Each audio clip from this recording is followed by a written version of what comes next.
Chapter 74, Number 19, Spidertail Alley.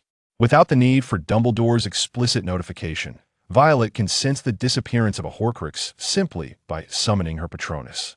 There's one that has been continuously on the move, presumably carried by Voldemort himself. However, as Violet cannot maintain her Patronus for an extended period, she is unable to ascertain the precise location from a great distance, only possessing a vague sense of direction. Unless Voldemort, bearing the Horcrux, were to confront her directly, locating it would prove exceedingly difficult. The Hufflepuff Cup was found swiftly due to its proximity to Diagon Alley, while the Resurrection Stone Ring was discovered through Dumbledore's efforts.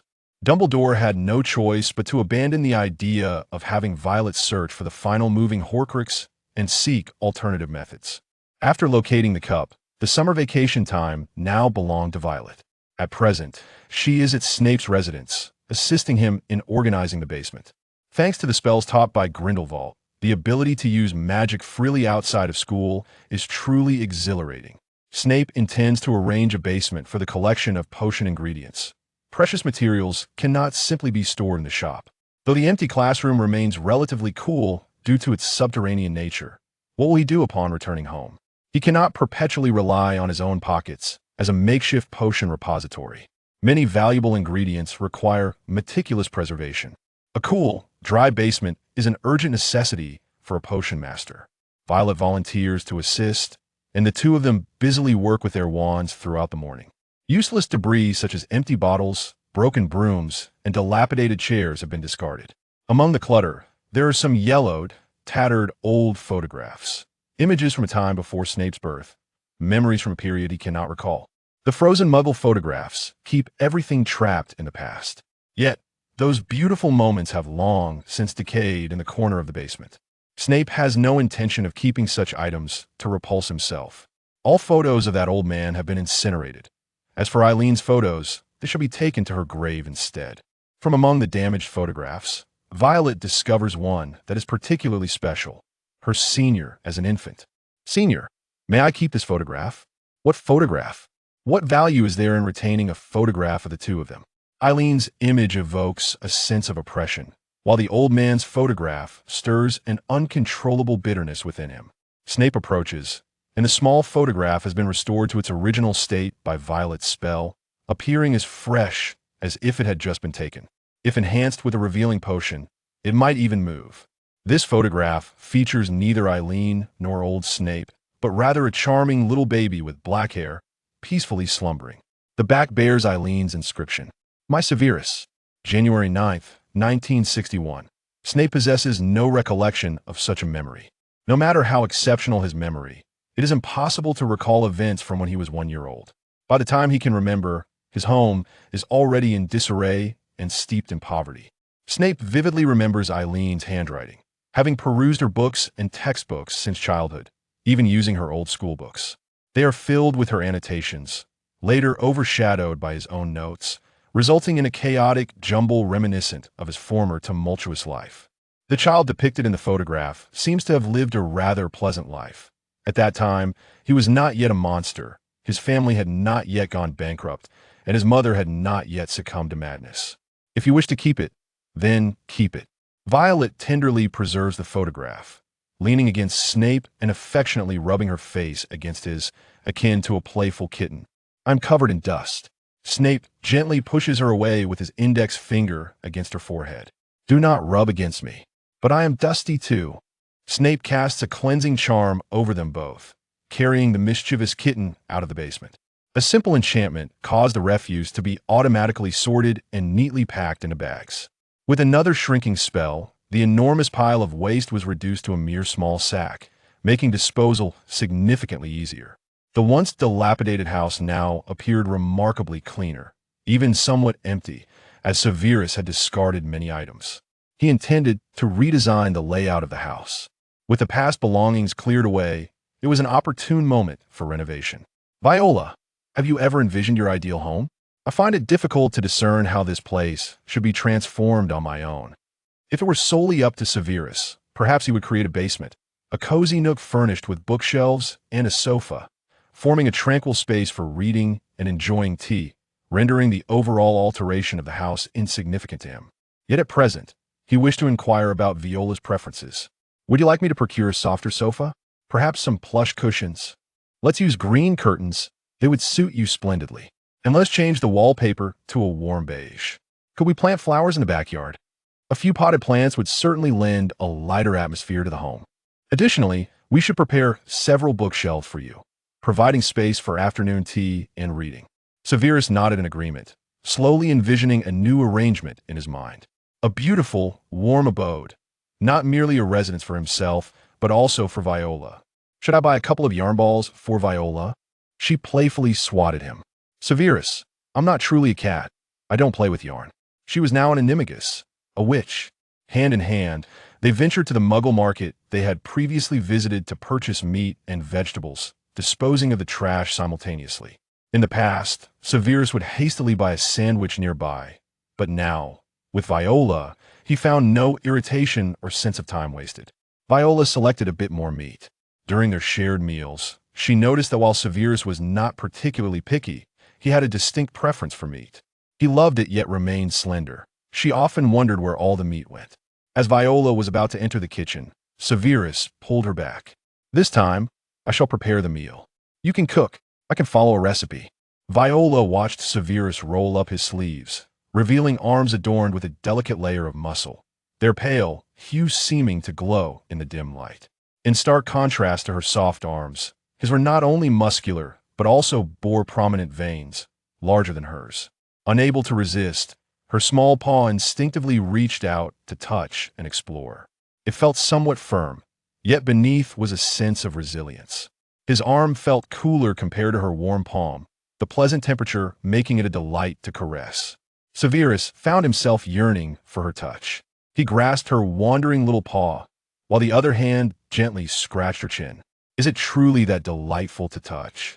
Your hands are so beautiful. They feel pleasantly cool. Severus caressed her cheek, prompting the little cat to nuzzle against his hand. Her cheeks flushed, a blend of shyness and boldness. The kitten's unabashed affection brought joy to Severus, freeing him from anxious thoughts. Severus wrapped an arm around Viola's waist, while the other hand tenderly caressed her cheek.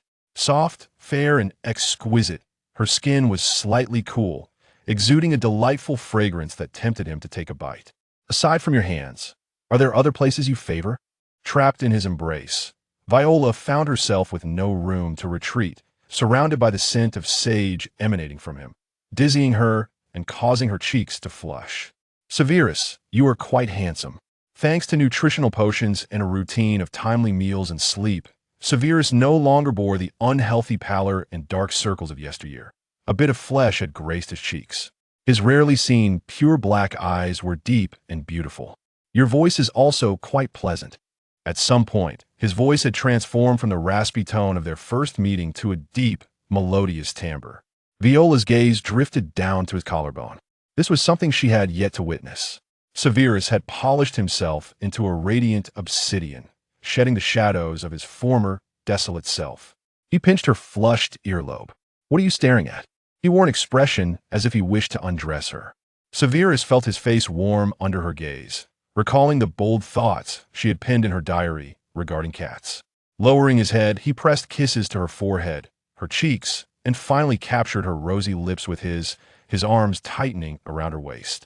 Except during moments of emotional instability, Slytherin serpents were particularly adept at seduction, especially when it came to a girl who already harbored affection for him. His fingers, still pinching her earlobe, trailed to the nape of her neck, intertwining with her hair as he gently massaged. When they parted, Viola embraced his neck and kissed him again. Severus grasped her hair. If you don't return to cooking, your lunch will vanish. Then I'll feast on you, Severus. The little cat playfully gnawed at his chin. Severus found himself successfully luring the little kitten, albeit with a bite mark left on his chin. Severus kissed her fervently. You can savor your meal slowly. For now, wait for me outside. He was indifferent to his own hunger, but he did not wish for his little kitten to go hungry. He had purchased a cookbook at the market, featuring an array of European culinary delights. Severus Snape had never truly engaged in the art of cooking, yet his endeavors proved less daunting than anticipated. After all, the recipe delineated each step, and he could utilize magic to command the knife to slice the meat and the pan to saute the vegetables autonomously. This endeavor tested his mastery over magical prowess, a domain in which Snape excelled. Henceforth, he merely needed to adhere to the prescribed steps and proportions while incorporating the other ingredients. He maintained stringent control over the heat and the vigor of the stir-frying process. It felt akin to brewing potions. It appeared that this culinary recipe was not beyond improvement. However, in contrast to the predominantly bitter flavors of potions, the food emitted an aroma that uplifted the spirits, leaving one's stomach in a state of curiosity. Violet transformed into a cat, perched gracefully upon Snape's shoulder, observing his remarkably elegant cooking technique. Each ingredient was introduced with precision, as if he were timing himself, performing with such cleanliness and efficiency that not a single drop of water fell upon the stovetop. More importantly, it truly smelled delightful. Was this the first time the senior had prepared a meal? The enticing fragrance wafting from the food imbued Spinner's inn with a newfound warmth. The pot of rose bushes that Violet had brought sat serenely on the balcony, blooming quietly. In that moment, this dim, dark, and dreary brick abode seemed to come alive. Chapter 75. Malfoy's Subtle Thoughts. Barely half a month into the summer holiday, Lucius dispatched the materials required for Severus Snape's soul-calming potion. The blood of a curse-free unicorn was exceedingly rare. Even a family as esteemed as the Malfoys could not compel a unicorn to willingly part with its blood. Consequently, substitute materials were employed. The thought of utilizing such precious resources for a potion of questionable efficacy irked Snape, stirring within him a palpable resentment. The fragmented soul of Voldemort was beyond the remedy of a soul-calming potion. This was no mere fissure in the soul, but a soul that had been violently torn apart in several places. Snape had once encountered Voldemort at a Malfoy soiree. He appeared as a strikingly handsome and graceful gentleman. However, his eyes had turned crimson, and his complexion had grown increasingly pallid, devoid of any semblance of humanity. Yet, the Slytherins regarded him with fervor, believing that this heir of Slytherin could lead the pure-blood resurgence. His words resonated deeply with their desires. Had Snape been alone, he might have been tempted to follow him, to bear that mark in pursuit of the power he craved. Yet, now, he harbored none of those thoughts. To pursue a madman with a fragmented soul would be a sign of folly. The aftermath of such a split could erupt at any moment, and a leader wielding formidable dark magic could spell catastrophe. Furthermore, he had a girlfriend who sought to eliminate Voldemort. In contrast, Dumbledore's only flaw was a touch of suspicion. His mental state and soul remained intact, and, presumably, would not fracture. As a prudent Slytherin, the choice was clear. Gazing at the materials, Snape resolved to expedite his research on the soul-calming potion. As long as Malfoy clung to his illusions regarding Voldemort, he would not readily relinquish the Horcrux in his possession. The astute Malfoy would not easily choose a side. Dumbledore had no opportunity to broach the subject of the Horcrux with Malfoy, who was still a Death Eater, a loyal subordinate of Voldemort. To speak casually without assurance would only arouse suspicion. It was evident that Malfoy would not trust the words of a Gryffindor headmaster. The only individual who could approach Malfoy and comprehend the thoughts and actions of Slytherins was Snape. Most members of the Order of the Phoenix were Gryffindors, impulsive lions who would struggle to grasp the subtleties of a serpent's ways. Communicating with Malfoy would likely prove more challenging than if Dumbledore himself attempted it. Having acquired Gellert Grindelwald's early notes on dark potions, Snape expressed his understanding and willingness to facilitate communication between the Order and Malfoy. Throughout the summer, Snape immersed himself in the study of the soul-calming potion, with Violet frequently visiting to collaborate with him. He studied potions while she delved into alchemy.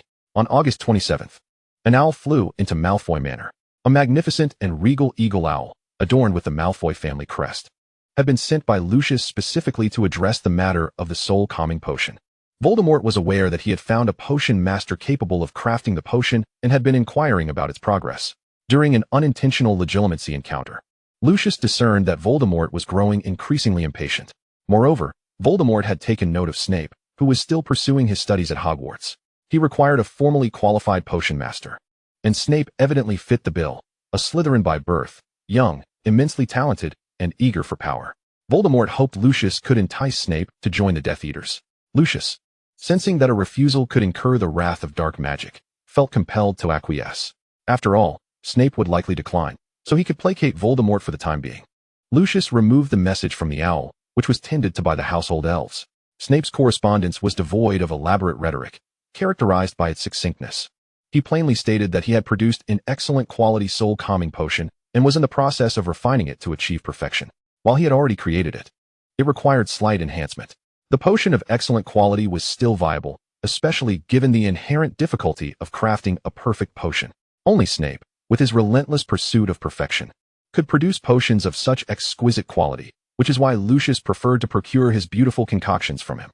Why would Malfoy seek potions from any other source when he could acquire them from a student whose work surpassed that of commercially available products? The discerning Malfoy naturally sought only the best. With no sense of shame, Lucius offered this vial of excellent quality soul-calming potion to Voldemort. "My lord, the soul-calming potion has been completed." Voldemort lifted the vial. The potion was a grayish white, akin to a dense fog. As he inhaled its scent, the relentless pain within his body subsided somewhat. This was indeed a genuine soul-calming potion. Lucius dared not observe Voldemort's expression, fearing he might reveal his doubts. Voldemort's visage had become increasingly waxen and pale, the whites of his eyes bloodshot. His temper had grown volatile, even towards his most loyal Death Eaters. Yet, he possessed sufficient power to suppress the doubts that lay within their hearts. After consuming a vial of the soul-calming potion, Voldemort's demeanor softened slightly, his scarlet eyes narrowing. His shattered soul seemed to be caressed by gentle mist, finding a semblance of comfort and tranquility. "A commendable potion. What is that child's name?" "Severus Snape?" Voldemort's voice, though low, became almost melodious, yet it carried a serpentine chill that sent shivers down one's spine. "The Death Eaters require his talents, Lucius. You must secure him." Lucius replied, "I shall do my utmost, my lord. However, Severus is reluctant to join the Death Eaters. What am I to do? How long does it take to brew a vial? How many can he produce at once?" The agony of his soul's fragmentation began to re-emerge. After years of experiencing peace, Voldemort now craved more soul-calming potions. With a sense of foreboding, Malfoy felt an ominous premonition return. He stated that the brewing process required 2 months, and that the exact quantity would need further inquiry. "Do not let his materials run low. I expect to see new soul-calming potions in 2 months' time." Voldemort's crimson gaze fixed on Lucius, still quite youthful. "This matter is of great importance. I entrust it to you, Lucius. Remain discreet, and keep it secret. Do you understand?" "Yes, my lord." Once Voldemort departed, Lucius felt a cold sweat break out along his spine. Voldemort's ascent to the mantle of pure-blood leadership was not solely due to his charisma or eloquence, but rather his formidable dark powers. At present, with his youth, he could not entirely vanquish Dumbledore, and no one else stood a chance against him. Lucius sent Snape a new letter, sensing that perhaps a discussion was in order. Chapter 76, Voldemort's Condition. Snape agreed to meet Lucius at the apothecary. The ever-refined, pure-blood Malfoy found himself in a state of unprecedented agitation. Unable even to wait until the morrow, he hastily arranged to meet Severus Snape that very afternoon at the apothecary in Diagon Alley. "Severus, is there something amiss with my potion? Why the sudden urgency to summon me?"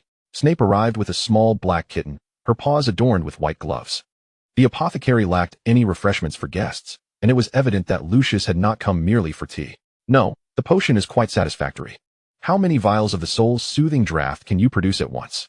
Snape regarded him with disdain, his fingers playfully teasing the kitten's little claws. "Dear Mr. Malfoy, do activate that potion-making intellect you've not employed since your graduation, though it was never particularly substantial. The ingredients for the soul's soothing draught cannot be quantified by the number of vials produced. It is measured by drops or teaspoons, much like the Felix Felicis."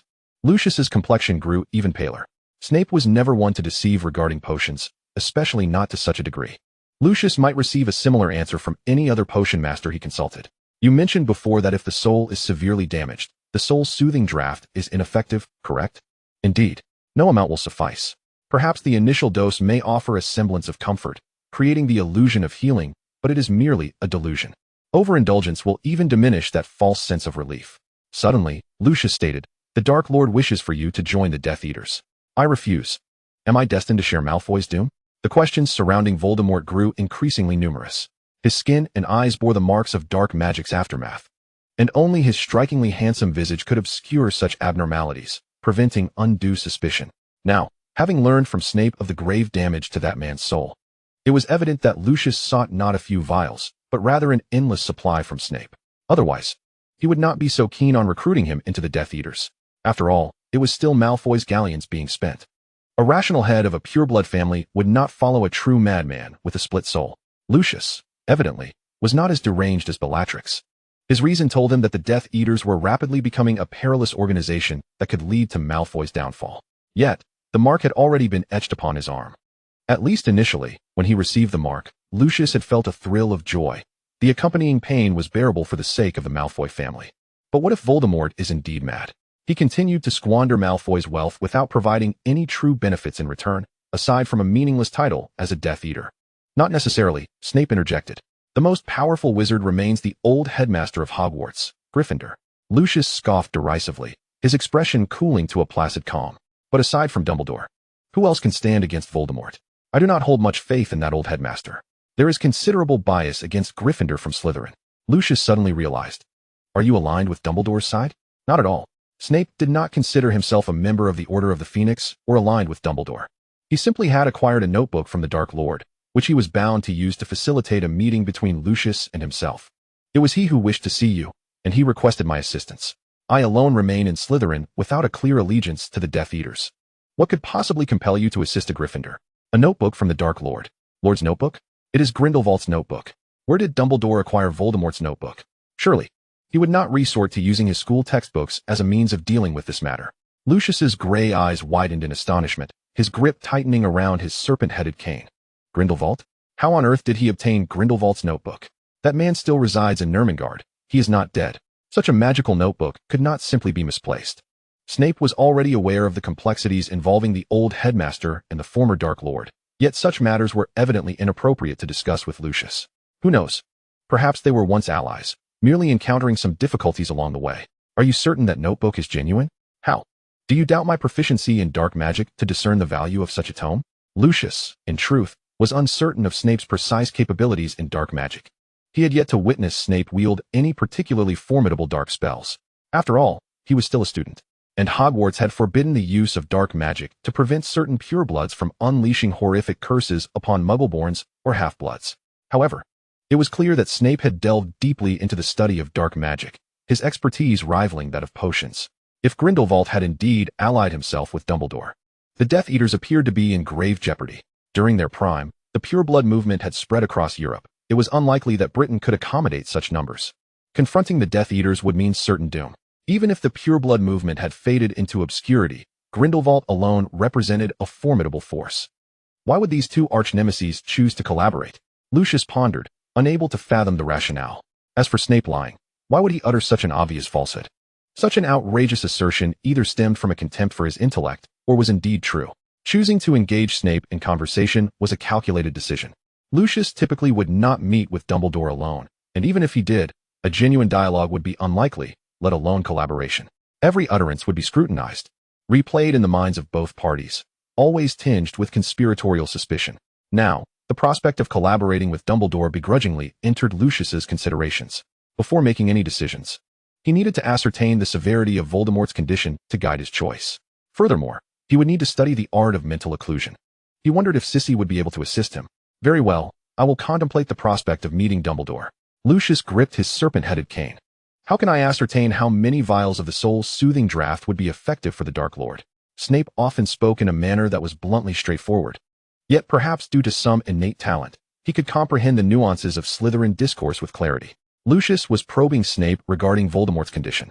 Snape had long known the nature of Voldemort's affliction but could not articulate it openly. He now had to infer the process from the outcome.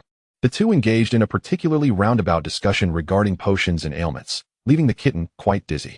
Lucius himself remained uncertain of what he had comprehended, hoping for an audience with Dumbledore. Before departing, he intended to play with the kitten, only to find Snape, possessively jealous, unwilling to let him even touch her. I had no idea you were fond of cats. Lucius had assumed Snape possessed no hobbies beyond potions and spells. Now, with a romantic partner and a pet, he was noticeably less brooding and morose, a transformation evident in both his demeanor and appearance. Even with a Gryffindor friend, Lucius had never expected him to align with the Order. The Death Eaters seemed far more fitting for his character. It must be that girl, then? Lucius speculated. Snape's girlfriend did not appear to embody the pureblood ethos, nor did she seem to belong to Slytherin. Perhaps she leaned more towards Muggle sympathies. It was unlikely she would accept the Death Eaters. Yet Snape had chosen her. She is quite lovely, is she not? After Lucius's departure, the kitten transformed into a young woman, perching on Snape's lap. Her expression was somewhat dazed, her hands clasping his. Senior, please refrain from speaking to me in such a manner in the future. I find it incomprehensible. Do the denizens of Slytherin always employ such convoluted language? Even she, present here, fails to grasp it. After all, Vale is not a Slytherin. Snape, gripping the nape of her neck, drew her closer and planted a gentle kiss on her cheek. Does the senior believe he would seek an audience with Dumbledore? Without an invitation, one cannot enter Malfoy Manor, which is replete with house elves, making the endeavor of stealthily retrieving a Horcrux from within far more arduous than breaking into Gringotts. He certainly would.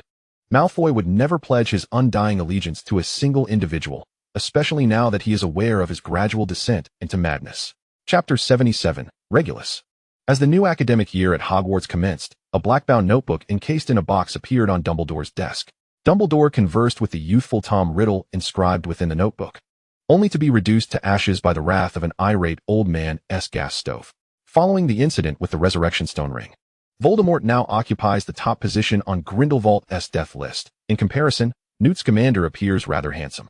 Lucius, having graduated years prior, not only received guidance from another Dark Lord on resisting the Imperius curse, but was also ridiculed for not measuring up to Snape.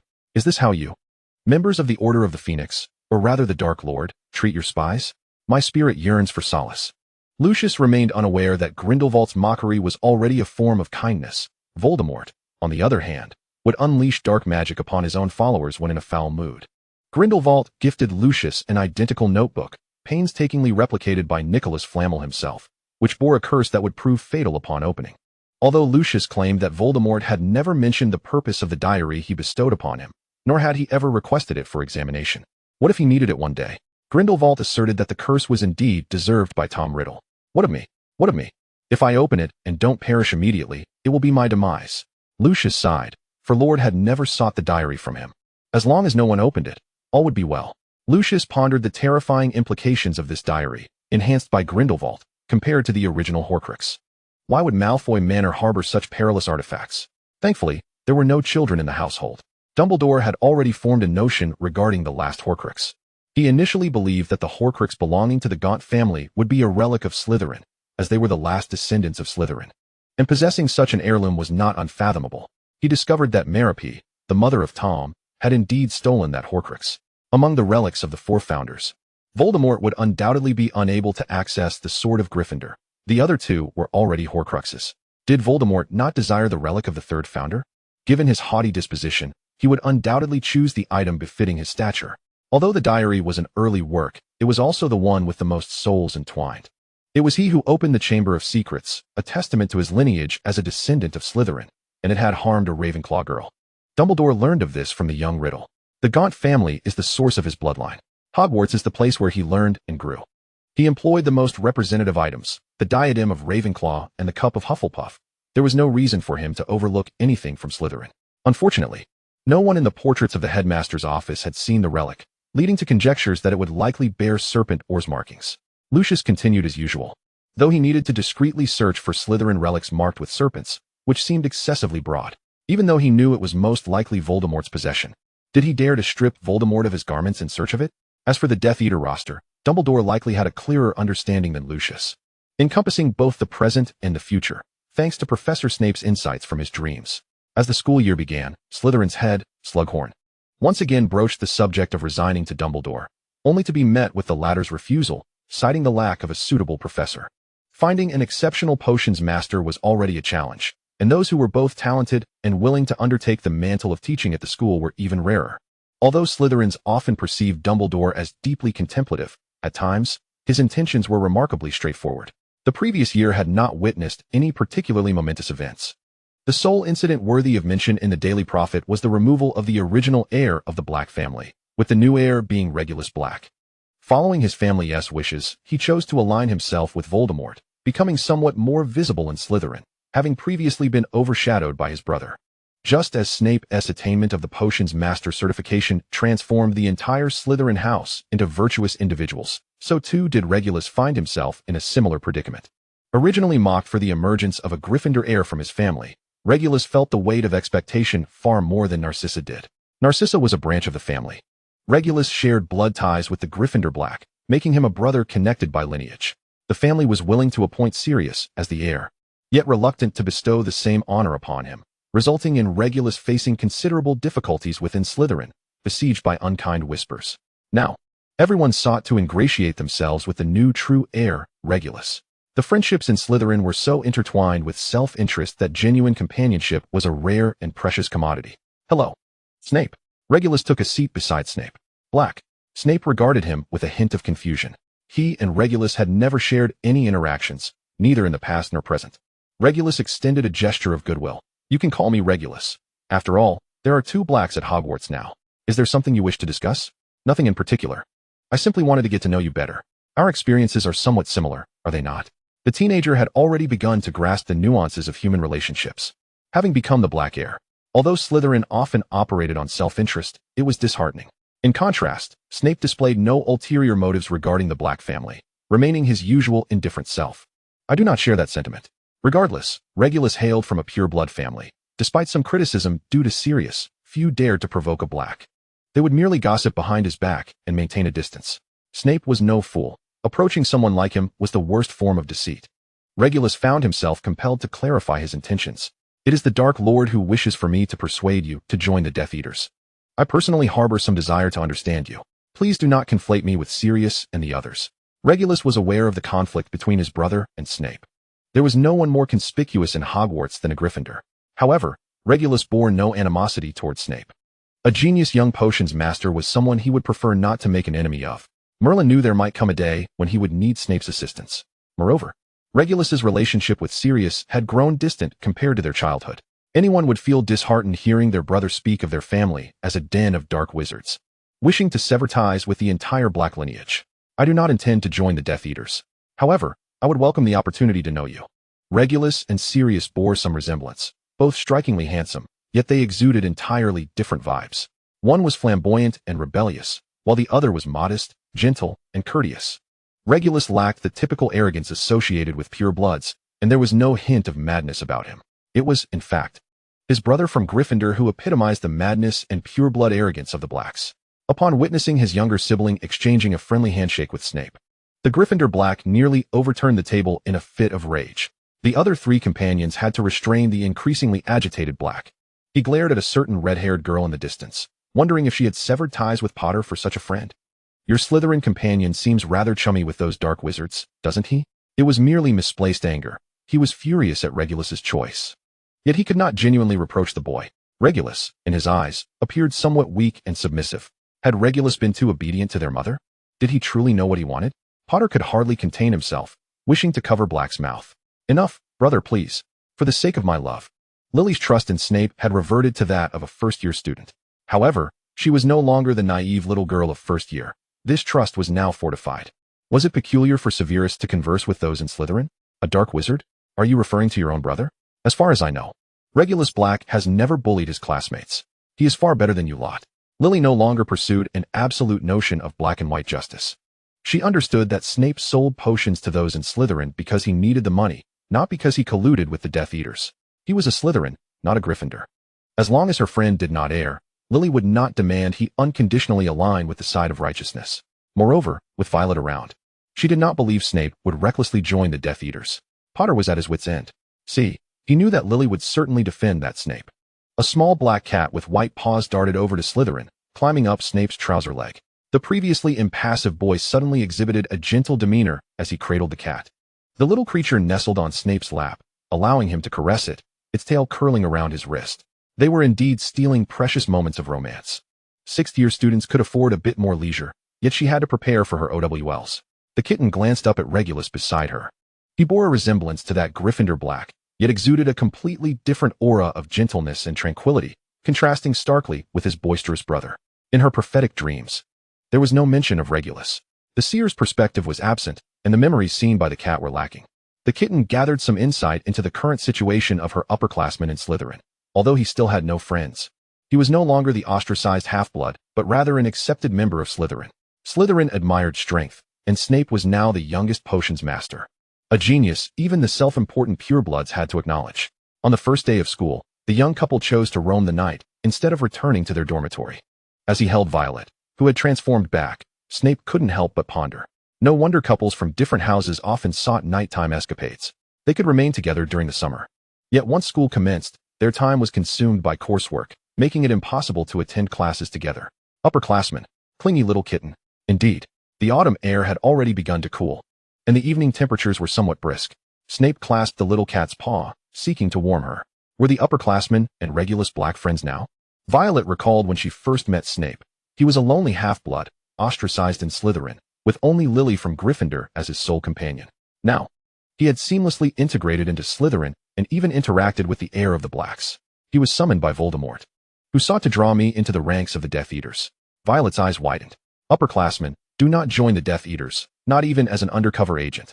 She certainly did not want her upperclassmen kissing the hem of Voldemort's robe. Even if he still had a nose at present, she steadfastly refused. Of course, I shall not join. Snape had observed an increasing number of reports in the newspapers regarding Death Eater attacks on Muggle families, with Voldemort showing no inclination to intervene. Whether it was his diminishing rationality or a desire to eliminate dissenters, he could not ascertain. Violet, perhaps you should inform your uncle and aunt to safeguard themselves and consider placing protective enchantments on their home. The magical world may soon descend into chaos. And what of the upperclassmen? I am fine. There is no one at home, and besides, Voldemort desires me to join the Death Eaters. I shall be safe. Snape, seeing the fury on Violet's face, resignedly kissed her cheek, assuring her, I will take care of myself. Chapter 78, The Black Brothers. Snape's concerns were not unfounded. The actions of the Death Eaters had grown increasingly brazen, with reports surfacing more frequently, and their assaults becoming more vicious. Numerous Muggle wizards had found themselves admitted to St. Mungo's due to dark magic. Only Hogwarts, under Dumbledore's protection, remained relatively peaceful. Yet even so, Slytherin House was rife with proclamations espousing the Death Eaters and Voldemort. Some purebloods relished casting malevolent curses upon half-bloods or Muggleborns within the school. On one Hogsmeade trip, Sirius Black confronted his brother. Have you truly joined the Death Eaters? Sirius unceremoniously yanked at his younger brother's sleeve, relieved to see his arm still unmarked. Regulus withdrew his hand, lowering his sleeve. His tone was sharp and unyielding. I believe this is no longer your concern, Sirius. You are not entitled to dictate my affairs. Are you foolish? You know full well that should you become the heir of the Black, Sirius had caused a scene simply because he refused to kneel and kiss the hem of Voldemort's robe. Even going so far as to take refuge at Potter's home in protest, only to have his mother disown him, much like his cousin Andromeda. Although Sirius felt a pang of discomfort, he was also elated, for he was no longer compelled to undertake any obligations. Free from the burden of reviving the once mighty, but now declining Black family, he had attained the freedom he so desired. Meanwhile, Regulus, who had never been groomed as the heir, took his place, which meant that his brother would be subjected to the same pressures of swearing fealty to Voldemort and possibly bearing the dark mark. To be controlled, to lose one's freedom. Regulus, flee from the Blacks. Sirius had not seen the mark on his brother's arm, perhaps due to his own circumstances. Voldemort did not fully trust the Blacks, which was why Regulus had yet to receive the Death Eater's mark. He could still escape. And then what? What happens to the Blacks? Mother's greatest desire is to see the Blacks restored to glory. You have already broken her heart. And I cannot follow in your footsteps. Have you always just obeyed Mother? Do you not think for yourself? Regulus pushed him away. I am quite clear in my thoughts. I will not abandon the family. I will not forsake the Blacks. Go seek out your Gryffindor friends. My affairs do not require the counsel of a disowned Black. Sirius looked at him, feeling as though his brother had changed, transformed into someone as detestable as those Slytherins.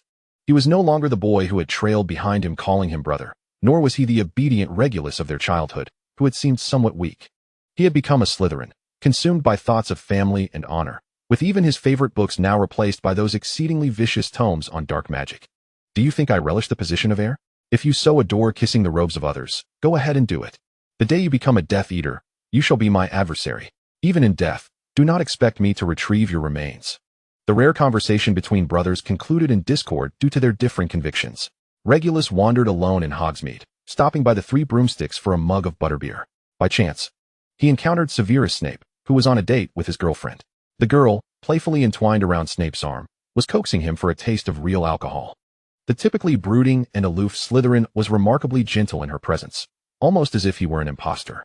Good afternoon, Severus, Regulus greeted, raising his butterbeer to Violet. Attempting to imbue the non-alcoholic beverage with an air of sophistication befitting an upper-class soiree.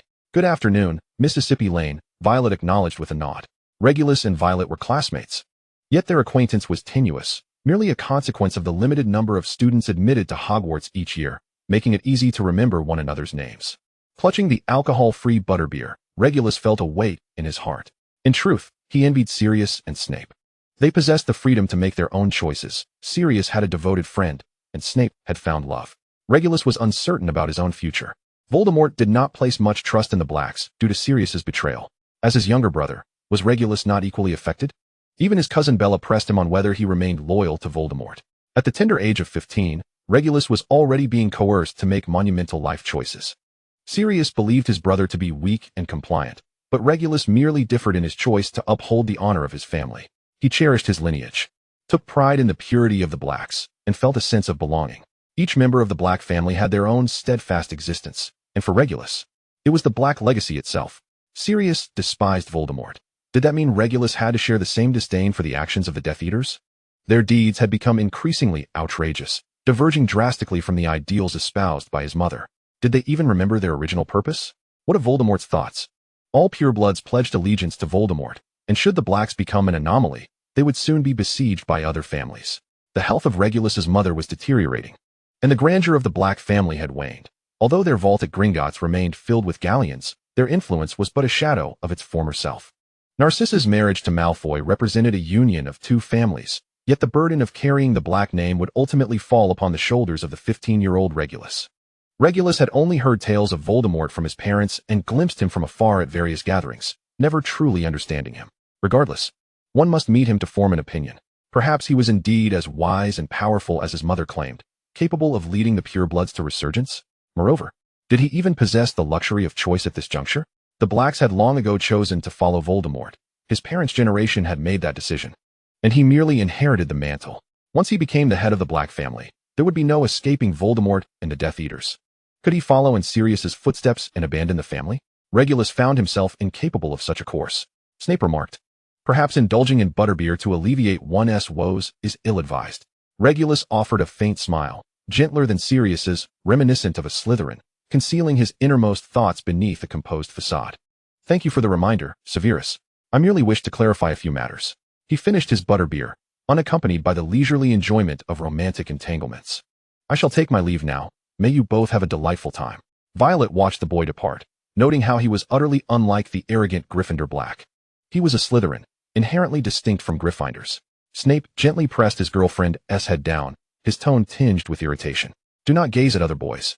Violet blinked in surprise and delight, a smile revealing her small canines. "Is the senior feeling jealous?" Snape's ears flushed, and he felt an awkwardness as he sat upright and took a sip of butterbeer. "It's too sweet." "I am not." Violet regarded him mischievously, her eyes clearly saying, "I do not believe you." Snape playfully pinched her cheek. He simply disliked Violet looking at others. What of it? She was his cat, and she should only gaze at him. "Senior, would you help me choose a gown for the Christmas ball later? Isn't Mrs. Lane supposed to assist you?" "But I wish to wear matching outfits with you." Snape acquiesced to Violet's small request. "Very well." Chapter 79, Mistletoe. The perfected soul-soothing potion was sent to Lucius, and after completing those custom potions, Snape was afforded a brief respite. Regulus would periodically invite him to join the Death Eaters at the behest of the Dark Lord, but being declined was of little consequence. The boy's temperament was remarkably stable compared to other purebloods, rarely exhibiting anger. Rather, as their interactions increased, they had come to be regarded as peers within Slytherin. As winter descended, mistletoe quietly bloomed, heralding another Christmas season. Violet grew increasingly beautiful with age. Though everyone knew she had a boyfriend, there were always those undeterred who hoped to dance with the lovely Ravenclaw girl, even if merely as a partner. Naturally, this sort was swiftly rebuffed by Snape.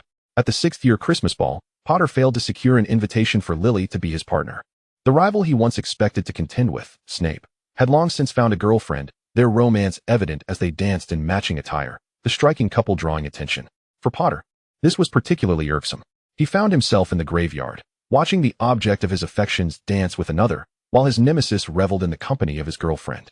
The pampered pureblood had never felt so aggrieved. Sirius was equally incensed. His brother was dancing with a pureblood girl, a girl from a family that was now fully composed of Death Eaters. It was unthinkable that she would not graduate as one herself, if she wasn't already. Regulus had gone mad. Sirius randomly invited a Hufflepuff girl into the dance floor and moved beside Regulus. He relied solely on his practiced dancing skills, entirely focused on Regulus rather than the girl at his side, glaring at his brother. This was his normal demeanor, aside from those he genuinely cared for. He seldom paid attention to others. "Now you regret it? It's not too late. I told you I do not need you meddling in my affairs." In a spin, the pureblood girl inadvertently collided with Sirius's dance partner, but he deftly pulled her back.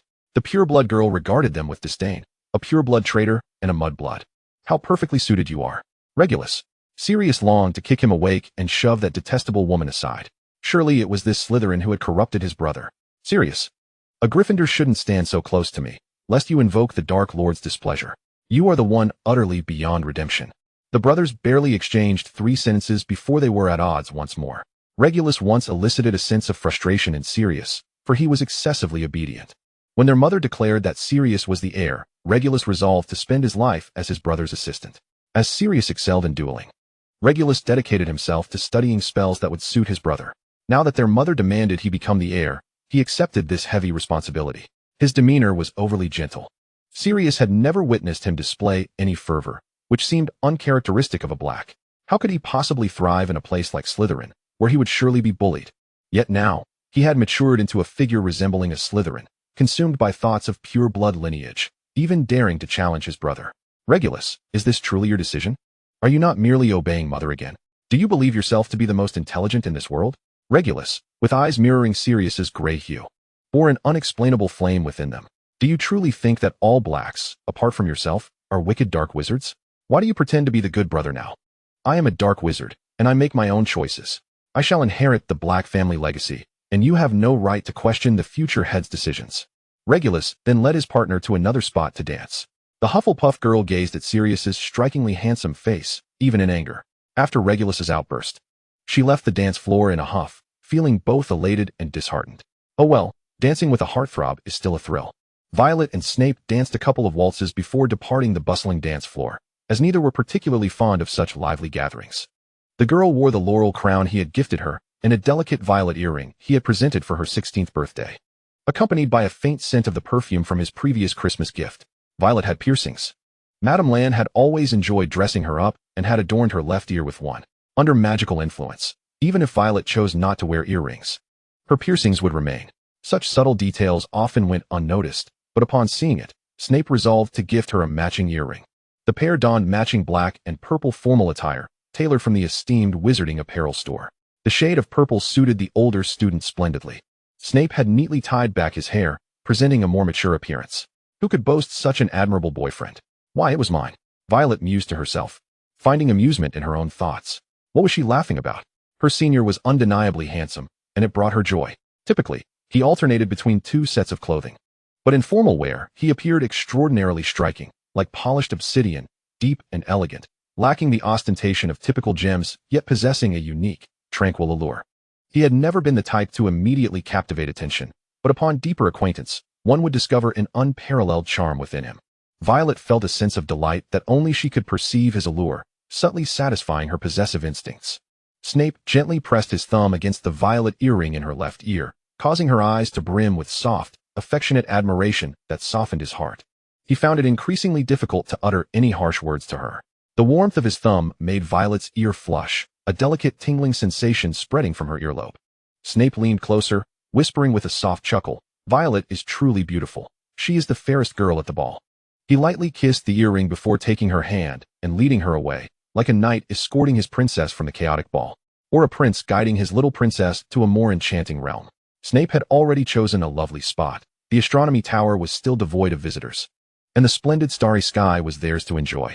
He employed a self-invented spell, causing a shower of violet petals to cascade from the sky, resembling fallen stardust in the astronomy tower, where the petals would sparkle and vanish upon touching the ground or themselves, creating a scene reminiscent of a dream. Snape inquired, "Do you like it?" "I do. It's so beautiful." Snape occasionally conjured whimsical little spells to amuse her. The blooming flowers on the laurel crown and this violet rain were inspired by the little teacup Violet had gifted him. It was not difficult. Merely a spontaneous idea, he executed. The fallen petals reflected in Violet's pupils, appearing as though they had transformed into a stunning violet blossom. Snape leaned down to place a gentle kiss at the corner of her eye. "May I request a kiss from my princess?" Violet wrapped her arms around his neck and stood on tiptoe to peck him. How did you grow so tall? Previously, they had not been so far apart, and now she had to rise on her toes for a kiss. How do you know so much? Violet felt a mix of embarrassment and exhilaration, her ears burning hot. Where had her oblivious senior learned this? Snape chuckled softly as he kissed her, his voice a blend of haziness and intimacy. Is this really the time to ask that? Ever since he resolved to win Violet's affection, he had read a considerable number of books. A scholar is a scholar in every regard. Violet, close your eyes. Snape was no longer the innocent boy who merely pressed his lips against hers. He had learned quickly, especially given his propensity for study. Moreover, he understood Violet well enough to know how to kiss her comfortably. Violet reciprocated, as this was never a one-sided affair. The one he adored also cherished him, ensuring that his love would not merely create ripples that faded into nothingness. Snape was now willing to accept that the love Dumbledore often spoke of was indeed a profound magic. He found himself enveloped in it, unable to extricate himself and unwilling to depart. He was even willing to amend his flaws, intertwining a girl into all his future plans. The little cat, kissed to bliss, found herself rather enchanted. Her face flushed as she pulled Snape closer for another kiss, leaving behind delicate strands of silver. Mistletoe began to grow, entwining and blossoming, enveloping them. Snape plucked the finest sprig of mistletoe and tucked it into Violet's hair. He leaned down, feeling fatigued, and simply lifted her into his arms. Violet, you have mistletoe in your hair.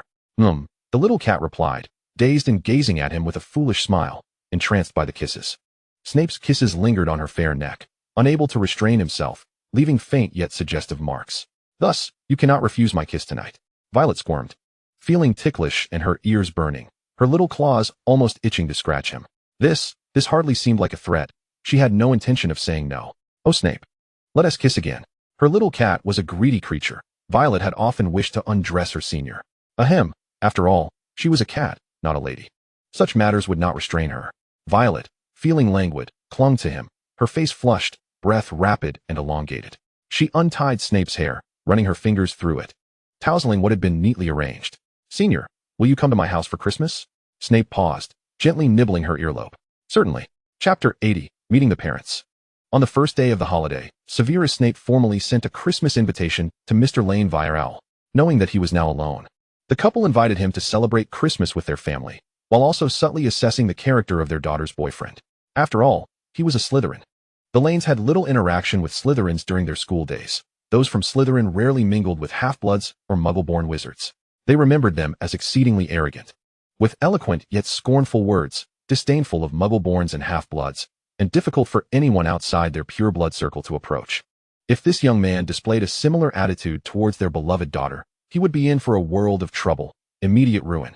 Even Merlin would not be able to save him. Yet, their daughter was cheerfully preparing herself early in the morning. What to do? They had not even met him yet. And already their daughter seemed to be leaning towards him. Mr. Lane felt helpless, unsure of what expression to wear. Violet, calm down. Your boyfriend hasn't arrived yet. He hasn't passed my evaluation. Dad, my senior is truly wonderful. You will absolutely like him. Violet eagerly praised her boyfriend in front of her parents. After all, he was indeed remarkable. She could not comprehend why so many preferred Potter and Black. In Violet's eyes, her senior was more competent, intelligent, and powerful in all aspects. What he showed was merely the tip of the iceberg. The deeper she delved, the more there was to uncover. Mr. Lane, however, remained skeptical. Why would he like a man who had whisked away their precious daughter? Let's wait and see. He was curious to see what kind of Slytherin had won their little cat's heart. Was there something magical about catnip that made him so irresistible? Mrs. Lane tousled Violet's hair, and unlike her husband's awkwardness, she was genuinely intrigued by her daughter's boyfriend. She could not fathom what kind of person could capture their cat's affection. Don't worry, your father is merely putting on a tough front. The couple had previously pondered whether their daughter might choose to become a cat. They had even come to terms with it, as a natural animagus. As long as she was happy, they had no objections. However, ever since Violet began to change, perhaps they had already found their answer. That boy made their daughter wish to remain human rather than a cat. In such circumstances, to intervene would only make them resemble those detestable parents from stories who thwart young love. Judging by their cat's temperament, they might not succeed in stopping it anyway. So long as that boy treated Violet well, they would have no objections. What did it matter if he was a Slytherin? Although they held some stereotypes about their former Slytherin classmates, their family harbored no prejudice against the house. Of course, Mr. Lane would never voice such sentiments aloud. Snape arrived punctually at the Lane residence.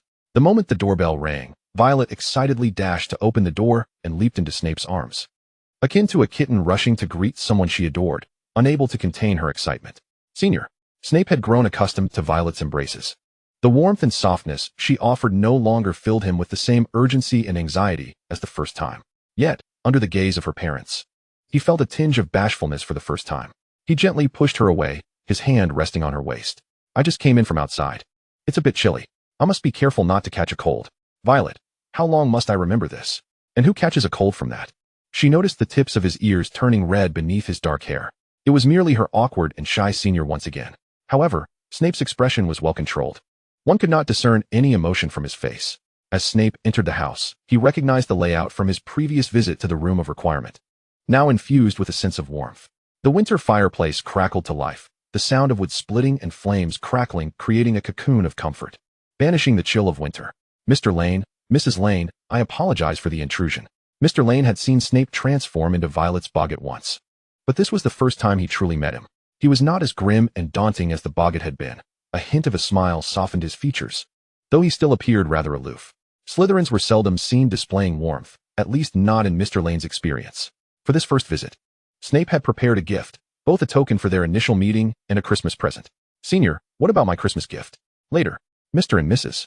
Lane keenly observed that the seemingly aloof Slytherin, Severus Snape, spoke to Violet with a surprising tenderness. His dark eyes sparkled slightly, and his smile softened, akin to the gentle thawing of ice in spring.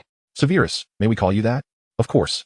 Snape appeared quite at ease in the presence of the two elders, Violet's parents, yet his straightened posture betrayed a lingering tension, indicating he was on high alert. For a Slytherin, winning someone's favor was not a Herculean task. It merely depended on whether the other party was willing to engage. Snape, skilled at pinpointing psychological weaknesses when hurling insults, could undoubtedly apply this talent in other areas as well. The Lane couple were not difficult to get along with. Mrs. Lane was notably more affable, and upon learning that Snape's parents had passed away, she felt a pang of sympathy for him. Initially, she had no significant objections to her daughter's unseen boyfriend. Her curiosity was piqued, and upon meeting him, her satisfaction grew. Handsome and polite, treating Violet kindly. And he was the youngest potions master as previously advertised by the Potions Association. She had never expected her daughter's boyfriend to hold that title. The certificate was still preserved in Violet's possession. Such a perfect son-in-law was beyond her wildest dreams. Even Mr. Lane felt a sense of relief. Regardless of whether he had obtained that certificate for Violet's sake, he had at least demonstrated his capabilities. A nameless half-blood needed to exert considerably more effort to carve out a niche in Slytherin. Snape volunteered to help Mrs. Lane with the Christmas dinner preparations. Although he followed the recipe closely, the food he prepared was indeed delicious. Mr. Lane, actually, I could accept you marrying into our family. What? Can turkey be this delectable? Mr. Lane silently savored the meal. He inquired a bit about Snape's academic pursuits. Snape was studying alchemy, and Mr. Lane could tell he was quite competent in that field. However, his true strengths lay in potions and charms. Not only was he gifted, but he also worked diligently, surpassing many adult wizards in prowess. While some aurors in the ministry struggled with defensive spells, Snape had already grasped and even mastered many rare and challenging incantations. Ravenclaws admired intelligence, as Violet had noted. They would surely appreciate this Slytherin for his remarkable cleverness. It was not the kind of dry, rote intelligence. He possessed a great deal of innovative thinking in various areas. Once Mr. Lane began discussing knowledge, he found himself engaged in lively conversation. Aside from broom flying, Snape was proficient in nearly everything. They both had a high tolerance for dark arts, and Snape's proficiency in them astonished Mr. Lane. One could only say, a true Slytherin? As Violet went to fetch the Christmas gifts, Mr. Lane observed the young man, who remained composed and dignified throughout. You are indeed a remarkable child. In truth, I possess but one pressing question to pose to you. Mr. Lane regarded Severus with a serious expression, his dark eyes scrutinizing. Will you align yourself with the Death Eaters? Their household could never accept such an affiliation. Severus, with unwavering resolve, replied, I shall not. Only someone deranged would follow a leader composed of soul fragments. Presently, Severus finds himself with options. That is sufficient. Mr. Lane's wariness towards Slytherin dissipated. His greatest fear was that his daughter's affection for a Slytherin might lead her to idolize Voldemort. Their family was ill-suited for any association with Death Eaters. Go and play with Will, lest she accuse me of monopolizing her boyfriend's time. Mr. Lane, Mrs. Lane. If I were to declare my intention to marry Will after her graduation. Severus had contemplated this matter for quite some time, apart from Violet's consent. He required the approval of her parents. Will's agreement sufficed. Mrs. Lane signaled her approval with an okay gesture. Many Hogwarts students engaged in romantic relationships often wed shortly after graduation, as did the Lane couple. Wizards never obstruct the union of those in love. Severus silently exhaled in relief. Thank you. Mrs. Lane, amused by his earnest demeanor, could not suppress a smile. No need for such formality. Thereafter, simply call us uncle and aunt. If your proposal is indeed successful, we shall become one family. Family. For Severus, this concept held little warmth. Yet, the prospect of becoming family with Violet was an opportunity he could not decline. Uncle, aunt. He resolved to transform that if into reality. Violet, having stealthily awaited upstairs, bounded down when she sensed their conversation had concluded. All her praises of her senior had not been in vain. Hurrah! Now, they were officially in a relationship that involved meeting the parents. Father, mother, Merry Christmas. Violet bestowed a hug upon each of them before eagerly pulling her boyfriend upstairs and into her room. Merry Christmas, senior. Severus received not just a hug, but also a kiss. The subtle fragrance in the room caused his cheeks to flush slightly as he wrapped his arms around Violet's waist and pressed a kiss upon her. Merry Christmas. Emulating Severus's previous gesture, Violet produced a sprig of mistletoe and tucked it into his tied-back hair. Senior, there's mistletoe. Severus was utterly charmed, leaning down to capture her lips. Did Violet feel similarly during their last encounter? This technique of soliciting a kiss seemed rather juvenile. Chapter 81. The Fragrance. The pair surreptitiously exchanged gifts away from the adults. Violet received a wizarding robe, complete with pockets enchanted with the undetectable extension charm, identical to her senior's. Severus was gifted a ball of yarn spun from unicorn hair. Violet dispatched gifts to her friends via owl, this time including the esteemed Professor Dumbledore and Mr. Grindelwald among the recipients. Dumbledore would undoubtedly appreciate the Honeydew sweets, while Violet was uncertain of Mr. Grindelwald's preferences, based on her limited understanding. She presumed he might enjoy what Dumbledore favored. Thus, she gifted him a figurine of the headmaster alongside a miniature of himself. Fawkes also received a small present. Severus typically gifted potions for Christmas, as there were few who required him to prepare specific gifts. He had long since completed those. Violet insisted they present Dumbledore and Grindelwald's gifts together. Dumbledore would receive a dental strengthening potion, as he had a penchant for sweets and frequently requested such from Slughorn. Violet provided Dumbledore with a 6-month supply of candies, and in turn, he gifted him an equal duration of dental strengthening potion. Grindelwald's gift comprised a spell that would animate the Dumbledore figurine. Severus had retained ample knowledge from Dumbledore's opening speeches, which would suffice. This was a Christmas gift requested by his girlfriend, and Severus remained uncertain whether Grindelwald would truly appreciate it. The Dark Lord had imparted dark magic to him, and now even his notebooks resided with him. Nevertheless, Severus prepared a few doses of youth potion for him as well. An advanced potion. It was an evolved version of the shrinking solution. The shrinking solution could only reverse aging by a maximum of 20 years, and even then, it was the most refined version. However, the youth potion could genuinely restore youth for an entire week. On his last visit to procure the Hufflepuff cup, Severus had detected the scent of this potion emanating from them. Aside from potions, he was at a loss for what else to bestow. Dumbledore would receive the dental strengthening potion. Thus, Grindelwald would receive the youth potion. That evening, as Severus prepared to take his leave, Violet detained him. Stay at my house tonight, senior. Violet glanced at her parents. Is that permissible? Mr. Lane nodded. Kirkworth is somewhat distant, and given the current turmoil in England, it would be unsafe for Severus to return home alone. Let him stay the night. Mrs. Lane concurred. Indeed, we would worry about you returning alone. Severus barely had the opportunity to voice his agreement before the three had made a decision, even preparing a room for him. Violet secretly chuckled, winking at Severus. His heart skipped a beat, a faint premonition stirring within him. That night, when a certain cat slipped into his room and burrowed beneath the covers, Severus's premonition materialized. The feline was extracted by the scruff of its neck. Severus sighed in resignation. Well, the cat transformed into a girl clad in light blue pajamas, nestling into his embrace, her fragrant softness enveloping him as her fluffy head rubbed against his neck. Don't you miss me, senior? Surely you wanted me to come over. Keeping him here at night was Violet's ulterior motive. Severus, being excessively principled, had not once managed to lie beside her in bed during her previous visits to his home. Now she had succeeded. The little cat wrapped her paws around Severus's waist. What a slender waist, wow. And is that abs I feel? Severus swiftly removed the exploring paws, his ears and cheeks feeling as hot as the fireplace. Violet, do refrain from such indiscretions. Do you have any idea how challenging it is for me to endure your teasing here? Sooner or later, I shall yield to her whims. How many times has the senior petted me? Why am I not allowed? Violet protested. You've even tugged at my tail. Severus's cheeks flushed. He had not considered the implications of merely petting a cat. How could he help it when she was so adorable at that moment, fluffy and playful with her tail? Violet playfully nipped at his chin. I've even let you tug my tail. What is wrong with me touching your abs? Violet stood her ground. Even if her ears flushed crimson in the shadows, she was not one to give up easily. The little cat, after making her point, began to pout. Does senior not like me anymore? Does he not like cats? Why won't you let me touch you? Severus, besieged by her affectionate antics, felt both his ears and heart fluttering. It was impossible not to smile. He wrapped his arms around Violet's waist, pulling her close, rolling over to pin her beneath him. He caught a faint yet lingering fragrance, warm and inviting, which compelled him to gently nip at her neck. What do you think? Violet's face flushed with confusion. Senior, if you desire it, I would oblige. Severus tilted her chin, pressing a heavy kiss upon her neck, laced with a hint of retribution. I do not wish to awaken tomorrow with the first spell I face being the killing curse. Severus envisioned himself in a scenario where he had a well-behaved daughter. The curse of death is still too merciful, and it shows a lack of respect towards Violet and her family.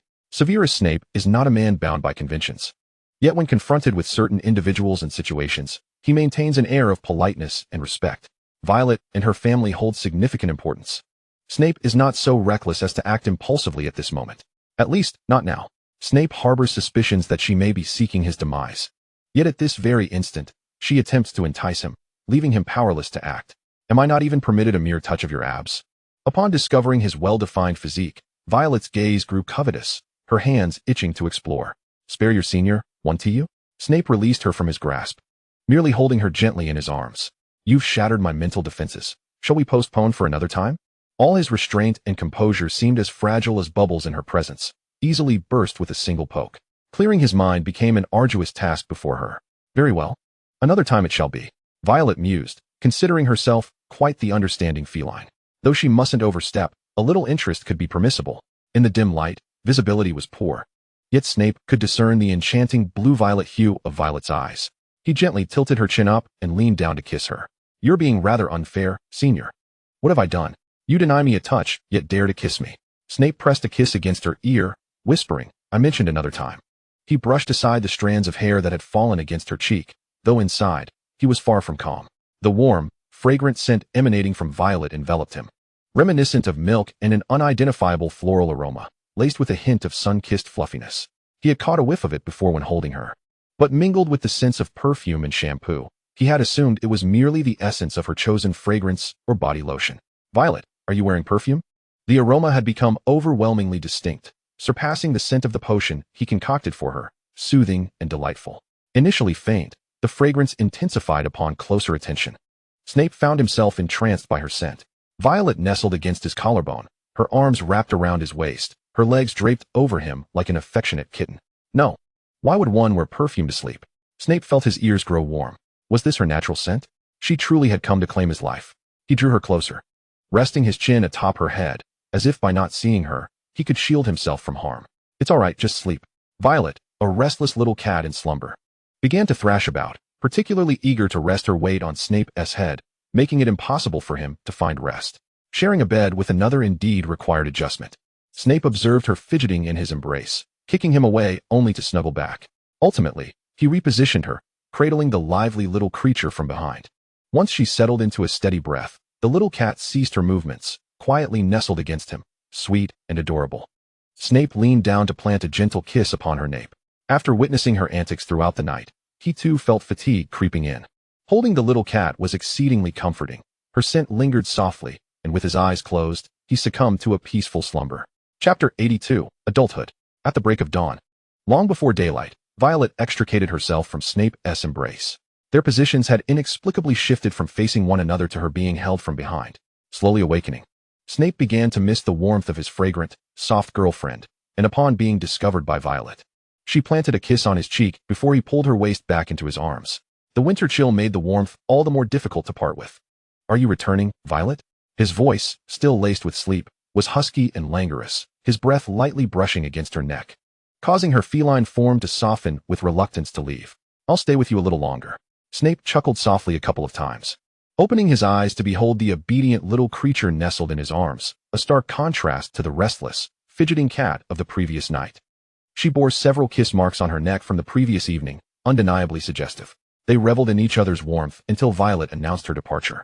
Snape traced the kiss marks on her neck with his fingers, planting a kiss and a gentle nibble to deepen the existing marks. His voice carried a hint of mirth, igniting a flutter in her ears. Violet, remember to wear a scarf today. Violet's cheeks flushed as she covered her neck. He was being deliberate, kissing the very spot he had bitten the night before. Humph, and you remember to apply some medication. There's still a bite mark on your chin. Violet, unwilling to back down, left her own bite mark on his face and pecked him again, without giving Snape a chance to react. She swiftly transformed into a little kitten and scampered away, her soft paws making no sound against the floor. Upon stealthily returning to her room, Violet glanced at her reflection in the mirror. Her hair was a chaotic mess, resembling a bird's nest, the result of an unknown sleeping position the previous night. The evident marks on her neck spoke volumes. After changing her attire, she picked up a comb to tidy her hair. By Merlin, I cannot believe I approached my senior in such a state, my hair in disarray. When she left in the morning, the marks on Snape's face had vanished, and she donned a deep blue scarf. The two of them behaved with utmost decorum in front of the Rains, not daring to reveal any hint of their earlier intimacy. Violet was not particularly skilled in hairstyling, only knowing how to wear it down or in a ponytail. The special hairstyles she had sported in the past were either crafted by Julia or Mrs. Rain. However, today, before Mrs. Rain could take over, Snape inquired if he could try his hand at styling her hair himself. Violet's hair was thick, long, and curly, making the task quite cumbersome, at least. That was how Violet perceived it. Yet, it was also a deeply satisfying endeavor. Mrs. Rain possessed several books on hairstyling, and Snape diligently followed the instructions with her guidance. How does it look? Violet held a mirror to admire her reflection, turning her head side to side. You can even style hair, senior. It looks wonderful. Mrs. Rain clapped her hands in surprise. Severus, I never anticipated you could learn this so adeptly. The more she scrutinized him, the more satisfied she became. She valued his heart over his background, for their family lacked nodding galleons. Snape's integration into their family was not out of the question. Mrs. Rain's sole concern was that this relationship would leave Violet alone in her affections. Their family cat was exceedingly devoted. Her nonchalance towards many matters stemmed from a lack of concern, as she pursued only what she desired. Yet, love could not be coerced. Now witnessing their bond, she felt reassured. A person willing to learn new skills and embrace fresh experiences for his girlfriend surely had great potential. Mrs. Rain adorned Violet's styled hair with a silver crown encrusted with diamonds. They're simply perfect. You two may go enjoy yourselves. But do take care not to catch a cold. Snape glanced at the hairstyling book, and, may I borrow this book to peruse? No need to borrow, it's yours. Feel free to read it. It's merely a Muggle fashion magazine. The Rains were not averse to Muggle items. In fact, they possessed numerous objects related to the non-magical world. During the Christmas season, Snape would occasionally drop by to foster goodwill. Knowing Snape would not join the Death Eaters, Mr. Rain finally set aside his lingering discomfort. The family cat has already taken a liking to this individual, and as long as it is confirmed that this Slytherin is not one of those deranged Death Eaters, Mr. Rain has no compelling reason to intervene. He rather admires the lad. At such a tender age, around 15 or 16, he has already become a formal potion master, capable of supplying potions to the finest hospitals across the globe. Ravenclaw individuals tend to view geniuses through a somewhat biased lens, and Mr. Rain finds it challenging to identify any flaws in him. During the holidays, he observed Severus being exceptionally kind to Violet, almost feeding her by hand. He must remind Severus not to indulge the cat too much, as he fears his daughter might become utterly dependent on his affection. Mrs. Rain has no objections whatsoever and even presented Severus with some gifts, which included clothing she had crafted, infused with a touch of Mr. Rain's alchemical expertise. With Death Eaters rampant outside, and having resolved to consider Severus as family, it is the duty of the elders to offer him some protection. After the Christmas holiday, it will be Severus's birthday, marking his 17th birthday and his coming of age. As of today, he is officially an adult wizard.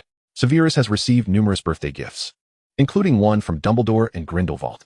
It remains a mystery which of the previous Christmas gifts particularly pleased Grindelwald, but Severus has acquired a version 20 of the notebook.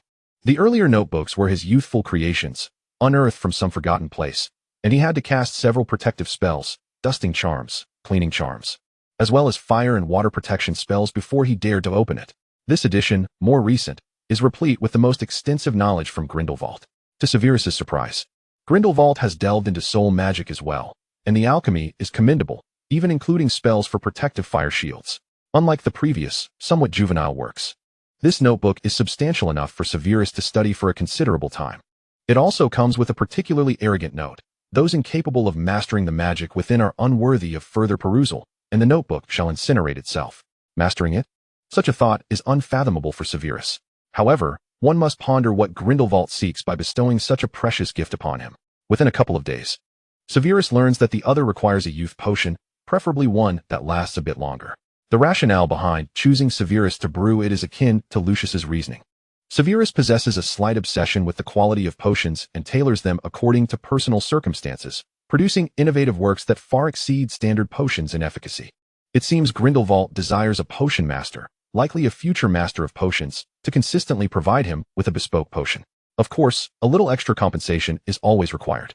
After all, what Severus is currently lacking is not merely galleons. Malfoy has invested far too much in Voldemort's soul-soothing concoction. Lucius is increasingly convinced that being a Death Eater is a pitfall. Voldemort is an even deeper pit. There is, however, another reason that Severus remains unaware of. Grindelwald has seen a prophecy that includes this perfect youth potion. Now a young adult, Severus can opt for apparition, a spell best learned early on for self-preservation in these tumultuous times. He spent 12 galleons and succeeded on the first attempt. The Slytherin Death Eaters continue to attempt to draw Severus into their ranks, yet they persistently fail. Lucius has yet to convey any favorable news to Dumbledore, as Malfoy is not adept at infiltration. Were it not for Grindelwald concealing him and creating a false memory, coupled with training in mental occlusion, he would have surely been discovered by now. Even though Voldemort carries a Horcrux, he would not expose it to him. The situation has stagnated somewhat. Chapter 83, Growing Up. Of course, the overt and covert skirmishes between the Order of the Phoenix and the Death Eaters have little to do with Severus and Violet anymore. The information that could be relayed to Dumbledore has already been shared. It is unreasonable to expect Violet to utilize her Patronus, which she cannot maintain for more than 3 hours, to seek out a distant, nebulous Horcrux that is still in motion. Moreover, Dumbledore is disinclined to let external affairs disrupt the students' lives. He believes that children should focus on their studies and enjoy life, leaving adult concerns to those of age. Nevertheless, numerous events unfold during this time. The intensity of the conflict between the Death Eaters and the Order of the Phoenix escalates, even spilling over into Hogwarts. One can frequently witness individuals afflicted by malevolent curses, and the number of students under detention is on the rise. Slughorn is inundated with resignation letters, prompting the old headmaster to stroke his white beard, pondering where to find a new potions master to teach in Slughorn's absence. It simply cannot be that the students cease their potion studies. Dumbledore's own potion-making skills are adequate to instruct the students. Yet the matters concerning the Order are no less burdensome than those of Hogwarts. He remains the president of the International Confederation of Wizards and the chief warlock of Wisingamot. Day by day, he finds himself overwhelmed and can only continue to decline. The prolonged chaos within the school has also impacted Violet. Senior, do you think I should accompany Dumbledore to search for the Horcrux? We are still missing the last one. The struggles beyond the school grow increasingly severe, with some members of the Order appearing to be injured. The conflicts within the school are also intensifying, primarily between Slytherin and the other houses, with occurrences of students being struck by curses and detained. This won't do. Severus untangles her hair, relishing the cool, silky strands gliding through his fingers, a sensation akin to the comfort of plush fabric. Why do you think Dumbledore hasn't allowed you to search? Why? The Dark Lord is not so easily tracked, especially being a cautious Slytherin. Following him is not easier than tracking Dumbledore or Grindelwald. Your perception is hazy. You would need to be quite close to ascertain anything. Dumbledore cannot be expected to protect you at all times. If the Dark Lord catches even the slightest hint, you would be the first to meet your demise. Chances are, he wouldn't even need to intervene, as there are plenty of Death Eaters around. Severus's tone is not harsh, but the way he speaks sends a chill down her spine. Dumbledore is acutely aware of this as well, perhaps for the sake of victory. He might resort to unscrupulous means, yet that does not extend to sending students still engaged in their studies to confront the Dark Lord. The prophesied savior is an exception. He possesses the protective magic of love, destined to be the Dark Lord's adversary, and he must undergo training, while Violet has nothing of the sort. To dispel her thoughts, Severus places himself on the scales. It would be far easier for me to infiltrate the Death Eaters as an undercover agent to locate the Horcrux. Violet interjects no. She refuses to permit Severus to become an undercover agent, just as he refuses to allow her to seek Voldemort. Severus pinches her cheek. Since you are aware of how perilous he is, extinguish that thought at once. That is a matter for the Order and Dumbledore. Assisting him in locating the Horcrux and confirming its quantity is already commendable, and I have conveyed some insights about the future. The rest should not involve you further. You possess neither the strength nor any connection to Voldemort, and merely preserving your safety during this chaotic period is a significant achievement. I just feel quite uneasy. She has altered many circumstances. The threads of fate can no longer align as they once did, yet she cannot ascertain whether the outcome will improve. Time is endless, and a seer does not perceive everything. Moreover, Violet would never hone her precognitive abilities. Seers are often ensnared by prophecies. This time, she has fortuitously altered her fate prior to the prophecy. But if fate were to manifest as a reality she perceives, it would become increasingly challenging to effectuate substantial change. I was utterly unaware that my girlfriend possessed the noble Gryffindor spirit of justice. Your safety is of paramount importance. Protect yourself well. Otherwise, I cannot predict what I might do. Severus Snape's sole desire is to safeguard her. Violet hopes he will refrain from joining the Death Eaters and becoming embroiled in the conflict between the Order of the Phoenix and the Death Eaters, to which Snape acquiesces. The condition for everything is her safety. I have no objection to you divulging matters concerning Horcruxes and the Death Eaters to Dumbledore. But do not even entertain the thought of involving yourself with the Order and the Death Eaters. The notion of tracking Voldemort is audacious. Snape perceives that she has spent too long at school without encountering a true Death Eater, her boldness betraying a lack of awareness of the dangers that lie beyond. Well, I shall not dwell on it. Violet realizes that her senior is genuinely becoming irate, prompting her to employ her charms to soothe him. She gently prods his arm with her finger and rubs her cheek against his. Such troublesome matters should be left to the formidable and esteemed Professor Dumbledore. Her senior's anger dissipates. Her playful antics are akin to those of a kitten. Who could bring themselves to be angry with such a little creature? Snape lets out a soft huff, the tension within him dissipated by her affectionate gestures. Has this little cat managed to manipulate him? Am I truly so easy to placate? The two of them relished a rare moment of intimacy in the empty classroom before boarding the train. Lily and Potter have reverted to their first-year dynamic, with Potter relentlessly pursuing and Lily responding with steely resolve. Perhaps the only shared topic between them is the fight against the Death Eaters. Given that Potter's parents were among those injured during the last Death Eater attack, Lily offers him some consolation, and their relationship has improved slightly, though it remains tenuous. They encounter a few others on the train. Lily notices that Violet is the one beside Snape, rather than any of his pure-blood Slytherin friends, and breathes a sigh of relief. However, they seem disinclined to walk together, exchanging mere greetings before parting ways. Each has their own pursuits. Lily is determined to join the Order of the Phoenix and contribute to its cause. There is little left to say between them. The once naive and innocent youth have matured, each with their aspirations. Their divergent ideals inevitably lead them down different paths. Perhaps one day they will sit together and converse. But that moment is not now. Does her senior feel a sense of regret over drifting apart from friends? Lily has made her intentions to join the Order of the Phoenix quite clear. Her close and unique relationship with Slytherin Snape may cast doubt on her allegiances. Furthermore, she must engage with others who share her desire to join the Order, rather than discussing mundane academic matters with Snape, who has no intention of participating. She has her ambitions, and I have mine. The disparity in our thoughts brings no sense of regret. Snape ruffles Violet's hair playfully. What are you pondering this time? Snape no longer seeks Lily's approval. He has long recognized that he and his Gryffindor friends are destined to drift apart, a reality he initially resisted, unwilling to allow their friendship to become mundane. Yet now he has his own cat, his girlfriend.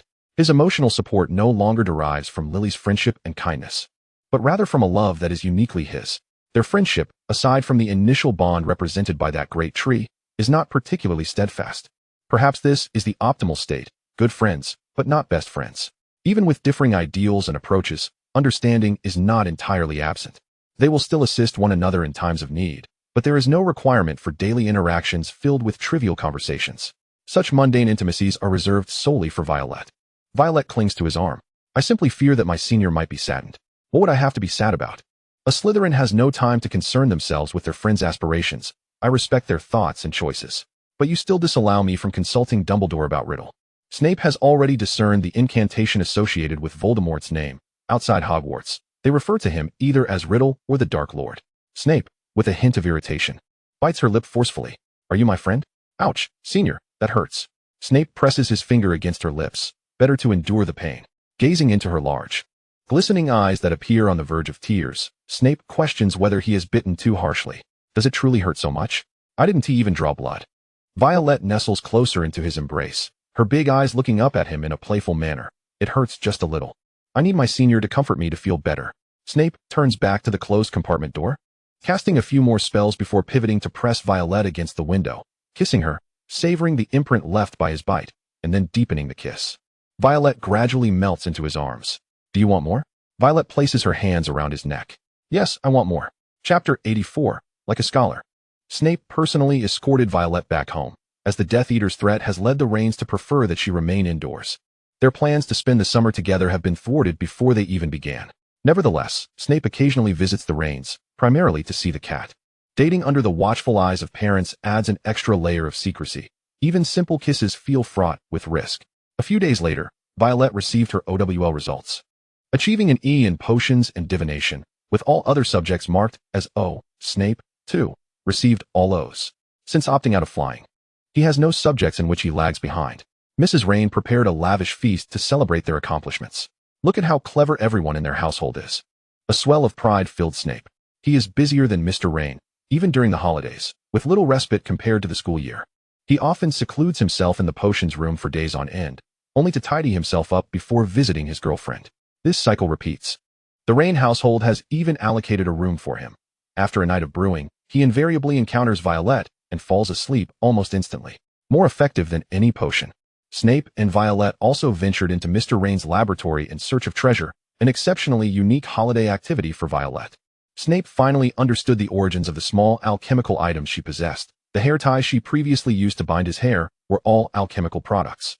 Each item stemmed from Mr. Rain's casual experiments, left in the corner of the lab for the cats to discover. Snape, I never imagined that at 17. I would still be playing such a game of hide-and-seek. Yet his girlfriend delights in it. What can he do but indulge her? Snape has never engaged in such games before. His magical perception allows him to sense the finest alchemical instruments, but not the specific one Violet seeks, resulting in him only finding a fan in the end. Given the nearby Chinatown, Violet's home is filled with various small items from the east.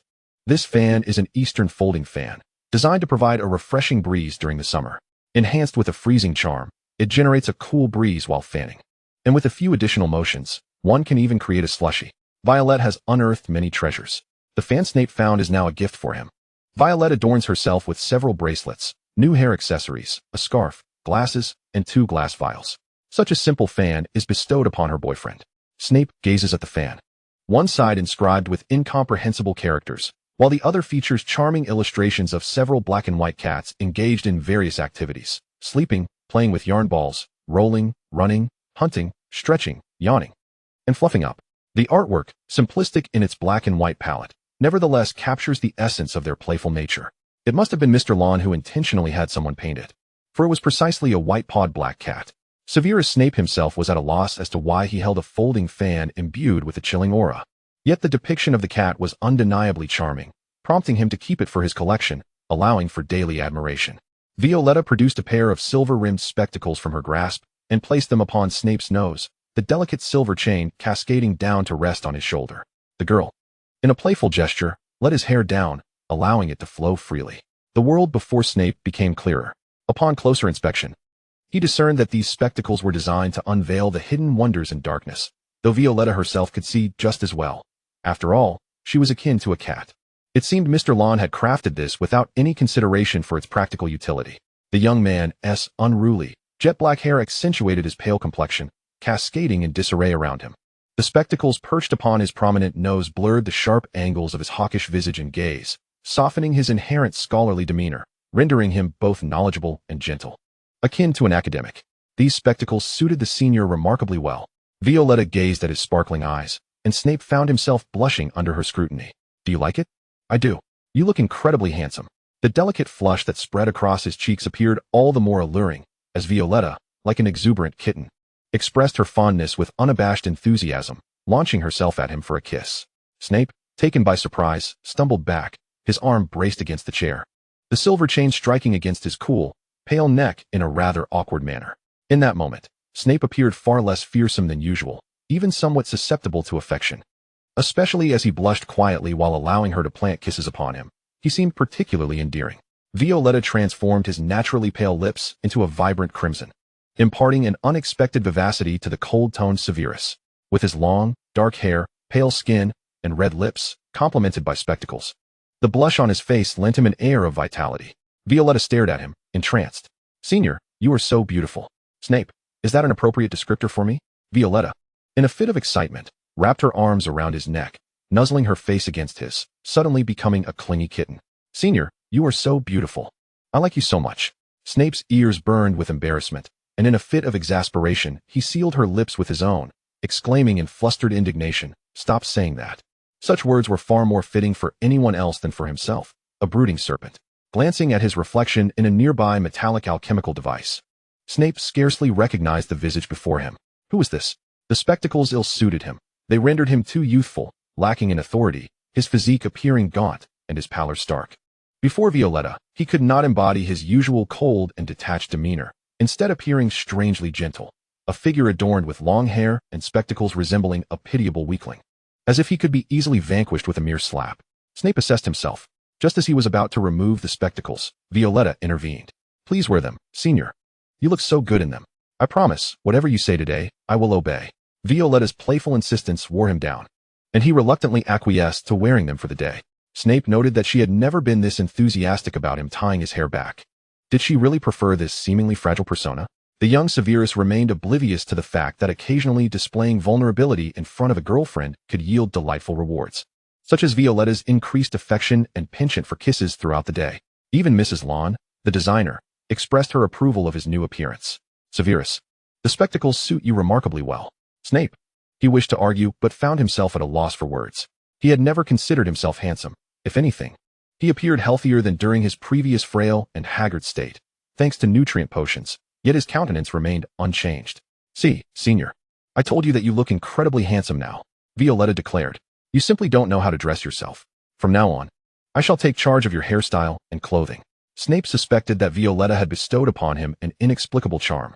Even in his worst moments, she could proclaim him handsome. Oh, well, Snape resigned himself, secretly noting her fondness for the way he appeared in spectacles. It might prove useful one day. Slytherins must always remember anything beneficial to themselves. Chapter 85, No Losses. Snape's abode on Spinner's End had undergone a complete transformation, aligning with Violetta's suggestions: green curtains, a plush sofa, and beige wallpaper. The wooden floors and staircases had been magically restored to their original hues, revealing an unexpected charm. Despite the dreary weather, a sudden downpour that rendered the air damp and devoid of bright sunlight, the furnishings within provided a sense of comfort amidst such gloom. The once decayed place now flourished with several potted rose plants, vibrant and full of life. Raindrops clung to the leaves and petals of the garden's potted plants, glistening as they slipped away, soft and beautiful. With the application of a non-marking extension charm, the home appeared more spacious. The fireplace connected to the flue network, greatly facilitating exits. A few bookshelves had been added to create a cozy corner, accompanied by a small sofa and table. The vase on the table held a bouquet of blue-violet violets, infusing the previously cold and austere atmosphere with a vibrant liveliness. After spending a Christmas holiday and most of the summer break, Number 19 Spinner's Inn had transformed into an entirely different abode. If only the external environment were more pleasant, it would seem a delightful place. Perhaps, should fortune favor him in the future, he might purchase a new home. Snape did not dwell on the necessity of residing here. He simply acknowledged that, for now, he could not afford a new abode. Seizing the opportunity, Snape invited Violetta to come and see. The fireplace in his home was connected to the lawn residence, and after a flicker of green flames, the girl appeared, adorned with ashes, in this dramatically altered space. It was no longer the narrow darkness he had first encountered or the subsequent emptiness. It resembled an ordinary yet warm home, just as she had described. Do you like it? Snape inquired, casting a cleansing charm to remove the soot clinging to her. He took her hand and led her to the soft sofa she had expressed a fondness for.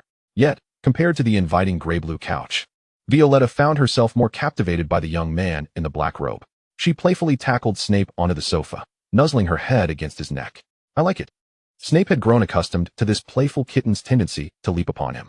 He draped his arm around her waist. Is there anything else you desire? Violetta's cheeks flushed, her heart racing, reminiscent of the moment Snape had presented her with that Potioneer-S certificate. Adding things she liked gradually seemed rather delightful. All right, Violetta thought, her heart swelling with warmth, and she leaned in to kiss him, doing so with gentle affection. Soft kisses graced Snape's neck, lingering on his Adam's apple. The young man stiffened, the vulnerable spot eliciting a primal instinct of danger, not the kind that would invoke wariness, but rather a strange sensation. Her tenderness and softness caused his heart to thunder, his blood boiling. Snape's voice emerged, slightly hoarse. Violet. The tip of her tongue brushed against his sliding Adam's apple. Is that not allowed, Senior? Severus suppressed the tingling sensations coursing through his limbs and gently lifted Violet, capturing her disheveled red lips with his own. Violet, her hands clasped around Severus's waist, effortlessly tugged at the strings of his heart. Her cool fingertips slipped beneath his clothing, resting on his abdomen, igniting a smoldering flame within him. She pulled slightly away from his lips, her voice a whisper. Is this the next time you mention last Christmas, Senior? Severus instinctively grasped her wrist, yet did not truly hinder her movements. After a moment of tense hesitation, he guided her palm to rest upon his thundering heart, nearly overwhelming her with its fervor. A strange heat flushed his pale visage, his voice low and hoarse. My physique is not particularly appealing. Are you certain? Violet's cheeks burned with warmth as her eyes sparkled. I want to see. He lifted her in his arms, ascending to the second floor, and pushed open the door to his room. It's unfair that only you can see, he murmured, pressing her onto the bed. His long black hair cascaded down, obscuring the desire in his eyes. A Slytherin never finds himself at a disadvantage. Violet's tousled hair spread across the dark sheets, accentuating her fair, rosy complexion and her jewel-like eyes. She reached up, wrapping her arms around his neck, pulling him down for a kiss. Oh! Violet's long hair and arms entwined him like silken threads. Though her face was flushed, and she dared not meet his gaze, she feigned composure. You were right, Senior. Severus turned her averted face back to him, locking onto her violet blue eyes, secretly employing a touch of legitimacy. Have you made up your mind? Yes. I like you, Senior. I decided long ago. It was you who hesitated, Violet murmured, a truth now laid bare. It seemed there was no retreat at this juncture. And Severus had no desire to retreat. They were in a legitimate relationship, more proper than anything short of marriage. He planted a tender kiss on her forehead, akin to a promise, before capturing her lips once more. Do not be afraid. Violet had nearly stripped him of his garments. She had once glimpsed the scars on young Severus's body, daring only a fleeting look, knowing he would never allow her to see them then, fearing he would scold her away if she did. But now, it was Severus who permitted it. Those scars upon his present form were no longer as prominent or glaring. His growth had rendered them less conspicuous. The child's body healed swiftly, and the once dark, vivid marks now bore only faint gray remnants scattered across his skin. They seemed to have healed, yet felt buried deep within Severus's heart, harboring remnants of past hatred and disdain, never having truly mended. Violet lifted her lips to kiss those shallow gray marks. I'm not afraid. She kissed each scar, asking softly, does it still hurt, Senior? The soft kisses momentarily stunned Severus, as if igniting something within him. Those scars, laden with bitterness, felt as though they were being reopened, not painful, but rather tingling, suggesting a newfound healing. Love had allowed him to regain flesh. How long had it been? It no longer hurt. This gentle sensation evoked an instinctive fear in him. Yet he found himself sinking deeper into it. He could not resist touching Violet's skin, captivated by her squinting eyes. So delightful and beautiful that his heart raced and threatened to leap from his chest. He yearned to draw closer to her. Severus pinned her down, preventing any erratic movements. His hands grasping her head, his lips brushing against her ear as he kissed down her neck. But you, Violet, if it hurts, remember to tell me. Outside. The rain fell like a ceaseless web spun by spiders, coalescing into droplets that slid down the window pane. The downpour intensified, muffling all other sounds. The quiet of Spinner's End was unprecedented. The rain washed away all remnants of the past, cleansing the cold, hard brick walls. The sky, obscured by clouds, cast in eternal darkness even in daylight, damp chills seeping into the crevices of the bricks. It was hardly pleasant weather. Few in England favored rainy days. Yet, even on such dreary days, the presence of another made it bearable. Chapter 86, Master of Potions. Violet awoke, unsure of the hour, feeling someone holding her from behind. Their embrace particularly tight, their chin resting upon her head, an unmistakable assertion of possession. A slight movement ignited a lingering ache throughout her body, compelling her to surrender. Why is he like this? Violet blushed at the thought. Usually aloof and reserved, Severus, in her home, had never once let her touch him. Yet now he was exceedingly passionate, a fervor that left her breathless.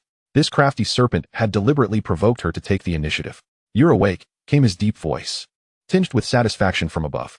Violet instinctively recalled memories, feeling weak and unable to muster strength. She instinctively recoiled, yet found herself nestled deeper into the embrace of the one who had so thoroughly overwhelmed her. His warm hands kneaded and caressed her waist, and Severus lowered his head to bite gently at her nape, kissing down to her shoulder amidst her shivers. Violet, shall we go again? Huh, again? Violet trembled uncontrollably. Senior. About that. We're still students. What if something goes wrong? Severus chuckled softly, the tremor of his chest resonating against her. Why does your laughter sound so delightful? How unfair. It was another tease. Violet, have you forgotten that your boyfriend is a potions master? While you were asleep, I administered a potion. Violet turned to him, pouting. Senior, my waist hurts. Now you're not calling me Severus? The memory of how she had addressed him previously made her feel flustered. She playfully swatted him lightly, her limbs feeling weak. Don't say that. If you do, I'll bite you. But back then, you were quite beautiful. I want to hear you say my name again. Violet opened her mouth to nibble at his collarbone. Severus pressed his finger against her sharp canine, feeling a twinge of pain, yet more joy bubbled within him. I never knew you were so fond of biting. Not only were there marks on Severus's collarbone, but also on his neck and shoulders, even on his Adam's apple. Violet buried her flushed face against his chest, grumbling, "Next time, I'll try not to bite you, senior. Bite me if you wish. I cherish the marks left by you, even if they resulted in wounds." He held no disdain, even relishing them. Severus's home had yet to accommodate feminine clothing, so Violet donned one of his shirts after her bath. The loose-fitting shirt revealed her collarbone and shoulders, its length barely covering her behind, while her long legs were exposed, adorned with a myriad of faint red love bites. Severus felt a flush creep across his face. Violet's appearance was more provocative than if she had worn nothing at all. He lifted the soft, languid girl into his arms. "What would you like to eat tonight, Violet?" She clung to his neck, nuzzling against his hair, which bore a hint of jasmine, mingled with the ever-present scent of mugwort that clung to him. "I want meat." That evening, Violet stayed over at 23 Spinner's End, a frequent visitor during the summer holidays. The young couple in love found immense joy in merely being together. Whenever Severus had time, Violet would coax him out on dates, preparing him a variety of clothing. The bustling yet joyous summer days swiftly drew to a close. In the final days, Snape meticulously organized his research papers from the holiday, penning several studies on the tears of the Boggart and the enhanced effects of the Soul Soothe potion. He filled in some gaps regarding the research on the Boggart's tears. And for the Soul Soothe potion, he replaced some of the rarest ingredients with slightly more commonplace ones, preserving the potion's original effects on the soul while adding potent soothing properties for both body and mind. It proved effective against the residual pain from the Cruciatus curse. Once this research was published, it made headlines, marking his entry into the ranks of master potion makers. Initially, it seemed a mere coincidence that a 15-year-old boy passed the potion's mastery examination. Thereafter, he had published little, evoking a sense of youthful genius that had stagnated. However, it became evident that greater achievements awaited him. Snape's reputation eclipsed that of the previous Wolfsbane potion, establishing him as the most renowned potion master of the moment. When the papers were published, Snape was already at Hogwarts, experiencing the fifth-year owl post once more. Slughorn had become exceptionally affable, frequently calling him Severus with a familiarity that suggested he regarded Snape as his favorite student. The master potion maker Snape was now nearly at Slughorn's level, with the only advantage Slughorn held being age and experience. Moreover, Slughorn, enamored with social events and balls, had not published a paper in ages, and his reputation in the potion-making community likely paled in comparison to Snape's. To repay the favor from his fifth year, Snape included Slughorn's name as a supervising professor on the Soul Soothe potion paper. As Snape perused the papers that extolled his praises, some suggested that his enhancements to the Soul Soothe potion merited a Merlin's medal. It appeared that he did not need to scramble among the Death Eaters to attain the glory he desired. He possessed the capability to achieve it without sacrificing his future or his soul. "Senior, are you not happy?" Violet inquired, gently touching his face, sensing that his mood was less than exuberant, far removed from joy and excitement. "Not at all. I am quite pleased." Snape merely recalled the professor Violet had seen. Different choices lead to entirely different lives. He tucked away the Daily Prophet and turned his gaze to Violet. "No, perhaps a significant portion of the credit belongs to you." No one held him back. Snape would not have actively chosen to gain accolades in such a manner. His focus in the 6th and 7th years would likely shift towards his clandestine studies of dark arts rather than potion modifications. Delving into forbidden tomes for personal research would take considerable time. Although he had no intention of joining the Death Eaters, he unexpectedly crossed paths with Grindelwald, earning his admiration and notes, allowing Snape to develop his own unique spell, the Shadowless Blade. With his obsession for power satiated, the advancement in potion-making propelled him into a new realm. Snape embraced her. "Violet, you must surely be my good fortune." "Really?" Violet chuckled gleefully. Since her senior had begun courting, he had become increasingly articulate. Previously, he might have been acerbic, but now Violet suspected that even if she were to explode a cauldron in front of him, he would be reluctant to scold her. "Humph, such confidence. Considering I have already captured his heart, haha." "Indeed." Snape planted a light kiss on her cheek. "Shall we unwrap these gifts together?" "We did so once in 5th year." The two swiftly organized the presents in the empty classroom, reminiscent of their 5th-year experience. Chapter 87, Slytherin. Recently, Slytherin had garnered significant attention, aside from Snape. There was also Regulus, now the head of the Black family. At just 16, Regulus donned the family head ring. Yet, rather than feeling joy, he had grown considerably more reticent compared to before. The Black family had long since pledged allegiance to the Dark Lord, and Regulus's ascension as the youngest head of the family entailed the acceptance of all its burdens. The moment he became head, he was tasked with proving the Blacks' loyalty and becoming a Death Eater. Snape's growing renown, particularly with the Soul's Soothe Potions improvements, had earned him the title of Master Potion Maker. Regulus, representing the Death Eaters and Voldemort's will, approached him with an invitation to join. Snape steadfastly declined once more. You know, Severus, the Dark Lord holds you in high regard. Snape's rapid progress, from an obscure, impoverished half-blood to the youngest Master Potion Maker, was undeniable. No one could ignore his presence any longer. Thank you for the reminder, Regulus. Snape sensed that the Black family head did not seem particularly aligned with Voldemort. He appeared less haughty and arrogant than other purebloods. His words, rather than expressing pride in Voldemort's regard, seemed more a warning to Snape about the perilous nature of the situation. Snape had rejected him multiple times.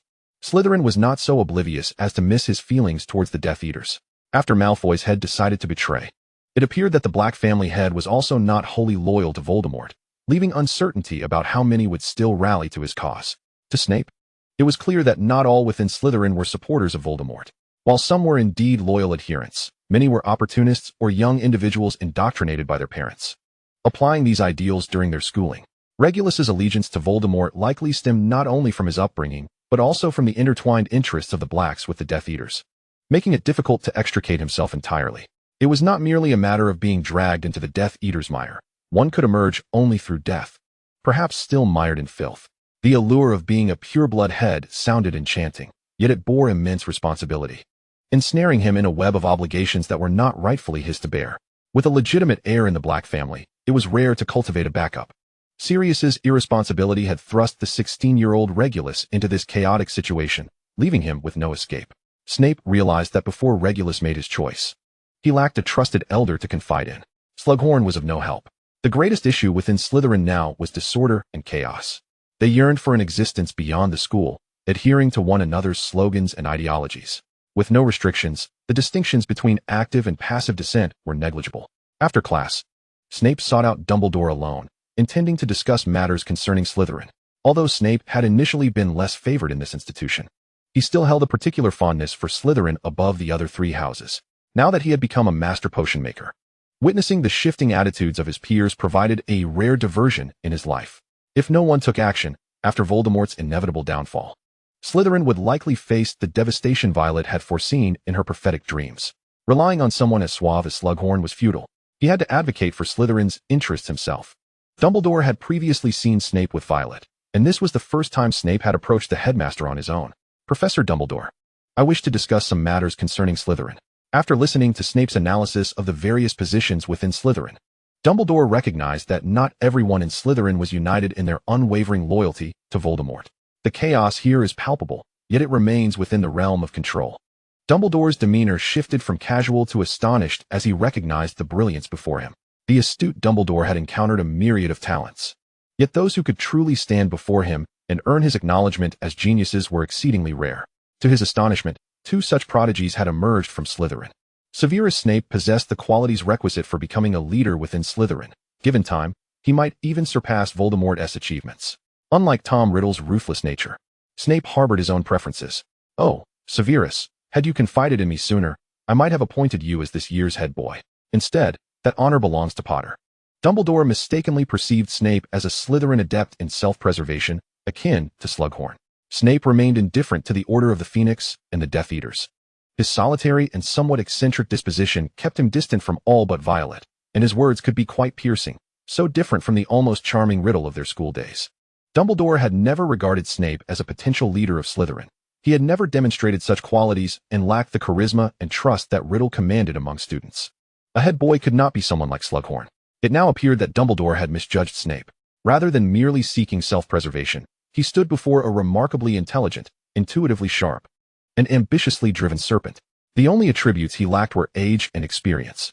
Headmaster Dumbledore, rather than fixating on who the head boy might be, Slytherin now required a genuine leader, someone to guide them, rather than allowing them to flounder in chaos. They were not all the malevolent Slytherins you perceive. A significant portion acted this way due to the mistaken belief that Voldemort was a leader. Snape was aware of the prophetic dreams indicating that he would eventually have to rectify the turmoil in Slytherin, but by then, it would be too late. Uncertain whether he would become the head of Slytherin again, he nonetheless felt compelled to advocate for the house before his graduation, striving to secure a commendable professor for Slytherin to reign in the foolishness of those obsessed with blood purity and Voldemort. In a moment of hazy clarity, Dumbledore sensed that the individual before him was not merely a seventh-year student, but the true head of Slytherin. Slughorn would never have faced such forthrightness from Slytherin. He ignored their tumult even more than Dumbledore did. I shall give this serious consideration and seek a suitable candidate. Dumbledore reflected on whether he had perhaps neglected Slytherin too much. Slughorn was not a commendable head, yet he had never replaced anyone. Headmaster, it is imperative that we find an appropriate candidate. It matters not that the great white wizard lacks the energy to oversee our affairs in Slytherin. It is your duty as headmaster to appoint a fitting professor or head of Slytherin. This is not merely a matter concerning the Death Eaters and the Order of the Phoenix. It pertains to the rights that Slytherin deserves. Minerva McGonagall from Gryffindor, Phileas Flitwick from Ravenclaw, and Pomona Sprout from Hufflepuff all command the love and respect of their students. They lead their houses along the right path, despite occasional blemishes. The overall direction remains sound. Yet, who leads Slytherin? It would be absurd to think that Slughorn could guide Slytherin. He would flee at the first sign of trouble and be the first to appear when there were benefits to be gained. While a master of potions, how long has it been since he published a paper, one bearing his name? In terms of prowess, he could not hold a candle to McGonagall or Flitwick. How could an ambitious and proud young serpent genuinely respect him? For the first time, Dumbledore found himself confronted by a student who questioned his indifference and inaction regarding Slytherin, even failing to find them a suitable professor. This negligence had led everyone to believe in Voldemort, plunging the house into disarray. Were it not for Violet, Snape would not have been here speaking with Dumbledore. He knew he too would be drawn to Voldemort's power. The people of Slytherin had little choice. The former Snape had lacked options, and Lily's desire for him to walk her path was not a choice at all. She simply wished for him to follow her, unaware of what he truly wanted. It was only when Violet appeared before him that Snape saw a second path, which resolved him to extricate himself and resolutely refuse to join the Death Eaters. This conviction arose from the depths of his being, lending him unwavering determination. Yet many in the present Slytherin lacked such choices. The younger ones were oblivious to their actions and words, while those slightly older had already involuntarily or voluntarily sunk into the quagmire of the Death Eaters. If Slytherin could have a sufficiently powerful and charismatic professor to capture the attention of all the young snakes, would there be so many who would choose to follow a Voldemort they had perhaps never truly encountered? Of course, I shall find one. Snape's words compelled Dumbledore to contemplate the issues surrounding Slytherin. While he indeed held a distaste for the house, his failure to secure a trustworthy and commendable professor was undeniably his own dereliction of duty. After Snape departed, Dumbledore leisurely sipped his overly sweet tea. Finding a suitable professor for Slytherin would be quite the challenge. Those young serpents held their standards high, and few could meet their expectations. Chapter 88, The Half-Blood Prince. The conversation with Dumbledore that day had become like a stone cast into water, its ripples yet to manifest any discernible effect. Snape diligently researched enhancements to potions during class, with Slughorn offering no objections. What was there to inhibit? His student had previously been awarded the title of Master of Potions ahead of schedule, and among Slughorn's many students, few could achieve such a distinction. Snape had already applied for the privilege of independent research in potions class, and he was likely conducting his own investigations, with Slughorn paying little heed. Snape was working on an improved version of the Wolfsbane potion. This newly conceived potion exhibited potent side effects. Yet Snape's instincts as a potioneer indicated that it held considerable potential for enhancement. Furthermore, having obtained Dumbledore's manuscript on dragon blood and thoroughly examined its details, Snape discovered that dragon blood seemed exceptionally suitable as a primary ingredient to replace that of the Wolfsbane potion. In her 6th year, Violet aspired to delve into herbology, with Professor Sprout affirming her considerable talent in the field. Rather than purchasing a new textbook, Violet opted to borrow an old one from an upperclassman. Snape relished taking notes in his textbooks. Every Ravenclaw knew that a textbook adorned with the notes of a predecessor was far more precious than a pristine one. Some Ravenclaws even frequented secondhand bookstores specifically to seek out volumes marked by previous owners' annotations. For Violet, there was nothing more invaluable than Snape's notes. His prowess in potion making was exceptional, which suggested that his herbology skills would not be lacking either. The textbook contained numerous entries that captivated Violet's attention. In fact, she eagerly collected all of Snape's other textbooks as well. On November 1st, in addition to the coming-of-age gift Snape had originally prepared for Violet, she requested another gift from him. She insisted on obtaining every book that bore the name of the Half-Blood Prince, from his 1st year through his 6th, and even those from his 7th year after graduation. She was determined to safeguard her upperclassmen's books, ensuring that the green-eyed Potter would never lay claim to them. The books of the Half-Blood Prince were hers. The Half-Blood Prince himself was also hers. The following day, Snape gathered all the books for her. His textbooks, though quite worn, bore his handwritten notes, rendering them unsuitable as gifts. However, Violet holds a profound affection for these ancient tomes. Does she truly cherish these antiquated books so dearly? Severus is brewing wolfsbane in an empty classroom. The volumes he employs are the worn-out texts left to him by Eileen. As there was little money for new textbooks during his childhood, these tomes, passed down through 2 generations, are tattered and bear the inscriptions of 2 individuals. Severus, being proud, shows no hesitation in continuing to annotate his mother's textbooks. His handwriting is diminutive and somewhat hasty, requiring careful scrutiny to decipher. Violet sits beside him, perusing Severus's 6th grade potion textbook. Beyond the improved potion recipes he has penned, one might discern hidden incantations within its pages. What a splendid textbook it is. And yet he keeps it in the potions classroom. Of course, with such exquisite notes from a senior, how could one carelessly place the textbook aside? Violet's demeanor is serious, and she holds it in high esteem. It ought to be safeguarded. The green-eyed Potter merely acquired the Half-Blood Prince's potions book and was able to outshine the best student in Professor Slughorn's class, claiming the top spot. This is a relic of great significance. Violet muses that perhaps if she gazes upon it a little longer, her own potion-making skills might improve. A gift from the Half-Blood Prince. Severus feels a sweetness bloom within him. His old textbooks are being preserved with care, and everything associated with him seems to be cherished in Violet's presence. Their rendezvous has shifted from the library to the empty classroom. This change is primarily due to Madame Pance's propensity to eject any couple caught in intimate embraces from the library. Yet, how could a besotted pair refrain from such gestures? Even holding hands? If you love it, keep it. These books shall belong to you in the future. Having brewed the wolfsbane to perfection and bottled it with meticulous records, Severus feels a tinge of melancholy. Where might he find a werewolf to test his potion? Although he is aware that Remus is readily available at the school, their relationship is rather strained. Moreover, Severus has never experienced the Shrieking Shack. He has only heard Violet recount tales of it. Remus is entirely oblivious to the fact that 2 more individuals are privy to his furry little secret. Perhaps Dumbledore could lend a hand? After all, the success of the wolfsbane would not be without its benefits for him.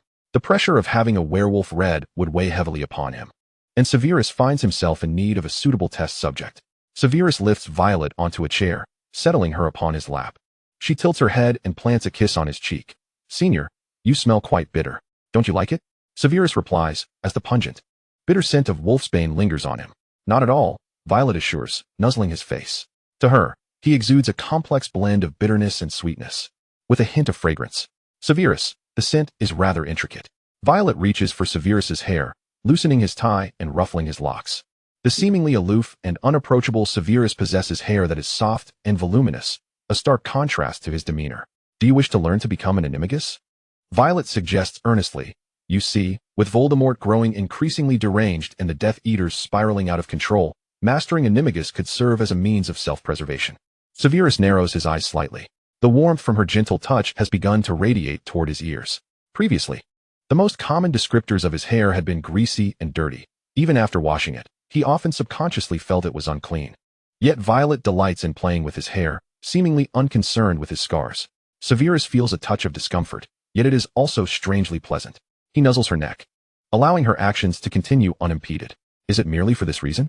In truth, Severus believes that even if he were captured by the Death Eaters, he would likely not face dire consequences. After all, Voldemort has always sought to recruit him. He requires a highly skilled potioneer. As for the mind-closing spell, Severus has gleaned a new application from the professor in Violet's prophetic dreams. For the first time, he realizes that the pinnacle of the mind-closing spell lies in weaving falsehoods from genuine memories, even crafting illusions that can deceive and conceal the secrets that must remain hidden. To his astonishment, the mind-closing technique he takes pride in has room for improvement. Since he has acknowledged this, Violet ceases her pretense, playfully tangling Severus's hair into a messy tuft.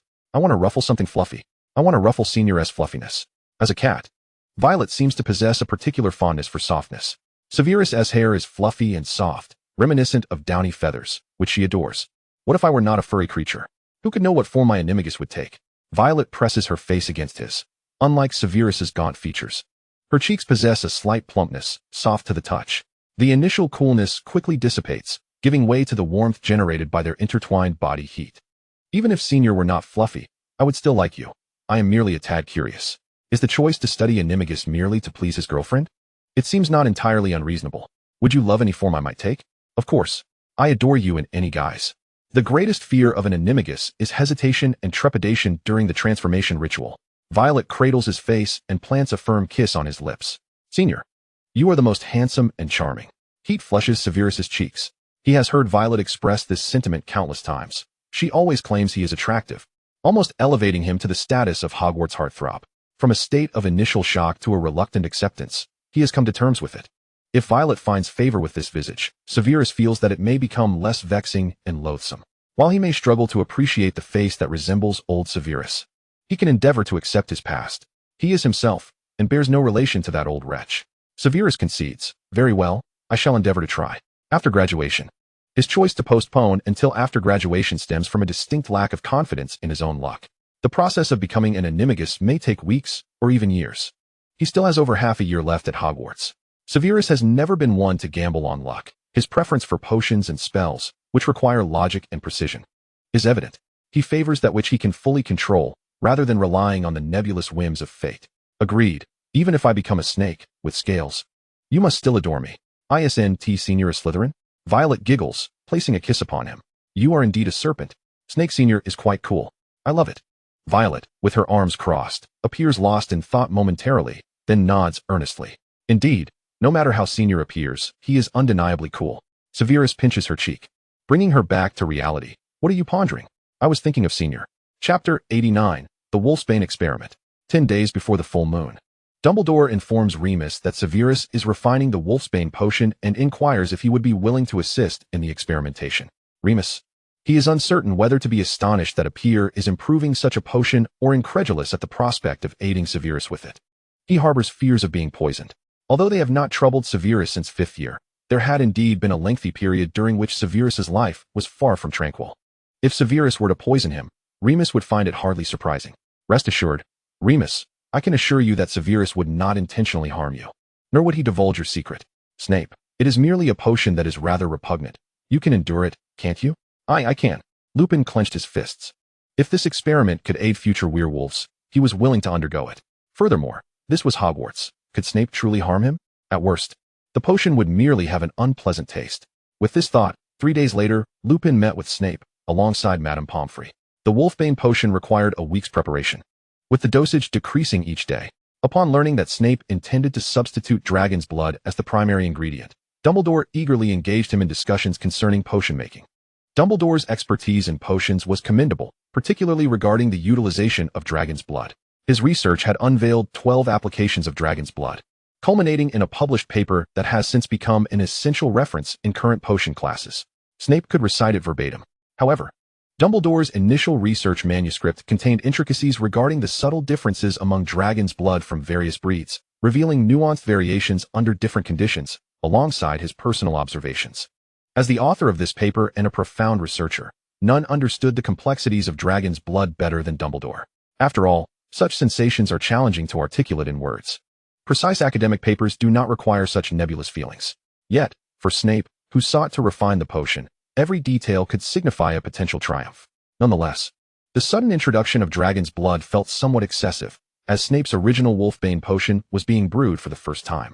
Thus, the potion Lupin consumed was essentially the original formulation, albeit slightly modified by Snape.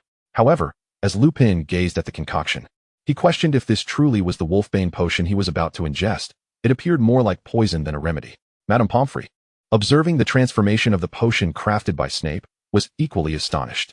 Even more surprising was the fact that its efficacy remained intact, and even improved. Remus, it may look unappealing, but its effects are indeed remarkable, she assured him. It is fortunate you are being given this. Lupin, Snape's icy voice interjected. Do you believe you have the luxury to be choosy? Although Lupin's demeanor was generally calm, it was not synonymous with weakness. In truth, within his character lay a resilient spirit, which allowed him to maintain a positive outlook despite being a werewolf. Apart from his friendships with those two bullies, he excelled in many respects. At that moment, unencumbered by the near-fatal experience with Snape, he felt emboldened to retort in kind against Snape's barbed remarks. Suddenly, a small cat's head emerged from Snape's pocket, shattering the tension in the room. Lupin watched as Snape used his finger to nudge the cat back into his pocket, only for her to emerge again, repeating the process twice. Lupin, suddenly, I felt entirely at ease and forgot what I intended to say. He lifted the cup to his lips, only to nearly regurgitate the potion upon tasting its foulness. What is this flavor? He had never encountered such a horrid taste. This is an exceedingly rare ingredient, Hogwarts is exceedingly generous to provide it for free. Do you dare to spit it out? Snape's tone carried a hint of Slytherin's languid arrogance, the emphasis precise and exacting. Rare, free from Hogwarts. Lupin suppressed his nausea and swallowed. His mind went blank. Unsure of what he had just consumed. I believe I have glimpsed Merlin. What is it like? The little cat climbed onto Snape's arm. The Wolfbane potion, inherently toxic, acted as a means of countering the werewolf's bloodline afflictions, utilizing the potion's toxicity to combat the uncontrollable frenzy, allowing them to maintain their sanity during the full moon. It hurts. My strength is waning just like before. The Wolfbane potion felt like scalding water, searing its way down his throat to his stomach. The nauseating taste even dulled some of the pain, rendering the discomfort less noticeable due to its sheer repulsiveness. Soon, he found himself weakened, his strength dissipating. The initial dose was the most potent and severe, akin to suddenly succumbing to a grave illness. Madame Pomfrey supported him as he settled down. Remus, you should rest and regain your composure here. She was accustomed to such scenarios, having cared for Lupin in the past, especially since she had brewed the Wolfbane potion herself. The concoction was labor-intensive and quite challenging. While Slughorn could indeed brew it, he likely would not wish to expend effort on a werewolf he deemed of no value. Snape meticulously recorded any symptoms Lupin exhibited, as this was his first encounter with a werewolf who had consumed the potion. Observing that a mere sip could be fatal for a mouse, he noted the werewolf's robust constitution and high resistance to toxins. No wonder they resorted to poison to combat poison. The average individual would not be able to tolerate such a brew. The little cat lay on his shoulder, having skillfully maneuvered from Snape's pocket to his perch. Violet had chosen to accompany him, seemingly anxious about the shrieking shack. She could not allow her elder to venture there alone. As the effects of the Wolfbane potion began to wane, Lupin's discomfort lessened, and he regained some strength. Snape glanced at his pocket watch. 36 minutes had elapsed. You are recovering 10 minutes ahead of schedule. Am I recovering early? Lupin recalled that previous bouts of pain lasted much longer. Snape was disinclined to answer his inquiries. Madame Pomfrey had documented all the details regarding Lupin's condition after using the Wolfbane potion, which he had thoroughly reviewed. Madame Pomfrey, the potion's effects have concluded. I shall take my leave. Do not expect him to attend to Lupin. It was a minor miracle he had not been given a vial of actual poison. Very well. Severus, should any anomalies arise, I shall inform you. For the next 7 days, Lupin would experience significant weakness, necessitating care from the hospital wing. Lupin regarded the youth cradling the cat. Since 5th year, Snape had grown increasingly formidable. The entirety of Hogwarts was aware of this potion prodigy. Even some young Slytherins had begun to idolize Snape, temporarily forgetting their pure-blood ideologies. He had shattered the chains that once bound him, rendering himself impossible to ignore. In contrast, Lupin felt increasingly burdened by his werewolf identity. The older he grew, the more he comprehended the limitations imposed by his condition. His future seemed devoid of a normal life. He even hesitated to face the girl he admired. Contributing to the enhancement of the Wolfbane potion was the only endeavor he could envision as a means of making a difference. Thank you, Snape. Snape cast a sidelong glance at him, but said nothing. He departed from the shrieking shack. The Whomping Willow, struck by a curse, appeared to have been petrified, frozen in place. It was Dumbledore who had deliberately planted it there to protect Lupin, ensuring a secure entrance and exit. Indeed, there existed a hidden passage. Validating Snape's earlier suspicions, Snape gently pinched the kitten's ear. We agreed you were not to come out. The small cat had cost him a measure of authority. Violet transformed back, cradled in his arms. Though the weight on his arm had suddenly increased, Snape held her securely. Previously, Severus Snape had contemplated the notion of physical exercise. And he was not merely indulging in idle thoughts. He had earnestly committed to it. He was now capable of securely cradling Violet in his arms. No, I must keep a watchful eye on Lupin. I refuse to let my senior face the werewolf alone. Violet seethed with determination. Although prophetic dreams indicated that Lupin was also being used, a plethora of contradictions lingered prior to that realization. Those 4 individuals were indeed, as articulated by the Eastern wizards in Chinatown, akin to Senior K. Just observe how formidable he is when left to his own devices. Were it not for that prophecy indicating that Senior would surpass them 100-fold in adulthood, they could only rely on sheer numbers during their youthful days at school. I had presumed that the Senior would despise concocting potions for Lupin. Snape admitted. Indeed, I have no desire to provide him with Wolfsbane potion. Thus, he merely serves as the experimental subject for the potion's enhancement. In light of the potion experiment, Snape found himself able to accept this arrangement, especially as he could utilize Hogwarts potion supplies. One should not forego collecting Dumbledore's wool when the opportunity arises. Chapter 90. Intoxication. Violet found Snape's candidness in exploiting Dumbledore's resources rather endearing, unable to resist planting a kiss upon him. before entering the hallowed halls of Hogwarts. Violet implored him to set her down. Being carried in such a manner by her boyfriend in public made her feel somewhat bashful. She casually retrieved a chocolate from Snape's pocket, an offering she had gifted him during Halloween. Violet would never forget to present him with sweets on that occasion, hoping that these confections would serve as a guardian charm, warding off any mischief makers. As she unwrapped the candy, she offered a piece to Snape. "Senior, is it delectable?" Snape crunched the chocolate, revealing an abundance of nutty goodness. It was not overly sweet, as Violet's gifts of candy and treats always had reduced sugar content. Their palates were remarkably similar, as Violet also preferred her confections to be less saccharine. In her childhood, she had read in some Muggle book that cats consuming sugar could suffer from severe fur loss, which frightened her into avoiding sweets for a time.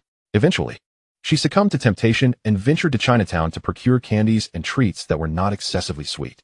Thus, number 7, Rose Lane, became home to two varieties of desserts, the high-sugar confections favored by the Lanes and the subtly sweet delicacies preferred by Violet.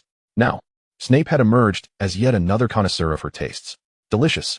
During Christmas, Snape spent time with Violet at number 7, Rose Lane, but for the subsequent holidays, Violet intended to retreat to Spider's Alley to share intimate moments with her senior. On the very first day following Halloween, Violet had reached adulthood. By now, it was Christmas, and while at home, she refrained from speaking freely. However, upon arriving in Spider's Alley, she boldly expressed her desire to taste alcohol. Hogsmeade never sold alcoholic beverages to young witches and wizards, and Violet had never partaken before. "Has the senior ever drunk?" "I have." "What does it taste like?" "It depends on what you were drinking." Snape had once sampled the inferior spirits from old Snape's collection. In his youth, there had been plenty of such concoctions at home, and in his thirst, he had not comprehended the distinction between alcohol and water, so he took a sip. It was dreadful, leading him to associate alcohol with unpleasantness, harshness, and chaos for a long time. He remained oblivious to any utility it might possess beyond dulling one's senses. Later, at a soiree at Malfoy Manor, he encountered fine red wine.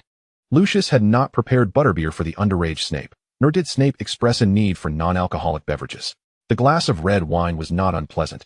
It bore a rich, slightly acidic aroma that warmed his body and seemed to relax his mind momentarily. Snape took only one glass, yet it transformed his prior impressions of alcohol. Not all drinks were distasteful, nor did one's mind become muddled after a single sip. Alcohol itself was not to blame. Rather, it was the individuals who employed it to numb their faculties.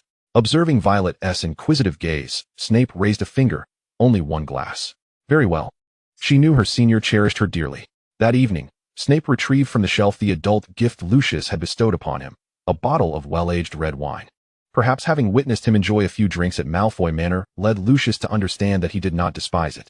This was also the sole gift Lucius had given him, aside from potion ingredients, intermingled with the genuine sentiments amidst their predominantly transactional relationship. "Drink this, it's quite palatable." Snape did not harbor a disdain for wine, yet he would not permit himself to become inebriated. His recollections of drunkenness were far too unfavorable, even for Violet. He allowed only a single glass. Yet, the little cat succumbed to the effects of that modest serving of red wine. "Snape, is this wine truly so potent?" "Senior, it's delicious, I want more." The little cat, slightly unsteady, lunged towards Snape, attempting to topple him onto the sofa, only to be embraced by Snape, who prevented her from moving. With her violet eyes slightly glazed, her gaze settled upon her senior's lips, which appeared soft and delectable. She lowered her head and nibbled on his mouth, her tongue brushing against his tender lips, melding the fragrance of the wine into the kiss. Though Snape had not consumed a drop, he felt a slight intoxication wash over him. As his hand caressed Violet's head, he encountered something soft and plush. Upon touching it, he realized it was cat ears. "Ah, don't squeeze them, senior." The velvety sensation beneath his fingertips was utterly delightful, making it hard to resist. Violet instinctively rubbed against his palm, burrowing into his embrace, her cat ears brushing against his chin and neck, adorably clingy. "Why can I squeeze them?" Snape purposefully pinched the tips of her ears and gave them a gentle rub. Violet turned her head away and nuzzled against his neck, seeking to alleviate the ticklish sensation. "Severus, you're bullying me." Snape, feeling a twinge of delight from the affectionate ministrations of his tipsy little cat, found her fragrance mingling with the intoxicating aroma of the wine, more beguiling than the most exquisite potion. He suspected he must have ingested some sort of love potion. Otherwise, how could he feel so wonderfully strange, as if his heart were about to leap from his chest, awakening him anew?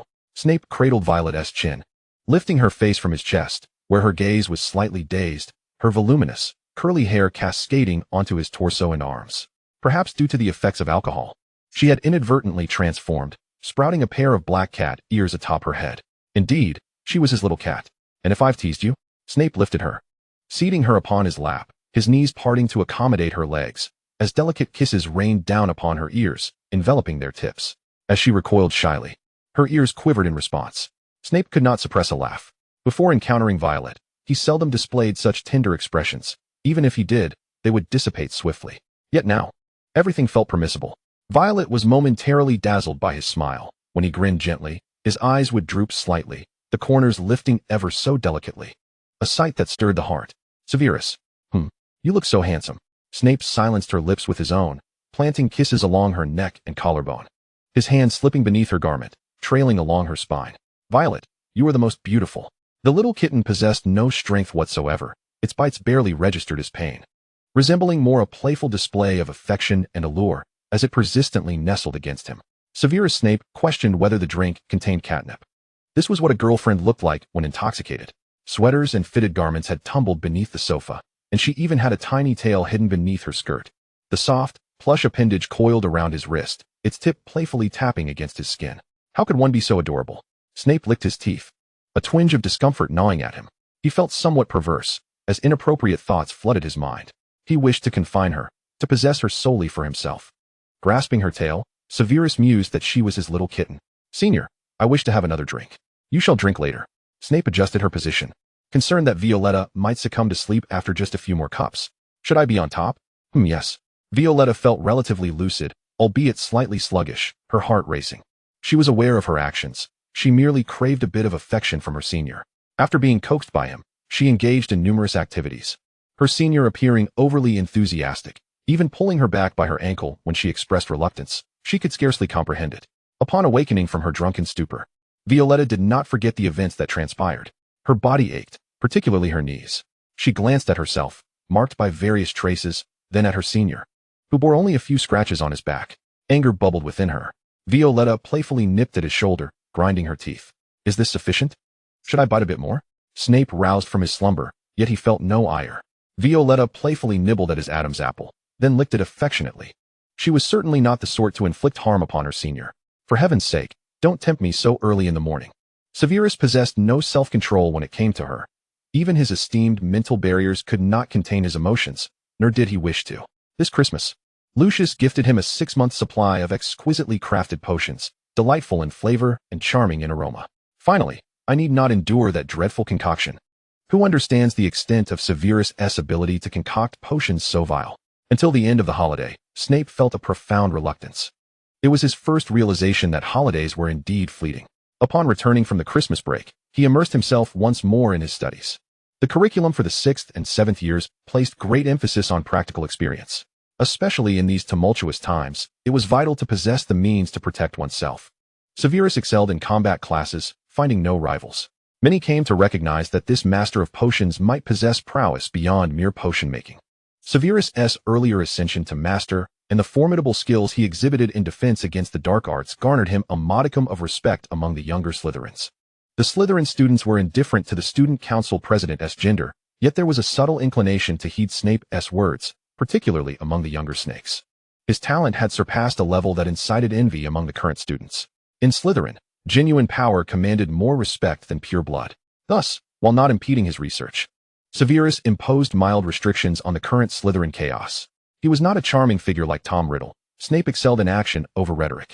With the cooperation of Lily, the student council president, minor disputes among younger students could often be preemptively resolved. The Gryffindors were at a loss on how to handle Slytherin, and the 2 Gryffindor student council presidents only intensified the disdain and resistance from Slytherin. Thus, when other houses clashed with Slytherin, Lily would enlist Snape to mediate. In matters concerning Slytherin, she delegated a portion of her authority to him. It proved to be a wise decision, as Snape handled situations far more adeptly than Potter's inclination to confront Slytherin students directly. Slytherin had long been devoid of a true protector and leader. Severus temporarily filled that role. The chaos among the younger students had diminished significantly. Occasional verbal disputes arose, yet they no longer escalated to curses and insults. Severus safeguarded the younger children, ensuring justice was served. His power and reputation were formidable enough to shield the little snakes. Once Slytherin regarded him as a leader. They ceased to resist his directives. Even some upperclassmen were compelled to behave, recognizing Severus's superiority and heeding familial admonitions against provoking him. Aside from a few purebloods who had truly been indoctrinated, Slytherin had calmed remarkably swiftly, a feat unattainable by Gryffindor or even Slughorn, the head of Slytherin. After Severus resolved the conflicts among the younger Slytherins, Lily gradually observed a significant improvement in the atmosphere at Hogwarts, particularly among the lower years. She had witnessed the former Slytherin and now saw the present incarnation. Severus had imparted to them a second choice, to earn glory through their own strength. The youngest master of potions was not a pureblood. In truth, Severus was more suited to be the head of Slytherin than Slughorn. Even Slughorn sensed the shift. What had transpired? The young snakes once devoted to Tom now gravitated towards Severus, while he remained devoid of their affection. I long to resign, Slughorn lamented, harboring deep-seated resentment. With the secrets of Voldemort hidden within his mind, who would have guessed that his greatest fear was once his own pupil? Strange occurrences were not limited to Slughorn. Regulus was also embroiled in turmoil. He had clashed with Sirius, whose blunt and disdainful words towards Slytherin had long been a source of irritation. Regulus should have been accustomed to this, yet shortly after the Christmas break, he found himself embroiled in a physical altercation with his brother when Sirius once again jabbed at him. This was the most emotionally expressive and furious Regulus had ever been. Marking his first experience in a fight, naturally, he was bested by his more skilled older brother. Did I say something wrong? You Death Eater. Come on, let us continue. Upon seeing the family ring on his brother's hand, Regulus understood. Ultimately, he chose to follow Voldemort. You fool. Mad Dog. Hogwarts bore witness to a dramatic schism between the brothers, as all observed their conflict escalate to physical violence. Many believed the brothers had finally reached an irrevocable point of separation. Yet Severus found it peculiar. Slytherin placed immense value on family. Aside from the occasional verbal sparring with Sirius, Regulus had never truly fought before. The following day, Severus learned the reason for this upheaval, as Regulus approached him, seeking solitude. Severus, may I ask you for a favor? Regulus's face was calm, yet he unconsciously stroked the family ring on his finger, betraying his inner turmoil. You are the only master of potions I could find. What is it? Regulus presented him with a small vial of emerald-hued potion, resembling a poison. Help me discover the antidote for this. The reason for seeking Snape rather than Slughorn is quite straightforward. The head of Slytherin is currently preoccupied with his lessons, and the students can sense his trepidation and distraction, leaving him little time to delve into the study of any potions. Why did you engage in a confrontation with that black from Gryffindor? I have always thought you were not a person given to impulsive actions. Snape's intuition has always been unsettlingly acute. What precipitated your emotional breakdown? Snape glanced at his left wrist, contemplating matters related to the Death Eaters, Voldemort, and the poison contained within that vial. At that moment, Violet rushed to find him near the Black Lake after class. Senior. Her corporeal Patronus trailed closely beside her, and upon Snape's first sight of it, he instinctively lunged forward, embracing it, after which it nestled quietly in his arms. Last one to stop. Chapter 92, The Final Horcrux. What are you talking about? Regulus appeared somewhat bewildered. Snape twirled the small vial in his hand. He cast a silencing charm with his wand. And then, locking eyes with Regulus, he suddenly inquired, did your sudden emotional collapse arise from discovering something concerning the Death Eaters or the Dark Lord?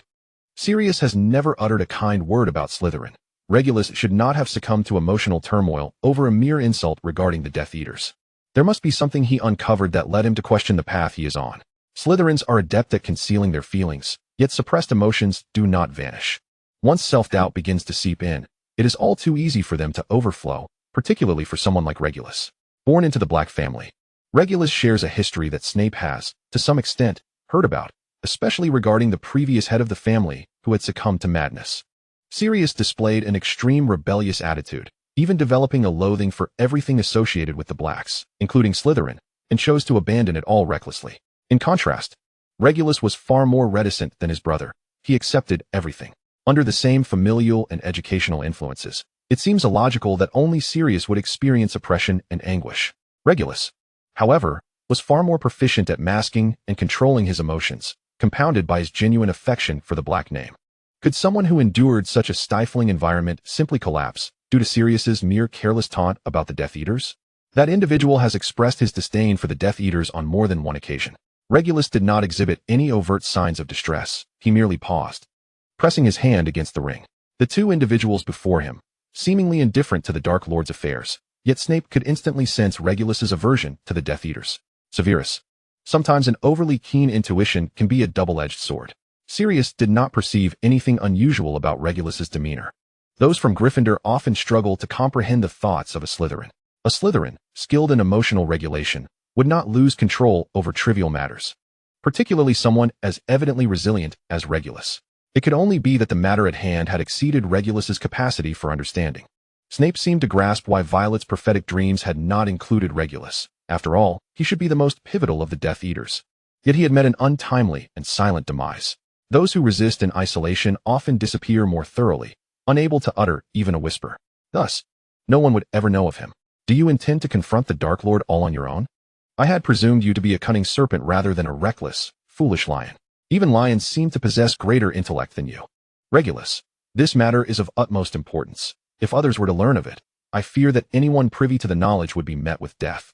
Regulus could only safeguard the secret within himself and creature. Voldemort's secret? Snape and Violet exchanged glances, and Violet couldn't help but chuckle. I apologize, I couldn't restrain myself. Does Voldemort even have secrets left? Before two seers, he might as well be running naked. Snape replied, concerning his secrets, I fear we do know a little.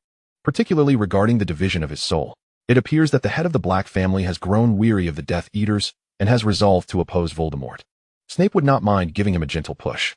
Regulus's eyes widened in alarm. The perilous secret was no longer a secret, and he need not sacrifice his life to protect it.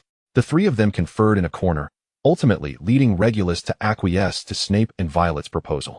Sometimes, seeking a little assistance is not a matter of great significance, especially given his status as a minor. Regulus found himself in the presence of Dumbledore, as well as Grindelwald. Dumbledore and Grindelwald. Is that a name that should appear together? Have Dumbledore and Grindelwald joined forces? Regulus felt as though he had heard a jest no less absurd than Death himself dancing with Merlin. It simply could not exist. Yet, it transpired. The final Horcrux, the Slytherin locket, was discovered by Regulus before Lucius could find it. With Creature's assistance, he could freely enter and exit the cave. Under the combined might of Dumbledore and Grindelwald, Voldemort, in fear, hastened to conceal the Horcrux, terrified that Dumbledore might obliterate both him and the Horcrux upon discovery. And even more frightened of being found out for his creation of Horcruxes, it was prudent to hide it away first. He had claimed the Black family's house elf, but had underestimated the elf's capabilities. Creature, having received Regulus's command, departed before the inferi could drag him into the lake, carrying his secret back to his master. Although Regulus was not as formidable in dueling as his brother or cousin, his breadth of knowledge far surpassed theirs. Regulus had perused nearly all of the Black family's extensive library, especially those tomes concerning dark magic, coupled with his previous suspicions about Voldemort's state. The moment he laid eyes upon that Horcrux, his assumptions were confirmed. The haughty, pure-blooded head of the Black family could never follow a man who had fractured his own soul. Regulus understood the consequences of soul division. A month later, Snape developed an antidote for the poison concocted by Voldemort and acquired the last Horcrux. Regulus gazed at the Horcrux melting in the fiend fire, his expression somewhat vacant. This protective fire shield was indeed conjured by Snape. Grindelwald assessed his dark magic prowess after reviewing his notes. Is this truly how it ends? The secret he believed he must guard with his life, the Horcrux, simply melted away, vanishing with such simplicity. The youth suddenly felt a surge of clarity. This was perhaps the first genuine smile he had expressed since maturing, devoid of suppression or pretense. Alas, if only Voldemort were not still at large, otherwise. His laughter would have been even more unrestrained. Upon leaving the headmaster's office, Regulus felt as if he had cast off an exceedingly heavy burden. He felt considerably lighter. Thank you, Severus. I believe I did not do much. He merely researched the antidote and accepted a copy of the ancient potions text from the Black family as recompense. No, had you not been sufficiently perceptive, I might have been led to act foolishly. Regulus felt this was a matter he ought to resolve himself. For he had uncovered the truth. Voldemort was a madman, and he could not endanger others, especially not his family. An emotional breakdown and a skirmish with Sirius were already uncharacteristic of him. Once a decision is made, it is resolutely followed through. Regulus was no different. His madness and obsession merely manifested differently than Sirius's, yet they were by no means absent. Once a member of the Black family begins to doubt their choices, anyone could descend into madness and despair. Regulus sought to atone for his grave error, having chosen to follow Voldemort. A decision that threatened to drag the Black family into the abyss. Had it not been for Snape's timely recognition of his turmoil, he would have walked a path leading to his demise. Regulus merely crafted a replica of the Horcrux, thus avoiding the direct consumption of the poison. He had come to understand that his death would shield his family from the burden of his secrets. Sirius still roamed outside, and the black legacy persisted in the form of an heir. Perhaps handing that vial of poison to Snape for analysis was his final grasp at survival. In the face of death, individuals often engage in inexplicable, superfluous actions, driven by an instinctual fear. Unexpectedly, Snape discerned the contradictions in his behavior. Connecting his altercation with Sirius to Voldemort, Regulus found this man profoundly intimidating. Did Lane truly possess any semblance of secrets in his presence? It was undeniably foolish. Snape's words dripped with his usual malice, yet there lingered a subtle complexity in his gaze. Truly, he was a black. Chapter 93, The Graduation Ball. The eradication of Horcruxes was merely a minor incident in their academic journey. The primary focus remained on their studies. Snape and Regulus forged a friendship. The young potions master of Slytherin and the head of the Blacks united, leading to an unprecedented tranquility within Slytherin, where no one dared to cause unrest. Amidst this rare peace within the academy, Snape faced his Newt's examinations. Although he had already advanced to the status of a potions master, he did not consider himself exempt from the examinations. As one of the most significant tests in a wizard's life, Snape was determined to approach it with the utmost seriousness, aiming for nothing less than outstanding in every subject. At the graduation ball, Snape extended an invitation to Violet. The aloof and sharp young boy they had first encountered had matured into a refined man. His hair was swept back, revealing his rare, jet-black eyes, and he donned his favored black suit, accentuating his pale complexion, a striking contrast that rendered him somewhat unapproachable. Yet, under the warm glow of the ballroom lights, a hint of color graced his cheeks, softening his demeanor and imbuing him with a touch of gentleness. Snape extended a hand, slightly inclining his torso. "Miss Violet, may I invite you for a dance?" Violet grasped his large hand, replying, "Sure." The figures clad in black and blue glided across the dance floor. Despite their initial awkwardness, years of practice had honed their skills, allowing them to dance with remarkable fluidity. Each step, in turn, resonated perfectly with the rhythm of their shared heartbeat, creating a melody uniquely their own. "Your dancing is splendid," Violet remarked, her eyes shimmering like stardust under the lights, captivating all who beheld her. Snape felt a tremor within his chest, unsure if it was the music or her gaze that stirred him. "Did we not practice together?" They occasionally danced in empty classrooms, enveloped in an intimate atmosphere that felt utterly unassailable. "Yet the sensation of you dancing is entirely different, and truly beautiful," Violet replied, her movements light and graceful, reminiscent of a cat leaping softly upon the ground. Snape exhibited a poised elegance, akin to the Slytherin wizards accustomed to grand balls and festivities. Despite having practiced for a similar duration as she, his execution was strikingly proficient and natural. Was dancing truly inscribed in the Slytherin bloodline? Even the most unassuming of Slytherins danced with elegance. It appeared that Snape, despite his initial shortcomings in dance, quickly rose to the standards of his house after a brief period of practice. As the music came to a halt, Snape drew Violet into his embrace. Her head rested against his left chest, the reverberations of his heartbeat resonating within her, harmonizing with her own. Leaning down, Snape placed a gentle kiss upon her smooth forehead. "You are the more enchanting one," he murmured, captivating to behold. After dancing, their foreheads slightly dampened with perspiration, Snape casually retrieved a cup of pumpkin juice, casting a silent freezing charm before presenting it to her. "To replenish your strength." The cool pumpkin juice invigorated them. "Delicious. Would you care for some, Senior?" Violet inquired, offering him a taste. Snape took a sip, noting only the sweetness, which was acceptable, though he still held reservations about overly saccharine flavors. He then took her arm, guiding her on a leisurely stroll through Hogwarts. Having graduated, he realized he might not have many opportunities to return to this school. Although it was not perfect in his eyes, it had imparted invaluable knowledge of the wizarding world. Snape retained a fondness for the castle. Not long after they began walking, he sensed footsteps trailing behind him.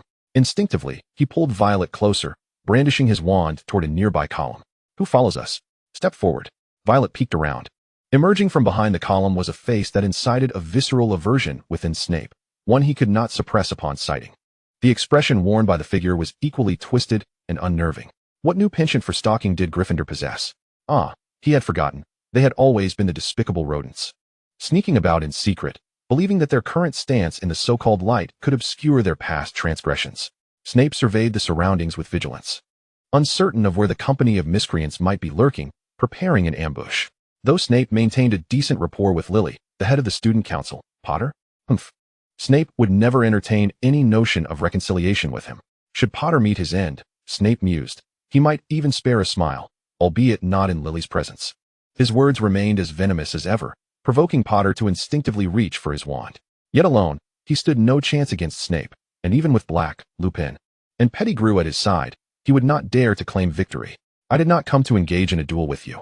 It has been quite some time since I sought you out, has it not? Snape retorted. Potter inhaled deeply, his expression contorting as though grappling with his own words. Unapologetic. His demeanor was arrogant. In truth, I have come to apologize, he stated. I am sorry. Snape's expression soured further, akin to witnessing the most revolting spectacle of his life. So repugnant was it, that he could not muster his usual scathing rhetoric, opting instead for the simplest and most direct expression of his feelings. Disgusting. Had it not been for Lily, do you think I would even consider apologizing to you? Potter blurted out, a mixture of humiliation and rage in his voice. What kind of attitude is this when one apologizes? Perhaps it is your attitude that requires examination, Mr. Potter. Violet interjected coldly, her brow furrowing as she regarded him, irritated by his interruption of her moment with Snape. Is this how you apologize to others? Who here would accept your arrogant, self-righteous, and utterly insincere apology? Violet positioned herself protectively in front of Snape, her stature modest but her presence formidable. What a pathetic display. If you cannot learn how to apologize, then be gone. Your face is already repellent enough. Violet's words resonated, leaving Snape momentarily speechless. He, too, was now someone deserving of protection. A warmth swelled within Snape, and the emotions of anger and disgust could not linger for long. In this moment, he felt an unexpected urge to smile, wrapping his arm around Violet's waist. He guided her back. Do not expend your energy on such individuals. Anger, too, consumes one's spirit. Violet could easily disregard that troublesome first-year girl.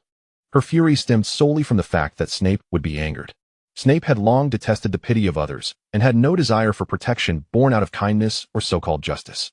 At that moment, Violet stood before him, shielding him from harm, protected by a girl even younger than he.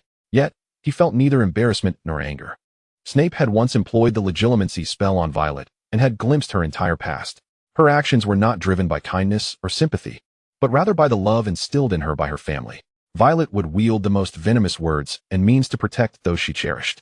Snape found Potter to be insufferably intrusive. He lifted Violet effortlessly into his arms, his right hand poised with his wand in readiness, ignoring the raving boy completely. As long as certain individuals did not collide with him, he had learned to turn a blind eye. They were mere supporting characters in the narrative of his life, unworthy of remembrance. Vale, let us depart. For the first time, Potter was so thoroughly disregarded, and he instinctively felt the sting of humiliation and anger, a stark contrast to his usual prominence at Hogwarts. However, recalling Lily's tears, he could not allow himself to succumb to such irrational emotions. Hey, I've already apologized to you. Do not speak ill of me in front of Lily again. A flash of light from Snape's wand cast a silencing charm upon the noisy Potter, effectively shutting his mouth. Violet, witnessing such a deft and elegant silent spell, clapped in delight for her senior and bestowed a quick kiss upon his cheek. Truly, you are remarkable. Absolutely splendid. By the time Potter was freed from the spell, the pair had already vanished from view. At the final ball before graduation, Potter finally managed to invite the girl he fancied for a dance. Snape, cradling his girlfriend, ascended the astronomy tower, the only place where one could behold the grandest vistas of Hogwarts. Vale, I graduate tomorrow. Snape gently set her down and retrieved a small box from his pocket. I am now 18, and you two are of age. I shall await you outside Hogwarts. Then, kneeling on one knee, he opened the dark crimson box, revealing a shimmering sapphire ring. Will you consent to an engagement with me? Violet's words spilled forth faster than her ability to contemplate, or perhaps she had not considered the matter at all. I do. Chapter 94, Graduation. Snape placed the sapphire ring upon Violet's middle finger and kissed it, as if sealing a vow. As it was an engagement ring, it appeared remarkably exquisite, adorned with tiny diamonds, with a clear, sparkling diamond sapphire at its center. The silver band fit perfectly on Violet's left hand. She marveled at the beauty of the ring, exclaiming, "How stunning it is!" The little cat was somewhat entranced by the glimmering gemstone, excitedly leaping into Snape's embrace, nuzzling against him like an exuberant kitten. Senior, I adore you. A smile crept onto Snape's lips, one that he struggled to suppress. Violet, on tiptoe, pressed a soft kiss upon the upturned corner of his mouth. Warm and comforting. Senior, The moonlight streamed through the glass window, elongating their entwined shadows. Snape found it exceedingly difficult to restrain himself in Violet's presence, and she was far too forward, easily dismantling all his defenses. Their passionate kiss rendered the air around them unbearably heated. In the darkness, Snape's eyes were not particularly visible. Yet Violet felt as though they sparkled like a starlit night sky, breathtakingly beautiful. Wizards packed their belongings swiftly as graduation approached. Even those who could not afford a seamless expansion trunk could manage to create one. With a wave of his wand, Snape executed a lovely silent spell, causing all his neatly folded clothes to float into the trunk. Despite residing at Hogwarts for 7 years, Snape's belongings were not particularly numerous. He had maintained a couple of outfits for each season, but Violet had helped him acquire several new ensembles, enhancing his wardrobe significantly. Among his possessions, the most precious were his meticulously penned notes, his research on potions and spells. The empty classroom contained more materials than his dormitory, primarily consisting of potion ingredients. He had even gathered some rare herbs from the little herb garden in the Forbidden Forest, intending to cultivate them at home. In less than half an hour, he had completed the task, the longest portion of which was the journey to the Forbidden Forest. Everything was now packed. Snape changed out of his Slytherin robes, donning a crisp white shirt and black trousers, the hem neatly tucked in and secured with a black leather belt. His shirt cuffs were adorned with 2 distinctive cufflinks. He appeared clean and fresh, exuding a hint of youthfulness. A black wizarding robe enveloped him, the buttons meticulously aligned, the collar concealing his neck.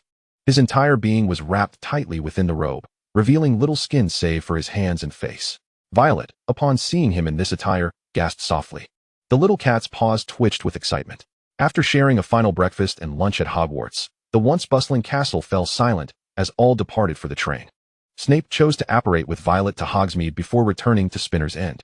This was not a time of harmony, and he had placed a few magical wards on his home. Entering required not only a key but also a magical incantation. Any attempt at forced entry would be immediately detected by Snape. He drew a hexagram with his wand, uttering the incantation, Moonlight Herb. The magical barrier lifted, and he unlocked the door. This spell was one he had uncovered in the restricted section, akin to the password required for the Hogwarts professor's offices. Yet his home was not imbued with the magical powers of Hogwarts, nor did it possess a guardian like the Medusa or a basilisk statue. He modified the incantation, substituting a magically imbued symbol to receive the password, serving as one of the keys to the door. The house in Spinner's Inn had been transformed into a spacious, warm, and brightly lit abode, unrecognizable from its former state. "Will you stay here tonight, Vale?" Snape lightly tapped the trunk with his wand, causing it to find a suitable spot for itself. Violet embraced him and planted a kiss on his cheek. "I shall write a letter to my parents." Snape lifted her left hand, questioning, "Why are you not wearing the ring from yesterday?" The dazzling sapphire ring that had adorned her finger the previous night was now absent. "Senior, the ring is too conspicuous and sparkly." Violet's cheeks flushed with embarrassment. Initially thrilled upon returning, she had garnered many curious glances along the way. Her excitement gradually gave way to shyness, and wearing the engagement ring continuously was somewhat inconvenient. Julia had been particularly animated all evening, inquiring whether she was about to get married. Violet had to remind her several times that she had yet to graduate. That night, it was not Violet who emitted peculiar laughter, but Julia. "I am wearing it, though." Violet lifted her hand to reveal a delicate chain around her neck, upon which hung the very ring from the previous night. "Look." Snape took the ring from her, still warm from Violet's touch, now heated to the point of being almost too hot to hold. Snape's ears flushed slightly as he placed the ring back on her finger, casting a minor charm that transformed the once resplendent engagement ring into a more understated version. Although the diamond and the smaller gems still sparkled brilliantly, they were now far less cumbersome. "I inscribed some transfiguration runes upon it, ensuring its newfound practicality." Violet's heart raced. Did the upperclassman craft this? Having dabbled in alchemy during his 6th year, the knowledge he acquired proved invaluable. The earrings also bore protective inscriptions, a testament to his careful consideration. Just when Violet thought she had come to understand her upperclassman, he always managed to surprise her yet again. She gently pinched the small earring he had gifted her, which she had worn almost every day since. The cool metal now absorbed the warmth radiating from her flushed ear. Though Snape appeared to be a rather unromantic figure, he consistently performed actions that caught Violet off guard. She felt utterly ensnared by him, as though she were prey entwined in the coils of a serpent. Snape held Violet's left hand, gently manipulating her ring finger. It still awaited a ring, which she could only don upon graduation. The following day, they ventured to number 7, Rose Street. With their engagement having gained parental approval, they were now recognized as a betrothed couple. The wizarding world was currently in turmoil. During Snape's time at school, the Death Eaters had already spiraled out of control, and now was the most perilous period. The Death Eaters had become so deranged that they attacked the families of any wizard who had spoken ill of them, regardless of whether they were Muggle or wizard. Rational Death Eaters likely sensed Voldemort's instability, yet they found themselves with no path of retreat. The Dark Mark was a vile curse, eternally etched upon their souls. No matter where one fled, Voldemort's gaze was inescapable, save for death itself. Lucius had also ceased to procure soul-soothing potions from him, as they had become ineffective against Voldemort. His soul had developed a resistance to the potions, rendering any further attempts futile. The complete failure of the soul-soothing potions signified that Voldemort had lost the last thread tethering him to sanity. It would not be long before he would lose his hair and nose entirely. Chapter 95, Cohabitation. After graduation, Snape chose to join St. Mungo's. Lucius had previously hinted at Voldemort's pressing need for a master potion maker, subtly urging him to join the Death Eaters. Even during his rise to prominence, Snape had been registered with the Death Eaters. However, Voldemort never anticipated that this master potion maker from Slytherin would steadfastly refuse to join their ranks or meet the Great Dark Lord. Snape held no interest in either the Death Eaters or the Order of the Phoenix. One was led by a soul-splitting tyrant, while the other consisted entirely of Gryffindors. Yet, he required a stable environment, and St. Mungo's was quite suitable. There, he could encounter a myriad of patients, which would aid his potion research and improvements. Even the most deranged Death Eaters would hesitate to attack the largest and finest magical hospital in Britain, unless they intended to never sustain injuries or seek treatment. Most master potion makers in Britain had opted to flee abroad, with the exception of Slughorn, who was trapped by Dumbledore. Even students could sense his distraction and fear during lessons. Snape was now a formally recognized potion maker, and the new version of the soul-soothing potion he developed had firmly placed him among the ranks of master potion makers. He was also refining the Wolfsbane potion. Young yet extraordinarily talented, St. Mungo's would not refuse such a gifted potion maker, especially upon reviewing his transcript, which boasted all O's. Snape sought employment at St. Mungo's and was promptly hired, rapidly becoming a full-fledged healer in the bustling curse damage department.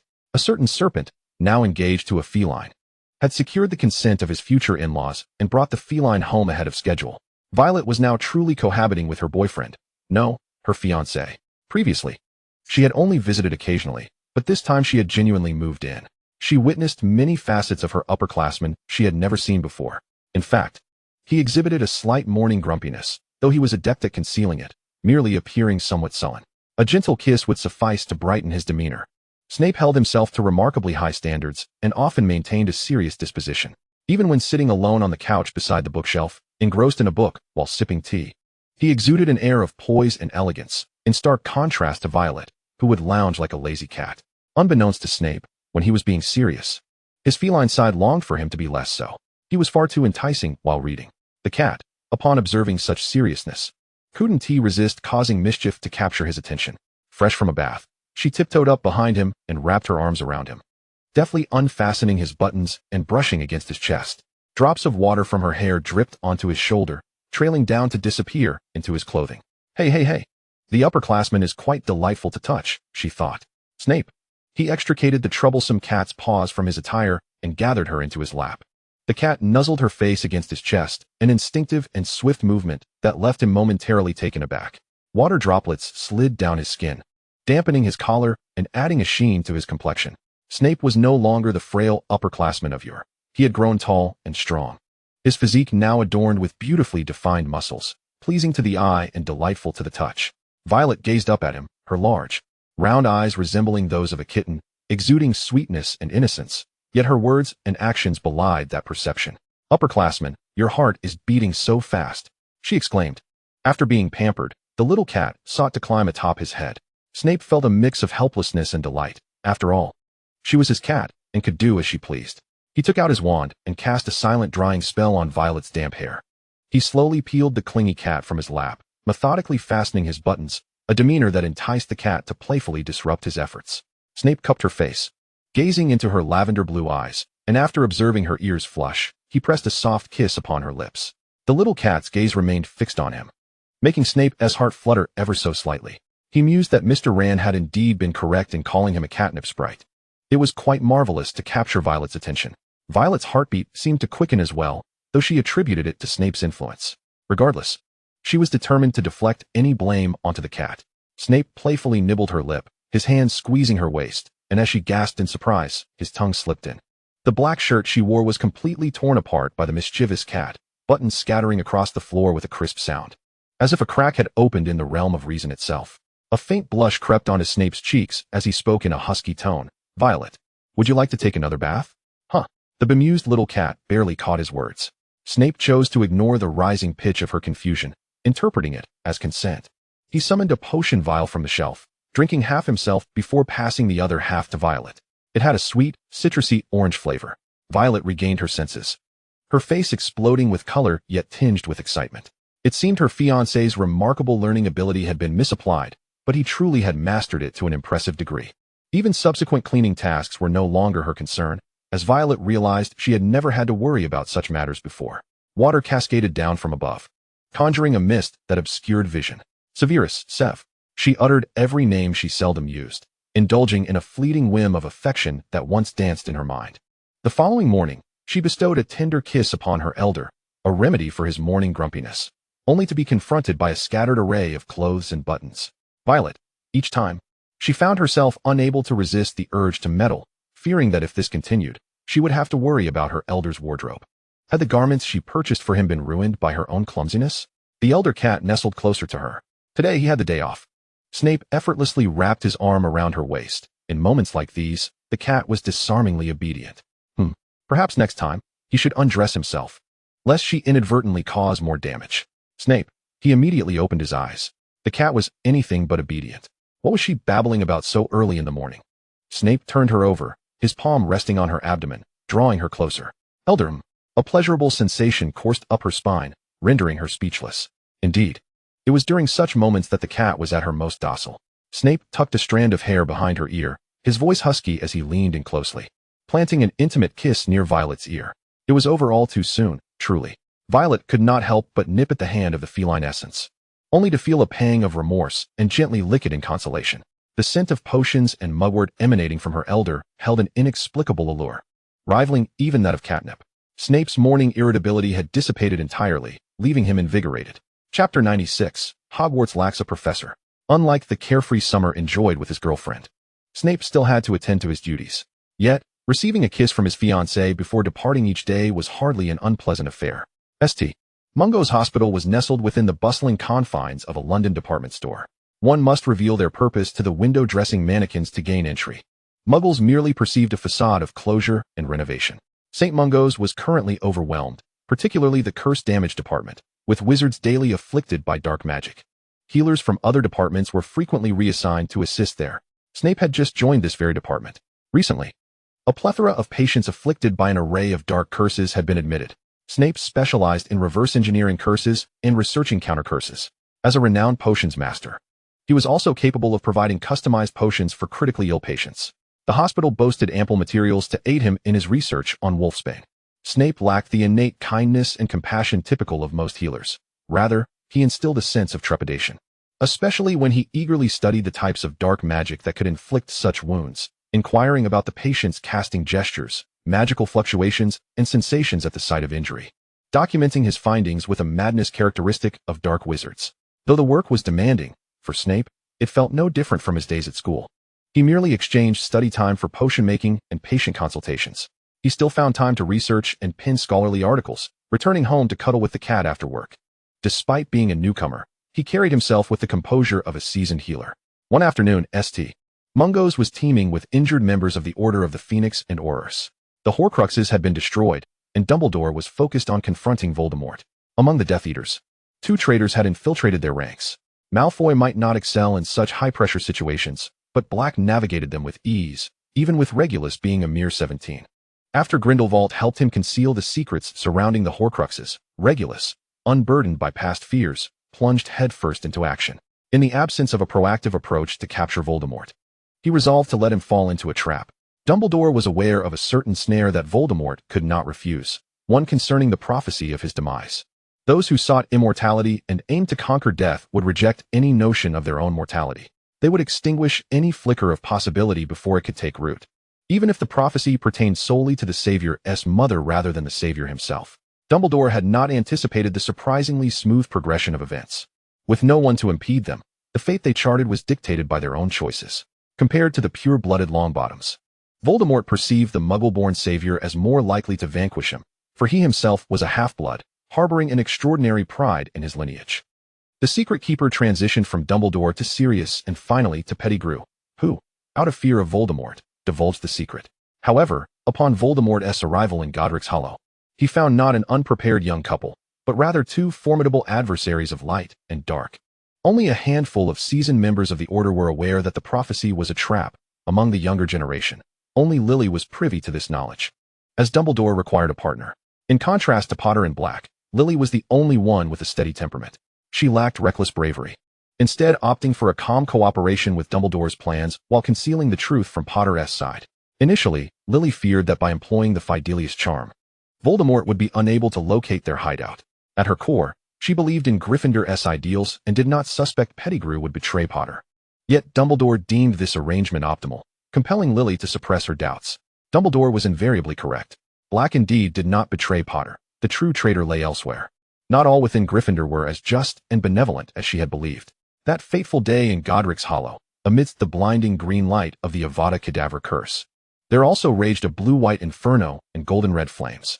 Other members of the Order and Aurors sought to apprehend the remaining Death Eaters, while a portion remained in Godric's Hollow to maintain the anti-flying enchantments. Voldemort fell, and the majority of his Death Eaters were captured. St. Mungo's was inundated with many injured individuals. Snape was summoned by Dumbledore to attend to another patient.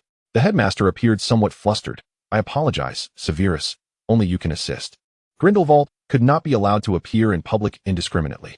Despite his imprisonment, if he were to roam freely beyond Nurmengard, it would plunge the wizarding world into further chaos. Thus, whenever Grindelwald ventured out, Dumbledore kept a watchful eye, ensuring he remained within sight, permitting him only limited movement within Nurmengard and the headmaster's office.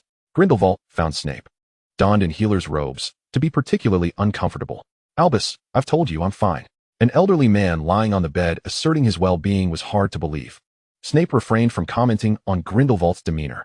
Everyone harbored their own pride, especially someone of Grindelwald's stature. Snape employed magic to conduct a thorough examination. "Let me be direct with my findings." Grindelwald scoffed. He was somewhat aware of his condition. "Speak, boy." "Mr. Grindelwald, there is a significant disharmony between your body and magical essence." This elderly man had not wielded a wand nor employed magic for decades.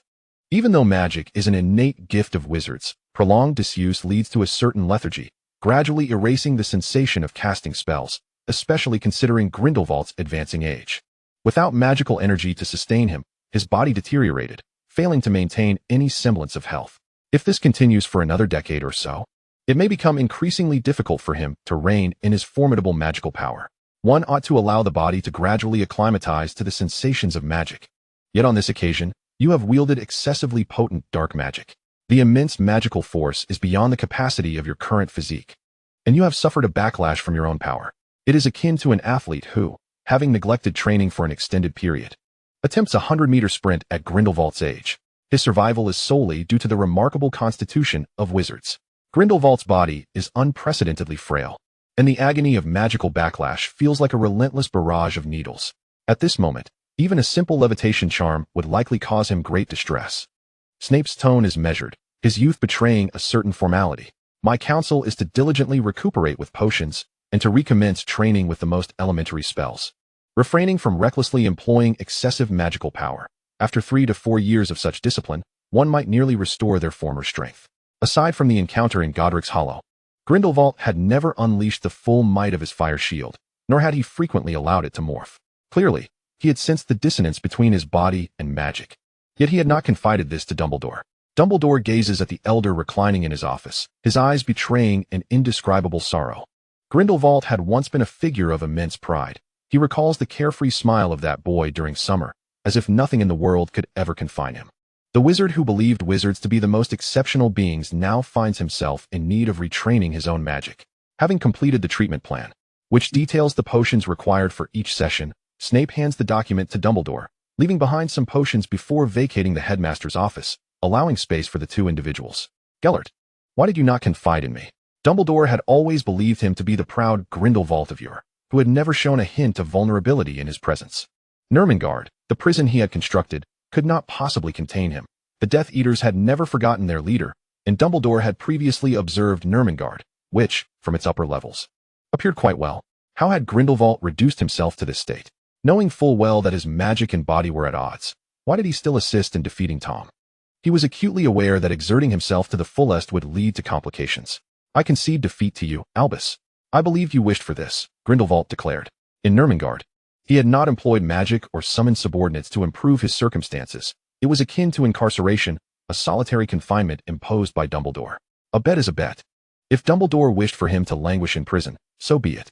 Grindelwald had sent him numerous letters, yet Dumbledore had never responded until recently.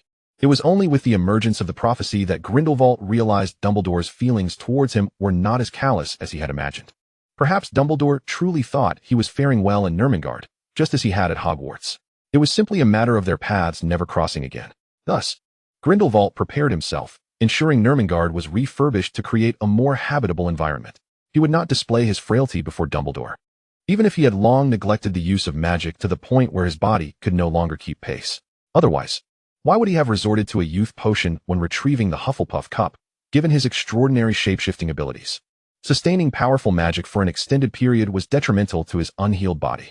Upon encountering that noseless fiend, Grindelwald was infuriated when the killing curse nearly struck Dumbledore.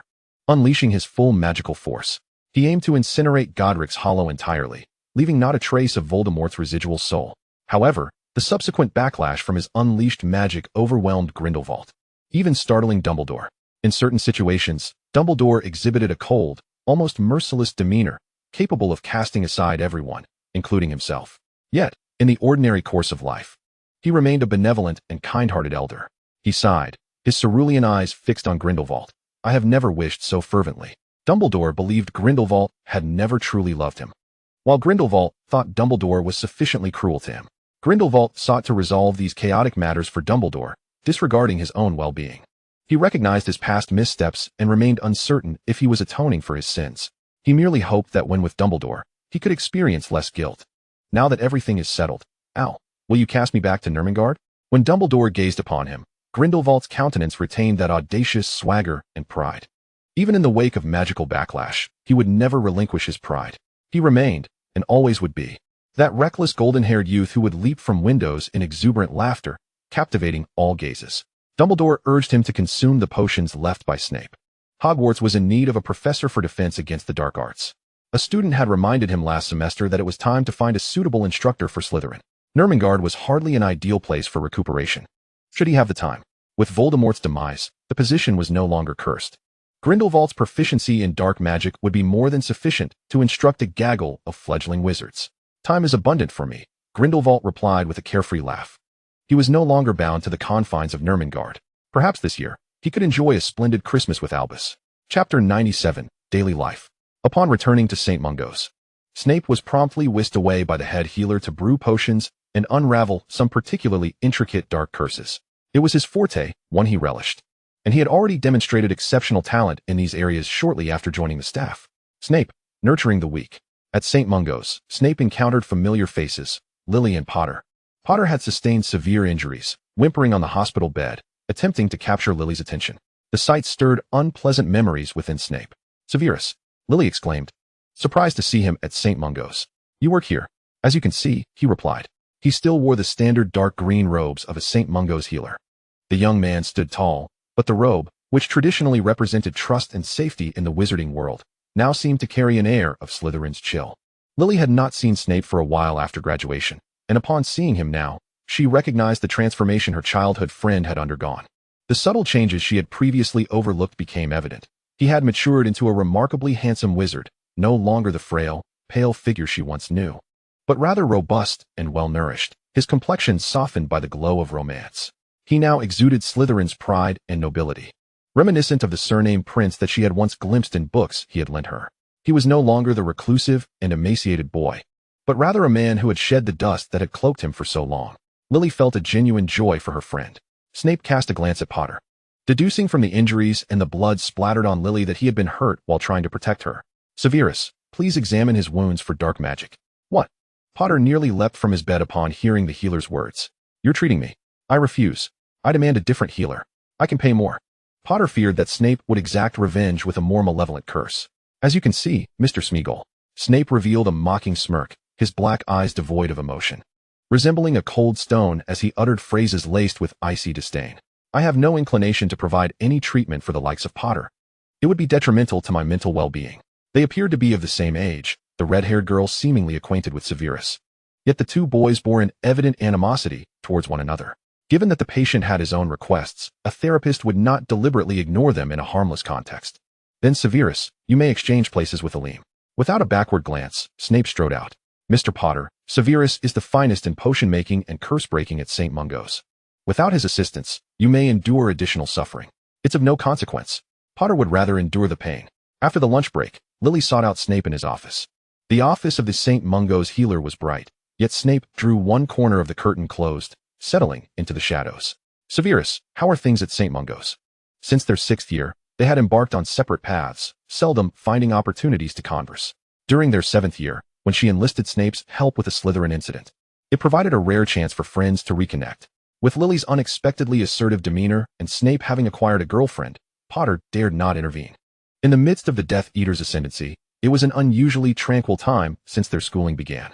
After graduation, they parted ways once more, neither discussing their future endeavors. Unaware that they would soon cross paths at St. Mungo's. All is well. I may marry James. Would you care to attend? Their roles as the heads of the 7th-year male and female student bodies had increased their interactions, allowing Lily to glimpse his aspirations.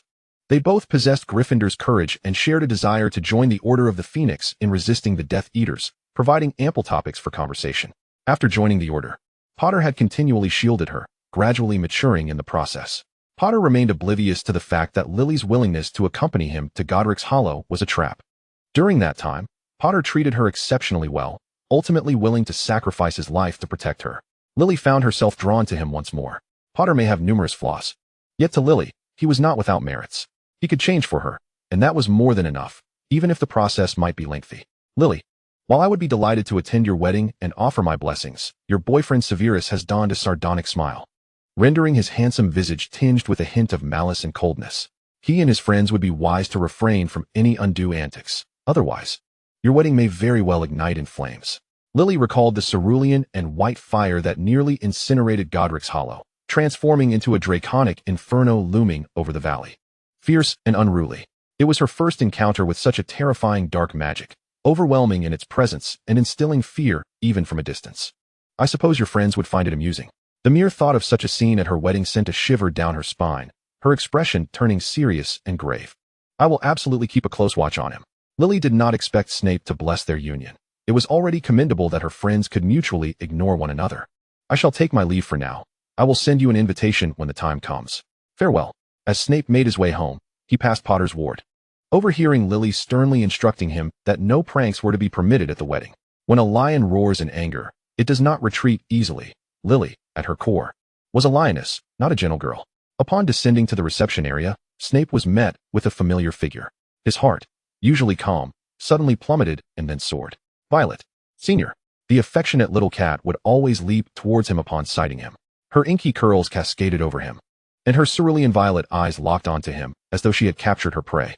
Though her appearance was quite mature, her dainty features lent her an air of innocence and charm. Yet, her kittenish demeanor belied a more mischievous nature. Violet playfully prodded Snape's arm. What a pity. I thought I might see you in the healer's robe. If you wish to see it, I shall don it for you. Snape felt a tingling sensation from her playful poke, both in his arm and in his heart. Even after being together for so long, her little antics continued unabated, if not more frequent. Mr. Lawn had warned him not to indulge this little cat too much. She would indeed take a mile if given an inch. Every little kitten possesses a propensity for mischief, yet her adorableness rendered it impossible to be angry. Violet, too, displayed such tendencies, often engaging in minor mischief when Snape's attention strayed, or playfully nudging him. Only when held in his embrace would she remain still and compliant. In the austere and serious environment of the hospital, where he wielded sharp words and a biting demeanor, Mr. Snape exhibited a rare tenderness when in the presence of his girlfriend. What brings you here? Snape cast a spell to check her for ailments, finding none. I wanted to come and fetch you after your shift. A faint smile graced Snape's lips as he took her hand. Her hand was considerably smaller than his. Delicate in appearance, yet soft to the touch, providing a soothing sensation when squeezed. This was the first time anyone had come to collect him. Although he had long ceased to anticipate such gestures, seeing Violet filled him with uncontainable joy. You've come for me. Let us return. Upon returning home, the little cat eagerly demanded to see her senior in the healer's robe. No one could resist the charms of a playful kitten, not even the seemingly cold and austere Snape. With a flick of his wand, he transformed his black wizarding cloak into the deep green healer's robe of St. Mungo's. The healer's robe was unremarkable, lacking the finery of the garments Violet had purchased for him. Its rich, pure green bore only the emblem of St. Mungo's, crossed bones and a wand. Alongside his name, Severus Snape. Violet gazed up at him, appraising her senior. Ever since they had become a couple, Snape's entire wardrobe, including his hairstyle, had been subject to her whims, with no room for his input. Frequently, on his birthdays or at Christmas, Violet would gift him a complete outfit. The clothes he had worn previously were ill-fitting, but he had lacked the means to replace them. Violet, seizing the opportunity under the guise of a gift, provided him with her own creations. With a designer mother, Violet possessed a keen eye for beauty.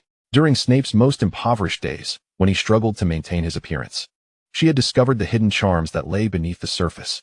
As Violet meticulously prepared all of Snape's attire and styled his hair, ensuring he ate and slept on schedule, revitalizing his spirit with nourishing potions to compensate for past deficiencies, Snape remained unaware that in time, he would become renowned at Hogwarts not solely for his genius.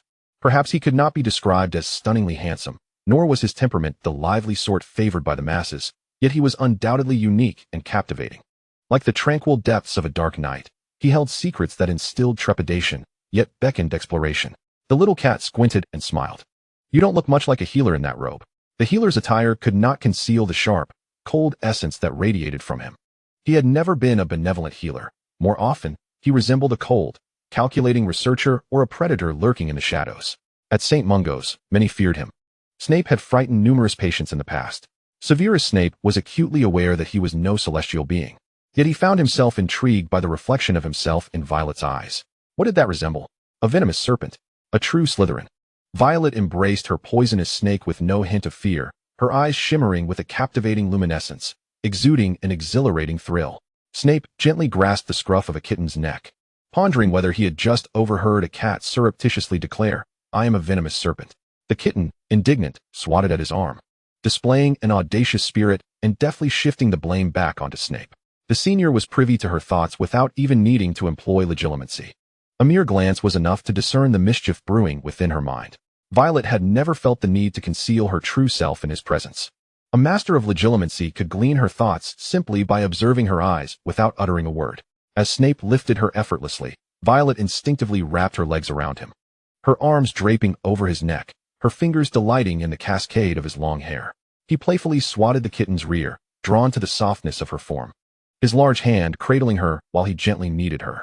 "Senior," she purred, her tone a blend of accusation and playful seduction, a tantalizing dance of reluctance and invitation. With a sweet smile, Violet clung to his neck, pressing her soft lips against him, her tiny claws deftly unfastening the collar of his robe, her hand resting upon his collarbone before diving beneath the fabric. The button that was torn away clinked to the ground, producing a crisp sound. Senior. Your heart races quite quickly." Snape nibbled at her lips, trailing kisses down to her chin and neck, the ticklish sensation prompting Violet to lean back. Yet with no support other than Snape, she felt herself tremble, tightening her embrace around him. "Violet, you are being intentionally mischievous," she replied. "I am merely curious about how you look in your healer's robes, and even more so about what lies beneath them." Your seriousness makes it exceedingly difficult for this little cat to restrain her claws. Violet suspected that Snape was fully aware of her intentions. He was deliberately maintaining a facade of seriousness to entice her into taking the initiative. Those who appeared the most earnest often held the fiercest passions. Snape retrieved a vial of potion from his robe pocket, sipping a portion before pressing his palm to the nape of Violet's neck, sealing their lips with the remnants of the potion, sharing its sweetness and rich citrus flavor. As their tongues met, Violet found herself unable to resist swallowing the potion. "You are curious only about appearances? I am also curious about Mr. Snape when he is not clothed." "Mr. Snape?" This was the first time he had heard such a title emerge from her lips, imbued with unfamiliarity and a hint of respect. When had this little cat ever shown him such reverence? Patients at St. Mungo's referred to him in that manner, and Violet had taken the time to discern how he was perceived within those walls. Her senior truly was remarkable. In such a brief span, he had transitioned from being simply Snape to Mr. Snape. Snape regarded her with a peculiar yet curious expression, contemplating what mischief this audacious kitten was concocting. "Mr. Snape, I am unwell, and only your kisses can cure me." Snape's tongue grazed his teeth, his heart racing at her endearing demeanor. "Mississippi Lane, it appears to me that you are in no distress." "Oh, but I am, and only the esteemed Mr. Snape can remedy it." The atmosphere grew increasingly charged, their whispers low, fragmented, and laden with innuendo. The little cat, feeling wronged, wept. Was it appropriate? Time and again, she found herself utterly consumed by her senior. She was a cat, after all. How could a kitten endure being bullied? She could only assert her dominance over others. Violet deemed this unacceptable. The delicate pink marks adorning her skin propelled her to push him back, scratching at his back and playfully nipping at his vulnerable throat, albeit with restraint. "You are bullying me." Snape surrendered to her force, reclining on the sofa, allowing her to sit upon his abdomen, his fingers tracing the contours of her waist. A touch that was both tender and possessive. "Violet, are you not going to allow me to bully you?" "I care not. I shall retaliate." Snape's ears flushed crimson, his eyes widening, but instead of shock, there was a glimmer of excitement. His kitten was a bold little creature. He pinched her side, eliciting a coy retreat from her. From this angle, she appeared strikingly beautiful, bordering on haughty, her hair glimmering as if illuminated from within. Violet felt a thrilling sense of empowerment, relishing the sight of her usually formidable senior, now adorably vulnerable. He was such a powerful figure, proud and fierce, yet in this moment, he revealed a softer side, akin to a great cat exposing its belly for her to pet. His disheveled hair sprawled across the sofa, his attire rumpled, and the evidence of their playful tussle marked his neck, shoulders, and chest, shattering his usual composure and restraint. The contrast of his dark hair against his pale skin rendered him even more striking. In this moment, Snape exuded a vulnerability that was both endearing and tempting to tease.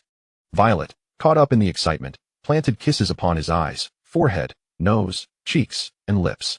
"Severus, I love you." Snape's heart jolted at her declaration, his lips melding with hers, soft as a cloud. He had long been aware of her feelings, yet each utterance stirred his heart anew. Love compelled him to shed his defenses in her presence, a rush of exhilaration coursing through him, tinged with a bittersweet ache. As the new school year approached, Violet's clinginess intensified. Only Snape could comprehend the sensation of a kitten nuzzling against him each evening upon his return. Chapter 99, The Glory of Slytherin.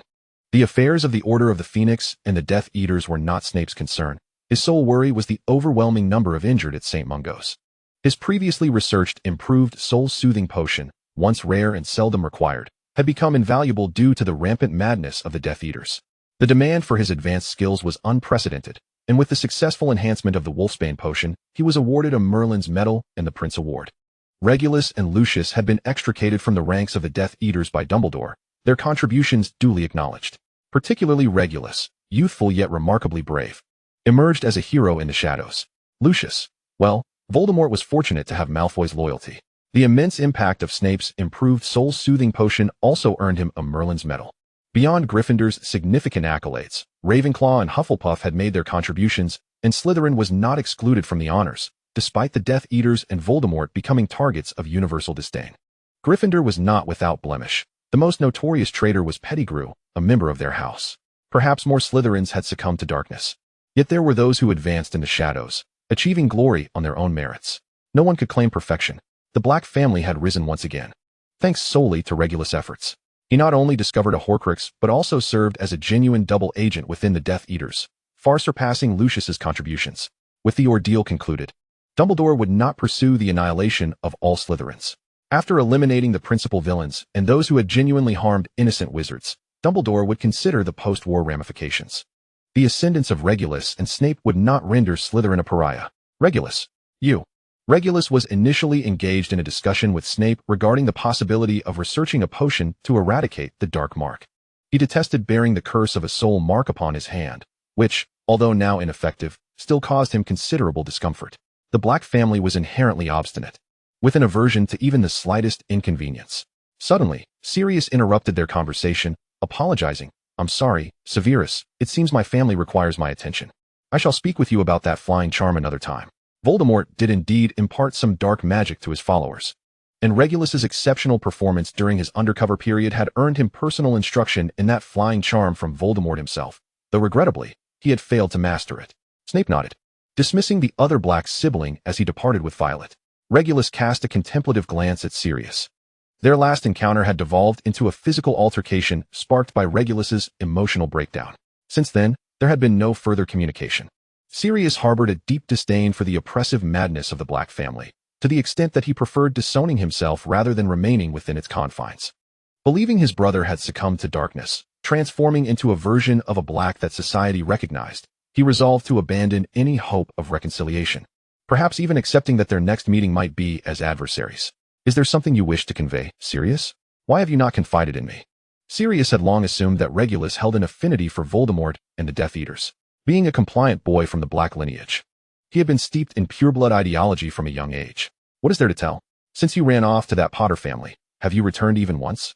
Regulus had once envisioned himself alongside his brother in upholding the Black family legacy. Ultimately, everyone had departed. His cousin, being a distant relative, would marry away. And even his brother had exhausted all avenues to escape the Black name. Left with only an aging house elf and a deranged mother, he faced a crumbling family without an outlet for his despair. Had Sirius returned even once, Regulus might have forgiven him for his previous outbursts and choices. But there had been no visits at all. He loathed everything about the Black family, perhaps even including his pure-blood Slytherin brother. "I am sorry," Sirius uttered, a phrase he had never before expressed to anyone, save for the occasional plea from James to temper his wildness. He yearned for freedom, for the autonomy to make his own choices and pursue his desires. The shackles of obligation and responsibility were burdens he abhorred.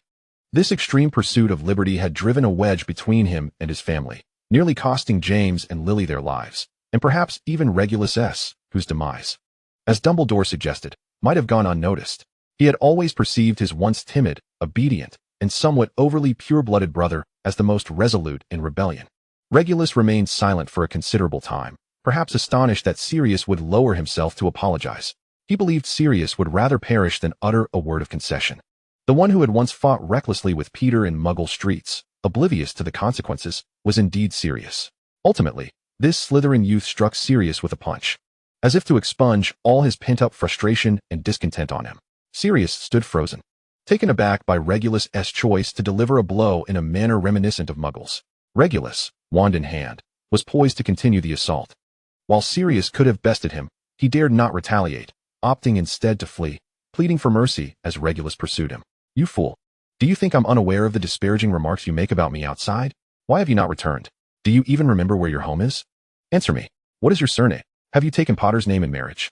I'm sorry, I was wrong. Reg, I truly apologize." After unleashing a series of harmless but humiliating jinxes, Regulus finally released the pent-up frustration of years. The pure-blooded heir adjusted his attire and hair, his pale visage now tinged with a flush of exertion and the exhilaration of having struck Sirius, infusing him with a newfound vitality, no longer the silent, brooding figure he once was. This was the second time Regulus had abandoned decorum to resort to violence since becoming the head of the family. With the air cleared, he felt significantly lighter. "Reg?" Sirius observed as he resumed his typical Slytherin arrogance, his earlier gloom seemingly lifted. Assuming Regulus had calmed down, he moved closer. Sirius had previously been at a loss on how to approach Regulus, fearing the disdainful, alien glare that might be cast his way, for he had once regarded Slytherins in the same manner. It was only after much consolation from James, Remus, and Lily that Sirius mustered the courage to seek him out. His brother was not the malevolent Slytherin or Death Eater he had imagined. He was a recognized hero. Even amidst the stifling atmosphere of the Black family, he had preserved his inner light, remaining untainted by darkness. Regulus exhibited greater bravery than he ever realized. Next time, perhaps you should engage your brain before acting, instead of being so self-conceited. Have you forgotten the caution and calm that the Blacks instilled in you? Charging in like a foolish lion, impulsive and reckless, Regulus was exasperated. How could he believe that entrusting secrets to others was preferable to safeguarding them himself? Was this truly the heir produced by the Black lineage? Should I seek your counsel beforehand next time? Regulus crossed his arms, tilting his chin upward. "So, you now concede that Slytherin is superior to your Gryffindor, is that it?" Sirius replied, knowing that to disagree could very well result in another slap from his younger brother. The minor jinxes, though harmless, were laden with insult, and he was too intimidated to retaliate. At that moment, Regulus' image in Sirius's eyes had dramatically transformed, not merely because he had become a hero, but also due to Dumbledore's revelations of his near-death experiences. The guilt from past conversations weighed heavily upon him. Sirius harbored a complex love-hate relationship with his family, cherishing their purity while resenting the very same. The suffocating agony of his upbringing made even breathing a challenge. Thus, after experiencing the warmth, harmony, and freedom of the Potter household, he found himself irrevocably drawn away from the Black family. "I might concede you one thing," Sirius continued, still harboring disdain for Slytherin, favoring Gryffindor's passion and valor. Perhaps he had initially chosen Gryffindor to align himself with James, to assert his freedom of choice rather than be a puppet. Yet, in time, he had genuinely come to appreciate the Gryffindor house. Slytherin is indeed superior, 1,000 times better than Gryffindor. I am a Slytherin by nature. Gryffindors are merely foolish lions. And you, too, are a foolish lion. All you do is wreak havoc and seek trouble, and after all these years, you still lack common sense. Regulus returned every disparaging remark Severus had hurled at him in the past. He regretted not having countered them before, instead attempting to pull his brother back. It was futile to think that Severus, whom he regarded as an obstinate mule, could be swayed by a brother he perceived as weak and timid. It would have been better to scold him, even strike him, than to have endured this frustration for so long. Regulus felt he had been far too patient. His brother was undeniably infuriating, constantly berating Slytherin's supposed malevolence. Did he think Regulus was oblivious?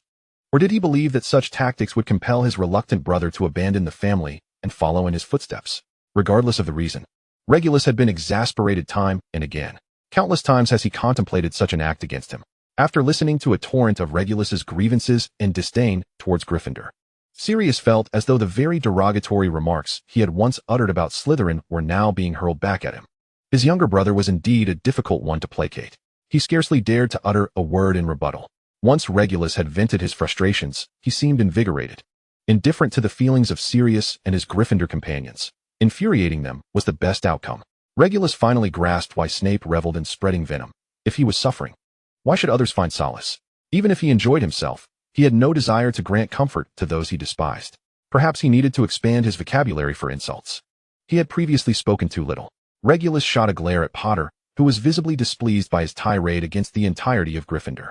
If you're upset, come at me, he thought, curious about whom Severus would side with. Regulus held himself with an air of arrogance, epitomizing the quintessential Slytherin, stereotypical, yet enjoyable. This sensation was simply exquisite. To understand Lucius, to embody Lucius, to surpass Lucius. In a few days, I shall reorganize the ancestral Black estate. Remember to tidy your room upon your return. Do not expect assistance from me or Creature. Creature. An elderly house elf appeared in response to the young master's call. Master Regulus. We shall return. Chapter 100. Who is Professor Dumbledore's favorite student? Violet was a year below Snape and would not be able to see him once the school year commenced. The little cat felt somewhat despondent, but perhaps she was the only one feeling this way, as her companion Yulia gasped and tugged at her sleeve. Violet, look at the new defense against the dark arts professor. Yulia's voice trembled with excitement, and she was not alone in her fervor. By Merlin, this year's defense against the dark arts professor is extraordinarily handsome. Violet was not particularly interested in others, as looks were not of great importance to a cat. Don't you fancy handsome boys? Yulia pondered, stroking her chin. I believe I might prefer those who possess striking appearances. This defense against the dark arts professor was stunning and exuded an undeniable charisma, one that could captivate at first glance. He resembled a Slytherin, embodying an elegant and noble essence, tinged with an air of danger that could not be compared to the haughty children of the present Slytherin. Yulia did not shy away from admitting her preference for attractive individuals. Beauty is something that anyone can appreciate. She thought Violet looked rather lovely as well. That quiet, demure demeanor made it easy to forgive her for her occasional mischief. It was surely unintentional. She championed a certain bias. While handsome boys were her predilection, it did not mean she could not admire other forms of charm. Yulia felt a sense of pride in this. She shook Violet's arm and exclaimed, "And he is truly handsome. Just look up." Violet glanced upward, momentarily taken aback, her eyes widening in disbelief. Grindelwald. Violet had seen him in his youth, appearing to be in his 30s. With his golden hair and strikingly mismatched eyes, he was undeniably handsome, exuding an arrogance that bordered on audacious. Simply sitting there drew the gaze of all. Of course, he had adopted a new name, Gellert Grindelwald, hailing from Durmstrang Institute of Magic. This name clearly hinted at a connection to Gellert Grindelwald, so he had no need to alter his appearance significantly. Even if someone were to inquire about his relationship to the Grindelwald of New Mongolia, Professor Grindelwald could candidly state that he was his grandfather. The defense against the dark arts class became particularly anticipated by the students. The enigmatic Professor Grindelwald drew attention merely by uttering his name, especially among the Slytherin students. Voldemort's failure was solely his own fault. Aside from a handful of diehard followers who exhibited a degree of despondency and accountability, the rest of Slytherin remained largely unaffected. Especially since the younger snakes had already been instructed by the Serpent King and had not engaged in any egregious behavior. They Slytherins were not devoid of heroes, HMPF, who among their Gryffindor peers could rival Regulus in bravery, who could surpass Snape in strength. The proud little snakes declared, "We Slytherins are simply the best." And Grindelwald. This was none other than Grindelwald, the dark wizard who stirred the winds of change in the last century, with influence spanning Europe and into America, bore the surname Grindelwald. This lineage naturally captured the attention of the young snakes.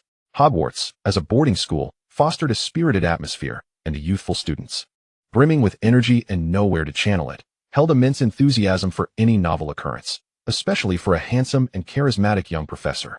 At this moment, Grindelwald, possessing the visage of a man in his 30s, benefited from a youth potion, his body restored to the vigor of that age. He appeared to be in the prime of his life. The unusual eyes symbolized something unique for a wizard, indicating a special gift. Grindelwald's mismatched gaze could very well signify the traits of a seer or prophet, inherently alluring. In summary, this professor was shrouded in mystery, inciting a palpable excitement among the students. Upon returning to the common room, Violet could still hear her classmates discussing Professor Grindelwald, eager to uncover every detail before their next class.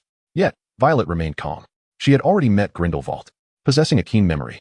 She vividly recalled his words from the first day of class. "Among you, who is Professor Dumbledore's favorite student?" His tone was somewhat languid, obscuring any specific intent. Violet pondered. Was he truly concerned about who Dumbledore's favorite student was? Had there been some unpleasantness in the past? It was evident that there were no favored students among the 7th years, as everyone had participated in an exceptional defense against the dark arts lesson. Despite his injuries and the backlash from magic, teaching a group of young novices required little effort from Grindelwald, particularly adept at manipulation. He found it exceedingly simple to deceive a group of inexperienced students without needing to exert himself. The only challenge lay in the boundless energy of the children, especially the younger ones, who, upon seeing their assignments, made Grindelwald wonder if they had ever attended school at all. How could anyone's grammar be so jumbled? At 11 years old, they were no longer infants. Albus truly had patience. After finishing with the lower years, Grindelwald's mood soured upon reviewing their assignments.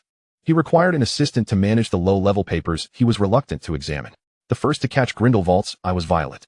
He was quite pleased with the Christmas gift she had given him and did not mind mentoring her. However, the 7th years were far too busy, and she remained the Transfiguration assistant. Moreover, Albus hoped he could oversee the chaotic little snakes of Slytherin, suggesting he select one from their ranks.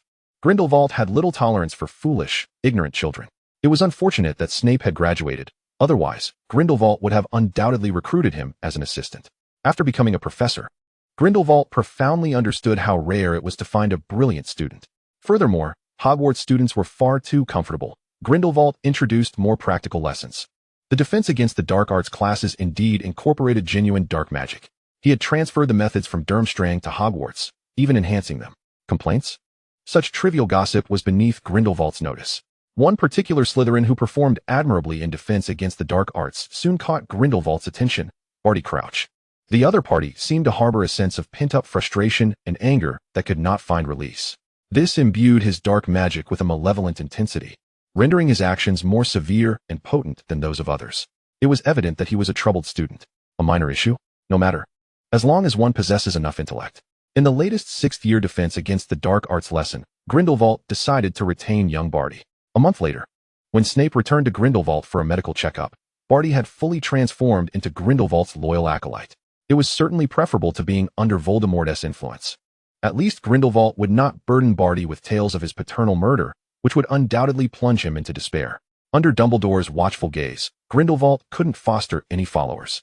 Chapter 101, Transformation. Here were the potions of the month, including the youth potion.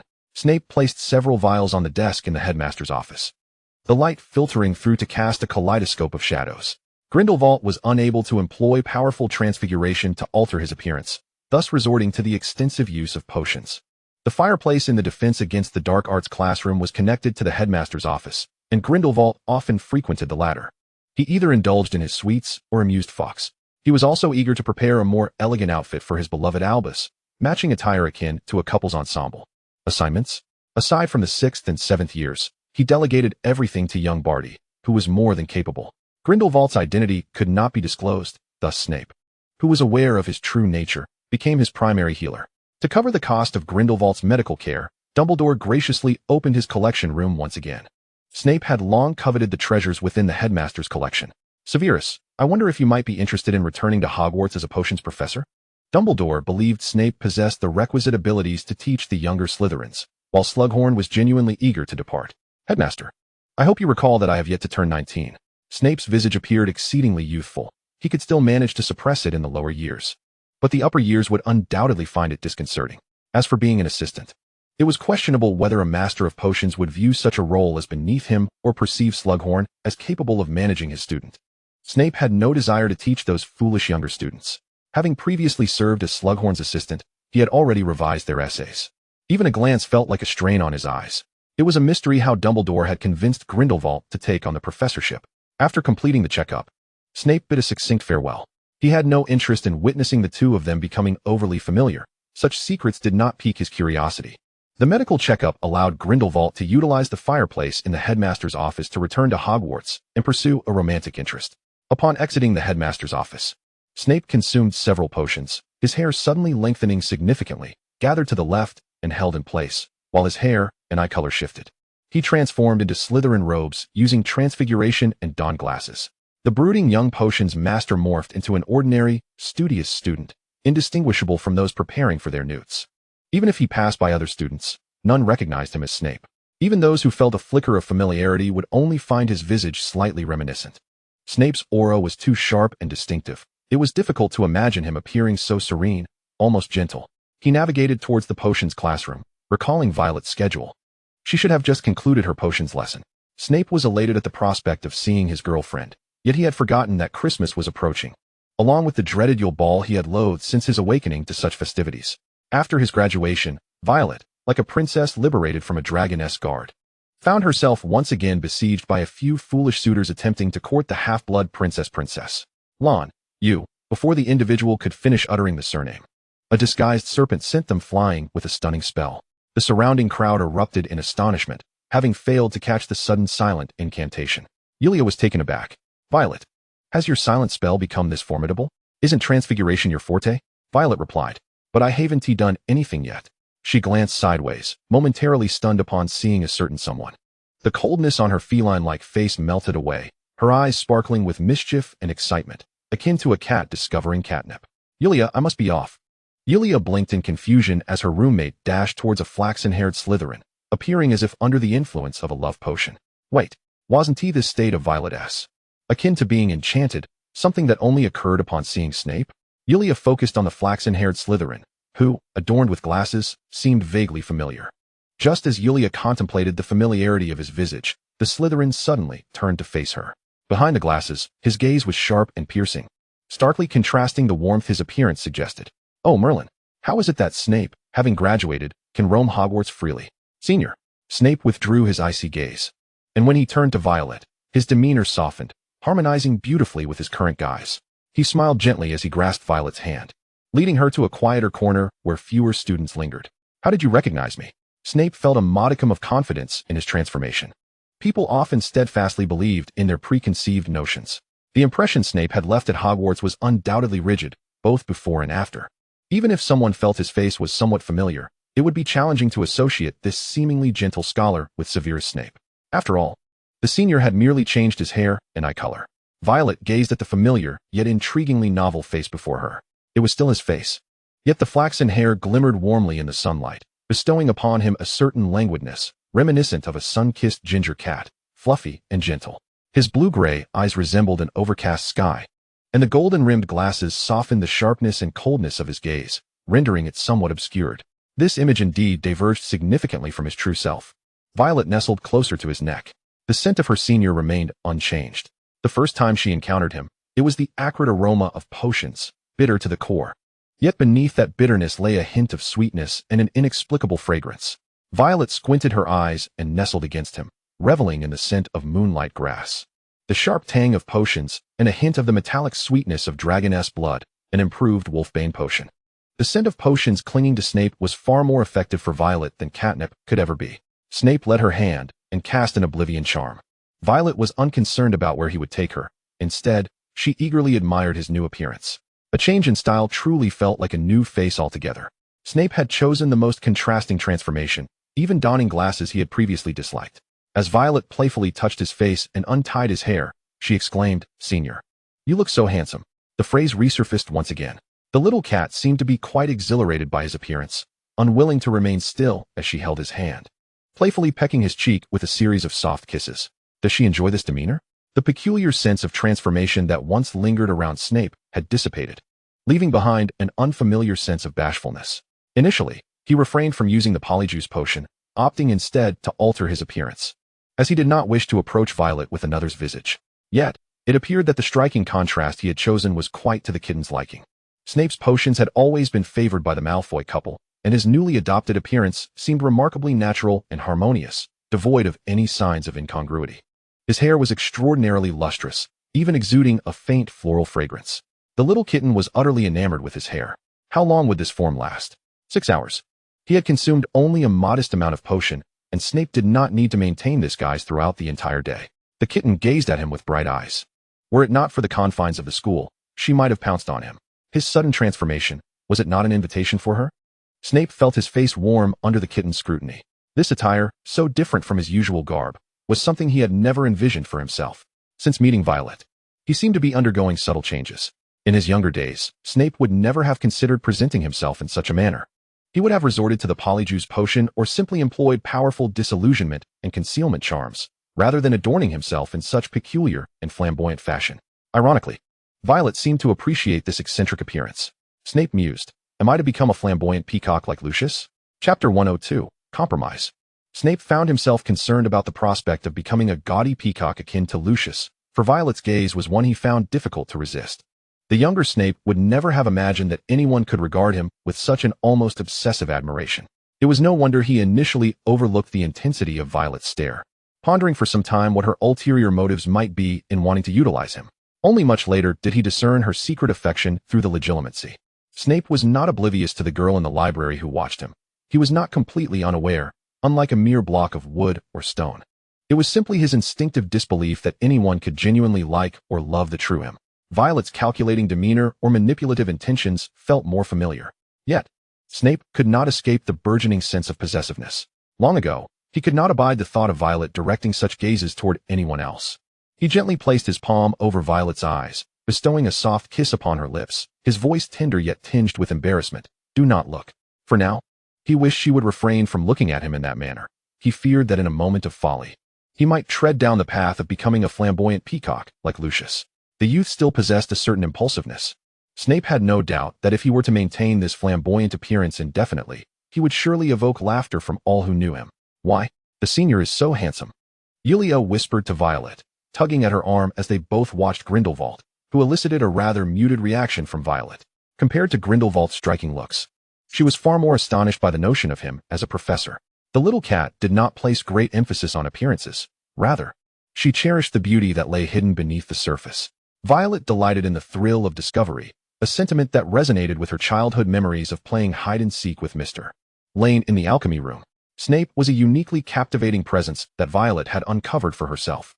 Unbeknownst to Snape, Violet found intrigue in every facet of his concealed identity.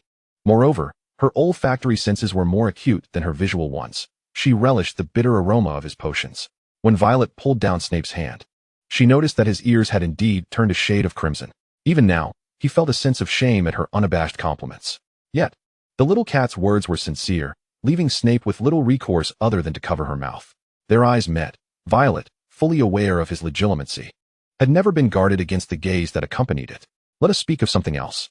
Snape promptly halted the discussion regarding his flamboyant appearance. Uncertain of where it might lead, Violet observed the infectious blush spreading from his ears to his cheeks, suppressing her mischievous thoughts of teasing him further. This senior, with his fair complexion, was easily flustered, a touch proud, yet not at all fierce with her, making him an ideal target for teasing. The shadow of the little cat gradually morphed into that of a mischievous imp. Snape intended to broach a more serious topic to divert the little mischief-maker's attention. For her feigned innocence revealed her ulterior motives. Violet, after you graduate, shall we move out of Spinner's End? Violet's mischievous intent was undeniably diverted. Why? Hasn't the house at Spinner's End been tidied? She inquired. There's also your potion research basement. The place is quite clean now, though small for a wizard. The use of the undetectable extension charm renders it inconsequential. The alley outside is undesirable. What will we do when we have children? Snape pondered rather far into the future. Though he sincerely wished to shield Violet from any negativity, she had grown up on a beautiful street in Devon. So why should they reside in a disheveled place like Spinner's End after marriage? Spinner's End held all his past, an intertwining of former darkness and present light. As a child, Snape longed to escape that place, wishing to strip away every trace of the Muggle world from his existence, yet Eileen chose to remain. Now, he no longer harbored that extreme irritation and disdain. Spinner's End had become more bearable. If the environment were not so poor, perhaps it wouldn't be so bad.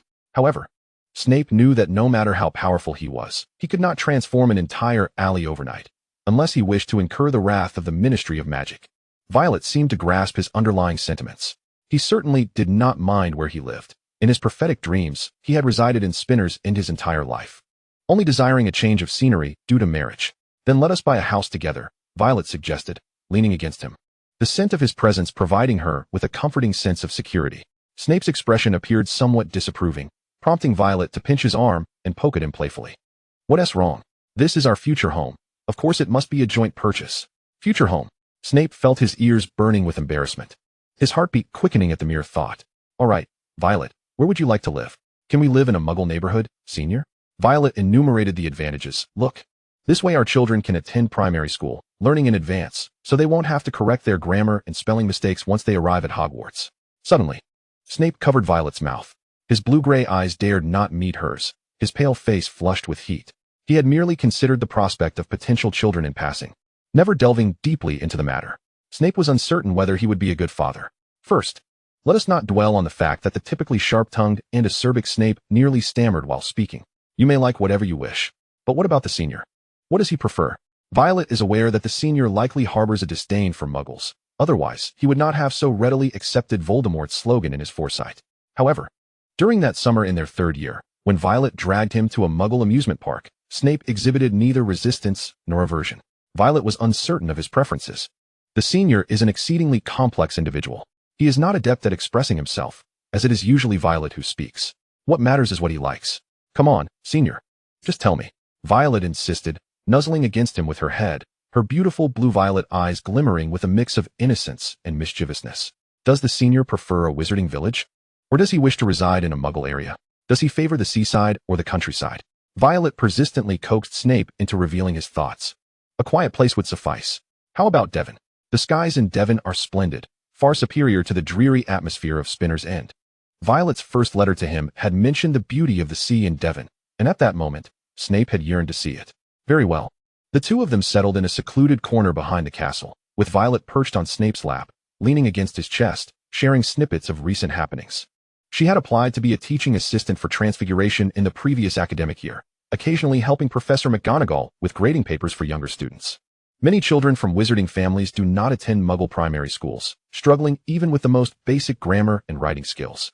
Thus, it often feels more like teaching these young ones how to compose a coherent essay rather than imparting knowledge. Are you still a teaching assistant? Snape inquired. He had taken on the role in his fourth year, motivated by the prospect of earning some galleons and gaining access to the advanced materials room that Slughorn occasionally opened for him. Eventually, he became too busy and resigned. Violet, on the other hand, aspired to succeed McGonagall as the Transfiguration professor when she either became headmistress or retired. While she had a fondness for both potions and herbology, her true passion lay in Transfiguration. However, the Rains couple did not wish for her to pursue a career as an Auror. If she desired to engage in a profession related to Transfiguration, becoming a professor was her only viable option. Of course, with my exceptional skills in Transfiguration, it would be rather a shame not to utilize them, wouldn't it? Suddenly, Violet's dark hair transformed to the same flaxen hue as Snape's at that moment. Human transfiguration has always been a remarkably advanced branch of the art. Many struggle to maintain such forms for extended periods, often opting for Polyjuice Potion instead, which makes the talent of Polyjuice Master all the more impressive. Violet is only slightly less proficient in human transfiguration than Polyjuice Master. Her long hair shifted effortlessly and gracefully, even achieving silent magic, a feat only a true master of transfiguration could accomplish at will. See, my transfiguration skills are quite commendable, are they not? Snape observed Violet, seemingly beginning to understand the inexplicable excitement she felt upon seeing him. Changing hair color indeed imbued a sense of novelty. A kitten transformed from a cow-patterned feline to a ginger one. Snape grasped the nape of her neck, drawing Violet closer for a kiss. Not bad. The little kitten wrapped her arms around his neck and leaned in. Senior, you stole another kiss. It cannot be just you kissing me. Will you be able to visit Hogwarts again next time? Perhaps once a month. Originally, Hogwarts did not welcome visitors freely, but given Grindelwald's restrictions on outings, Snape now had additional opportunities to meet with his girlfriend, aside from visits to Hogsmeade. Violet planted a couple of kisses on his face. Snape could now discern Violet's unique scent amidst the fragrances of perfume and shampoo. It was light, yet lingering, instilling a sense of comfort and reassurance. Next time you come, can you change your appearance again? Snape noticed a certain flamboyant peacock beckoning to him. Absolutely not. The kitten pressed her face against his, nuzzling affectionately. Please, Senior. Snape contemplated extricating the clingy kitten from his embrace. Violet, having long recognized his reluctance, evaded his hand and planted a kiss on his ear. The pale ear ignited with warmth, burning fervently. Violet had learned to employ her charm and a bit of cunning to elicit a favorable response from her senior. Just as Mr. Raines had once advised Snape, indulging this kitten too much might lead her to become increasingly demanding. At this juncture, he ought to firmly refuse and suppress her burgeoning desires, delineating an unbreachable boundary for the little kitten. You may only look. Yet, Snape ultimately acquiesced. Chapter 103, Spoiled by Affection. Students nearing graduation are invariably busy, especially in this post-war era where personnel shortages abound. Aurors must pursue the Death Eaters who are on the run. The injuries at St. Mungo's continue to mount, and both Diagon Alley and Hogsmeade, having recently experienced a lull, require time to revitalize. Aside from her duties as a Transfiguration teaching assistant, Violet had also purchased a small plot of land. When Snape assisted Violet with the transfer of ownership at the school, he realized that his fiancée appeared to be quite affluent. Mr. Raines had prepared a small treasury for Violet, where her earnings from previous alchemical endeavors were stored. However, this was merely her pocket money. During her first year, Violet frequently ventured into the Forbidden Forest, befriending numerous magical creatures, particularly unicorns. She even spun a ball of yarn from the finest unicorn hair to gift to Snape. He received one each year, and with a few more, he could knit a scarf. Prior to that, the unicorn hair shed horns, and tail hair had been pilfered by a certain mischievous kitten, along with phoenix feathers, thestral hair, and many rare and high-quality herbs. Aside from the acromantula, whose temperament is too vicious to approach, Violet had likely interacted with various magical creatures to some extent, forging friendships along the way. Many of these friends' fur was composed of precious materials, allowing her to roam through countless uncharted territories in search of herbs. Such items could not simply be hoarded in her home. Violet retained the finest specimens and sold the rest. Since attending Hogwarts, Violet had never lacked for galleons. Venturing into the Forbidden Forest equated to entering a treasure trove. Snape had also frequently sought materials in the Forbidden Forest. He was well aware of its contents, much of which was beyond his reach. For instance, unicorns, which male wizards are never allowed to approach, were beyond Snape's affinity for magical creatures. He also had to tread carefully to avoid injury, as he could not wander too far without a guide from the magical creatures within the Forbidden Forest. It was far too perilous. Backed by unicorns, Violet experienced none of these concerns. The earnings from her endeavors were further invested by the Raines couple in Muggle stocks and in promising talents within the wizarding community. Snape suddenly realized that his fiancée was far wealthier than he, whether in the Muggle or wizarding world. To catch up with her, he would likely need to exert himself for quite some time. When Violet decided to purchase a piece of land, she effortlessly completed all the necessary transactions before her Christmas break. On the day of the holiday, Snape went to Hogsmeade to fetch Violet. She had left Hogwarts early to enjoy drinks with friends at the Three Broomsticks. Upon seeing him, the little kitten's eyes lit up with delight as she dashed toward him. Senior, I missed you so much. Snape fell into a sea of blue-violet flowers, only to be enveloped in the embrace of the little kitten. Surrounded by warmth and fragrance that dispelled the winter chill, Severus tenderly ruffled her hair and cast a warmth charm on Violetta. How could he always forget this? After all, there was an upperclassman around. What did it matter if he forgot? He noticed a dazed look in her eyes as she gazed into his. Was she tipsy? Tipsy? Surely not. The patrons of the bar were fixated on this oblivious pair of lovebirds. The former Violetta would have surely felt bashful. Yet now she simply desired to snuggle closer to her upperclassman. Yulia's eyes widened in astonishment. Oh, Merlin. She had never seen her best friend act so coy in front of her boyfriend. It sent shivers down her spine.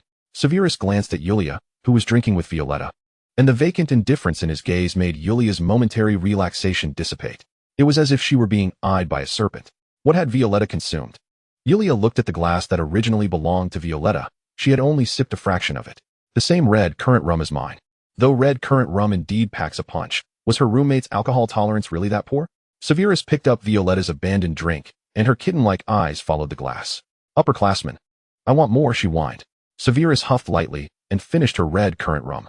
It was sweet, yet not cloying, enticing one to continue sipping. The little kitten's eyes widened in indignation, as if her toy had been snatched away. I'm taking Violetta home. Yulia nodded. Oh, okay. Don't worry. I often come here alone to drink. Severus carried the inebriated kitten back home, but upon their arrival, she still refused to acknowledge him. The spoiled little feline, who had never quarreled with her upperclassmen before, was now sulking over a mere glass of red currant rum. What a little diva. The kitten's blue-violet eyes shot him a glare. Upperclassman, why aren't you soothing me? I'm angry. Her expression was simply impossible to ignore. Severus had initially felt a twinge of anger over her drinking escapades. Didn't she realize her limits? Yet, that irritation dissipated as he beheld her unmistakable, pleading look that seemed to scream, "Come comfort me." He retrieved a pair of gold-rimmed glasses from his pocket and let his hair down. Violetta adored the scholarly Severus. He wrapped his arms around her waist from behind, resting his chin on her shoulder. Are you still upset? Upperclassman, you smell so good and look so handsome. I like it. Violetta couldn't help but lean against him, suddenly recalling that she was supposed to be angry. Resist. She admonished him. Upperclassman, you stole my drink. Severus cupped her face, causing her cheeks to flush crimson. His tone bore a hint of inquiry, tinged with a semblance of grievance. Didn't Violetta want to share? Who was being spoiled here? And no. The blue-violet eyes locked onto his dark ones, her heart racing as if a kitten's paw were beating against her chest. Violetta reached out to tousle Severus's hair, relishing its soft, fluffy texture. I like it. She playfully nibbled at his chin. Upperclassman, I'm not angry anymore. Let us kiss. Severus pressed a gentle peck on her lips. Next time, don't drink outside. If you wish to indulge, do so with me. He had no desire for anyone else to witness her in such a vulnerable state, like a little kitten, both obedient and affectionate. Even if her best friend were to see, it would infuriate him. Violetta felt a tingle in her heart from his soft kiss, wrapping her arms around his neck and kissing him again, her tongue grazing his lips, infused with a hint of the sweet red currant rum. Upperclassman, call me by my name. Wouldn't it be peculiar to continue calling me upperclassman after we marry? Violetta's ears turned slightly red. She adored both the name and the nickname. Chapter 104, The Little Snowman. During the Christmas holidays, Violetta was preoccupied with the land she had purchased, neglecting Severus. After 2 restless days, he could no longer resist capturing the little kitten who had been darting out daily. Violetta, what are you busy with? When will you have some free time? The usually clingy kitten had suddenly become distant, leaving Severus feeling anxious and uneasy. Violetta slyly evaded. It's a secret. Severus attempted to entice her with his charm, but before he could catch her, the nimble kitten skillfully dodged his hand and gaze. Severus, no cheating. Violetta poked his chest with her finger, pushing him away. You'll find out eventually. Since their last encounter, she had stopped calling him upperclassman and now referred to him as Severus. It would indeed feel strange to call him upperclassman after marriage, so she decided to reserve that for intimate moments. Severus encircled her waist, his eyes fixed on her, his tone steady, yet carrying an undertone of grievance. But Violetta is never home. Violetta felt a delightful tingling spread across her ears, her cat-like instincts wanting to perk up and capture the nuances in Severus's voice. Why does his voice sound so enchanting? Severus noticed her peculiar demeanor and leaned closer to her ear, pinching her waist, eliciting a laughter she could not suppress. Where has Violetta been? Ha ha ha, Severus, be patient. Severus displayed neither patience nor restraint. A man of inherent reserve, when unleashed, could be more indulgent than anyone. He lowered his head, letting his nose trail along Violetta's neck, the delicate scent soothing his agitation. At that moment, Violetta felt as if Severus were a forlorn little kitten abandoned at home. Cough, just an illusion. How could Severus be a pitiable little kitten? She cast him a glance. Then another, her heart softening. Violetta turned and embraced him. I'll be done soon. Severus, I promise I won't let you spend Christmas alone. Severus cherished embraces. Violetta had discovered this even before they were together. When she hugged him, he would relax, shedding his sharp edges and icy demeanor, becoming somewhat gentler. In truth, he was more clingy than she was. Violetta was certain that he relished her hugs, as he had never shown the slightest annoyance, naturally enveloping her to keep her close. If he didn't enjoy it, how could she be so clingy? Severus valued his image, but the kitten could act freely. Really? Truly. When the kitten behaved, she radiated warmth, quietly pressing against him, offering affection without running away or scratching. This might be their last Christmas together in Spinner's End, as their new house had already been chosen and only remained to be furnished. The snow-covered Spinner's End appeared unnaturally clean and pristine. Violetta was attempting to build 2 little snowmen at the doorstep, representing Severus and Violetta. Initially, she tried to mold them by hand, but while her mind envisioned one thing, her hands produced another, causing Severus to stifle a laugh as he observed her frustration. Finally, in a fit of exasperation, Violetta resorted to magic, transforming the snow into 2 exquisitely crafted little figurines, resembling art pieces carved from ice and snow, lifelike in their detail. She then conjured blue and green scarves for them. With a gentle flick of her wand, the 2 little figurines suddenly sprang to life, performing the dance they had shared at the ball. The figures, animated with an ethereal grace, were not mere puppets conjured by transfiguration. They flawlessly replicated the dance, their faces adorned with expressions. Violet held her diminutive snowman up for Severus to see. "Severus, look." At that moment, little Severus embraced tiny Violet, planting a gentle kiss upon her forehead. Severus leaned closer to Violet, bestowing a similar kiss upon her brow. He enveloped her in his arms, his voice soft as drifting snowflakes, a perfect transfiguration. "Can Ravenclaw earn points for this?" Severus pressed his lips against hers with fervor, savoring the moment, as her delicate pink lips blossomed into a rosy hue. His voice, cool and restrained, bore an almost rigid seriousness reminiscent of a true professor. "Ravenclaw receives 100 points for Miss Lane's impeccable transfiguration." This was the first time Violet had heard of earning 100 points, and her expression brightened instantly. Even if it was a mere illusion, it lifted her spirits immensely. "Severus, no, Professor Snape, you are truly wonderful." Violet offered this generous professor a sweet kiss of her own. As she began to depart, Severus's hand rested on her waist. And before she knew it, she had fallen into the clutches of a serpent's trap, ensnared and unable to escape. "Mississippi Lane, can 100 points be exchanged for just one kiss?" His broad palm slipped beneath her clothing, caressing the elegant curve of her waist. His calloused fingers brushing lightly against the sensitive skin, sending involuntary shivers through her. Yet, no matter how she tried to retreat, she only pressed closer to him. "Severus, please stop. I can hardly breathe." In Violet's eyes, Severus appeared particularly austere and ascetic, his high-collared attire concealing even his neck. This made her feline nature yearn to playfully dishevel him, prompting a look of reluctant indulgence to wash over his face, as she displayed her mischievous side. Yet, at times, she could be quite clingy and affectionate, ensnaring her breath and gaze much like a frog slowly succumbing in warm water.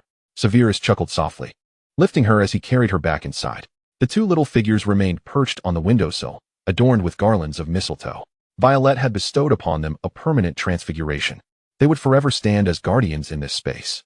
Chapter 105, The Herb Garden. During Christmas, the two of them primarily resided in Spinner's End, dining at the Lane household on Christmas Eve and Christmas night. Shortly after the holiday, invitations to Lily and James's wedding arrived at Spinner's End, with Lily inviting them both to attend. Violet, seated in Severus's lap, gazed at the gilded red envelope, the name James Potter glaring at her. Were it not for Lily's sake, such an invitation would never have made its way to Spinner's End. They attended the wedding, presenting gifts and learning to disregard the marauders. Oh, but wait, one of the marauders was still absent, currently enjoying a romantic entanglement with the Dementors in Azkaban. Initially, James and his friends had refrained from disclosing their status as a legal animagi to Dumbledore, unaware that the headmaster had already learned of it from the Catseer. Their evasiveness only served to deepen Dumbledore's disappointment. He understood he was not a flawless figure, nor did he expect to earn the unwavering trust of all. Yet, in matters of secrecy, Dumbledore found himself genuinely disheartened. Had it not been for the prophecy Violet provided, they would have faced dire consequences due to their hubris. Such a significant decision had been made impulsively by two individuals, even selecting someone they deemed inconsequential. This led Dumbledore to question whether Gryffindor's education had faltered. Perhaps it was Lily's admonitions, or the profound disappointment of the greatest white wizard, or even the betrayal by Peter, that prompted some of those pampered youths to finally exhibit a semblance of maturity. No peculiarities arose during the wedding, and naturally, no fires blazed. After presenting Lily with their wedding gift, the two departed. On the final day of Christmas, Severus finally understood what Violet had been preoccupied with all along. Violet had purchased a plot of land to cultivate a new herb garden, larger and more diverse than the one in the Forbidden Forest. Though it was still filled with seedlings and seeds, appearing somewhat barren, he knew that within a year, it would flourish with life. The herb garden was too expansive for Violet to manage alone, so she enlisted the help of several witches and wizards, including some experienced Hufflepuff seniors she had met in Professor Sprout's herbology class. This allowed her to establish a basic layout for the garden in such a short time. And now she busily tended to the planting. "Have you been occupied with this all along?" "Indeed," Violet replied with a proud smile. "Severus, look. I've prepared a birthday gift for you, a larger herb garden. From now on, the finest herbs will be yours," she added. "Once I figure out how to procure a few magical creatures from the Forbidden Forest, Severus, you won't have to worry about lacking materials." "A birthday gift?" Severus mused. "I'll be at Hogwarts on your birthday, so this must be an early present." Although the variety of herbs was still limited and not fully matured, all they needed to do was wait. Soon enough, her seniors would have access to any herb they desired. Violet stood with her hands on her hips, brimming with confidence. Creating a true herb garden was a tedious task, one she could not accomplish alone. She merely oversaw the design. Just as Severus could sense the flow of magical energy within potions and adjust accordingly, Violet possessed a profound understanding of plants, likely honed during her time in the Forbidden Forest. What she struggled to memorize for exams became second nature when she engaged in hands-on work. Much like when she created a simple herb garden for Severus in the Forbidden Forest. Severus had once promised to brew any potion for her, and now Violet had given him the freedom to choose any herb. Severus pulled her close, entwining their fingers. Merlin above, he whispered. He had once loathed the notion of love, yet now he found himself willingly immersed in its depths. Violet grasped his hand, their fingers interlocked. Severus, do you like it? Severus gazed into her eyes, his tone barely audible. I believe, for a potion master, it is difficult not to appreciate this. Not just for a potion master, but for Severus as well. He cherished everything Violet gifted him. In truth, Severus often felt he fell short of her expectations. Violet had bestowed upon him her utmost trust and love. In her presence, he never felt anxious. From their very first encounter, he found a sense of safety with her. She seemed oblivious to his perceived flaws, his greasy hair, his prominent nose, or his ill-fitting, faded robes. Each compliment she offered was sincere and heartfelt. Gradually, Severus began to believe that he too could strive to become a better version of himself. He yearned to better himself, to be worthy of the affection that sparkled in her eyes. The desires within him burgeoned, even leading him to contemplate standing beside her, claiming all her goodness as his own. Snape drew her into his embrace, concealing the base and selfish cravings that lurked in the depths of his gaze. Violet, perhaps it would be best if you refrained from being so kind to me. Once a person begins to possess, they cannot endure the thought of loss. Snape dared not imagine the madness he might succumb to should Violet ever retract her love, a fate far worse than that of Eileen. He would not emulate his mother. Rather than humbly trailing behind, begging for reciprocated affection, Snape believed that a potion of infatuation might serve as a more effective approach. Yet, he knew such actions would be met with disdain. Severus, what are you saying? Severus is also very kind to me, Violet replied. Some employees in the herbology garden had begun to surreptitiously observe the couple as they displayed their affection. Many were former classmates of Snape. Sometimes, possessing an impeccable memory could be a curse. He could recall the names of everyone he had met since school and accurately associate them with their faces. Snape had no desire to engage in romantic displays before so many onlookers. He carried Violet away, and upon closer inspection, one might notice that his ears had turned slightly warm. He was accustomed to her calling him senpai. Yet the sound of her nickname for him still felt imbued with a certain ambiguity, causing his heart to race each time. Snape held her until they reached a secluded corner, where he pressed a gentle kiss upon her lips. Soft and fragrant with the aroma of the apple pie they had shared earlier. Senpai can sometimes be more clingy than I am, thought Violet, wrapping her arms around his neck and intertwining her fingers in his dark hair. Did Severus bring me over just for kisses? Soft kisses alighted upon her lips and chin, his fingers unfastening her blue scarf and trailing kisses down her neck. Violet tousled his hair, leaning back slightly, though there was nowhere for her to escape. He resembled a playful puppy, a purring cat, or a beguiling serpent. As his kisses ventured lower, Violet struggled to maintain her balance. Severus, senpai, I have things to attend to soon. Snape looked up, assisting her in adjusting her clothing, his throat dry. I apologize. I became a bit overly excited. I hope I did not frighten you. Violet, he murmured. Suddenly, the little cat leaped forward and kissed him, exclaiming, Senpai, you look so handsome. Snape's hair was tousled into a chaotic nest, a faint blush graced his pale skin, and his lips took on a rosy hue, presenting him as though he had been playfully bullied. His usual restraint and chastity were utterly unraveled. This was the appearance that delighted the little kitten most. The second kiss was initiated by Violet. After some time, she vigorously rubbed her face until her usual expression returned, then stepped back out. Snape observed as the kitten transformed from excitement to aloofness, the faint blush on her neck the only testament to what had transpired.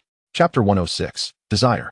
Violet's Christmas holiday had passed, and upon returning to school, her newts loomed near. She reluctantly set aside her teaching assistant duties to immerse herself in her studies. Professor McGonagall understood, yet after experiencing a year with an exceptional assistant, she felt the weight of Hogwarts burdens once more in Violet's absence. Particularly as McGonagall was not only a professor but also the deputy headmistress and head of house. She was compelled to discuss with Albus the necessity of formalizing the position of teaching assistant. Currently, the role depended largely on the studentess' willingness, and the salary was insufficient to hire someone formally. Of course, we needn't mention the considerable distress caused to McGonagall by the sight of him entangled with a certain defense against the dark arts professor in the headmaster's office. For the subsequent month, Professor McGonagall was left in a daze. When Snape examined Grindelwald's health, He had the opportunity to wander through Hogwarts. He had donned several different disguises, even wearing Ravenclaw-esque robes. This matter must remain a closely guarded secret, locked away in the recesses of his mind. As long as this incident remained undisclosed, he would maintain his former persona as the stern, cold potions master clad in black. The potions examination for the Newts was significantly more challenging than that of the OWLs. Even if Violet possessed an excellent memory, the complexity far surpassed that of the potions studied in 3rd and 4th year. Despite the guidance of her senpai, she was uncertain whether she could achieve an O. Attaining an E would be a commendable feat. How could senpai's potion skills be so exceptional? I truly envy him. At the graduation ball, Yulia danced with her 5th-year Gryffindor boyfriend. If previously Yulia had been the one indulging in romantic displays, now it was Violet's turn to witness this couple's affection. Most Gryffindors were lively and exuberant. They had met on the Quidditch pitch, where his admiration for Yulia's graceful flight had captivated him. After pursuing her for half a year in 6th year, they finally became a couple in their 7th year. Violet did not linger long at the graduation ball. She departed the lively scene, as her senpai awaited her elsewhere. Casting a disillusionment charm upon herself, she lifted her skirt and made her way to the empty underground classroom. Pushing the door open, the once empty classroom, filled only with the scent of potions, was now adorned with roses and peonies. The fragrant blossoms and flickering candlelight met her gaze as she locked eyes with the figure standing in the center. Violet wore a deep green backless gown, the simple silk fabric elegantly outlining her delicate form. Adorning her head was a silver laurel crown, and a ring set with diamonds and sapphires graced her left middle finger. The rich green hue accentuated her fair complexion, her pale skin and rosy lips needing no further embellishment to appear striking. In her youth, she favored dresses with lace and bows, which exuded a youthful charm. However, now clad in a simple silk gown, adorned only with a few jewels, her wide, innocent eyes now narrowed into a sly smile, exuding a blend of elegance and the allure of maturity. Snape instinctively approached, taking her hand, his heart racing. Silver green suits you quite well. It was the first time he had seen her in such a gown, unlike the innocent charm of her youth. She now radiated a captivating beauty that was both alluring and enchanting. Do you like it, Severus? Snape wrapped his arms around her waist, his fingers grazing the smooth expanse of her back, softer than the finest silk. I could not like it more. How many people had witnessed her in this attire? Snape felt an uncharacteristic surge of jealousy. He kissed her crimson lips, tasting a hint of sweetness, as if tempting him with honey. Though Snape was not truly averse to sweets, he had always exercised restraint. In a place like Spinner's End, there was no sweetness to be found. He feared that too much indulgence would erode the barriers he had erected to protect himself. Once a person becomes accustomed to self-deception, it is as though he had never truly loved sweets. Yet, had the youthful Snape not longed for the exquisite cakes and desserts displayed in shop windows? When did he cease to harbor such fantasies? The younger version of himself, cast aside and forgotten by Snape, seemed to resurface. Impulsive and reckless, all rational thought was discarded, leaving only the primal desire for possession. The young Severus had tasted the beautiful confections in the shop window, whereas the adult Snape had gained the love of his life. She possessed the most fervent feelings, hotter than the sun itself. Like an endless summer, it scorched his skin, yet akin to the Slytherin marsh, it dragged him into darkness. How could one person evoke such diametrically opposed sensations within him? When Snape opened his eyes, he was met with Violet's hazy, bluish-purple gaze, and his heart nearly leapt from his chest. The rapid flow of blood brought a flush to his cheeks, yet he restrained himself and gently kissed those exquisite eyes. It was all wrong. She would neither burn him nor pull him into an inescapable mire. She was his Violet. She would hold him back before his descent. The warmth that accompanied him through the night. Snape's hand rested on Violet's back, unconsciously caressing her pale skin, leaving faint red marks. Violet tousled his neatly arranged hair, then smoothed it with her fingers. Severus hasn't even said whether he likes it. This was deliberately worn by Violet, the Slytherin silver and green, hoping the upperclassmen would appreciate it.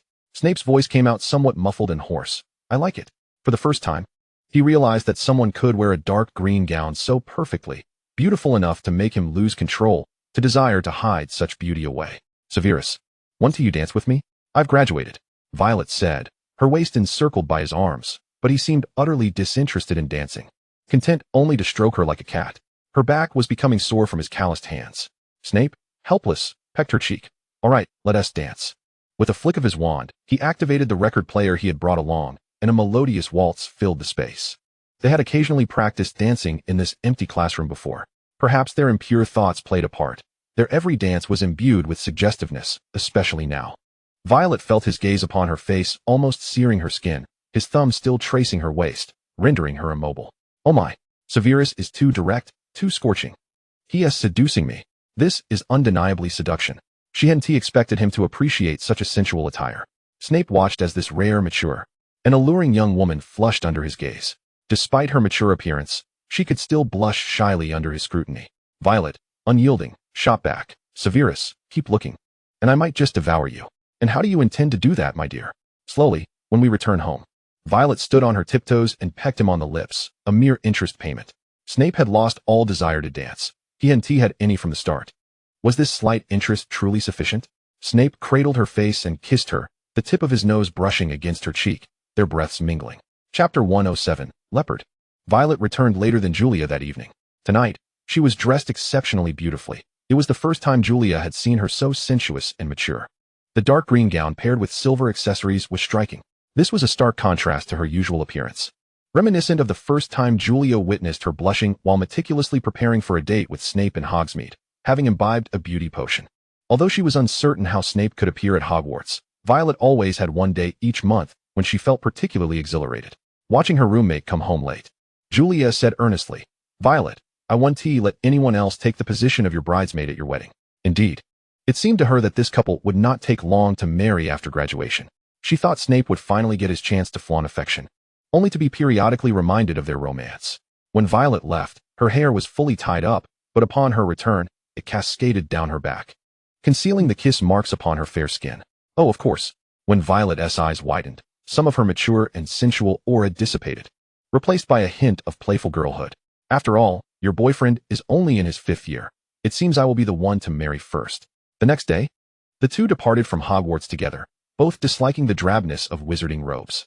Their casual attire predominantly consisted of muggle clothing and skirts. Snape was already waiting for Violet in Hogsmeade. Clad in a white dress, Violet stood in stark contrast to Snape's black robes, yet together they appeared harmonious and well-suited. Upon arriving in Hogsmeade, Violet bid farewell to Julia and headed home. Her apparition was flawless, though she seemed reluctant to arrive alone, clinging to Snape to transport her. This time, they did not return to Spinner's End, but rather to another street in Devon. What do you think? If you don't like it, we can change it. Snape stepped forward and opened the door to the house. Since confirming this address, he would occasionally write to Violet to inquire about her preferences, also taking into account the suggestions from the Rains. Devon was a picturesque locale, and this street was equally charming, with pale blue houses and pink eaves, well-manicured green lawns. The interior was adorned in warm colors, with green curtains and a soft sofa that Violet adored. The top floor boasted a circular loft, where bright sunlight streamed through tall windows. There was even a garden where Violet could freely plant her favorite flowers. The house felt somewhat desolate, as if no one had resided there temporarily. Violet stepped inside and explored. She knew the house's location, as it was an address she and Snape had confirmed together. Even the decor was a joint decision. Whenever Snape visited Hogwarts, he would bring her news about their new home. "I love it," Violet exclaimed, tugging Snape up to the loft, where the large windows fractured the sunlight into warm, inviting patches, perfect for basking or enjoying the view. A gentle touch would transform the windows into stained glass or close them entirely. The ceiling seemed enchanted, reflecting the weather outside, similar to Hogwarts' Great Hall. Rows of bookshelves lined the walls, though they were currently devoid of books. "Severus, I absolutely adore this place." The little cat leaped excitedly into her fiancé's arms. Since childhood, she had longed for a loft like her father's, filled with wondrous things that captivated her. She even believed this loft was more perfect than her father's. The original windows transformed into stained glass under Violet's magic, casting a colorful, vibrant glow across the loft. Snape was instantly reminded of the Muggle churches he had seen, adorned with such stained glass. Newlyweds clad in pure white garments united under the blessings of a priest. Today, Violet just so happened to wear a white dress, radiant even in the dimmest light. "As long as you like it." Snape's fingers caressed her temple for a moment. "Is this all you wish to tell me today?" He feigned ignorance. "Oh, Violet, what do you think I might still wish to convey?" "Severus, a torrential downpour occurred not long ago. Curious, are we?" "I've been curious ever since that stormy day." Snape found himself captivated by her fervent gaze, clearly revealing, "I've anticipated this for far too long. You cannot keep me in suspense." Snape pinched her earlobe, and her form instantly shrank, twisted, and transformed. It seemed as though an eternity had passed. Yet it could have been merely a heartbeat. A sleek black panther materialized before her. The creature was not yet fully grown, its size neither imposing nor diminutive. Its pitch black fur almost melded into the shadows, remaining indistinct even beneath a kaleidoscope of light. Even the most intense illumination failed to reveal any spots. A distinctive trait of Severus Snape's animagus form. Its golden eyes glimmered softly, radiating a gentle, radiant hue. It was plush. Oh, so very plush. A substantial tail swished past Violetta's eyes. Suddenly, a small white-pawed kitten boldly pounced, seizing the panther's tail. The panther lowered itself, its tail cradling the kitten as if to embrace it. Meow, meow, meow. Senior, senior. Severus. The kitten tumbled into the panther's embrace, rolling playfully. The fur was irresistibly soft. The senior had an enchanting scent. The black panther bent down to lick the kitten's fur and ears. She was so small. The panther curled around her, ensnaring her within its warmth, its paws enveloping her, while its tail draped over her petite form. The dark fur almost fused into one, rendering their identities indistinguishable, save for the strikingly clear white paws. The panther rested its chin atop her head, attempting to imbue her with its scent. Adorable. Snape relished this sensation of enveloping Violetta. Through the panther's keen senses, her fragrance became even more pronounced. Even without sight, he could identify her by scent alone. The great tail gently tapped the kitten's head, teasingly swaying before her. The kitten sprang up, leaping to latch onto it. The tail, connected to the spine, was somewhat sensitive, quivering at the tip. The large cat seized the kitten by the scruff of her neck, returning her to its side. Snape transformed back, his ears flushed with a heat unseen beneath the guise of the panther. Such was the feeling of having his tail pinched. He had often pinched the tails of numerous cats before. Senior. Violetta transformed back, wrapping herself around him, straddling his thigh, her eyes sparkling with delight. You're so plush. So cool and adorable. Do you like it? She called out, now addressing him with an even more endearing title. I do. Violetta expressed her affection with a tender kiss upon his lips. Snape grasped her nape, deepening this gentle kiss. A faint blush spread across Violetta's cheeks, and upon meeting Snape's gaze, she couldn't resist nuzzling him, akin to a kitten confirming its companion's scent. If she were to embody her animagus form, it would indeed be charming. Yet Violetta seemed to overlook the fact that she was, after all, a witch. Moreover, an adult witch. To Snape, her actions bore an unmistakable resemblance to seduction. Yet, it appeared he derived pleasure from it, never intending to dissuade Violetta from her behavior. What harm was there in a kitten being a little clingy? In the dim attic, only the vibrant hues cast by the stained glass illuminated the space. A shadowy figure slowly knelt on one knee. The dazzling array of colors fell upon Violetta's hair. Yet Snape found her eyes more vivid and beautiful than anything else in the room. It was not overly bright, reminiscent of the shadowy corners of the library where they first met. Yet, it was no longer a realm of utter darkness and gloom. The angel of Merlin had long since embraced him. The youth seemed to utter something, adorning her with a new ring. Chapter 108. Eternal Beauty and Love. Severus's proposal was a success. Mr. Rain was crafting a small alchemical gift for the kitten when he received the news. According to Mrs. Rain, the recipient's expression had momentarily frozen in shock before he resignedly declared, I always knew Severus was a catnip spirit. When Regulus received the invitation, he was busy tidying up the old family estate. The house was undeniably ancient and oppressive. Regulus intended to revitalize it, perhaps introducing something new. After many years, Sirius had returned to this place, though he still harbored a strong aversion to it, now residing in a house left to him by an uncle. His appearance here was solely due to Regulus. Their mother's portrait had been covered with a piece of silk, for Regulus had no desire to listen to his mother's portrait bicker with Sirius all day. Are you still in contact with that Snape? Regulus detected the disdain in Sirius's tone. The latter had matured somewhat due to the harrowing experiences involving Potter and his brother, yet when faced with certain individuals, he remained unchanged. Severus saved my life. Regulus's anger had subsided. The pent-up frustration of years finally released upon Sirius, who had lost many duels to him before, now basking in a newfound lightheartedness. I know you have a poor relationship with him, but please refrain from speaking ill of him in my presence. It is rare for someone to be considered a friend by a black.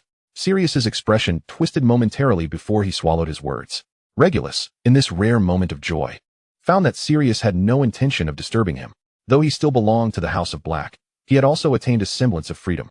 With Creature's assistance, reorganizing the Black family estate was not a difficult task.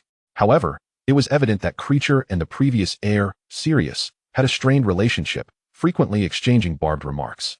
As the two were on the verge of a confrontation, Regulus intervened. The young head of the Black family was resolute. Creature, I know you harbor discontent towards Sirius, but he remains a Black. Moreover, he does not visit often, just a day or two a month, so treat him as an ordinary Black. He turned to Sirius. Creature is my friend and family. He has always supported and helped me, so do not speak ill of him again. Creature was deeply moved. If there was one person in this household to whom he owed unwavering loyalty, it was undoubtedly Regulus, perhaps even more so than to the late matriarch. Sirius remarked, "If he is your family, then what am I?" Regulus scoffed, "Just a wayward brother who wanders aimlessly." Sirius responded, "I will definitely tell James about this." In stark contrast to the warm atmosphere at the Black Estate, the Malfoy manor found Lucius nearly perishing at the hands of fleeing Bellatrix. For he had betrayed the great Voldemort. "Give me that item your master bestowed upon you. You are unworthy of possessing it. Traitors, all of you damned traitors." Bellatrix had begun to grasp the nature of Voldemort's task for her. Her master often proclaimed himself immortal. The newspapers had reported that Regulus had provided a dark magical alchemical item capable of restoring Voldemort to life. Her master had also claimed that bestowing the golden cup upon her signified his regard for her. The Blacks were astute, and Bellatrix was nearing the truth. Equally significant items had been given not only to her, but also to Lucius and Regulus. The one in Regulus's possession was likely destroyed, yet Bellatrix remained undeterred, intent on investigating Lucius, who had also been bailed out by Dumbledore. If he failed to produce it, she would not hesitate to take his life. Not even as Narcissa's husband could he be forgiven. Lucius would gladly return the burning diary to her. If she desired it, let her have it.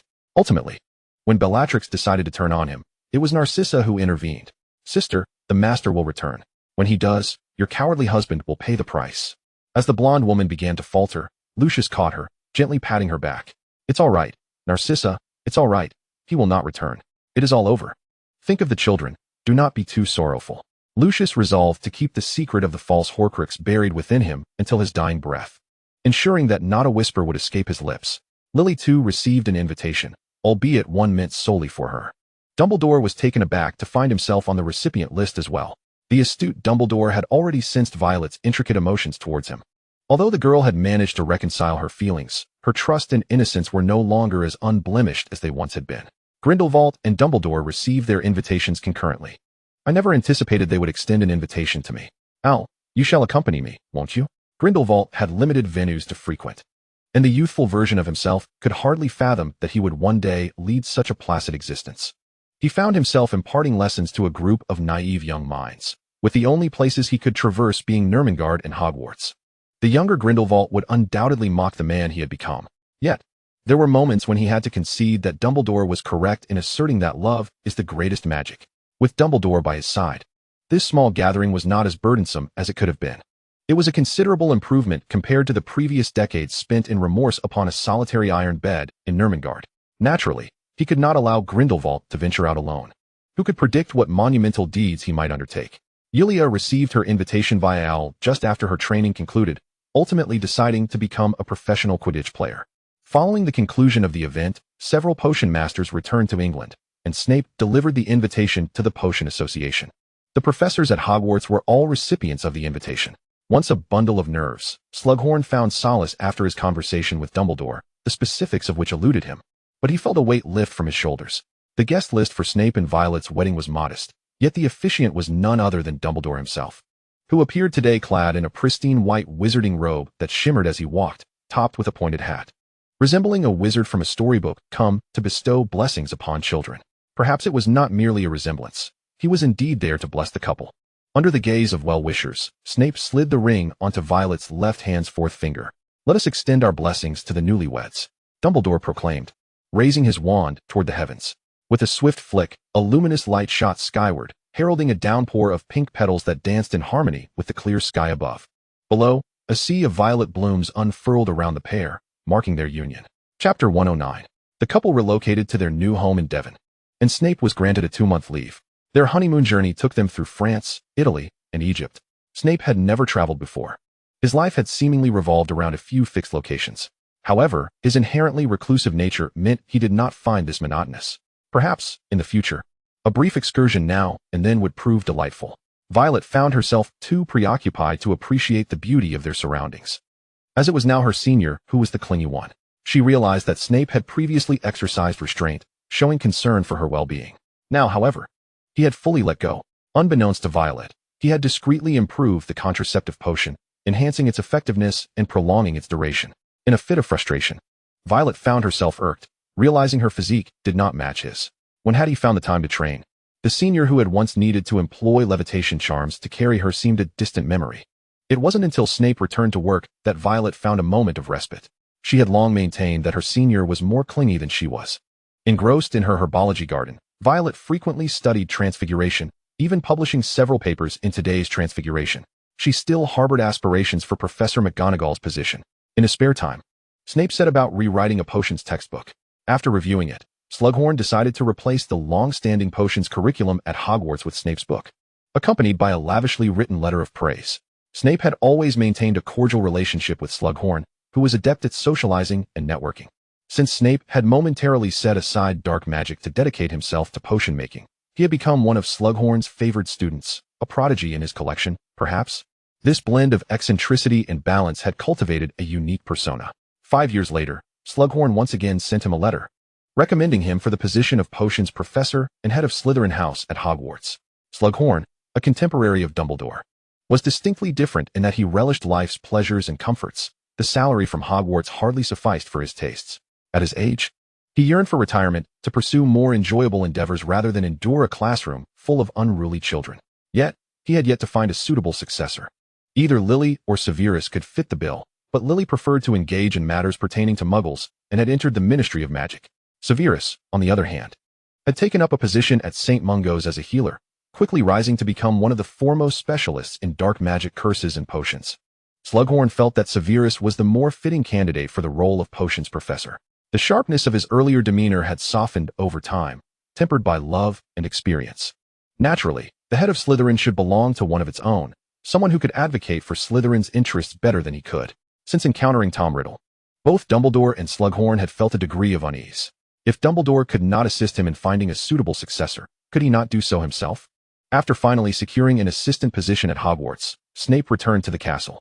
The students attending potions classes assumed the young professor would be easy to manage, especially the older students, but they would soon find themselves reminiscing about Slughorn after just a couple of lessons, including the Slytherin students.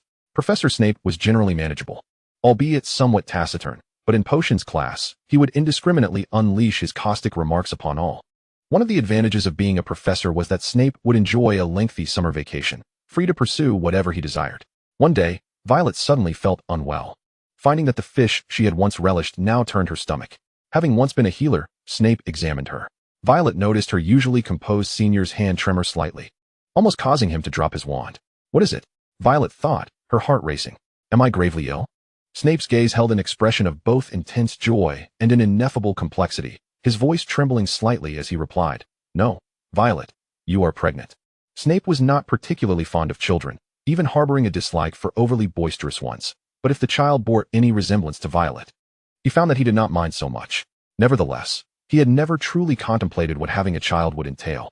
He had yet to reconcile the haunting shadows of his childhood. Every time Snape took his potion, it was only once, during that visit when Violet had come through the fireplace to Hogwarts, and in the cellar, he had not been prepared with his potion, and Violet had clung to him for too long.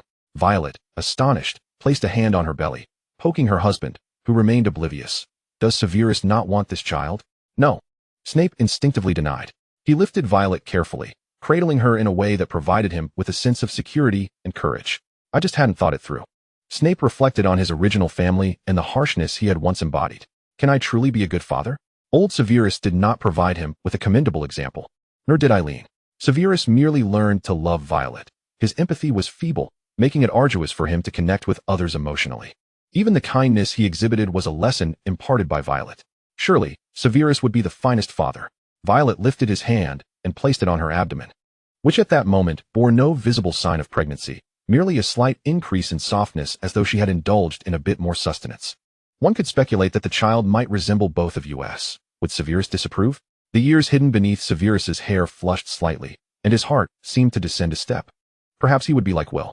The mere thought ignited a warmth within Severus. Perhaps the child would inherit his wife's talents. But it was merely akin to nurturing an additional kitten. The notion of raising a cat somewhat alleviated Severus's apprehensions regarding the father-son relationship. He would do well to emulate you more. This could facilitate his unloving old father in learning how to love him. Being like Severus would be splendid, Violet remarked, noting Severus's handsomeness and intellect. What I mean is, I know Severus, I truly do. Violet planted a gentle kiss on his cheek.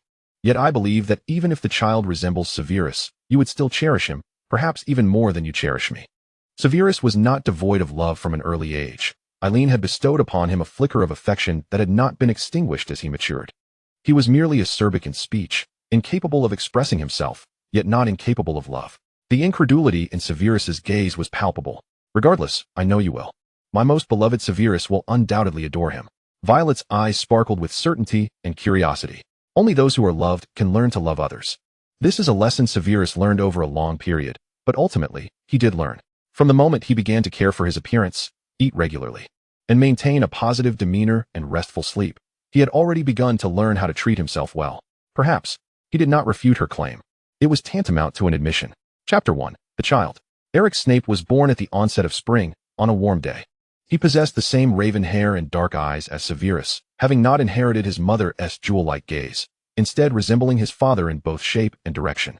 Akin to a photograph of Severus from his youth, it was unmistakable, they were father and son. As the child grew, his first utterance was a delightful meow. Astonishing his father, Severus, facing this revelation, was met with Violet's playful hair tousling as the kitten fluffed up, declaring, I did not teach him that. He learned from other cats. In their home, only Violet was a cat. Severus had never utilized his animagus form to communicate with Eric's. This vicinity was already dominated by Will the cat, with no other felines trespassing. Did it truly require contemplation to discern who had imparted this knowledge? Nonetheless, Severus asserted that he was not one to hastily blame a kitten for mischief. He cupped Violet's face, gazing into her eyes, and inquired, Will, did you truly not teach him? The kitten averted her gaze. All right, it was her who taught him. This was merely to test if he possessed any feline talents. Severus pressed a kiss between her brows. So, does Eric's possess such talents? Indeed, he has an innate ability to understand cat language. Though he had not entirely inherited the animagus trait, he had certainly inherited a fragment of his mother's gifts. Thus, Severus spoke in a somewhat prolonged and gentle manner. What did he just say? It was Daddy and Mommy. Eric's had begun to crawl. It was an endearing phase for any child, soft as a kitten. Giggling as he curled up at a gentle poke. He adored Severus's animagus form, often curling up to sleep upon him, just like his mother. Violet retrieved a camera, capturing the image of the little one drooling while sprawled atop a black panther. After the photo was taken, a certain white-pawed kitten pounced onto the scene. Meow, meow, meow. It's so warm and fragrant on my senior's back. The olfactory senses of felines far surpass those of humans. Severus affectionately licked the kitten's head. The larger and smaller cats shared a mutual affection for cuddling. Sunlight streamed onto the balcony, casting irregular shapes through the railings and potted plants. It was a rare day of splendid weather, the warm sunlight cascading like honey, as a large cat, a small kitten, and a human child lay together, slumbering in the sun's embrace. When Eric's reached school age, Severus taught him how to control his magical powers before enrolling him in a Muggle primary school. Apart from attending school, he also studied some magic at home, utilizing his parents' wants. Severus guided him through potion brewing a few times. But after 5 disastrous attempts at the cauldron, he had to concede that his child had not inherited even a morsel of his potion-making talent. Due to his father's position at Hogwarts, Eric's had visited the school several times and, much like his mother, had an adventurous spirit, displaying an unexpected affinity for animals. At such a tender age, he had taken a tree guardian to be his pet, which inevitably resulted in a constant theft of sweets from the household.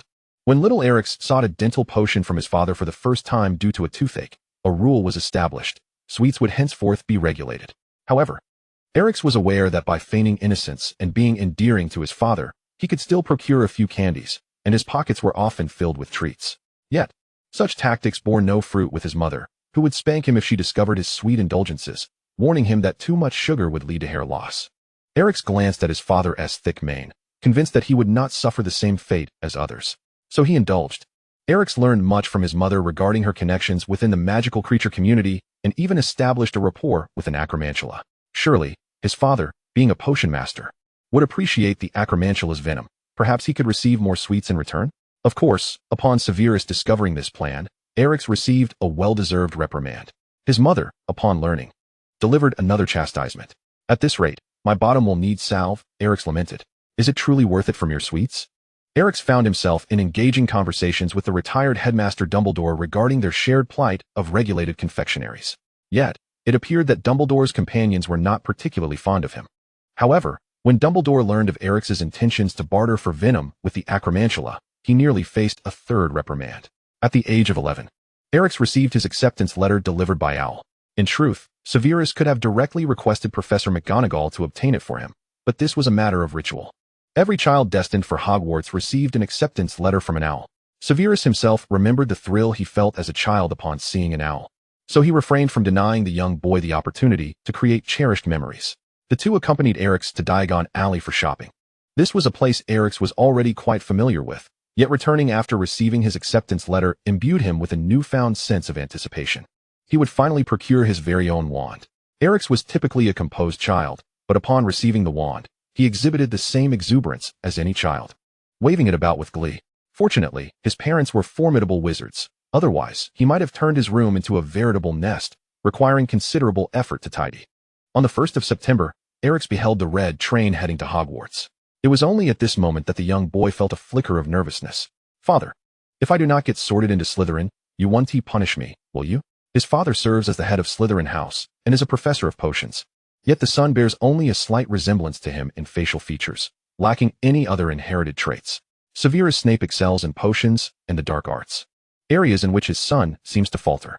Conversely, the young boy displays an innate talent for care of magical creatures and herbology, diverging significantly from his family's strengths.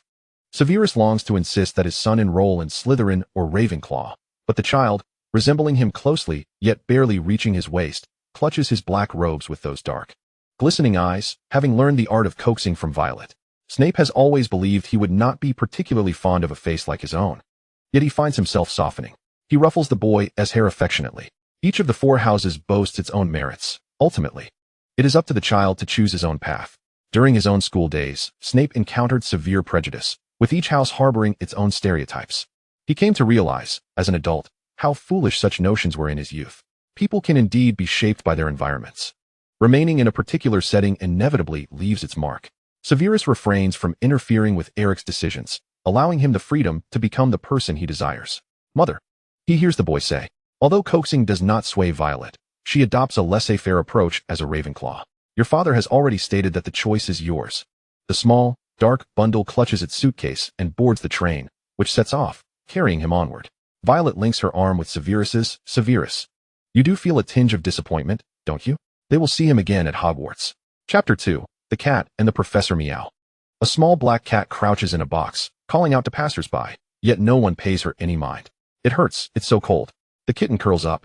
She is merely one of many offspring born to a stray cat, and London is teeming with lost animals. She has been bitten by a stray dog, leaving her unable to walk.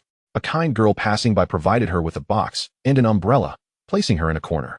The kitten licks her fur. "Am I about to die? It's so cold." Snow falls from the sky, and perhaps this night she will succumb to hypothermia. No one wishes to care for a fragile kitten with a wounded leg, appearing as if her time is running out. Her fur is dull, and she has gone for long stretches without food, her coat shedding continually. She does not seem particularly endearing. The kitten's meows grow increasingly feeble. A tall man stands before her, and all she sees is a mass of black. A pair of pale, emaciated, and large hands scoops her up. The kitten is small enough to fit in his palm. The man examines her front paws. Perhaps it is the cold, but she feels little sensation, not even pain. "Meow?" The kitten gazes into a pair of indifferent black eyes, so beautiful. She remembers once having such dark, lustrous fur, but now it is gone. The man does not take the bright yellow umbrella, yet no rain falls upon her. Gradually, as she remains in his hands, she begins to warm. He carries her home and places her on a table.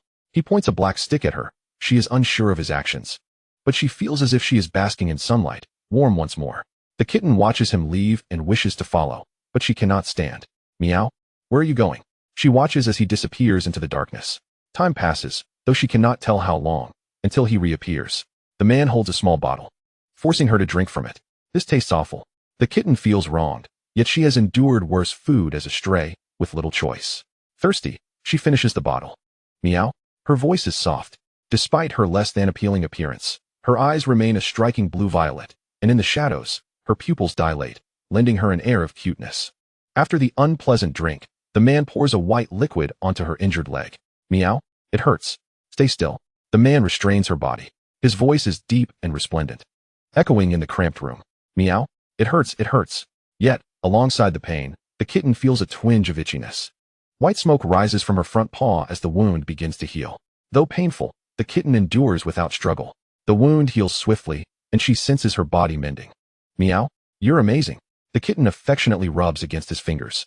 The man pauses, then gently places her into a basin for a bath. Meow. No water, no water. I'll die if my fur gets wet. The kitten struggles fiercely, but what can a creature so small do? Meow. Soaked. The kitten gazes up at him with woeful eyes. Will I perish like this? My body is getting better. The man waves his wooden stick, and her fur instantly dries and fluffs up. Meow. What just happened?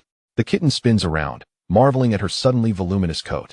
She spins for what feels like an eternity, unable to comprehend the transformation, yet she is certain of one thing. This human is remarkable, and he treats her with such kindness. She likes him. Meow meow. After her twirling, the kitten trots over to nuzzle the man's hand. He glances at her but does not respond, merely pinching the back of her neck and setting her aside. The kitten feels no disappointment at his indifference. She continues to enjoy following this tall man. He carries a scent reminiscent of the unpleasant water she once drank, akin to plants, yet more complex, with hints of spice and stimulation, revealing sweet undertones upon prolonged exposure. The kitten remains unaware of what the man feeds her, but her fur gradually regains its former smoothness. Her body no longer emaciated, and she begins to fill out, becoming much cuter. Her movements grow more agile. Meow. She nudges him with her soft fur. My coat is returning. Isn't it delightful?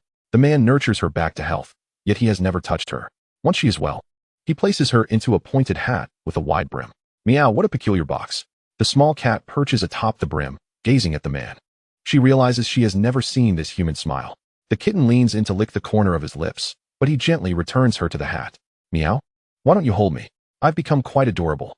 The kitten, though black, sports 4 white gloves, adding to her charm. The man takes her to a bustling place, and she, frightened, snuggles against him, only to be placed back into the hat. She dislikes crowded areas.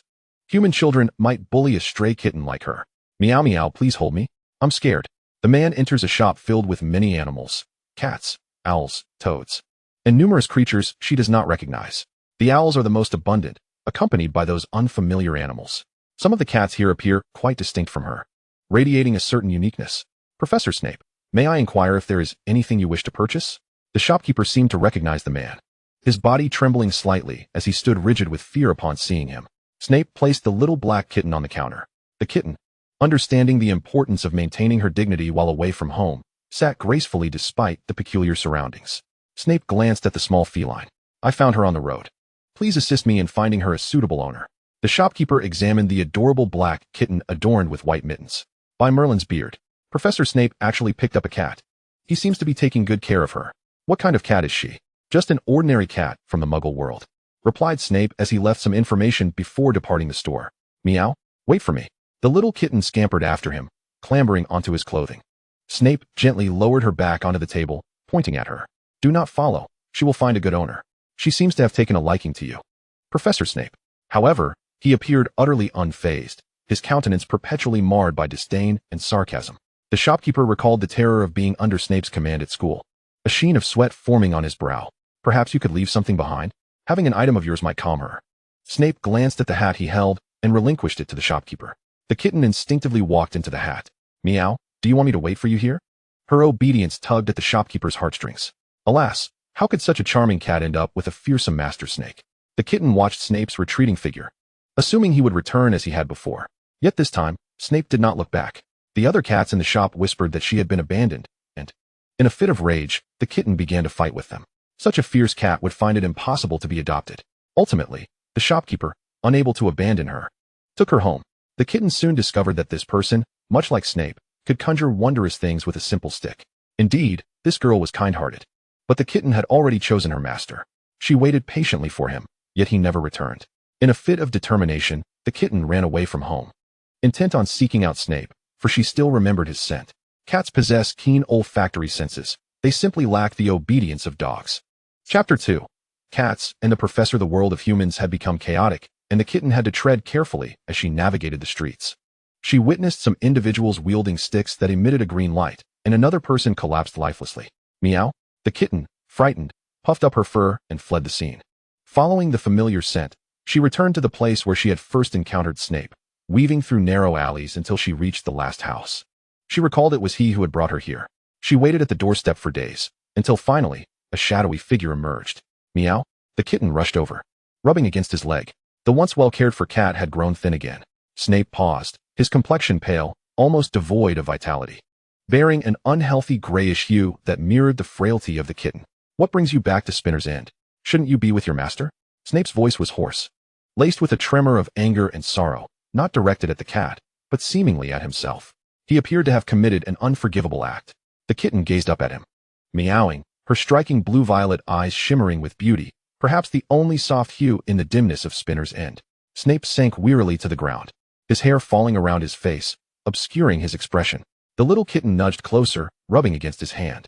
The soft, furry warmth of her body and the rhythmic beating of her heart provided him a modicum of solace. The kitten leapt onto his lap, settling quietly as Snape's hand rested on her back and head. Though she felt fragile enough to break, the sound of her heartbeat reminded him she was still alive. He had previously healed her wounds, and though she appeared thinner now, her heartbeat remained vigorous and strong. Snape had much yet to accomplish.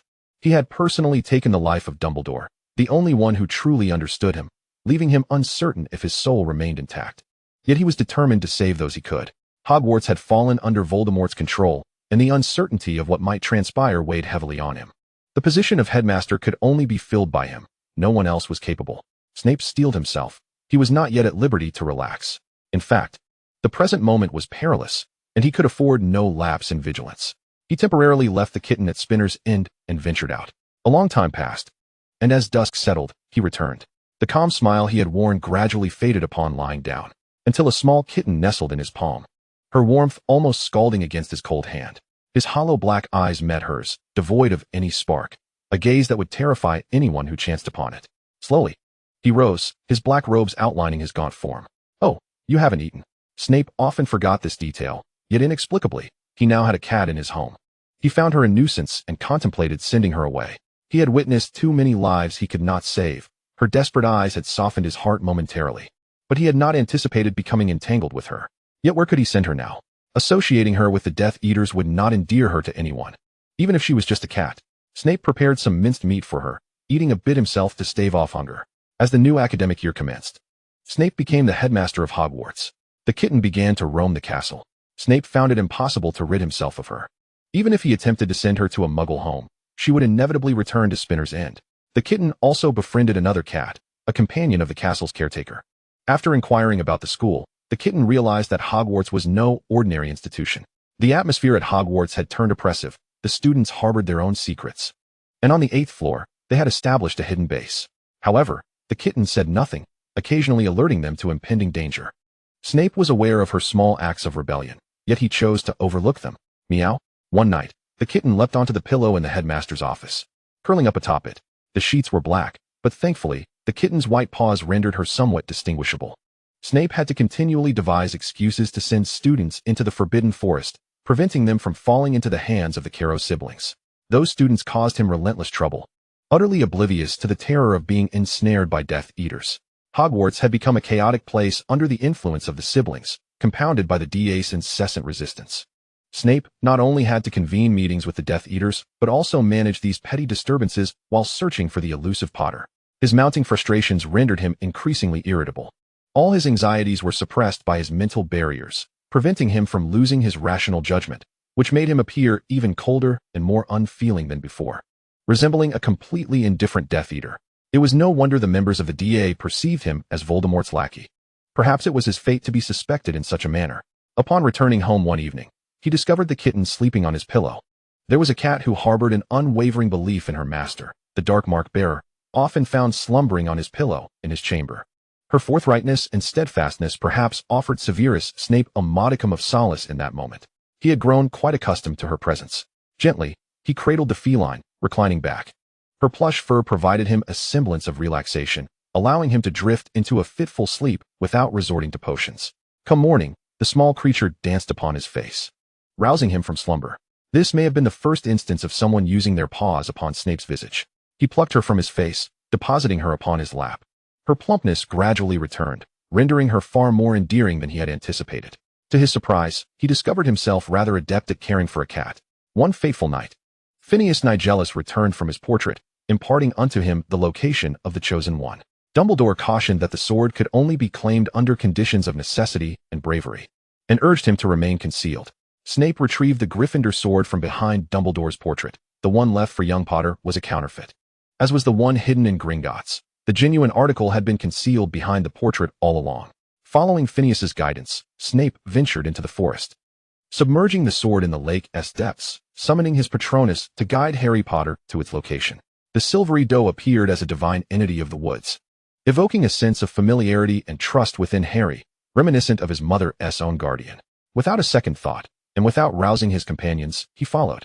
Once Harry was led to the lakeside, Snape retracted his Patronus, concealing himself behind a tree, watching for the moment Harry would seize the sword. Should unforeseen circumstances arise, he would be prepared to intervene. The small cat sensed something amiss in his demeanor. She licked his cheek and nuzzled against his neck. She remained silent, suspecting it was Snape who had silenced her, for he often wielded a wooden stick to perform wondrous feats. "Do refrain from your incessant licking," he murmured, his voice barely rising above the darkness, unheard by any ear. Yet he did not push her away. The roughness of her tongue was palpable as she continued her affectionate gestures. Snape had not anticipated that retrieving a sword would nearly spell disaster for the Chosen One. Had it not been for the timely arrival of the Weasley boy, he would have had to emerge to save him. Once assured that they had secured the sword without incident, Snape departed decisively. He meticulously maintained the tenuous balance at Hogwarts, keeping the Death Eaters in check. As for the clandestine actions of the students, as long as they remained hidden from view, he chose to ignore them. The resentment harbored by students and professors alike, indifferent to him, Snape cared not. He never concerned himself with the whereabouts of the little cat, and none were aware that she belonged to the new headmaster. Perhaps Snape mused that one day she would find a worthy student at Hogwarts to be her new master or companion. The feline spent most of her time in the headmaster's office, now imbued with Snape's essence. One day, however, it was not Snape who entered the office, but a boy with black hair and green eyes, Harry Potter, who appeared distressed, accidentally colliding with the cat. Meow? Harry thought little of it. Scooping the cat into his arms and rushing toward the pensive, his heart racing with turmoil and anguish, nearly wishing to tear asunder his very insides. All the portraits had vanished, leaving him bereft of answers. He yearned to escape it all, even if it meant delving into Snape's memories. Oblivious to the cat's struggles, he poured the memories into the pensive and buried his head within. In her frantic writhing, the cat too tumbled into the basin. Meow? She beheld Snape as a child, rushing toward him, only to find herself passing through his form. Meow meow. Master, what ails you? The cat witnessed the entirety of Snape's suffering, regret, and struggle throughout his life. She realized this was not Snape himself, but rather his memories, his past. Resolutely, the cat decided that should she encounter the portrait of the old bearded headmaster again, she would surely scratch him. Bad people, all bad people, tormenting her master. Once the memories had unfolded, both the cat and Harry were forcibly ejected from the pensive. The cat landed upon the ground, shaking herself free, disregarding the bewildered expression of Harry Potter behind her. She dashed outside. In that moment, she yearned to see him. Following the scent of Snape, she found herself in a darkened chamber, suffused with his essence, yet tainted by the heavy, metallic aroma of blood. Meow, master. The cat approached his hand, nuzzling against it. But the man showed no sign of response. She had witnessed many a death during her wanderings, yet this was a reality she could not accept. Why had it come so abruptly? Just that morning, he had spoken to her, even preparing food for her. The cat settled beside Snape's hand, waiting for what felt like an eternity. Eventually, the intruder who had entered the headmaster's office came to collect Snape's remains, affirming that he had always been a member of the Order of the Phoenix, resisting Voldemort from within the shadows. The Chosen One, defying the consensus, had Snape's portrait hung upon the wall of the headmaster's office, yet it remained still, unlike the others. The apologies, honors, and accolades directed toward him would henceforth go unheard. Some of Hogwarts students had grown quite familiar with the little cat, particularly Neville and Luna. She had aided them in escaping the clutches of the Death Eaters. Though they remained unaware of her true identity as Professor Snape's cat, they wished to bring her back to Hogwarts, but she would venture nowhere but to Snape's gravestone. Neither eating nor drinking, she engaged in naught. Gradually, she grew frail, curling up by the foot of Snape's statue. One wintry day, a sudden snowfall enveloped her entirely beneath its blanket. When Luna finally arrived, the cat had ceased to draw breath. Chapter 3. The Viewing in his first year. Harry had vanquished Quirrell. In his second, he had slain the basilisk, foiling Voldemort's schemes twice.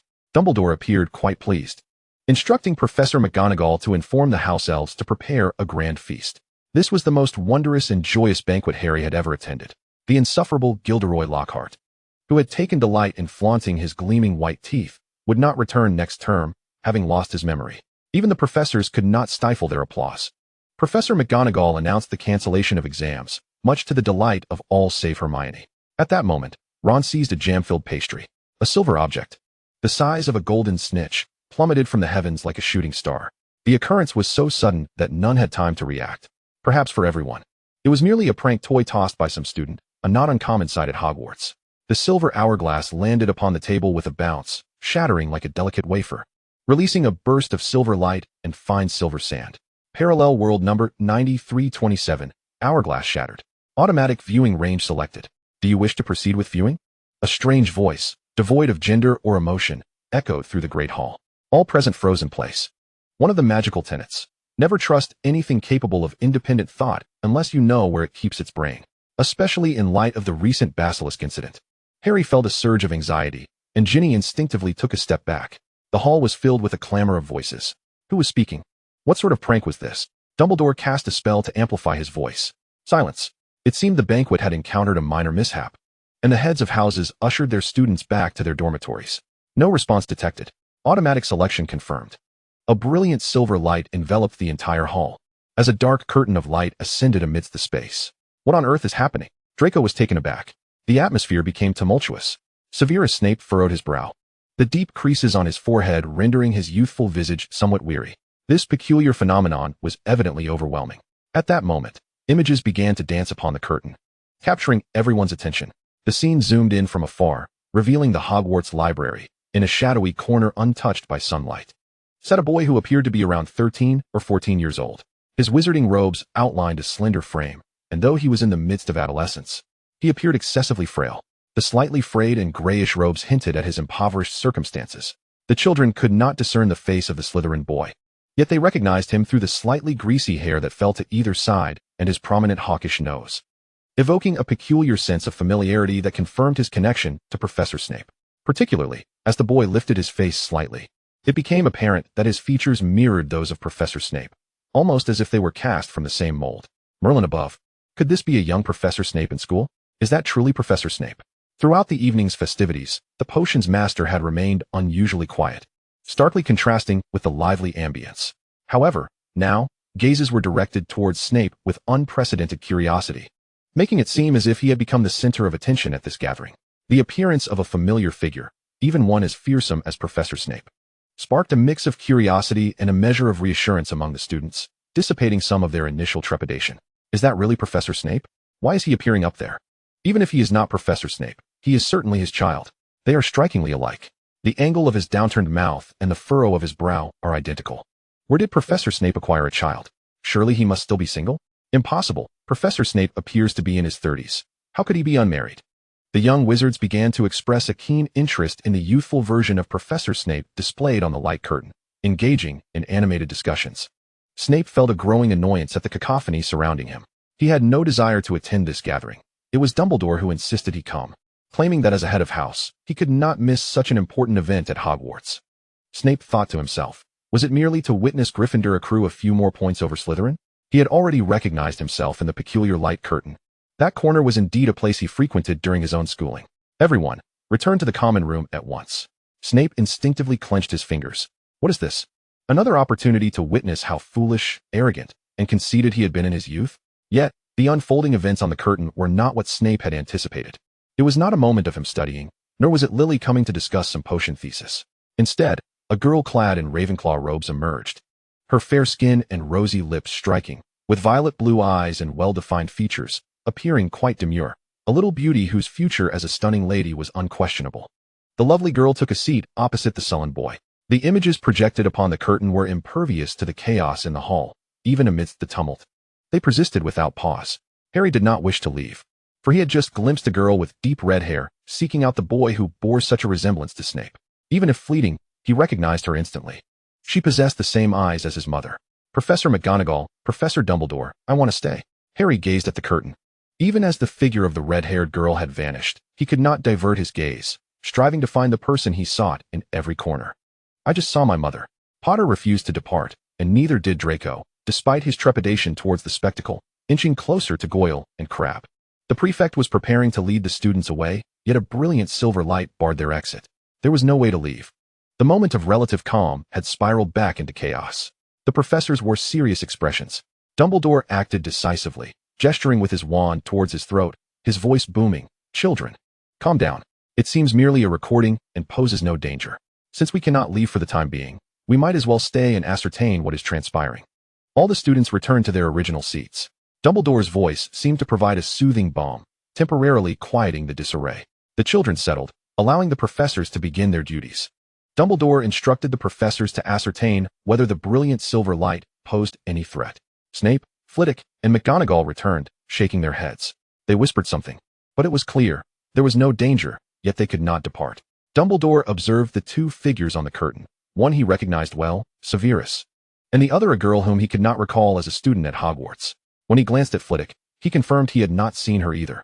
Let us sit quietly and watch. It seems this phenomenon requires our presence to unfold. Dumbledore cast a protective charm, just in case. Chapter 3, Viewing Part 2. The young wizards took their seats, and the headmaster along with the professors settled down as well. Despite the curtain being centrally located, from any angle they could see it clearly. It felt akin to watching a film. Someone remarked on this, and the Muggle-born students nodded enthusiastically. Feeling a sense of familiarity with technology in a realm filled with magic, they could not help but share their excitement with those beside them. The innocent infatuations of the girl on the curtain were evident to all except for a few oblivious boys, including Snape. He pondered if he had ever encountered such a girl, and the answer was a resounding no. The figures within the curtain bore faces strikingly similar to Professor Snape's, albeit younger, making it impossible not to draw connections, especially after the boy introduced himself. Severus Snape. Oh my goodness. This was entirely Professor Snape's youthful version. Fearful yet thrilling. Terrified yet still wanting to watch. The attention directed towards the dark, brooding bat intensified. This was indeed abrupt. For others, it might have been embarrassing. But not for Snape. He was merely weary of his past being laid bare. Fear? Embarrassment? Even if his past were exposed. Who among them possessed the audacity to mock him now? Dumbledore glanced toward Snape. The young man had once implored him to never divulge his virtues to anyone. Now, it appeared that perhaps Dumbledore need not speak at all. In another world, a girl had already discovered his goodness. On the curtain, a red-haired girl with green eyes approached Severus, not the fleeting glimpse from before. Harry clearly saw her face and heard the boy Severus call her Lily. Harry abruptly rose from his chair, directing his gaze toward Professor Snape, who completely ignored him. That is my mother. Though Lily did not appear often. The mere sight of her stirred a tempest within Harry. The potions master he despised most was a friend of his mother. It should merely be a platonic friendship. Let me take another look. Perhaps Professor Snape would not mind sharing some insights about my mother, should they be acquainted. The protagonist's perspective remains focused on Violet and Severus. Some young witches and wizards have quietly begun to ship the couple. Violet's gaze is exceedingly direct and conspicuous, making it impossible to overlook. It even gives them the illusion that the young Severus is rather amiable, leading to a sense of frustration. Professor Snape. No, Severus, how can you be so oblivious? Lift your head and gaze upon that girl. I refuse to believe your eyes are devoid of feeling. This sentiment is palpable, even to Professor Snape. I have cast a protective charm over my senior. No troublemaker can approach Severus Snape. Snape's fingers trembled slightly, as if the Severus within instinctively curled his hands. The girl's words unexpectedly, yet bluntly struck a chord within the heart of Severus at that moment. Snape's expression remained calm, yet his mind began to spiral into confusion. How could the unfolding of this story deviate so drastically from his expectations? Who was that girl? Severus himself was uncertain about where he wished this fate to lead him. He yearned for a liberation from his predetermined destiny, yet believed that, given his nature, he would inevitably fall into the snare of fate. No one could deter that young man from pursuing ambition and power, though the ones he might harm could shift from Lily to his Violet. In essence, there is no distinction. Professor Snape harbored a profoundly pessimistic outlook and grew weary of witnessing the same fate replay itself, opting to close his eyes. Harry observed his father and his friends troubling Severus, his complexion paling. He had always regarded his father as a hero. Everyone who knew him spoke of his kindness and bravery. Why would his father bully Severus? The demeanor and actions of the others instinctively reminded Harry of Malfoy, a spoiled pureblood scion. Harry glanced at Professor McGonagall and then at Dumbledore, hoping for answers. Yet, the professors paid him no heed. It was a small cat that unexpectedly came to Severus's aid. Thank you, but I can handle them on my own. The young Severus does not seem so peculiar after all. The prevailing stereotype of Professor Snape depicts him as greasy-haired, perpetually clad in black, striding with a billowing cloak like a bat, favoring Slytherin, and perpetually hurling sarcastic barbs at students. They had never witnessed a semblance of tranquility on that face, which always bore an expression of disdain towards everyone. Even his laughter was a mockery, a cold, cynical chuckle brimming with malice. In short, he never laughed genuinely. deriving pleasure from the discomfort of others. With Snape as a comparison, the once stern Professor McGonagall appeared almost benevolent. The contrast between the boy speaking with the cat on the screen and the rest was so stark that it left everyone in disbelief. By Merlin's beard. It turns out that the youthful version of Professor Snape could indeed be gentle. How did Snape transform into the person he is today? Ron could not restrain his curiosity. It is Professor Snape, Ron, Hermione corrected. In potions class, they were indeed a disaster zone for Gryffindor. Snape seemed to hear someone speaking ill of him and glanced toward the Gryffindor table, his brow furrowing. Once again, it was the red-haired Weasley, who could stir up noise even in silence. Severus, are Potter and his friends causing you trouble again? The most sorrowful of all was Harry. His mother's brows were furrowed, her expression suggesting a strong dislike for Potter. Moreover, she appeared to have a close relationship with the professor she despised, even calling him by a nickname. Snape cast a glance at the screen. Would Lily thrive in that world? Or would a scene of severance repeat itself? The image quickly shifted back to the library, depicting Severus and Violet's daily tug-of-war. Snape could no longer relate to the innocence of youthful infatuation. He only perceived himself in that world as utterly foolish. That girl harbored feelings for him, yet he lacked the courage to take a step forward. Severus, I never expected you to have an affinity for cats. The professor sat at a distance from the student table, and Dumbledore's voice was low, audible only to McGonagall and Snape. Perhaps adopting a pet would be a splendid idea. Aside from himself, Snape's home was filled only with thick tomes. A small creature might aid him in leading a fulfilling life. Professor Snape had already deduced that the cat was the girl, and from an observational standpoint, this conclusion seemed almost certain. Snape dismissed it nonchalantly, elongating his tone. Merely a shedding little creature. What is there to like? However, I suspect this little fur ball might capture the attention of a certain Slytherin. The affection of small animals is typically direct and unequivocal, never wavering in the slightest. Dumbledore had Fawkes. He understood how much his old friend had assisted him. The Phoenix would never betray him, and Dumbledore had never doubted Fawkes. McGonagall frowned. How could a child learn to be an animagus at such a young age? This is rather unusual. Yet, the girl had indeed materialized, also as an animagus. Dumbledore began to speculate. Minerva, sometimes we must concede that wizards possess remarkable gifts. That girl bears a striking resemblance to a cat, do you not think? Since encountering Severus, I mean the Severus from another world, she seems to gradually come alive. Consider her initial appearance. Severus, too, appeared to entertain similar thoughts, showing no overt surprise. The Violet who first appeared seemed distant and overly naive, her gaze fixated solely on the person she wished to see. She gradually evolved to embody the bittersweet awkwardness of a young girl, rendering her far more vibrant and complex. Does she truly harbor such affection for that Severus? Snape felt a peculiar sensation within. In his youth, he possessed nothing. Could anyone truly like him? Chapter 3, The Viewing. What a pity, the senior is quite handsome. No one expected to witness someone praising Professor Snape's appearance in a foreign world, even if it was the youthful version of him. How could such a beautiful girl possess such poor taste? Ron could not help but voice his disdain. The entire hall felt as though Violet's compliment had tightened around their throats. Stealing a glance at Professor Snape, they noted his sallow complexion, hooked nose, greasy hair, and ever-present black robes. Handsome? Even if one disregarded all of Snape's unfavorable traits, they could only conclude that he was not unattractive, but certainly not handsome. However, Professor Snape was not troubled by hair loss. Quite rare. Truly the mark of a potion master. This must be what they mean by beauty being in the eye of the beholder. Qiuzhang excitedly exclaimed to her friend. What does that mean? Who is she sure? It implies that when one loves someone, that person appears the most beautiful in their eyes. Qiuzhang, thrilled, clutched her wizarding robe. Merlin. She was going to ship this couple.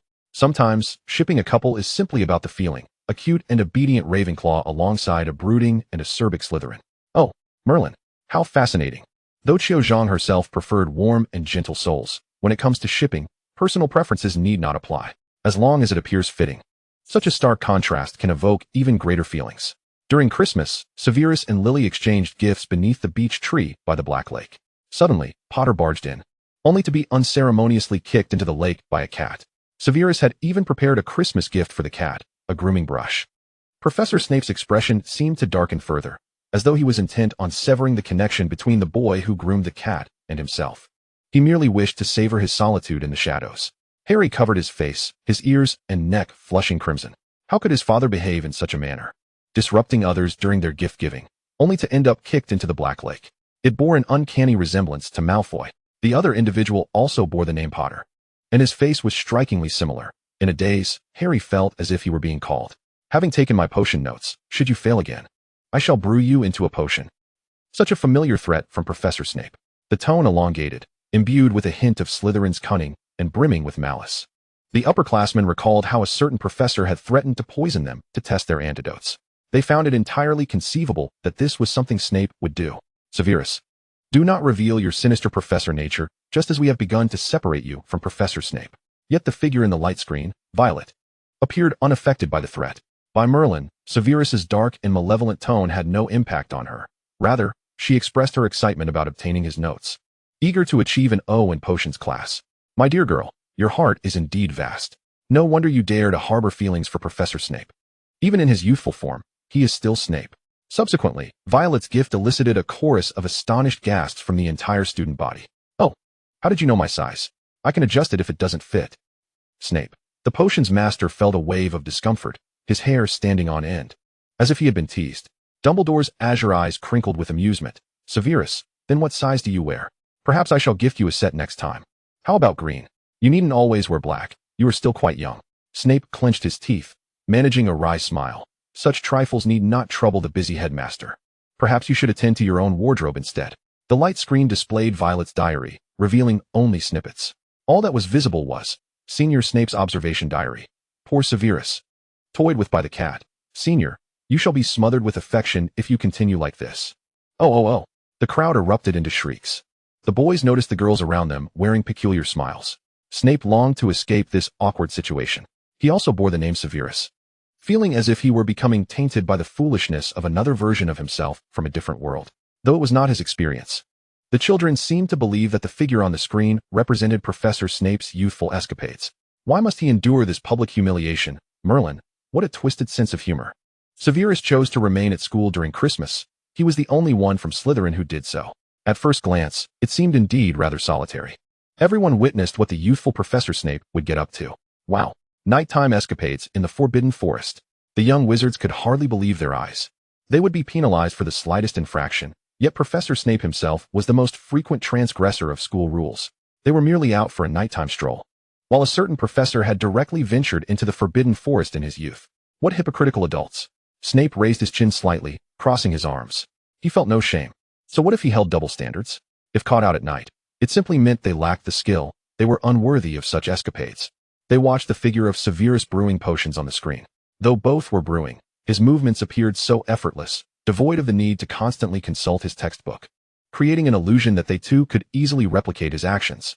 After the Christmas break, Severus sat in his usual corner waiting for Violet, now dressed in new robes. Tut tut tut. Severus taught her a self-invented spell. Professor Snape could create spells. Was it this very notion that led to Gilderoy Lockhart being sent flying by him? The Slytherin students swelled with pride, beaming with delight. Draco was nearly touching the ceiling with his head. Indeed, this is our head of house. Young, intelligent, exceptionally gifted.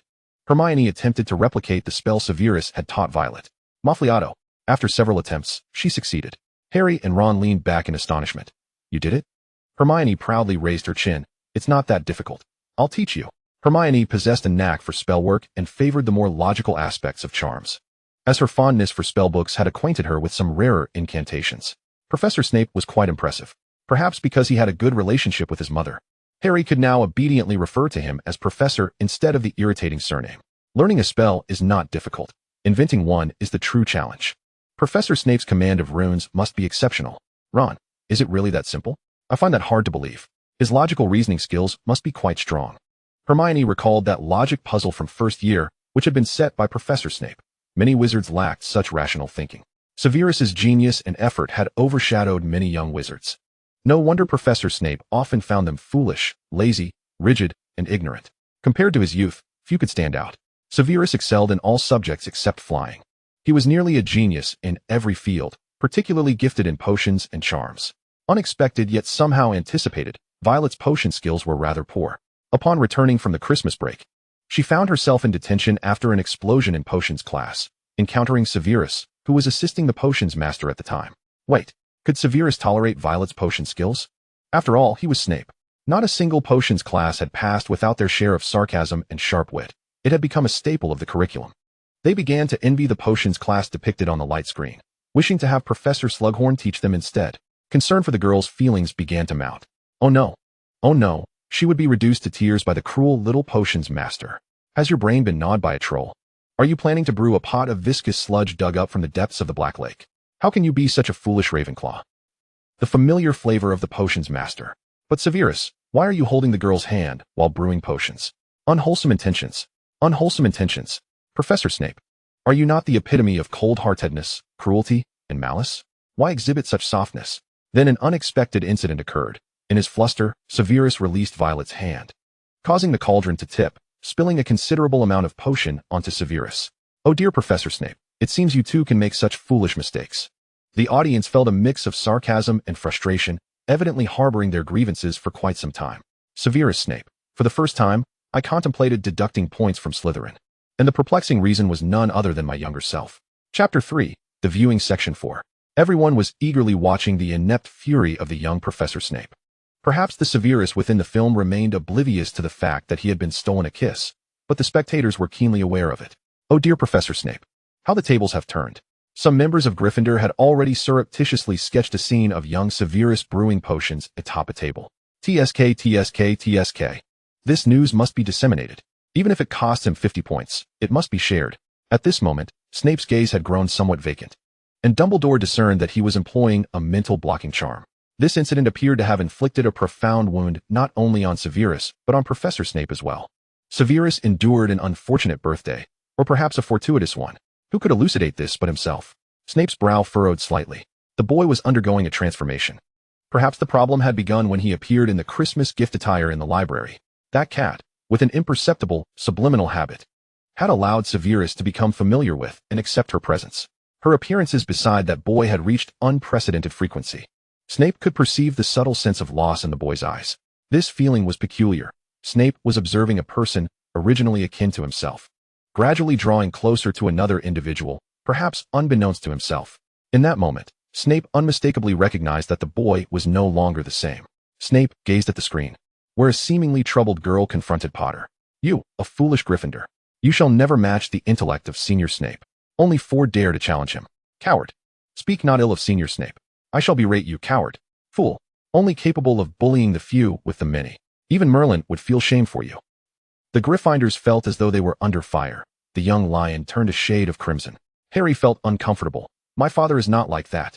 He grasped Hermione and Ron's hands. Hagrid and Professor McGonagall both said my father was wonderful. He is not like that. Harry had always heard how great and perfect his father was, a hero. Why, in this scene, not only did Violet despise him, but even his mother seemed to dislike him, viewing him as someone who would bully a Ravenclaw girl.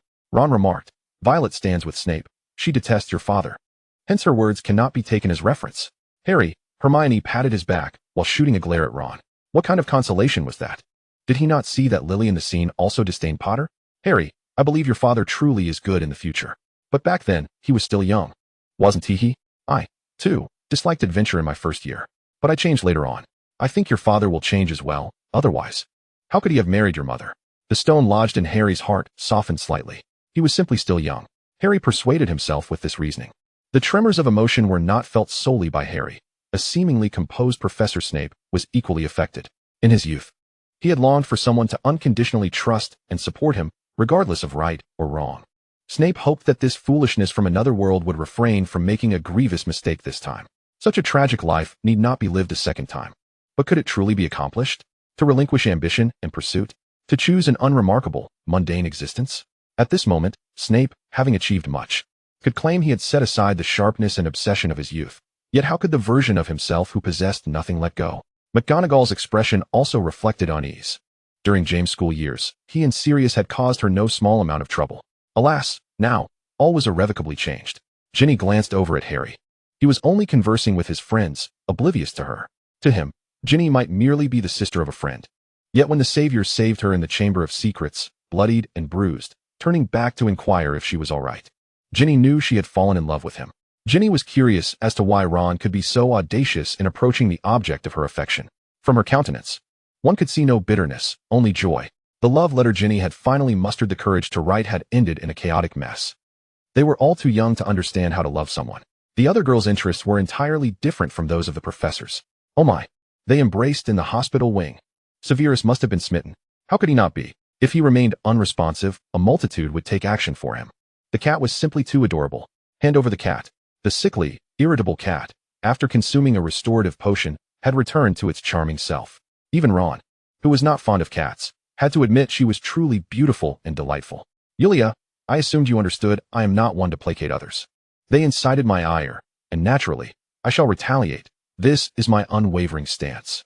They harmed those I cherish, and I could never simply let it slide and claim they meant no harm. Subsequently, the screen flickered with what seemed to be remnants of the past. As Violet was still quite young, her clothing and shoes had been discarded, and the mirror bore the words ugly inscribed upon it. She struck a girl in the face, bloodied her own arm. Then came the furious Professor Flitwick and the panicked classmates. Violet's words to her roommate rendered some silent. In a boarding school, instances of bullying are not uncommon. Yet not everyone possesses the courage to fight back. Flitwick's expression darkened. Is such behavior prevalent among Ravenclaws now? The clever Ravenclaws would not easily expose anything. Flitwick cast a glance at the Ravenclaw table. Some students straightened their backs, seemingly apprehensive. Perhaps he should investigate further. McGonagall also observed Gryffindor. In truth, Hogwarts had veered off course. The issue was more pronounced not within the houses, but rather between them. It had been most severe during Snape's time as a student. McGonagall recalled her own school days when the four houses seemed to coexist without such animosity. Gryffindor and Slytherin had not harbored such deep-seated grievances. Since Voldemort's rise, drawing all of Slytherin to his side, Slytherin had found no leader more charismatic or alluring than Voldemort. Professor Snape, in his own manner, had united the current Slytherin, preventing them from being oppressed by the other three houses. Yet, faced with years of resentment, he found himself powerless. Even McGonagall believed he held a disdain for Gryffindor due to the past. Albus, Hogwarts has lost its way. Detached from the perspective of those involved, McGonagall recognized the gravity of the issue. However, she could not alter the Gryffindors, nor the Slytherins, nor could she influence her colleagues, the head of Slytherin, Minerva. The matter is far from resolved.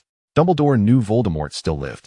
Slytherins were inherently drawn to power and ambition. Voldemort promised them change and authority, every word striking at their desires.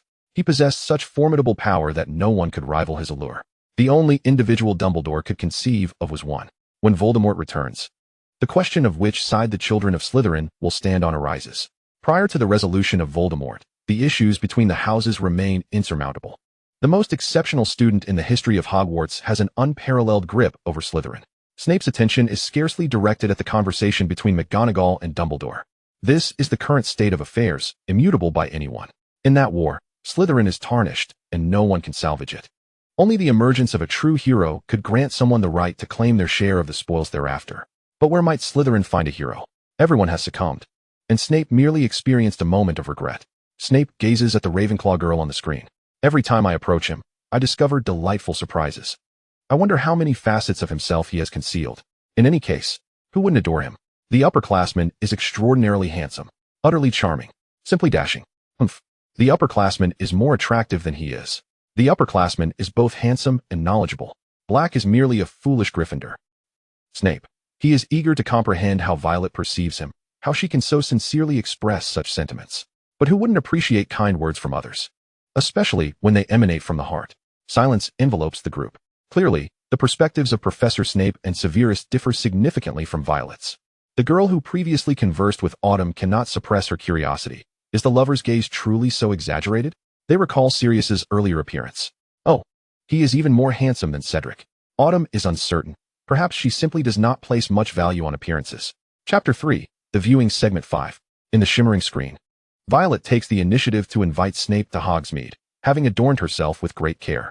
Her beauty astounds the young witches and wizards watching. Snape watches his counterpart on the screen succumb to affection. He has indeed developed feelings for her, yet he is reluctant to acknowledge them.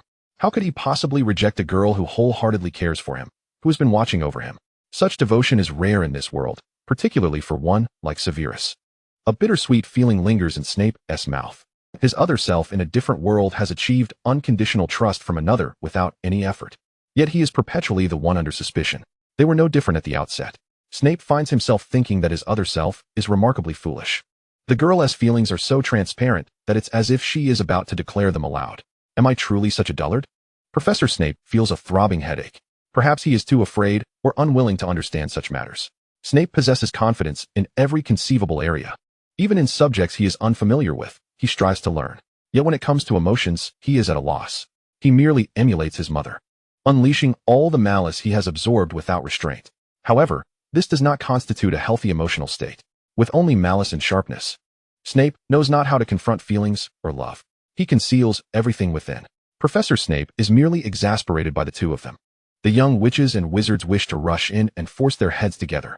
Was Professor Snape truly this naive in his youth? Or did he funnel all his thoughts into his studies, remaining oblivious to the girl? What significance does it hold that the girl has dressed so beautifully to visit Madame Putafoot's tea shop with him? Violet is so exquisitely adorned that even some young boys are blushing. Why is Severus so oblivious? Is his head made of stone? Ginny, who harbors a similar crush, feels increasingly distressed. She dares not express her feelings. Harry remains oblivious. Even Ron's affections are glaringly apparent. Professor Snape was truly thick-headed in his youth. Ginny believes she must learn such a robust mindset. The joy of loving someone, as conveyed by Ron, is to prioritize one's own happiness, right? To pursue endeavors that bring joy rather than sorrow, bitterness, or waiting for the other person to notice.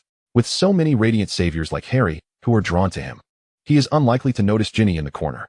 She must be true to herself and engage in activities that bring her happiness. Whether he loves her or not is inconsequential. Her own happiness is what matters. Ginny's eyes light up, and a smile graces her face. It seems she has come to an understanding. In the shimmering screen, Lily has discerned something and altered her address towards Severus. Professor Snape finds it difficult to articulate his feelings, yet he surprisingly feels a degree of relief. In that world, his other self appears to be merely friends with Lily, and nothing more. Violet, wake up. If you don't awaken soon, I shall take you to the Slytherin common room. Do you know? The Slytherin common room is situated beside the Black Lake. From there, one can view the enchanting scenery beneath the lake, and if fortune smiles, one might even glimpse the giant squid. This is, in fact, a remarkably beautiful scene. The girl is lovely, and the boy's voice is gentle. Perhaps this is the most tender Snape has ever appeared since the emergence of the shimmering screen. Yet, everyone fell silent. Indeed, everyone. The atmosphere was so quiet that not even a whisper could be heard, quieter than during Professor Snape's classes. The entire hall resonated solely with the soft timbre of the young man's voice. Many faces flushed with warmth, irrespective of gender. The girls felt shy, while the boys feared that Professor Snape might poison them the following day. A more fervent uproar erupted than before. Ron felt as though he might perish. Hermione, Hermione, can you brew an antidote? I fear my breakfast will be poisoned tomorrow. Or perhaps I am already poisoned. I am hallucinating. Harry's gaze was vacant. Huh. Is this Professor Snape? The one who, during class, is so sarcastic and adept at pricking people as vulnerabilities? Can that voice, filled with malice, really utter such words? Is the youthful version truly that distinct? Hermione's lips parted slightly. She suspected she might have fallen under a potent confundus charm. For how else could she see a face so similar to Professor Snape's saying such things? Ginny felt elated for Ron. Severus, the young man, must have feelings for her. It seems her romance will not end in vain.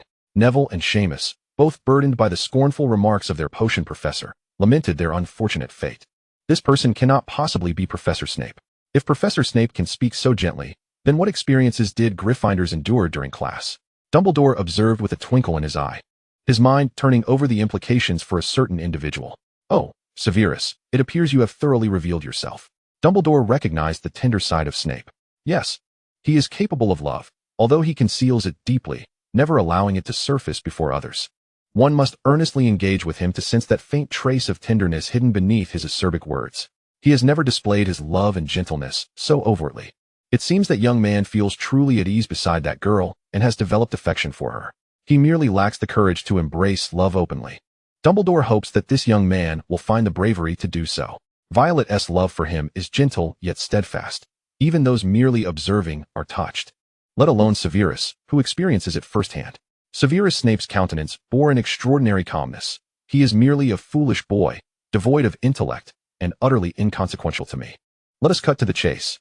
In the presence of love, even the most stoic can soften, including you, Severus. Reserve your musings on affection for those naive and foolish souls, Dumbledore. Snape appeared unaffected, his tone as unwavering as ever. Even imbued with a gentleness that could almost be mistaken for tenderness, were one to overlook his words. Perhaps those whose minds are preoccupied solely with the opposite sex could comprehend and support your grand discourse on love. Professor Snape, unlike his younger self, had learned to temper his volatility. The passage of time had bestowed upon him the ability to deliver the most scathing remarks with a composed demeanor. As the class turned their gaze toward Professor Snape, he seemed entirely unperturbed, still the same acerbic potions master, utterly unmoved, his lips curling with a hint of disdain. The venomous old professor and the gentle boy on the screen shared nearly identical visages, their tones hauntingly similar. Yet, even with the same expressions and intonations, the words uttered by Professor Snape were enough to leave everyone feeling disheartened. If only Professor Snape possessed the gentleness of Severus at this moment during class, my potions grades would undoubtedly have soared. However, after Violet awakened, Severus underwent a complete transformation. The class exclaimed in astonishment, "How can you possess two faces? What a talented actor you are. Do you not think Professor Snape is also putting on an act? Perhaps he is kinder behind closed doors?" Upon contemplation, they fervently shook their heads. Absolutely not. Professor Snape harbors genuine disdain. If it were true that Professor Snape was inherently gentle, what then of the suffering we endured over the years? Did we not endure hardship? In the history of magic class over a decade ago, most students were asleep. Heads rested askew. The little wizards resonated profoundly with one another. Indeed, Professor Binns must have infused his lectures with a hypnotic charm. Otherwise, how could they sleep more soundly than they did in their dormitories? Only a handful remained awake, though they hardly seemed to be paying attention. "So why were you out on a date with a beautiful girl yesterday? Shouldn't that be something to celebrate?" "It was not a date. Do not speak carelessly. It would tarnish her reputation." The class regarded the old bat with skepticism, the little bat shattering the feather of his quill. Young Professor Snape, so frail in his youth, could only snap quill feathers. To embrace someone, he would need to use the levitation charm. A dark history had crossed into another realm. Harry barely paid attention to their chatter. He was focused on glimpsing his mother in her youth. For him, family was a rare sight. Yet, while observing his mother, he noticed that his father frequently clashed with Professor Snape. Harry discerned that his mother appeared to be good friends with Professor Snape, leaving him perplexed as to how his father had ever won her heart. From Violet and Snape's perspective, his father resembled a version of Malfoy. "Have you stabilized your shrinking potion and learned any new brews? You must achieve an O on your final exam. I'm watching you. Finish your essay first. My cauldron is occupied with potion making." All the students fell silent at Severus's words. It was Valentine's Day. What was Severus doing? Was Professor Snape truly inhabiting him? McGonagall covered her face, unable to bear the sight. "Severus, please, never treat a girl you fancy this way. Let this be a lesson." Snape remained stoic, his image tarnished further. "Truly, Severus," Dumbledore mused, his eyes twinkling with mischief, "this is quite typical of you." The degradation of his image continued. What did they truly think of him? Chapter 3, The Viewing Segment 6. Snape pondered how long this public ordeal would last. His soul had endured a heavy blow from another version of himself, though his exterior betrayed none of his inner turmoil. Snape thought to himself, "Sometimes I truly loathe my exceptional memory. Why must I remember what I ought to forget so clearly?" Dumbledore, unlike Snape, observed with great attention, seemingly intent on re-evaluating the Severus he had never truly known. Viewing him from this perspective was rather intriguing. He had not anticipated that Severus had been so awkward in his youth, albeit more vibrant and youthful than he was now. In truth, Dumbledore might be one of the few who could empathize with Snape's plight of being lured astray by a master of persuasion, only to repent. For he had experienced a similar path. Few possess the fortune of always walking the right path. Such individuals are rare. The complexities of adult thoughts eluded children. Harry was currently cheering for his father's exceptional flying skills.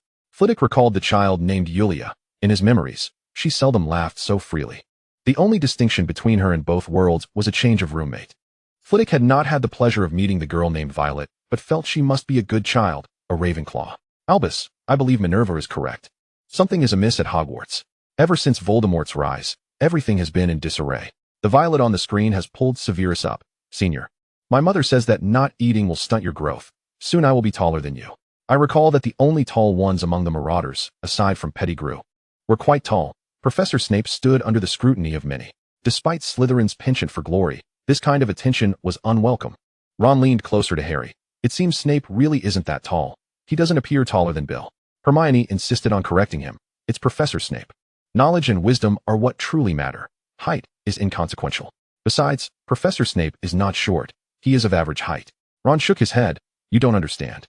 Harry mused. "I suddenly feel like Professor Snape isn't so imposing after all." His thoughts were in turmoil.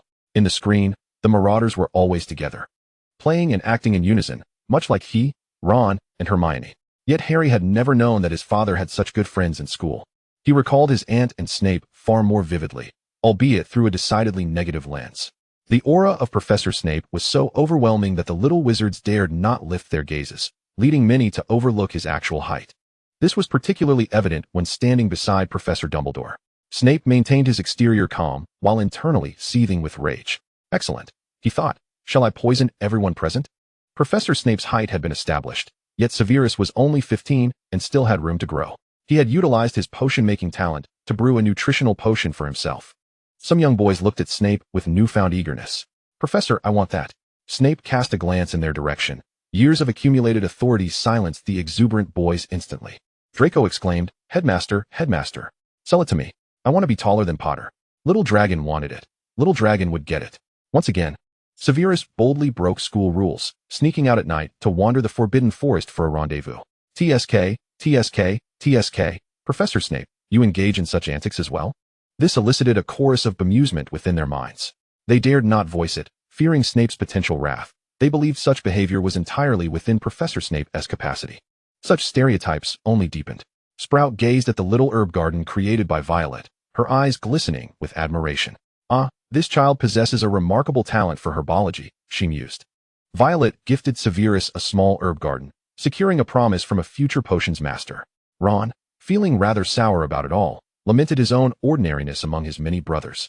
Realizing he was the most unremarkable of the bunch, he had never witnessed someone put such heartfelt effort into a gift, one that might even touch the heart of some ancient bat. But Ron was not alone in his envy.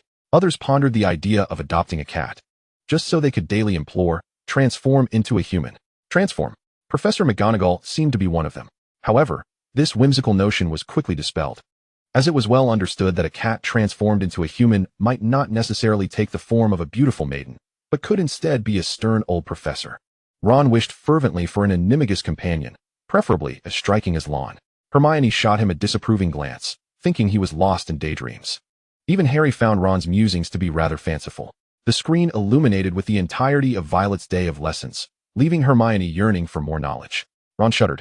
Is Ravenclaw truly this formidable? During the Boggart lesson, they were met with an unexpected sight.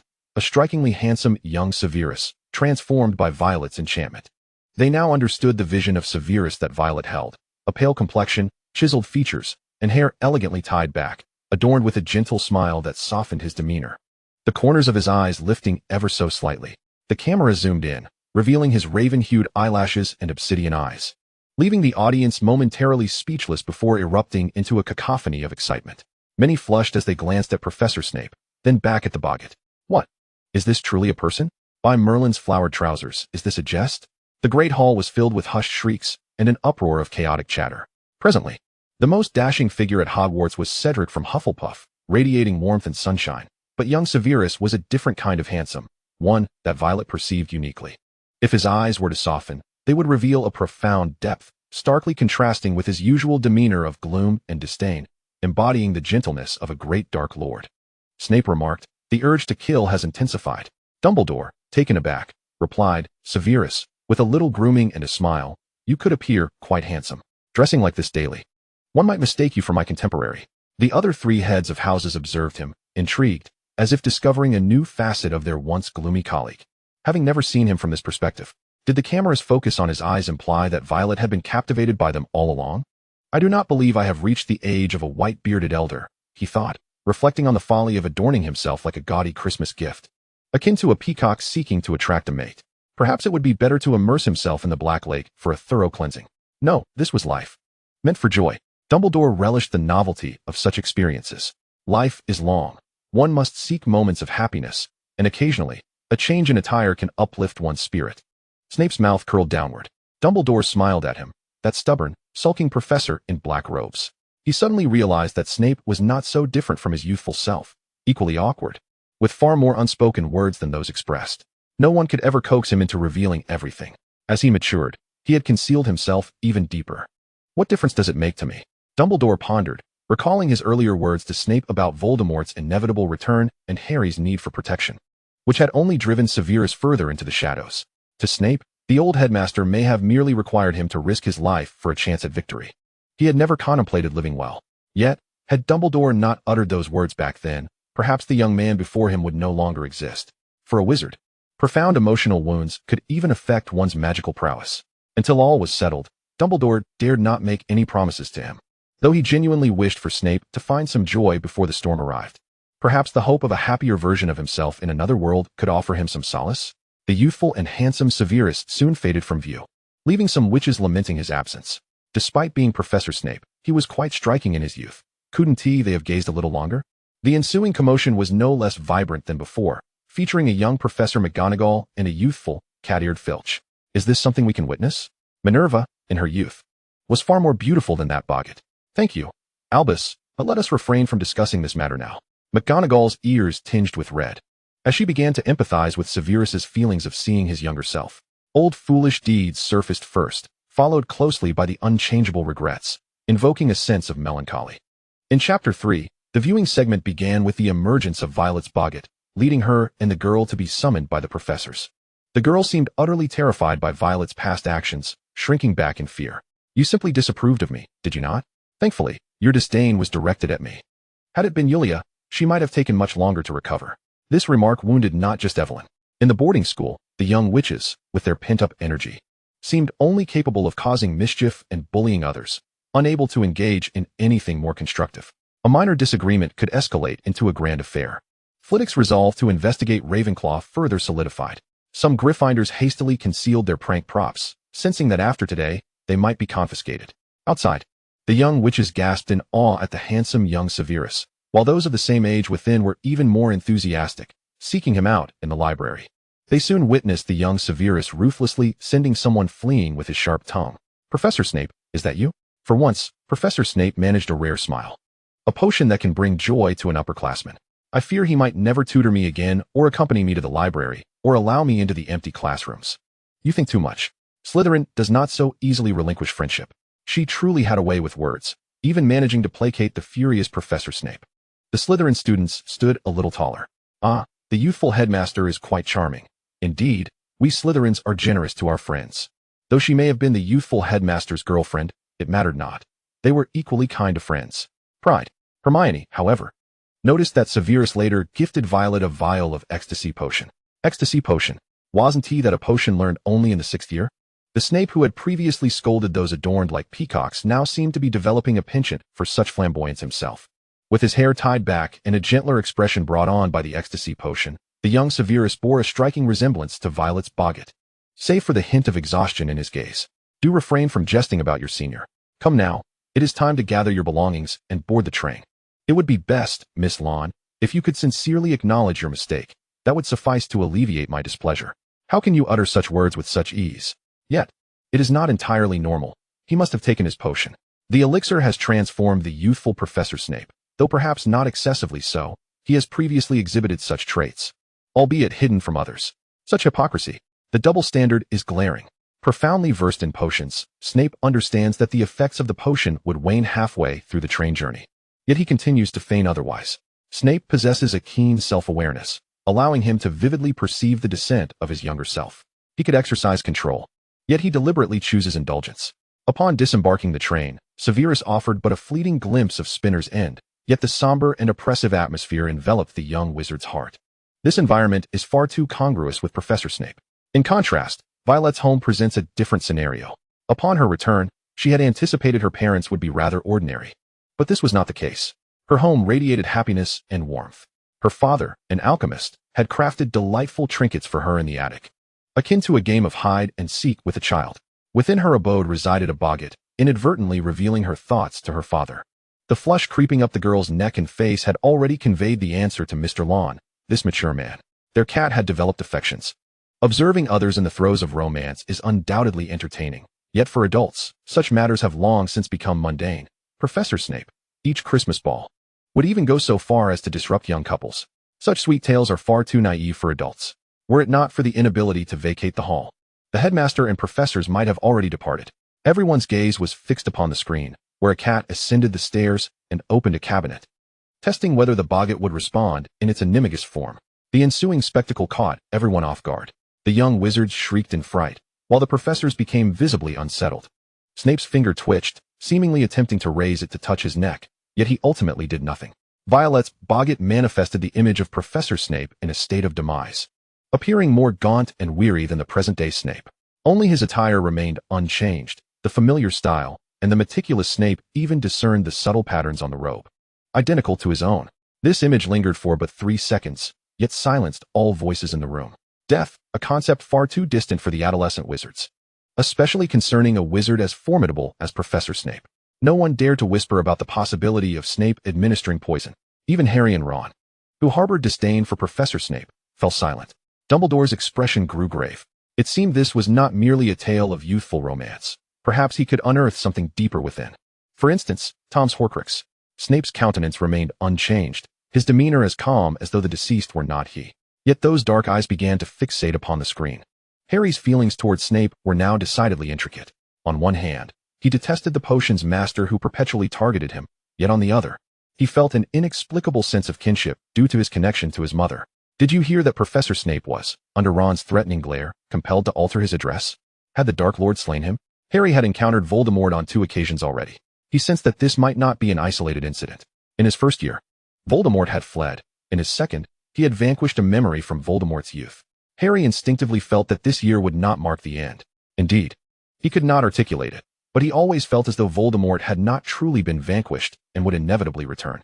During his first year, Harry had been an ordinary child, never envisioning a day when he would confront the Dark Lord of the magical realm, yet he had faced him twice already.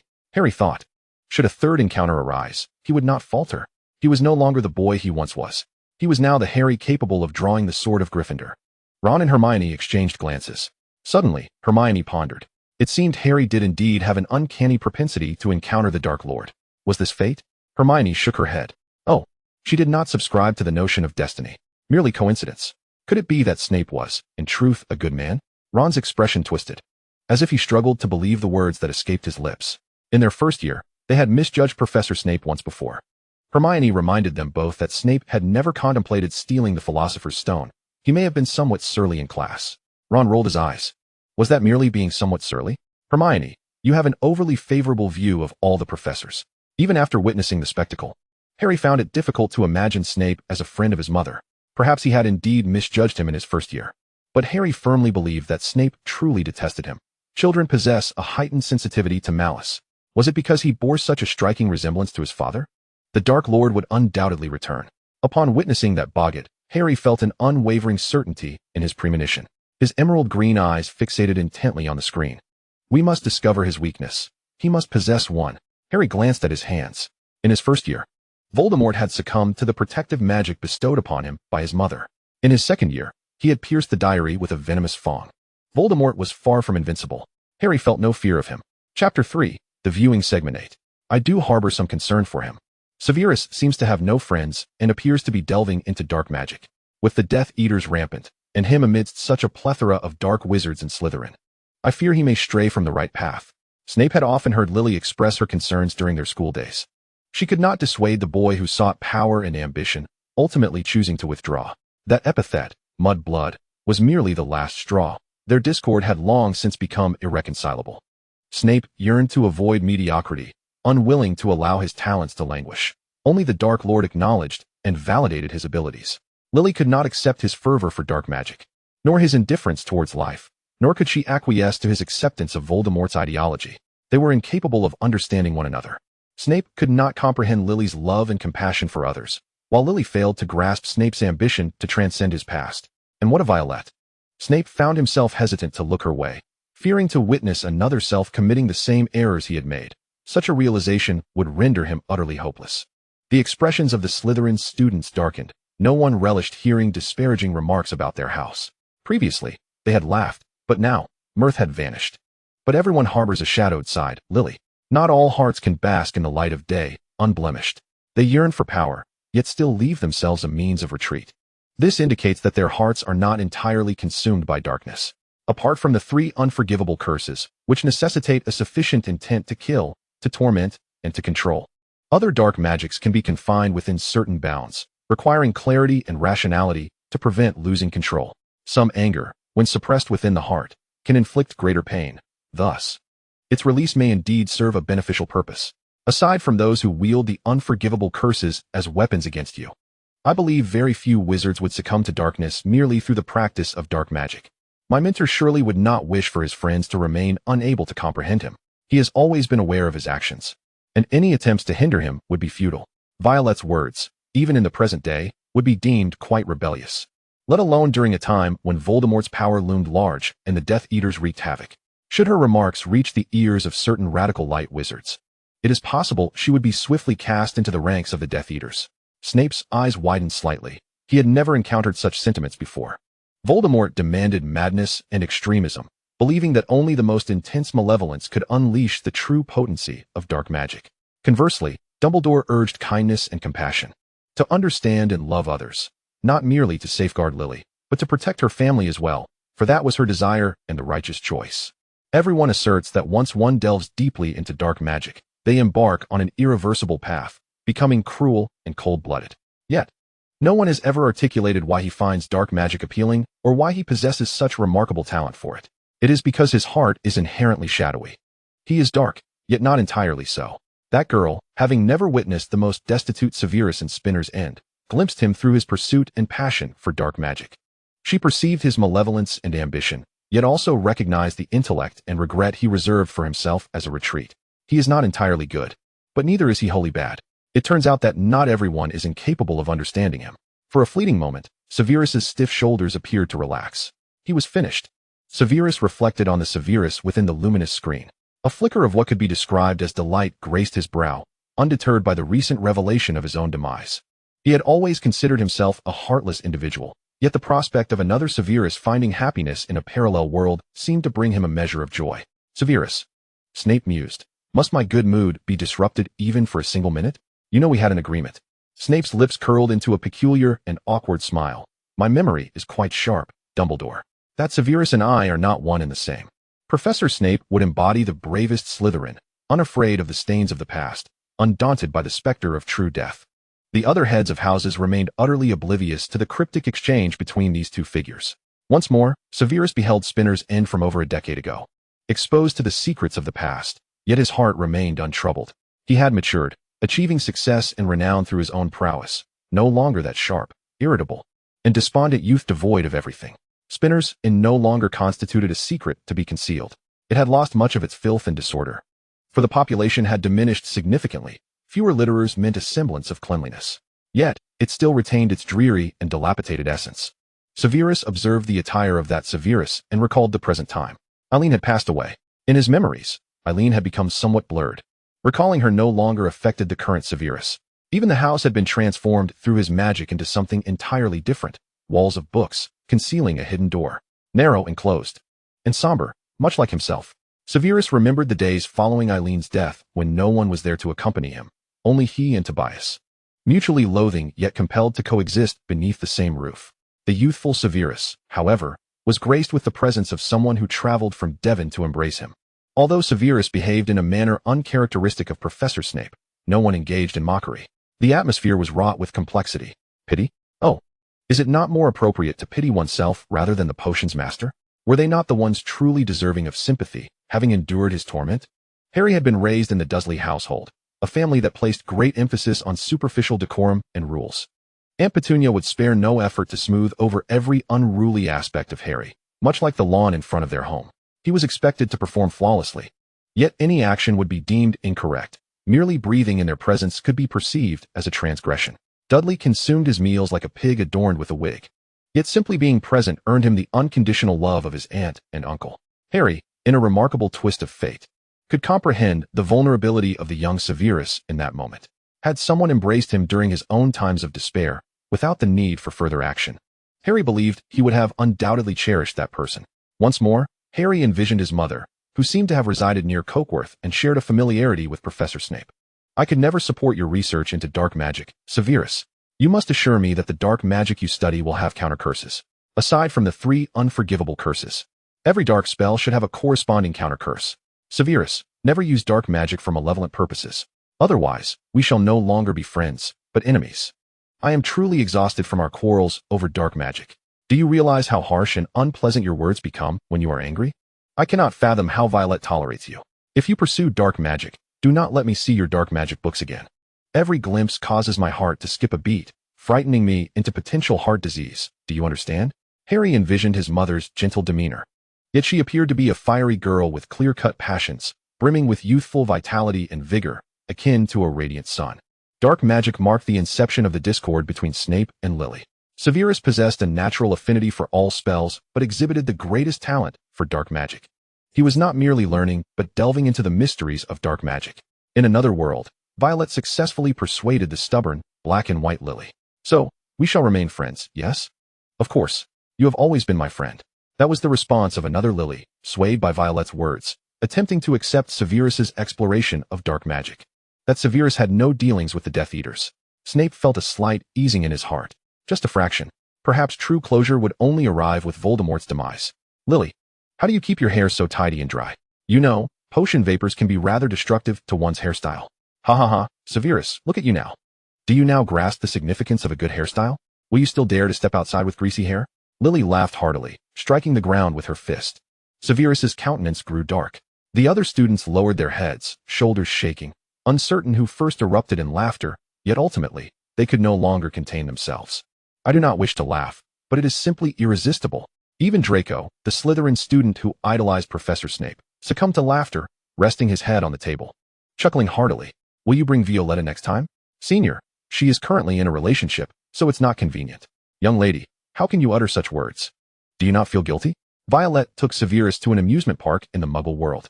In Snape's memories, he seemed to have never ventured out to play, let alone visit the Muggle world for amusement. Severus despised Muggles, both because of Tobias and the children of Spinner's End. He had always yearned for the magic and the magical world that Eileen spoke of. The inclination to approach Lily stemmed from the fact that she was the first young which he encountered. This resentment and disdain had long been embedded in Severus Snape's very essence, despite his claims that Lily, a Muggle-born, was no different from other wizards. Yet, Snape fundamentally loathed the Muggle aspects of himself, including those of other Muggles. Thus, he never rejected Voldemort's theories. Lily might not have fully comprehended this. She likely only thought that Snape detested being called a freak, and those who labeled him thus happened to be Muggles. She had never harbored hatred towards others, and therefore could not grasp the concept of animosity. Violet employed a unique method to draw Severus into the Muggle world, by inviting him to play. She timed it perfectly, ensuring he would not refuse. Some young witches and wizards were already questioning their friends from the Muggle realm. Was there truly an abundance of delightful experiences in the Muggle world? Those who were more sympathetic towards Muggles had already resolved to explore it further. The Slytherin children were pouting in frustration. They wished to protest, but the one frolicking in the Muggle world was none other than their own housemaster in his youth. What could they do? They felt devoid of confidence. A traitor lurked among the Slytherins. Some children were captivated by the colorful, soft toys in the amusement park, and the thrilling plots of certain films. Was that all there was? Merely 2 climactic moments? They perked up their ears to listen. Rumor had it that there was now a Disney theme park, even more entertaining and visually stunning than the one young Severus had visited. The children's imaginations were drawn to this theme park. Only a handful noticed the changes in young Severus Snape. I will not be like you, Eileen. The web of spinners and shall no longer ensnare me. Farewell, Eileen. Snape perceived the threads binding him, remnants of Spinner's End, had finally severed.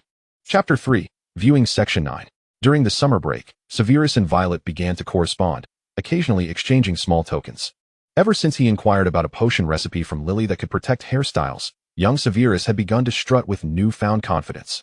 He transformed as soon as he arrived at platform 9 3/4. I know you are busy with romance, but could you spare a moment to visit me when you can? Listen to that gentle tone, accompanied by a smile. It was not mockery or derision, but rather a sincere, warm smile. Oh dear, the youthful Professor Snape seemed to have been possessed by another spirit. And then there was this. I like you, V. He even dared to steal a kiss from the cat's paw? How cunning. He must have recognized Violet as a cat long ago. You. Everyone shivered in response. Dumbledore remarked. Severus, it appears you could use some water from the Black Lake. Snape replied. The boomerang has struck me full force. The headmaster beside him struggled to contain his laughter. Snape thought to himself, as long as I remain unembarrassed, it is others who shall feel the embarrassment. The master of the mind-closing technique wore a somewhat vacant expression, his demeanor calm, yet nearly lifeless. Young Severus had presented himself well. It was not just those on the screen who noticed. Even the students present recognized the change. It turned out that Professor Snape actually had a slight wave to his hair, and currently, the volume appeared quite commendable, showing no signs of balding. He was not unattractive. With proper grooming and cleanliness, he could easily be perceived as a fine young man. In his youth, he was quite fair. But now he seemed to have withered into a waxen pallor. How had he allowed himself to become so? No. The young Severus Snape was not far removed from Professor Snape. It was love that had transformed him. The truth was now apparent. Professor Snape was a romantic at heart. Wow, look at how he interacted during his youth, deliberately grasping others' hands while brewing potions. Truly the hallmark of a Slytherin. The astute ones began to take notes. Due to Violet's casual compliment, He decided to pursue formal qualifications as a potion master during his time at school. However, I believe I need a stable income to secure the future I desire. Being a potion master seems fitting. What kind of future does the senior wish for? You will know in due time. Oh my, listen to those words. No wonder you have a girlfriend, young Severus. Previously, you were merely putting on a stoic facade. Now, your true self is revealed, isn't it? The family-oriented Slytherins would ensure everything was prepared in advance. When you look at me, think only of me. A romantic declaration. My, how adept you are, Professor Snape. I think this matter should not be for you to decide. Can you grant me a little time, Violet? Some young witches could no longer bear it, and covered their ears. By Merlin's most extravagant flowered trousers. Is that truly something Snape could utter? The hall erupted once more with strange exclamations. Slytherin students felt a peculiar mix of normalcy and absurdity. The headmaster was so skilled. Employing a few charming techniques should be a trivial task for him, right? Speaking plainly to people and conversing with spirits was something most pure-blood Slytherins learned from their parents. Yet they were still young and impetuous, lacking composure. Moreover, why should they seek the favor of those they did not like? Slytherins would only apply their abilities to those they cared about. To elicit favorable words from them required preconditions and qualifications. Had Professor Snape not always spoken in a rather unflattering manner, with a less than amiable attitude, they might have found this entirely normal. They might even think the headmaster's words were too blunt. They ought to be more refined and elegant, with some rhetorical flourishes added. Slytherin students, dissatisfaction in JPEG format. Headmaster, you have not allowed them to witness the true linguistic prowess of Slytherin. When you scold, you surely demonstrate far more eloquence than this in matters of romance. Yet, considering the gentle and sincere tone of his speech, it earned him some points. Ron shook Harry's shoulder. Harry, if you slap me, I might be under a confusion spell. Hermione pinched him. Ow, that hurts. Harry appeared somewhat bewildered. How could one possess such starkly contrasting personas? Upon observing the Slytherins across the room, they found it quite ordinary, even a bit dissatisfying. Draco, attempting to impart a few charming tricks from the headmaster, learned from his father, Lucius Malfoy, through first-hand experience. No. The headmaster does not have a girlfriend. Draco retracted his notes on charming techniques, narrowly avoiding a parental reprimand. Everyone covered their faces, yet upon careful observation, they would peek through their fingers. A guilty conscience. They were also wary that Professor Snape might poison the entire student body the next day. As for Professor Snape himself, since he ceased to be an undercover agent, he seldom employed his mind-closing technique. The charming young Severus, who had briefly appeared handsome on screen, had returned to his original state from spending endless hours in the dungeons brewing potions. Many touched their own hair. The steam from potions truly wreaked havoc on hairstyles. Shortly after Severus was expelled from the dungeon by his potion professor, he encountered Potter. Harry would rather burrow into the ground. Being merely a 12-year-old child who did not know the mind-closing technique, unable to endure such an almost public execution of embarrassment. James Potter's face bore a striking resemblance to his own, both sporting unruly hair and glasses, with only their eyes differing, yet another reminder of his father. Had Snape uttered a few acerbic remarks, Harry might have found it amusing, perhaps even adding a few sarcastic remarks of his own. However, for individuals restrained him from taking action, Harry, the young Gryffindor, was no longer timid in his sharp retorts. A senior is indeed a senior, they are not a greasy brooding serpent, but rather intelligent and formidable, the finest of wizards. Senior, refrain from such self-deprecating remarks. I stand firmly by your side. And those four individuals are inconsequential in my eyes. Gryffindor bore the brunt of a harsh blow, their expressions akin to those of the previously scowling Slytherins.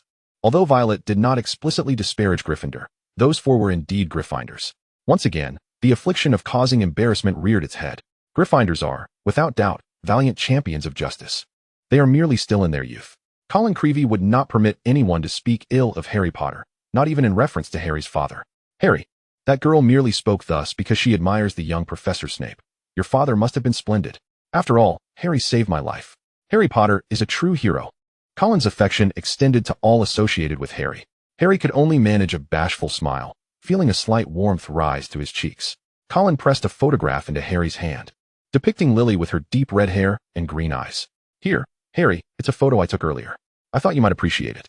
Harry froze, a complex twinge of bittersweet emotions compelling him to tuck the photograph away. Thank you, Colin. He no longer found this devoted admirer bothersome. Nearby, fellow Gryffindors noticed the photograph Colin had given Harry and, akin to clandestine operatives, inquired, Are there more photos, Colin? Of Professor Snape, you know? Indeed, there are. Colin would never miss an opportunity like this.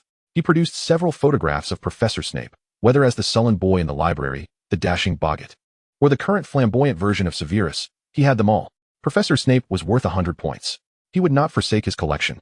Please, give me some photos of Professor Snape in the Great Hall, preferably with lawn. The young wizard fished out some silver sickles. I'll buy them. A covert exchange of photographs ensued among the young wizards, cautious not to draw attention for fear of having them confiscated by a certain professor. Deductions and detentions no longer posed a threat to the young wizards as the semester drew to a close. Colin blinked in surprise. Could it be that his hobby might yield some profit? It seemed he must strive even harder in his photographic pursuits. While the children could only witness the sweet, innocent bloom of young love, the adults quietly calculated the passage of time, the shadows of the era looming ominously overhead like a cloud. In Professor Snape's 5th year, tensions escalated. Lily faced criticism from her own house for defending Severus, her friend. Harry reflected on his own experiences when the revelation of his Parseltongue abilities arose. Many labeled him the heir of Slytherin, a villain intent on purging Muggle-born wizards. The Sorting Hat had even declared Slytherin the most suitable house for him. Little did he know, his mother faced similar tribulations during her school days. Because I spoke up for a Slytherin, they think I'm supporting Death Eaters. Oh, they believe all Slytherins are Death Eaters. Ron murmured, Slytherins are inherently no good. Malfoy only escaped his family's since thanks to wealth. They are undoubtedly Death Eaters. Harry had become less sensitive to the disparagement of Slytherins. Having drawn the sword of Gryffindor, courage had taken root within him, no longer stifled by concern. He no longer felt unease over the Sorting Hat's assertion that Slytherin suited him best. Harry harbored a strong dislike for Malfoy. He attempted to contemplate any redeeming qualities of Slytherin, ultimately concluding that the only evidence he could muster was that Professor Snape had been his mother's friend. In fact, compared to Snape's Slytherin of yore, the present-day Slytherin could be deemed relatively better. In those days, Slytherins would casually curse classmates of Muggle descent, even employing dark curses, fervently following the Dark Lord. Although present-day Slytherins still earned their share of disdain, they were somewhat less chaotic than the former regime under the Dark Lord's control. Without comparison, there could be no appreciation. Now do you understand the plight of a senior in Slytherin? Lily, his only friend back then was a Gryffindor like you. The purebloods of Slytherin would only be worse than your allies. Snape raised an eyebrow. It was curious that someone would advocate for him, a Slytherin. Must one choose a side? Snape was aware that Lily ultimately made a choice. He had long believed that his derogatory remark about Muggleborns had led her to abandon him. Snape had sought her forgiveness, yet she had not granted it. Later, he comprehended the true reason for their rift. They had never walked the same path. No need. You are overthinking it. A senior is not a Death Eater. Your true friends will heed your explanations. You can tell them that the senior is not malevolent, but rather an exceptional individual. Snape's left hand trembled slightly, instinctively reaching to cover the dark mark. In Violet's eyes, Severus was so admirable that it made Snape feel unworthy. That cat stood wholly by the side of the young Severus, offering unwavering trust. What if Severus truly chose to become a Death Eater, to follow Voldemort? She appeared to have never doubted him, as if he were inherently incapable of wrongdoing. Even for her sake, that Severus could not lose control. Chapter 3, Viewing Segment 10. The young Severus truly sat for his potions master examination in his 5th year. Regardless of whether he would succeed, the onlookers were astounded. After all, he was only in his 5th year and still had to take O.W. Wells. How could he possibly manage to take the potions master examination? The crowd sensed the formidable presence of a scholar. The boy in the shimmering projection brewed potions with remarkable finesse, rendering the hall silent. As if the atmosphere of the exam had engulfed them all, Snape discerned that the boy still bore a hint of naivety, though in his eyes. It was merely a touch. In reality, his proficiency surpassed that of most wizards. You are exceedingly clever, Mr. Snape, intelligent and innovative. Many potion masters hesitate to modify their predecessors' work, yet you are distinct. Your potion brewing skills are remarkably adept, unlike those of a mere 5th-year student. It's been ages since I've witnessed such flawless concoctions in an examination setting. You possess a genius for sensing the essence of potions. I hope to live long enough to see your name revered throughout the world. It seemed he would indeed secure the coveted certificate he desired. That was the consensus among most observers. The young Severus's practical experience was somewhat lacking. He was too young and inexperienced, lacking the funds to acquire ample materials for practice. Yet, as the examiner noted, he possessed an innovative and reformative ability that set him apart, a talent far more precious than merely replicating potions step by step. The young Slytherins felt a surge of pride. Indeed, this was our headmaster, the youngest potions master in Hogwarts history, the head of Slytherin. The young Slytherins proclaimed, Once again, we can bask in pride. The gazes directed at Professor Snape were now imbued with genuine reverence.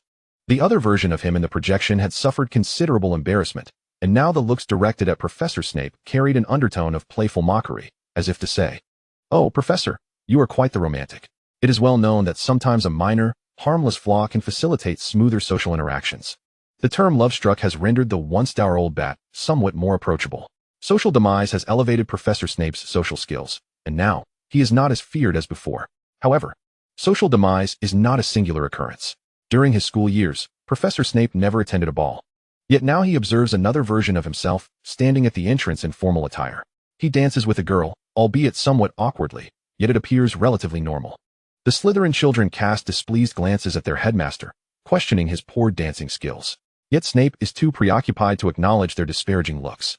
As young Severus leads Violet away from the ball, an ominous premonition lingers in the air. "Violet, I intended to wait until I obtained my Potioneer certification before speaking to you, for I currently do not possess a stable life that could offer you a future. I am uncertain if I pass this time. Should I fail, I shall persist. I no longer wish to wait. I will strive to create a future for you. With all my might. I dream of taking you to Devon to see the sea, and I long to embrace you every day. I vow to treat you with utmost kindness, and I will procure anything you desire. So, Violet, would you consider being my girlfriend, even if just for a while?" Oh my goodness. A confession has been made. Quick, kiss her. Severus, are you not a man? Why are the spectators more excited than Violet on the screen? Some even stand up, almost rushing in to push their heads together. Enthralled by the ship, they lose themselves in the moment, completely unaware of the watchful Snape. "Snape, who dared to call my name so boldly? Gryffindor, is it? You're finished." Dumbledore, noticing the awkward crimson hue creeping into the ears of the brooding wizard, cannot help but muse, "Youth is truly splendid." Subsequently, the view on the screen pulls back, leaving only two indistinct figures drawn close together. At this distance. They must be embracing. The shippers rejoice. "Splendid, my ship has set sail." Some couples previously caught by Professor Snape tremble as they point at the screen, casting reproachful glances at Snape. How could you be so hypocritical? He might even craft custom perfumes for his girlfriend. Dumbledore observes the phoenix tail feather in young Severus' possession, pondering how much it resembles the fur of his old friend. Some young witches deem the Severus on the screen to be the epitome of a perfect boyfriend. Who could possibly dislike him? Yet, when they glance back at Professor Snape, their hearts chill like the frozen depths of the Black Lake in winter. They are enamored with the youth that Violet cherishes, not the current potions master. Rain must surely adore Professor Snape, Hermione adds. I mean the Snape from another world. Look how biased she is. How could she not like him? It must be more than mere favoritism. Harry's intuition is sharp, though he often struggles to articulate it. Perhaps it is trust? You two are quite dull. Girls tend to be more mature and perceptive about feelings. Ron need not be mentioned. Harry is equally thick-headed. He cannot even see that Ginny likes him. None of this is paramount. Have you not noticed that the Snape we see on the screen is predominantly through Raina's perspective? Oh, I see. This is Harry. What do you understand? This is Ron. Harry, just like in a film, there is always a protagonist. Rain likes Professor Snape. So the viewers are inclined to favor her beloved. From Raina's viewpoint, Professor Snape appears rather commendable. However, a glance towards Professor Snape will shatter those illusions. Ron still struggles to grasp this. Hermione, sighing despite her youth, proclaims, "The people you like will inevitably drive you mad." This fellow seems entirely oblivious to common sense. Ron turns to Harry. Intuitive Harry shrugs. "Brother, it's quite difficult to explain. Ron, isolating me." At this moment, on screen, Severus has summoned his Patronus, a silver-white cat. Dumbledore instinctively glances at Snape, who appears momentarily frozen. He gazes at his wand. The cat embodies not pain and regret, but rather joy and love. He is entirely transformed. Snape seems to have relinquished some burdensome weight. This is sufficient. The second time I questioned it. However, at that moment, I thought no one in third year could become an animagus. It seemed too incredible. Yet you and Vale never appeared together before me, and as time passed, I naturally began to suspect. Moreover, some of Vale's traits mirror your own. Each time I mention Vale, your gaze shifts. And when I speak of you in front of Vale, the cat exhibits identical behavior. You cannot conceal it. I am no fool. Although this conclusion may sound absurd, I believe it to be true. So, was my guess correct? It is the first time the audience has directly perceived Professor Snape's acumen. Harry, Hermione, and Ron feel a surge of anxiety. They had previously pilfered from Professor Snape's stores and caused quite a ruckus in class. At that time, Harry confidently asserted that Snape was aware of their mischief, while the other two were somewhat skeptical or chose to disregard it. Now, it seems he might not have truly discovered it. Perhaps he merely lacks evidence? Why has the scene shifted to the next frame? Expecto Patronum. On screen, Violet conjures a remarkably solid and powerful Patronus, agile beyond imagination, as if it possesses a will of its own. Vale? What's wrong? Are you so overwhelmed with joy that you summoned your Patronus? It does not seem so. Did I upset Vale? No. This feeling does not stem from me. It is from it. I can hear its voice within my heart. All those with keen intuition recall how Snape's boggart had once manifested, instinctively straightening their spines. It has arrived.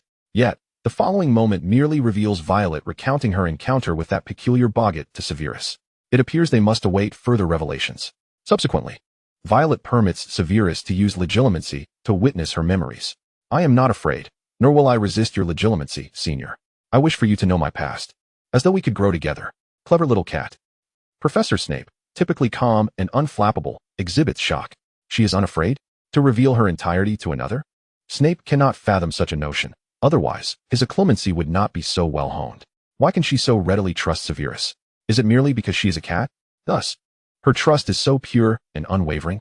Snape averts his gaze. He finds himself feeling a twinge of envy. He has never known such trust, even from a mere cat. Chapter 3, Viewing Segment 11. Senior, I wish to learn occlumency. I cannot allow anyone but you to see my memories. So, what has Severus truly witnessed?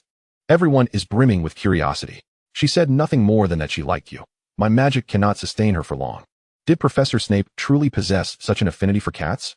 Harry suddenly felt an urge to inquire whether Hedwig liked him, while Ron contemplated his own rat, Scabbers. Although Scabbers was merely an unattractive, balding rodent, Ron held a deep fondness for him. Neville felt a twinge of sadness, believing his pet might not care for him. Otherwise wouldn't he constantly run away. Subsequently, Violet found herself unable to summon her animated, corporeal Patronus once more. Here, take this magic supplement. You have expended a considerable amount of energy. At this moment, everyone shared the same query as Violet. Professor Snape, where have you placed the potions? After Severus produced a piece of candy from his pocket, Violet was astonished to discover an assortment of potions and even a small cauldron. Is this truly the potions master? Senior, you still carry candy. It was you who gave it to me this Halloween. Next time, bring more. I shall take candy from your pocket again. Very well. Each lesson brought with it the sting of Professor Snape's sharp tongue, as evidenced by the discomfort etched on the faces of Harry, Neville, and others. Violet found that he responded to her every utterance, devoid of any biting retort, willing to entertain whatever she said. They could scarcely fathom Snape's typically scowling visage softening into a look of indulgence. Yet there it was on the screen. They even began to perceive that Severus's face was starting to resemble that of Professor Snape less and less. For Severus, the youth could smile at Violet. No one had ever witnessed Professor Snape smile genuinely. Scouring through all memories, one could not unearth that which does not exist. Senior, with so many potions at your disposal, wouldn't defeating the marauders be swift? They are not worth my spending so many galleons. I wouldn't wish to waste even a canute on them. Everyone mused upon Severus's frugality, while Draco pondered how impoverished the headmaster truly was. He resolved to inform his father, once he purchased that nutritional potion. The headmaster should have galleons aplenty. Draco felt a twinge of discomfort.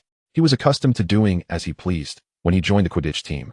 His father had provided new brooms for the entire squad. He found it difficult to comprehend Severus's poverty and thriftiness portrayed on the screen. Yet, he harbored a fondness for the headmaster, eager to discover how he would ultimately treat those 4 individuals. The headmaster was but one man. Even with the later addition of Lane, it was merely 2 of them. He and Potter still represented a trio against a trio. Draco cast a fierce glare at the so-called savior. Initially, Draco merely found Potter irksome, but he had also brought shame upon his father and caused the loss of a house elf for their family. The young lad had already begun to learn the art of resentment. If he could, he would dash into the screen and shower the young headmaster with a fistful of galleons, urging his father to support the future potions master, ensuring that Potter would be overlooked. In the subsequent defense against the dark arts class, it was once again Slytherin and Gryffindor sharing the experience.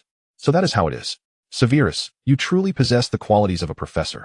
Your explanations are quite clear. Has your Patronus been summoned? What is it? The notion of Professor Snape possessing the qualities of a teacher? Did you truly know what you were saying? Neville wished to shake his head in disagreement. Yet he dared not. He feared that Professor Snape would remember him when the next school year commenced with potions class. Severus observed his younger self conjuring a cat, while Lily ultimately summoned her doe. Lily, your Patronus is a doe, mine is a stag. We are a pair. Be quiet, Potter. This is merely a coincidence. That proves we are destined to be together. Merlin granted us the same Patronus. The emotions of the boy on the screen were intricate, evoking a complex response from the viewers. For their perspective was from Violet and Severus's vantage point, when watching a film, one often rejoices with the protagonists and mourns their sorrows. At this moment, the majority of young wizards felt sorrow for Severus. Many believed that the ever-present Lily was Severus's closest friend. Their previous interactions had been numerous. Severus contemplated the many changes in the events within, yet some things remained unaltered. Lily would still fall in love with Potter, and in that cinematic portrayal, even more swiftly. However, the counterpart of himself from another world ought not to suffer heartache over it any longer. Only Violet could bring him pain. Yet, having watched for so long, Severus noted that Violet had never once caused him distress. Aside from Snape and Dumbledore, no one understood the true significance of that doe. Lily Evans would never know that a person, consumed by profound sorrow and regret, had seen his Patronus transform entirely into her doe. If this was love, it would also be the most agonizing love in existence. Dumbledore glanced at Snape, uncertain if the wizard had emerged from his turmoil. The other Severus on the screen had evidently embarked upon a path entirely divergent from that of Snape. Severus had known Violet since their 3rd year. Perhaps due to their romance and his fervent pursuit of the potion's master certification, he required galleons more than ever and diligently delved into potion studies. Violet would frequently seek out Severus, monopolizing nearly all his time outside of research and study. That young man was hardly able to associate with Mulciber and his ilk, remaining untouched by the taint of Death Eaters. Is that Lupin? The two young lovers strolled hand in hand through the corridors of Hogwarts, and Violet noticed Lupin hastily exiting below. Do not concern yourself with him, Vale. That fellow has issues. Do not pry where it does not concern you. And certainly do not act alone. What ails Lupin? Severus traversed the corridor illuminated by the full moon's glow, seemingly casting a glance in the direction Lupin had departed. Yet he did not pursue it and simply returned. Snape silently exhaled a breath of relief. It was best that the nightmare of encountering a werewolf did not repeat itself. He would rather not owe James Potter a debt of gratitude for saving his life. Just the thought of it made him nauseous. Did that man fear his death more? Or was he more terrified of his friends being expelled to Azkaban? It was hard to say. If this matter were to be revealed, Dumbledore would no longer be regarded as the greatest white wizard, and Hogwarts would suffer immense loss. Thus, Snape had to remain silent. He was unscathed, yet once exposed, everyone else would be implicated. At that time, how could Severus have chosen the Order of the Phoenix? Lily would never know this. To her, it appeared merely as if Snape had encountered danger and Potter had saved him. She wished for Severus to choose the Order, yet in his eyes, it was filled with his foes. He had some inkling of Lupin's little secret. He wished to drive the marauders away and protect Lily. Yet his presumption only served to incite her wrath. As he grew older, why did he perceive every step taken in his past as foolish? Clearly, there were more prudent choices available, yet he had simply stepped deeper into the abyss. Neither would they open their hearts to one another, nor could they afford one another absolute trust. The matter of the werewolf was something Severus could never voice, and Lily would remain forever unaware of the truth of that night. All those things that filled Severus with irritation and disgust were gradually being erased from the other Severus's experience. That Severus's focus was no longer on the conflict and disdain for the marauders, and Lily was no longer his singular, most important friend. The trust and love that girl had bestowed upon him granted him the courage to confront all the harshness of the outside world. Even his temperament gradually became more serene, and he found his sanctuary. Amidst the torrential downpour on the shimmering screen, Violet summoned his Patronus. Wait, don't just emerge and cling to Senior. Quickly tell me, why is your Boggart an older version of Senior? That is your Boggart, right? The cat was remarkably agile, even rolling its eyes. This was no ordinary Patronus. A glimmer flickered in Dumbledore's azure eyes. The silvery cat dashed up to the 8th floor, opposite a gigantic tapestry of a troll. That was the room of requirement. Our secret base. The twins chimed in unison. Oh, the Patronus has located our hideout. What treasures lie within? Severus had already opened the door and stepped inside. While Violet knew the location of the treasure, the Ravenclaw diadem. Chapter 3, The Viewing Segment 12. The Ravenclaw diadem, a relic of Lady Ravenclaw, lost for many years after being stolen, had appeared in an unexpected place. This is an heirloom of our founder from Ravenclaw House. How could Voldemort do this? Does he hold no respect for the founders of Hogwarts? It can warp a person's mind. Prolonged exposure may lead to an obsession with it. It's quite perilous. Severus seemed slightly intrigued by the unknown dark magic, eager to investigate further. Senior, didn't you say it's dangerous? Dark magic is inherently perilous. Violet, you're still beside me. If I exhibit any odd behavior, knock that diadem from my hands. It bears no lethal curse. I just tested it. Furthermore, I want to wear it. I merely wish to assess its condition. I possess experience with dark magic and will proceed with utmost caution. The version of himself from that world appeared entirely unconcerned about studying dark magic. Severus's emotions were conflicted. In his youth, Everyone insisted that dark magic was wrong. And the deeper one delved into it, the more one risked losing oneself. All dark wizards hailed from Slytherin. There were no good people there. Such biases were countless, especially among Gryffindors. Severus had not researched dark magic for quite some time. The teaching responsibilities at Hogwarts were heavy, and he was also engrossed in potion making. His exploration of dark magic had ceased with the initial discovery of the killing curse. He still perused those dark magic tomes and continued to learn, but he rarely conducted research.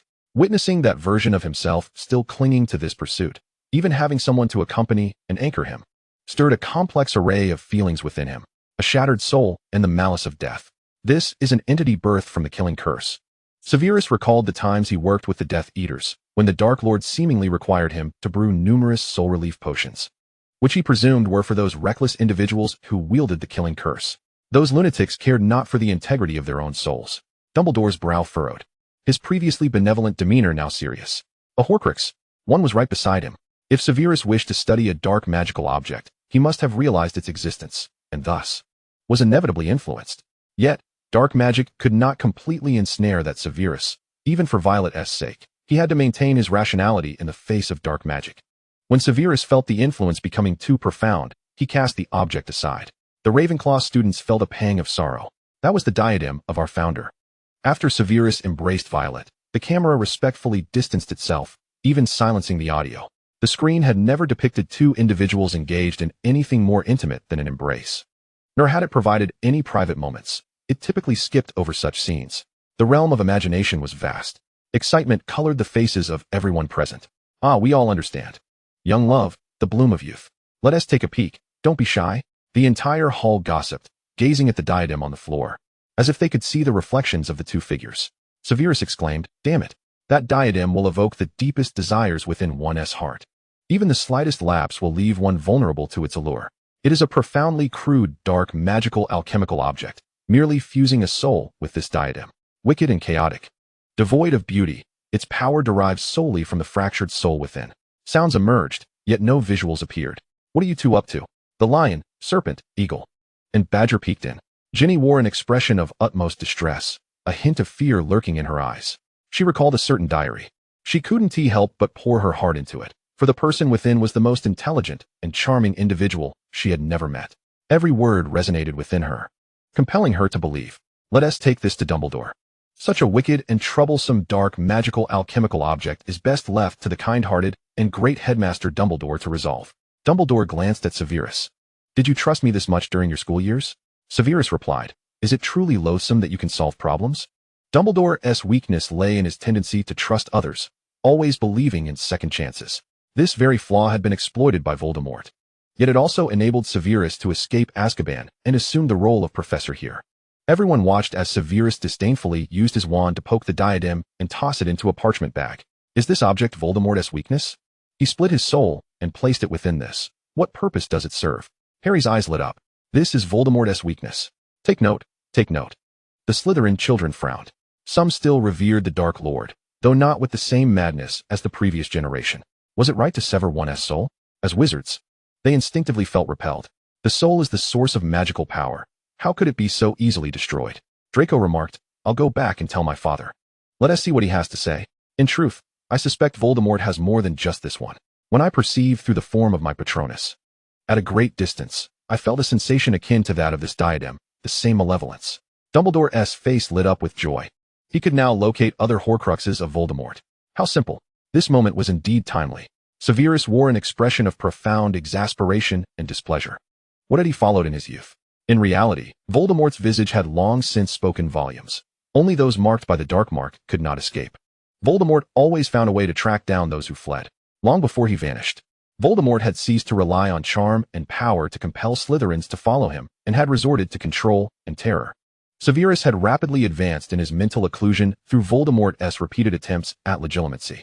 Aside from the initial instance when he glimpsed his past, it became increasingly difficult for Voldemort to breach Severus's mind thereafter. Severus closed his eyes, seeking to calm the tumult within. Dumbledore was right. Voldemort would return.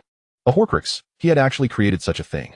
Violet and Severus approached the door of the headmaster's office, but were obstructed by a statue of a gargoyle. Senior, what do you think Dumbledore would use as a password? Should we write him a letter to arrange a meeting? Violet, that is Albus Dumbledore. The president of the International Wizarding Federation, a recipient of the first-class medal of the Order of Merlin, the chief of Wisingamot, and the greatest white wizard of this century. How could he possibly find the time to read letters penned by two young witches? Surely, the sheer volume of correspondence he manages daily must keep him perpetually occupied. It would be far more convenient to consult the headmaster directly, though whether he would be inclined to meet with a Ravenclaw and a Slytherin is another matter altogether. Oh, Professor Snape, your memory is quite remarkable. No wonder you are so precise in deducting points. With a touch of flexibility.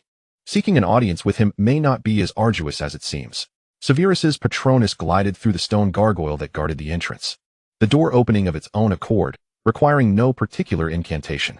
A new application of the Patronus charm, indeed. Dumbledore mused that he seemed to be receiving an abundance of patron uses lately. Upon entering the headmaster's office, Fawkes flew into Violet's embrace. May I place this on your desk? It is a gift from us to you. The item was a tattered parchment bag, revealing a mischievous side of Professor Snape.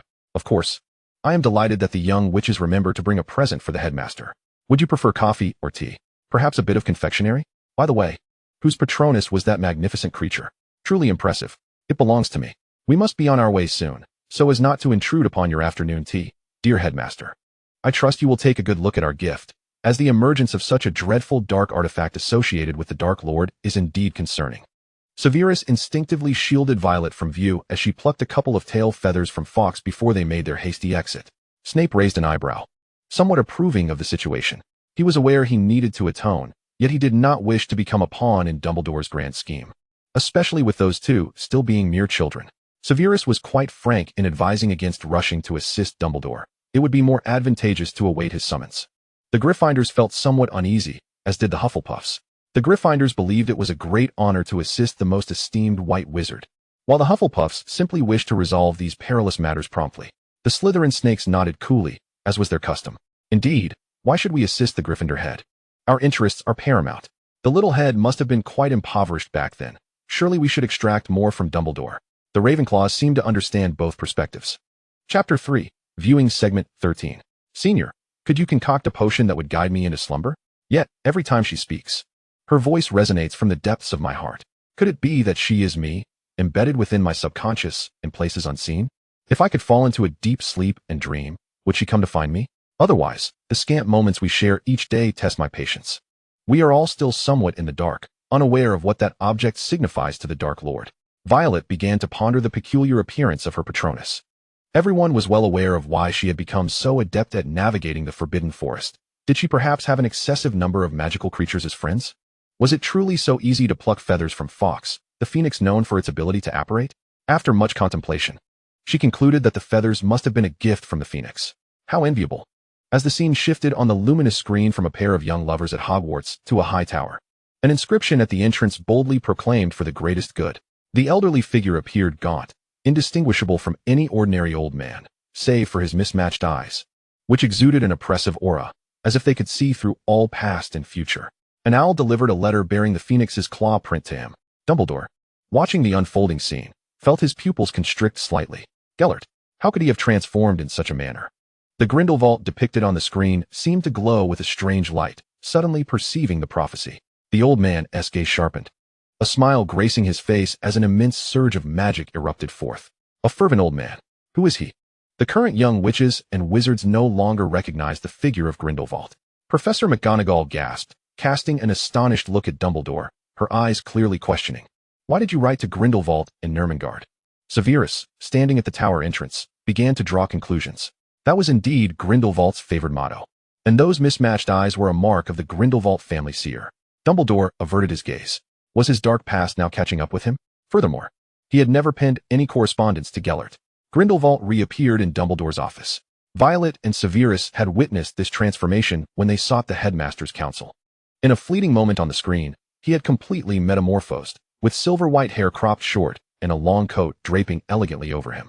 He emanated an air of both sophistication and defiance, aging yet possessing a unique allure that starkly contrasted with the frail figure he had once been. So, you are currently Dumbledore's favorite students? I suspect the headmaster favors the Gryffindor lion over the Slytherin serpent and Ravenclaw eagle. Outside the Great Hall. This marks my second encounter with Headmaster Dumbledore. 3 days prior, I doubt he even knew my name. Ah, indeed, I find myself rather fond of you both. Such an odd question. The group furrowed their brows. Why should it matter who Headmaster Dumbledore favored as his students? The expressions of the Gryffindors twisted in discomfort. Severus had informed that man that Dumbledore's favorite was Gryffindor, a statement that elicited both joy and awkwardness. Naturally, they were elated that Dumbledore favored Gryffindor. Yet it felt disconcerting to hear it from Severus, as if he were deflecting blame. Dumbledore regarded the man on the screen, feeling a twinge of nostalgia, albeit tinged with a sense of distance created by the passage of time. It had become so far removed, almost foreign. Dumbledore had nearly forgotten the events of his youth, consumed as he was with myriad responsibilities, leaving no room to contemplate emotions that had long since faded. Their headmaster was not the pure, innocent greatest white wizard he was made out to be. Perhaps it was precisely because Lily and the others were reluctant to allow him to assume the role of the secret keeper that they learned of the deep friendship once shared between Grindelwald and Dumbledore. When Dumbledore chastised Severus for his cowardice and repulsiveness, was he not equally loathing of the self he once was? In the projection, Dumbledore perceived Severus as akin to Voldemort. Yet the current Dumbledore recognized that Severus resembled him more. In truth, he resembled neither. Such comparisons were merely reflections of their subjective interpretations of similarities. Severus was simply Severus. Grindelwald was not one to casually emerge from Nurmengard. He had already lost, even his wand. Dumbledore cast a glance at the Elder Wand in his hand, uncertain whether it was a trophy of war or a lingering remembrance of the past. In the projection, Dumbledore sacrificed something to obtain the information he desired from Violet. Severus turned to him in shock. You demand I perform excess work for you without compensation daily, yet you bestow such precious materials upon that Severus. I have labored for you for years, and have yet to even glimpse your dragon blood research manuscript. Very well, so this is how you wish to play it? Dumbledore, Severus, allow me to explain. That manuscript was intended for you next semester. Severus Snape coldly interrupted. I must decline the honor of being referred to as Severus by Professor Dumbledore. Please address me as Professor Snape or Head of Slytherin. Although those items were primarily bestowed upon Violet due to her unique abilities, the dragon blood manuscript was not meant for Severus, a fact he could hardly believe. He could certainly select his own materials. What could that mere adolescent possibly accomplish with such precious resources? Professor Snape would never admit to harboring jealousy. Damn it. Following Dumbledore was a far cry from being the fortunate soul who found the right girlfriend. It was only after his graduation, upon becoming a Death Eater's potion master, that he acquired such valuable materials for research. Prior to that, they were scarce and scattered. Who would invest any galleons in a student still in school? I recall, Severus, that you were always attempting to refine the Wolfsbane potion. Dumbledore, with manuscripts and guidance, managed to coax Professor Snape back. So, what method shall I employ next to persuade Severus to assist Remus with potion making? Dumbledore felt the materials repository was in jeopardy. The shimmering screen revealed that Violet was already aware of the number of Horcruxes. Severus had even located one. I suspect there is a Horcrux within the Malfoy residence. Here. In this position, only their family shares a profound connection with the Dark Lord. Draco, huh? Little headmaster, you? Indeed. Therefore, I can assure you that as long as you can safeguard Malfoy and ensure his safety during the forthcoming reckoning, he will willingly hand over what the Dark Lord bestowed upon him. This year's Chamber of Secrets and Basilisk. And that diary. Dumbledore, Harry, and Ginny immediately realized what Draco possessed. Harry and Ginny were unaware of the nature of Horcruxes, but Harry had encountered the young Voldemort. Ginny's diary had also been slipped to her by Lucius. Draco felt a twinge of panic, yet quickly reassured himself. His father and the headmaster were acquaintances. The little headmaster was a Slytherin, not a Gryffindor, so he would surely assist his father. Sensing the furious glares from the Gryffindor side, Draco felt a hint of unease but maintained a defiant chin. After all, that was a matter from over a decade ago. Anyway, Malfoy was currently under the control of the Imperius curse. The cunning of the Malfoy family led Draco to swiftly recognize the prudent course of action. What importance did Slytherin's reputation hold? The crux was family. He could not allow any blemish to tarnish his parents or Malfoy. He must appear entirely normal. On the Gryffindor side, someone had already begun to hurl insults at Malfoy, particularly incensed by Draco's arrogant demeanor. Within the shimmering screen, Severus had begun his research using the Boggart's tears obtained from Dumbledore's collection. Snape could hardly contain his frustration. This material was absent from his own collection. The professor, who had just been placated, was once again seething with resentment. Dumbledore, this is not my concern. That item was meant for that girl. Chapter 3, Viewing Segment 14. Violet, I await your arrival here. In that dream, Violet encountered another version of herself, a black cat with white paws. Of course, I adore him, and I love him. He is my master and my family. Oh, the cat. Everyone suddenly became curious about how their pets perceived them. Would they like me as well? Harry, Hedwig surely loves me. Ron, So does Scabbers. Hermione, having yet to acquire a pet, found herself without a topic to discuss regarding animals. She suddenly felt a desire to adopt a cat. Hermione resolutely dismissed the idea of keeping any rats or toads. It would either be an owl or a cat. Snape felt a peculiar sensation, for the cat's words seemed to resonate more with the grown-up Professor Snape than with the youthful Severus. I understand. At times, I find myself grateful that I ultimately chose to become human. Severus requires companionship. The cat may lose out to Evans, for he would not feel love for a cat. If you wish to see, then go ahead. Remain alert, do not fear, for Severus is still awaiting you. The little cat conjured a dream for Violet. Perhaps a vision of what lay ahead. On a rainy day, the stray cat discovered the adult Professor Snape. If the youthful Severus and Snape appeared worlds apart, this grown version of Severus bore an uncanny resemblance to the Snape outside the shimmering screen. Wait, I find myself somewhat perplexed. What is the meaning of this? Some young wizards felt their minds swirling in confusion. Is this why Violet's animagus could perceive the deceased Professor Snape? Is the cat a seer? But if that were the case, it would imply something about Professor Snape. Although they indeed held disdain for the potion's master, cursing him daily behind his back, death? Murdered? Is that not a bit excessive? They despised Snape, but had never wished for his demise. From the perspective of the small cat, the most striking feature was Professor Snape's eyes. No wonder Violet was so enamored with Severus's gaze. The professor brought the cat home, a dim, cramped abode resembling a soft-walled dungeon. After healing the cat's wounds, it began to cling to him. The once frail, shedding kitten blossomed into a fluffy, voluminous creature under his care. Yet Professor Snape never once touched it. How could such a hard-hearted man exist? He even took the little cat to a pet shop. Professor Snape, may I assist you in finding something to purchase? A seventh-year Hufflepuff girl gazed in shock. Huh, is that me? I found her on the way. Please help me find her a new owner. Just an ordinary cat from the Muggle world. Do not follow me. She will find a good owner. The young wizards outside the shimmering screen were on the verge of shrieking in anguish. No. Do not abandon the cat. How could you bear to do that? Is your heart made of stone, Professor Snape? How could you treat the cat in such a manner? Those who cherished pets were on the verge of tears. Woe is me. When I return, I must tell Hedwig, Scabbers, and Fawn that I love them dearly. Accusatory glances were cast in Snape's direction. Look at the good deed you have done, Snape. Only the wronged can truly comprehend the depth of their injustice. I never owned a cat. He was indifferent to those gazes. Instead, he watched the figure on the shimmering screen, who appeared to be of a similar age. Snape was the one who understood himself best. That version of himself was perpetually engaged in mental occlusion, appearing even more somber and aloof. Although Snape was unclear as to why he had taken in a cat, was raising a cat truly such a burdensome task? Why must he relinquish it? What emotions was he concealing behind his mental barriers? The only thought that crossed Snape's mind was Voldemort's return. When he first defected to Dumbledore's side, it had been thus. Had Snape altered his memories beforehand, even Dumbledore would not have discerned any anomaly. It was precisely because he possessed the ability to deceive the pensive that he became a double agent. And with such a capability, Snape was destined to be suspected by both sides. This was the first time he felt a profound empathy since witnessing the shimmering screen. In the shimmering light, the little cat chose to embark on an adventure, seeking out Professor Snape. The sights along the way sent shivers down the spines of all wizards. The young witches and wizards screamed in terror, clutching their friends in search of solace. They had never encountered someone so casually wielding the killing curse in their midst. The little cat discovered a narrow alley and ultimately found Professor Snape's residence, waiting several days before seeing anyone return. What brings you to Spinner's End again? Shouldn't you be with your master at this hour? Professor Snape appeared exceedingly fearsome, not due to a terrifying expression, but rather because of his lifeless demeanor, which was truly alarming. Upon returning to Hogwarts, he instilled a profound sense of unease and dread in everyone. This was not Hogwarts at all. The defense against the dark arts and Muggle studies classes were run by two Death Eaters. One was coercing students to use the Cruciatus curse on their peers, while the other spewed venomous rhetoric, declaring Muggles to be foolish and vile beings that ought to be eradicated. Just witnessing these events through the little cat's perspective was enough to evoke feelings of repulsion and disdain.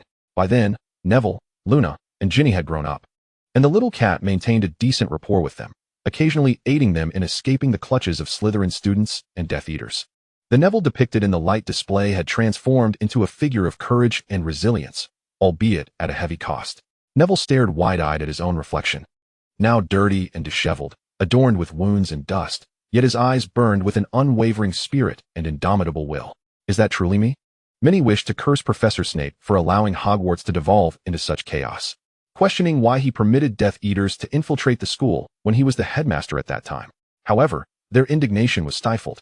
For it became evident from the light display that Professor Dumbledore's portrait was in league with the headmaster Snape.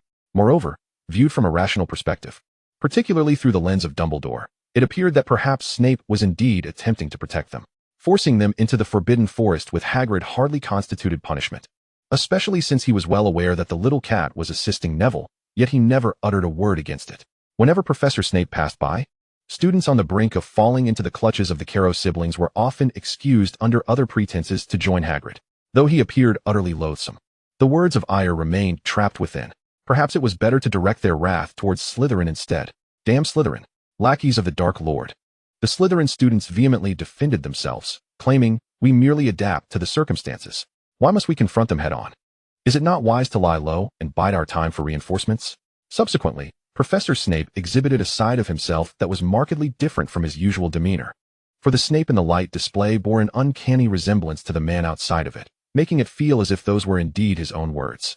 He admonished Phineas Nigellus for using the term mudblood, seized the sword of Gryffindor, and delivered it to Harry Potter. During one instance when Harry stormed into the headmaster's office, he and the little cat delved into the pensive together. Lately, I find myself powerless to save anyone. The pensive did not reveal the entirety of the scenes. At least some aspects of Snape's personal privacy were obscured compared to his actual memories. Nonetheless, it became apparent what his life experiences had entailed. Not only did the Harry within the light display come to understand Professor Snape's bravery and love, championing him and hanging his portrait on the wall of the headmaster's office, but even those outside the display were enlightened. Some of the more sensitive witches and wizards were already shedding tears. "Oh, Professor Snape, I promise never to anger you again." The gazes directed towards him were as if he had become the valiant dark hero who faced death. It turned out that Professor Snape was such a courageous wizard. Henceforth, I shall never again refer to him as the perverted professor. Oh dear. Snape, I am tempted to curse. Here follows a plethora of expletives. Expletives, expletives, expletives. Draco's expression was a tumult of confusion, unable to maintain a semblance of normalcy. Oh no, I previously insulted that Granger, calling her a mudblood. The headmaster surely does not harbor disdain for me, does he? The gaze of the headmaster and the portrait upon him sent chills down Snape's spine. Dumbledore, Severus. Sometimes I feel that the Sorting Hat's divisions are overly simplistic. Snape was a Slytherin, yet his courage eclipsed that of countless others. Be silent. Severus, I apologize. I should have placed more trust in you. McGonagall observed the light display, where she appeared so angered and disgusted by Professor Snape, labeling him a coward and expelling him from the castle. Later, upon discovering the truth, she would find it impossible to convey a single word of apology. He had left no portrait behind. Snape turned his head away, rejecting such sentimental theatrics. The little cat in the light display lay in eternal slumber beneath the statue of Professor Snape. The hall was filled with intermittent cries of anguish. No, please, Professor Snape, do not die. Little cat, do not perish. Snape, who is spreading rumors of my demise? Once again, you lot. Gryffindor, headmaster, you must survive. Draco, what is the matter with you? The sharp cries within the light display drowned out the wails echoing through the hall. Violet had awakened. Severus was not dead. Professor Snape was still alive. Everyone was safe. Now, tears of joy flowed freely. Both inside and outside the light display, tears were shed. Chapter 3, The Viewing Segment 15. Everyone's eyes were swollen from crying. Even Professor Dumbledore had shed a couple of tears, while Professor Snape remained cold and brooding. Senior, I am here. In the light display, Violet had applied a potion crafted by Severus to her eyes, and all could only watch Professor Snape with red, puffy eyes. Snape, with his characteristic ruthlessness, retorted, "Cry more. It would be best if you went blind." The lens of the light display shifted once more. Senior, there is something we must inform Dumbledore about. He must exercise caution in his search for Horcruxes, as one of them is exceedingly dangerous and could lead to his demise. You no longer hold any affection for Dumbledore? I never liked him. I despise him now. Everyone recalled the actions of Professor Dumbledore they had witnessed earlier. He had shown favoritism towards Gryffindor concerning Snape's encounter with a werewolf, labeling Snape a coward and demanding that he kill him, ultimately resulting in his demise while fulfilling Dumbledore's task. From Snape's perspective, Dumbledore, you have no reason to be disliked. Dumbledore, I am wronged. I never imagined Tom would kill Severus for such a reason. Dumbledore was still contemplating Snape informing Harry about his Horcrux status before his final moments, and how he orchestrated Nagini's death, leading to his own demise. Sometimes, plans do not unfold as anticipated. He had even taken the Elder Wand to the grave, never expecting Tom would unearth his tomb merely to claim the Elder Wand, to become its master by killing Severus. Did he not realize that the Elder Wand could be acquired without bloodshed? Dumbledore had merely defeated Grindelwald to obtain it. Grindelwald had even stolen it. Why did Tom believe he had to kill the previous master? Dumbledore frowned. That individual was becoming increasingly unhinged. Did he truly need only a hint of suspicion to resort to murder? He surveyed all the students in the hall and then glanced at Snape. There were too many people. Everyone knew Snape was aligned with Dumbledore. Such secrets are no longer secrets. And Severus Snape can no longer return to his role as an undercover agent. It appears a new plan must be devised. I hope the events within this light screen will prove beneficial to him. If he can destroy all of Tom's Horcruxes in advance, perhaps there will be no need for Severus to infiltrate. Within the screen, Violet directs her ire towards Dumbledore, refusing to speak to him and sending her Patronus to relay messages instead. She has discovered a Horcrux within Gringotts, astonishingly close at hand. Violet, what has transpired with you of late? Have I unwittingly offended you in some manner? Meanwhile, the conflict between Violet and Lily erupts. Violet, who once held a fondness and respect for Dumbledore, now unleashes her frustrations upon him. How could she possibly ignore Lily's union with Potter? Evans, I am curious. How can you so easily embrace someone who bullies your dear friend? You have heard those rumors, have you not? My stag has no connection to Potter. I care not for that. I had a dream. You have never attempted to accept that your senior has a penchant for the dark arts, nor his identity as a Slytherin. You have always arrogantly sought to impose your path upon him. This led to your estrangement. Yet you chose to befriend one who has harmed him for 5 years, and another who deliberately lured him into facing a werewolf, nearly costing him his life. Did you truly regard him as a friend? Severus's heart raced, clarity washing over him for the first time. His thoughts began to swirl. I do not associate with those who favor marauders. So, it suffices to not be friends? That Potter treats you well, does he not? Uniquely well? So you soften each time.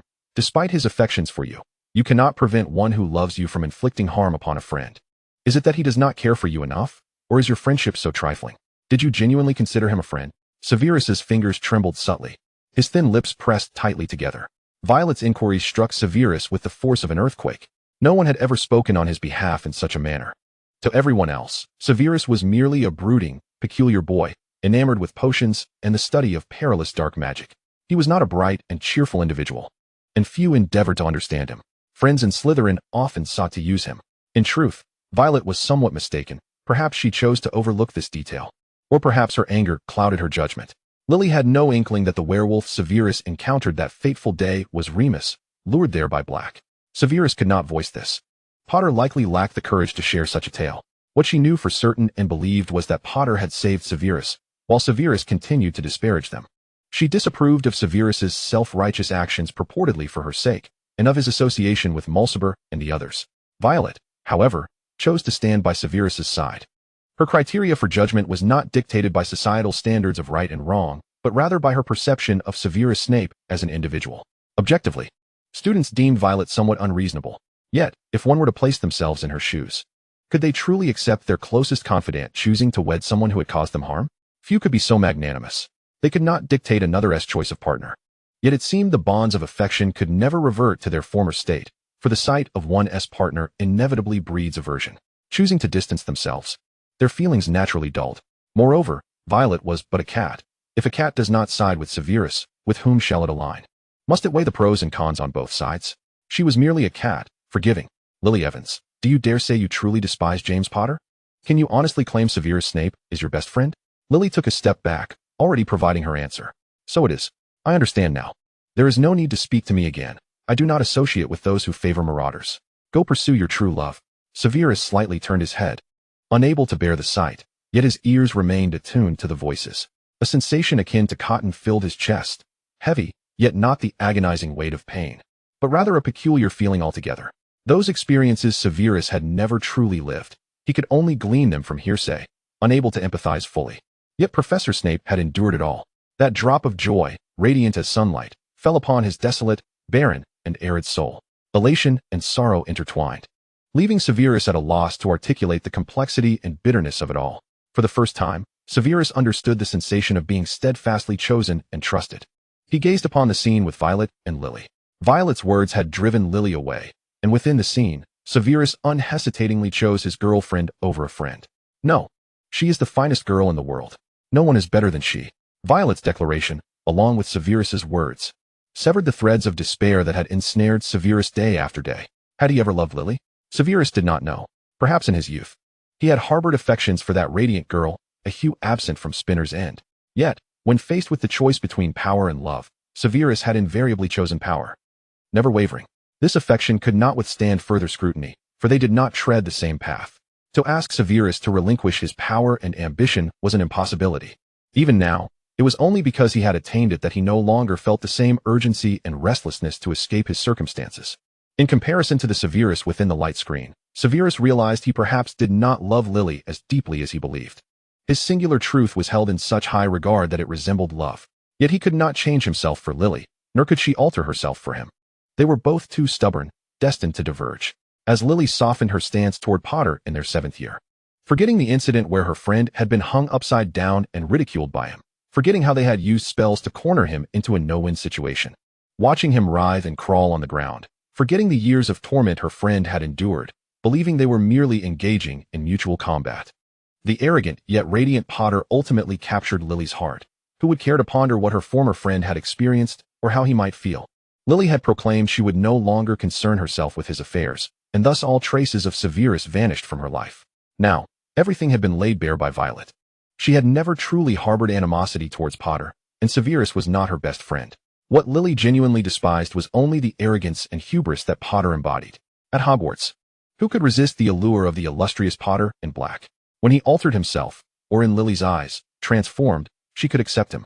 The one ensnared by that friendship, unable to release it, was Severus alone, for he possessed so little, making the solitary flicker of light in the darkness all the more precious. Severus watched as the other version of himself gradually transformed. It turned out he was not beyond redemption after all. It was merely that no one had ever loved that Severus. When he encountered someone who genuinely loved him, he would no longer cling to the solitary light of his childhood.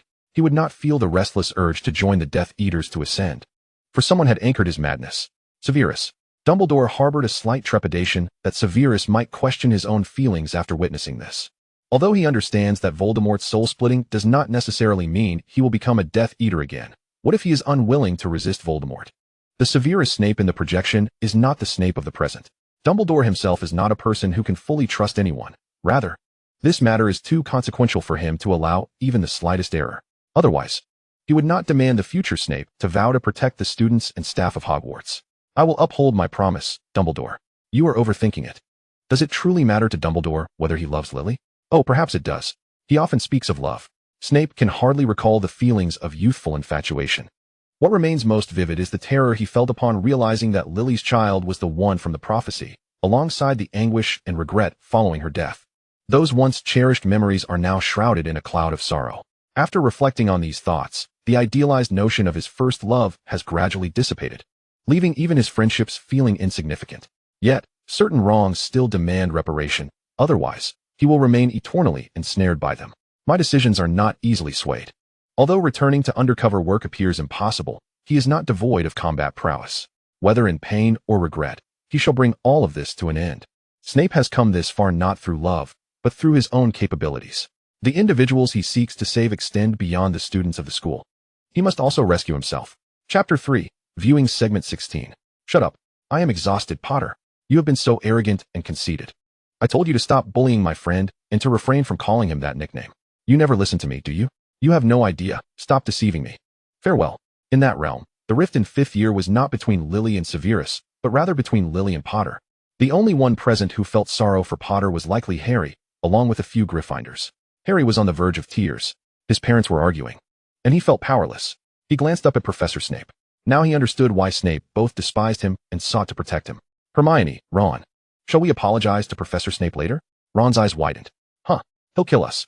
Sneaking Professor's materials was the gravest mistake Hermione had made in 12 years. Her face flushed crimson with panic. Professor Snape would surely keep a tight grip on them next semester, wouldn't he? Would Professor McGonagall think poorly of her?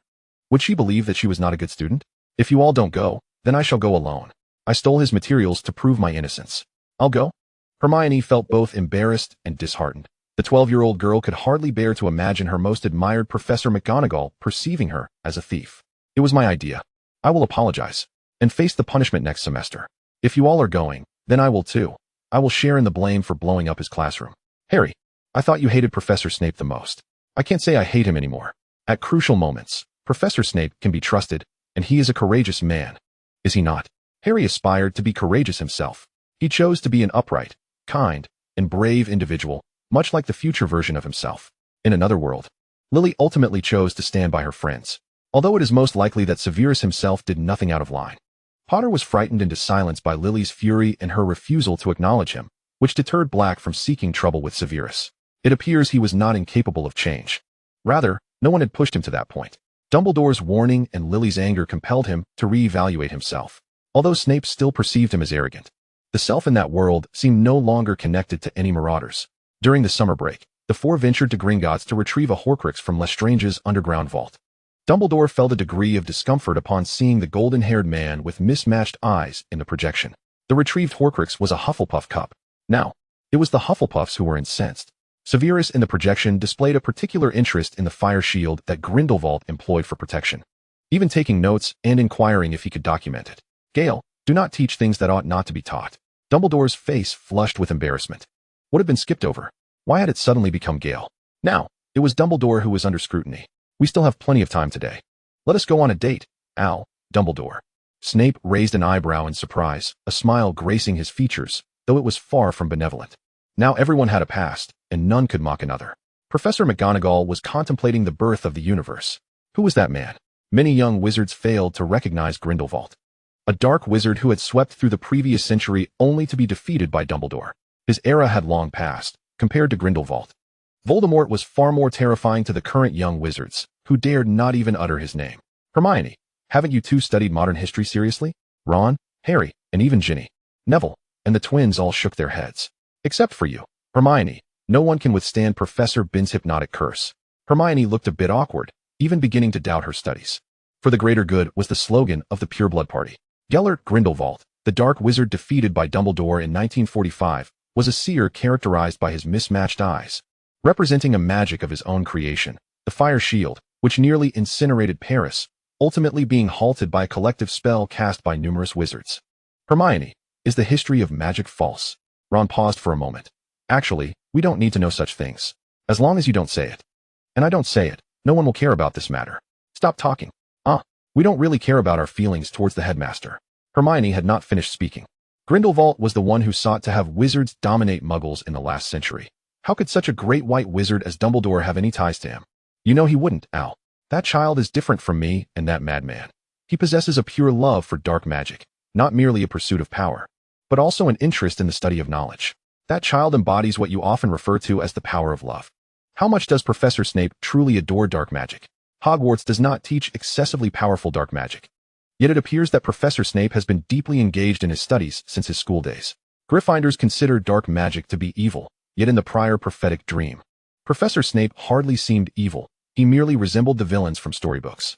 Indeed, there are individuals in this world who appear villainous. Grindelwald saw it quite clearly. Snape pressed his lips together. His fondness for dark magic stemmed from a multitude of factors. The young version of himself seemed intent on delving deeper. Draco witnessed his father's first appearance in the projection. How did the soul-soothing potion I asked you to study last time turn out? During his school years, Lucius did not seek Severus to research the soul-soothing potion. At that time, Severus devoted most of his time to the study of dark arts, as potion-making proved to be excessively costly. Consequently, his progress in potion research was rather sluggish.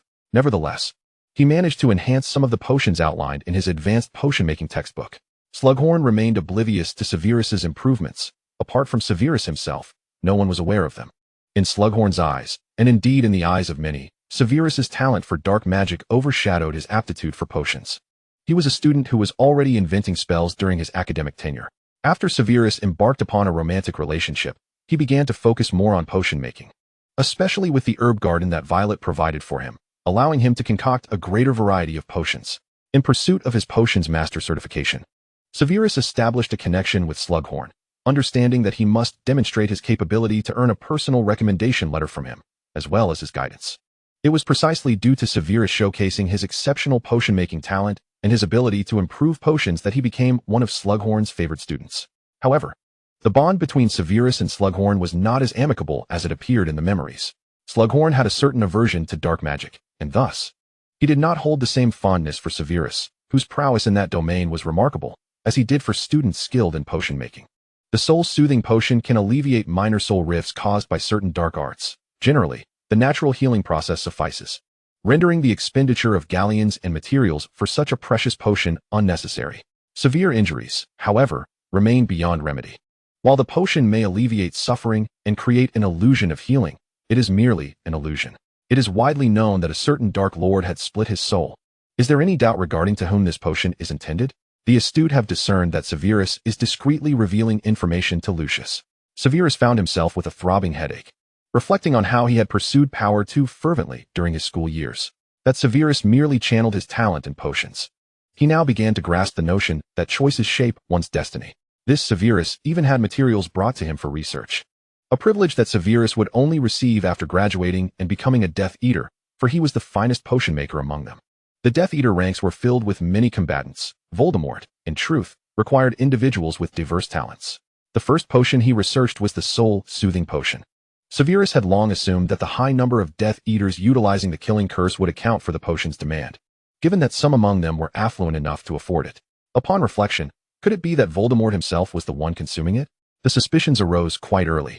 If you manage to develop the soul-soothing potion, perhaps I could introduce you to a certain place. Severus, although you are half-blood, I believe you could gain the attention of that esteemed individual.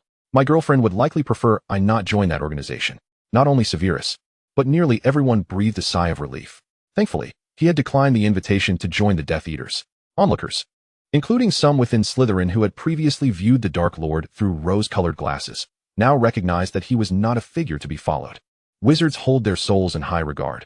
How could one follow a leader whose soul is fractured? Voldemort's actions were nothing short of madness. After Lucius departed, the focus shifted to the owl in the potion shop. I loathe him. I would relish the opportunity to slay him myself. He died so abruptly, and I didn't even have the chance to act. This was Severus's voice. While no one knew whom Severus wished to kill, they were nonetheless taken aback by the palpable hatred in his tone. Wizards are largely defined by their hearts. A person's goodness or evil is closely tied to their emotional state. By this measure, Severus Snape undoubtedly appeared as a villain. He harbored a profound disdain for the vast majority of existence. I am not afraid of you, upperclassmen. Besides, you merely contemplate such things. You have done nothing. Yet you have grown to be quite remarkable. No one has the right to speak ill of you. Violet's response was anything but wizardly. She was unperturbed by the animosity and resentment in Severus's tone, instead offering him praise. A hush fell over the group. In terms of character, Severus was certainly not a virtuous individual. He was undeniably a pure dark wizard, aspiring to learn the shielding charm. However, when examining his actions, Severus had not committed any unforgivable deeds. Professor Snape had erred, but the prophecy indicated that he spent the latter half of his life attempting to atone for that mistake. Even at the moment he became aware, he was already seeking to make amends, only to find that the Potters had misplaced their trust, and the betrayal of the secret keeper rendered his efforts futile. Professor Snape too had dabbled in dark magic and conducted research. Was he a good person? Certainly not. Every student would shake their heads. But was he an evil man? Not at all. Young witches and wizards began to realize that a person could be so complex, more intricate than the most challenging riddle. Professor Snape could not be simplistically categorized as good or evil. He was merely a wizard who had strayed from his path and sought redemption. Throughout his teaching career, they had not observed any change in his character. He remained as disagreeable as ever. Yet, when the occasion called for it, he emerged as a hero traversing the darkness. The young witches and wizards confirmed one thing. In times of peril, they could turn to Professor Snape for aid. However, when no danger loomed, he was the greatest threat, to be avoided. Severus discerned towards whom that Severus's hatred was directed. How could a girl, leading a life of happiness, fathom the depths of animosity one could harbor towards another? Yet the girl, judging by her actions, still believed Severus to be good. The youthful Severus was so easily understood. The source of all his confidence and defiance stemmed from his own talent and relentless effort.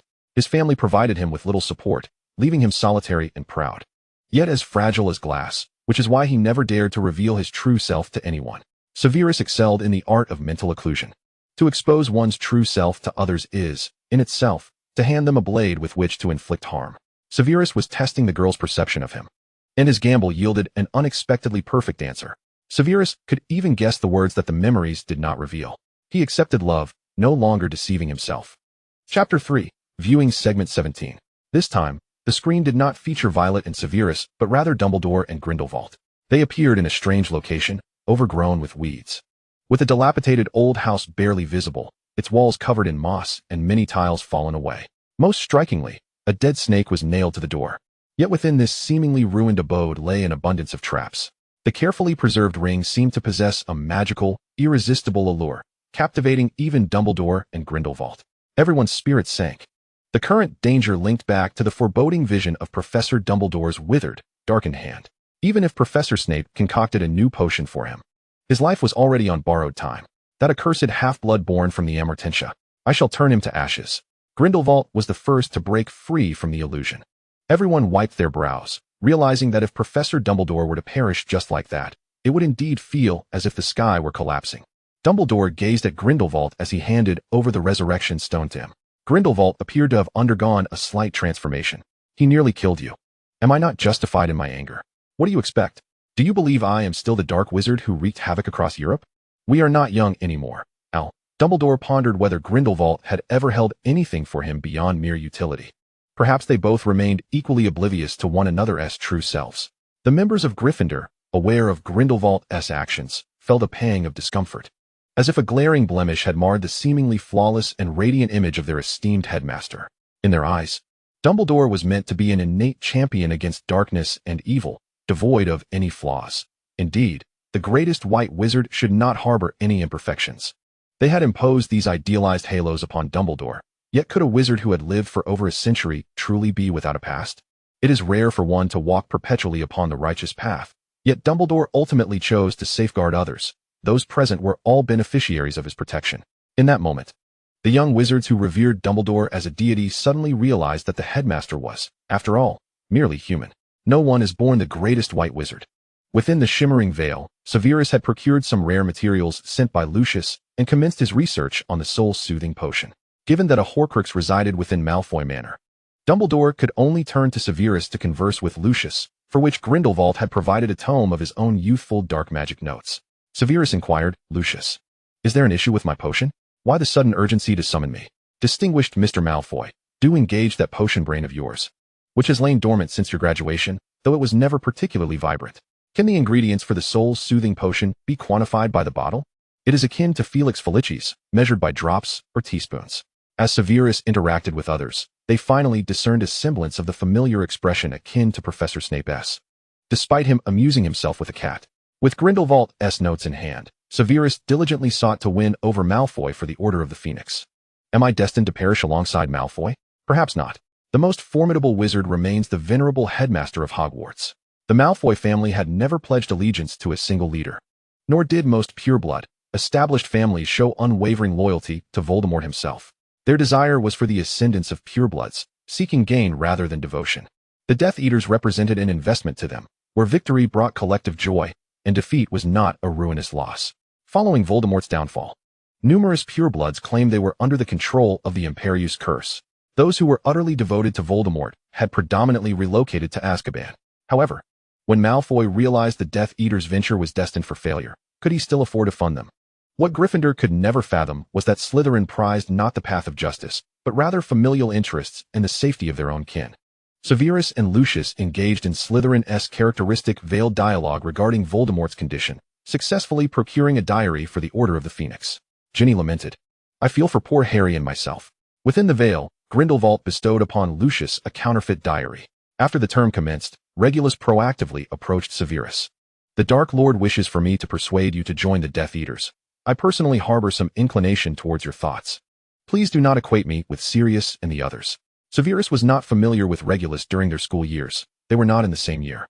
And Severus was rather reclusive. In his 6th year, Severus was not deemed worthy enough for Voldemort to personally send someone to invite him.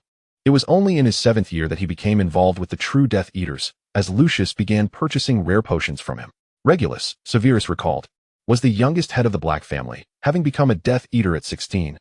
Perhaps in an attempt to remedy the trust crisis caused by his brother's betrayal of pureblood ideals. Given his lineage and status, one would expect him to be Voldemort's right-hand man. However, shortly after Regulus graduated, he mysteriously vanished, his fate unknown.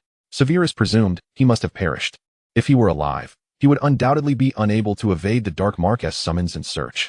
The only reason Voldemort might abandon the sole heir of the Black family would be due to the head's demise, leaving no successor. The friendship between Severus and Regulus provoked agitation among the Gryffindors. Your Slytherin friend seems rather chummy with the Dark Wizards. Is it strange for Severus to converse with Slytherins? Dark wizards? Are you referring to your brother? As far as I know, Regulus Black has never bullied any classmates. Compared to you lot, he is far more amiable. Harry's emotions were indeed complex. How had his father pursued his mother? Not only him, but even his friends had been detested by Lily. During his school days, Severus had never heard that stubborn girl speak on behalf of Slytherin. In that world, it was not only Severus who had changed, Lily had also undergone some transformation. On that fateful day in Hogsmeade, Regulus quarreled with his brother Sirius. Regulus, flee from the Black family. I am resolute. I will not abandon my family. I will not forsake the Blacks. Go seek your Gryffindor friends. My affairs do not require guidance from a disowned Black. Do you think I enjoy being the heir? If you so relish kissing the hem of others' robes, then so be it. The day you become a Death Eater, you will be my enemy, even in death. Do not expect me to collect your remains. Dumbledore frowned slightly. Sirius appeared to harbor a strong aversion towards the Death Eaters and Voldemort. He also disdained the Black family, even wishing for his brother to escape its clutches.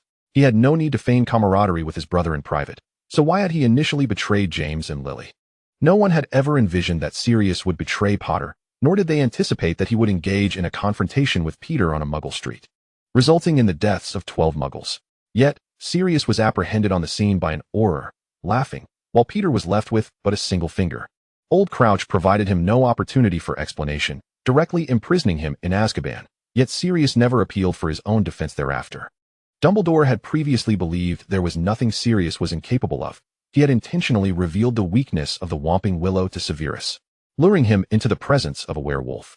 He had already harmed his friend Remus once. Should this trivial jest succeed, both Dumbledore and Gryffindor would bear the stigma of attempting to use a werewolf to harm Slytherin students. This occurred during Voldemort's rise to power. Should this incident become public, the repercussions would be unimaginable. Dumbledore, who permitted werewolves into the school, could be compelled to resign. Gryffindor's reputation would suffer, and McGonagall would likely never ascend to the position of headmaster. The plight of the impoverished half-blood Slytherins, should certain journalists manipulate the narrative, would elicit greater sympathy, thereby granting Slytherin a public relations advantage. Who else could potentially succeed the headmaster? Slughorn, or perhaps Voldemort from outside? Regardless of whether Sirius acted with intent or inadvertently, the exposure of this matter would ultimately benefit Slytherin. Dumbledore absolutely would not allow Hogwarts to fall into Voldemort's grasp. The minds of the children were still malleable, and Voldemort would lead them astray. Consequently, Severus Snape, who was more of a victim in this situation, would not receive fair treatment. Afterward, perhaps out of guilt or self-preservation, Lupin refrained from confronting Snape again, even neglecting to cast protective charms for Potter and Black, typically choosing to turn a blind eye. It was from that moment on that the increasingly suspicious Dumbledore began to harbor doubts about this Gryffindor, Black, although Potter placed great trust in him, even appointing Sirius as their secret keeper. Within the Shimmering Veil, every time Sirius was on the verge of losing his sanity, Potter would intervene.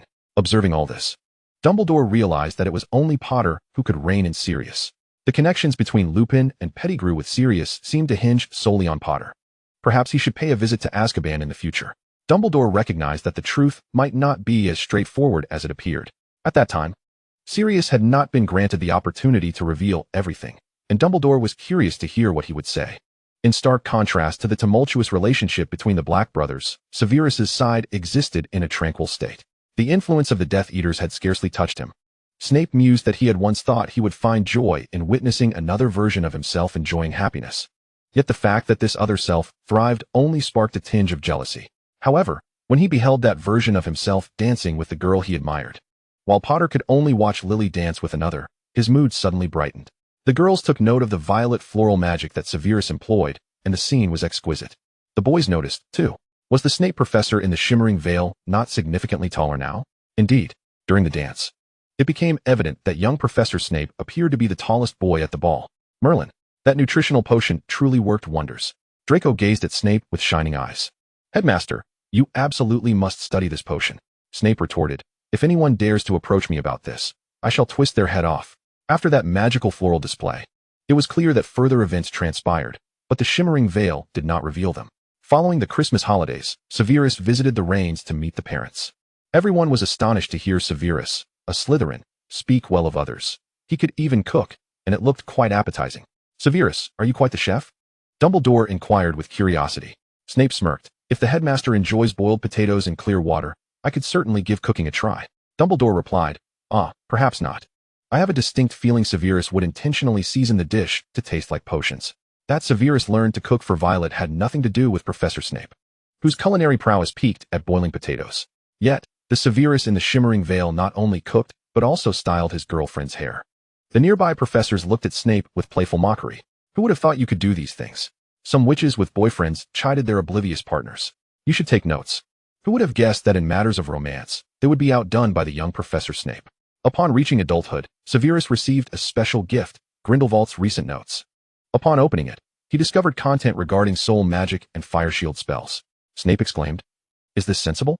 What use does such a precious item have for a newly turned adult? Is it merely a few vials of youth potions and a minor charm to make a doll speak? Anyone could manage that." His gaze turned cold as he glanced at Dumbledore. "Severus, do not dwell on dangerous thoughts. I was merely contemplating matters of love," Snape replied. Dumbledore remarked, "How did my words get stolen?"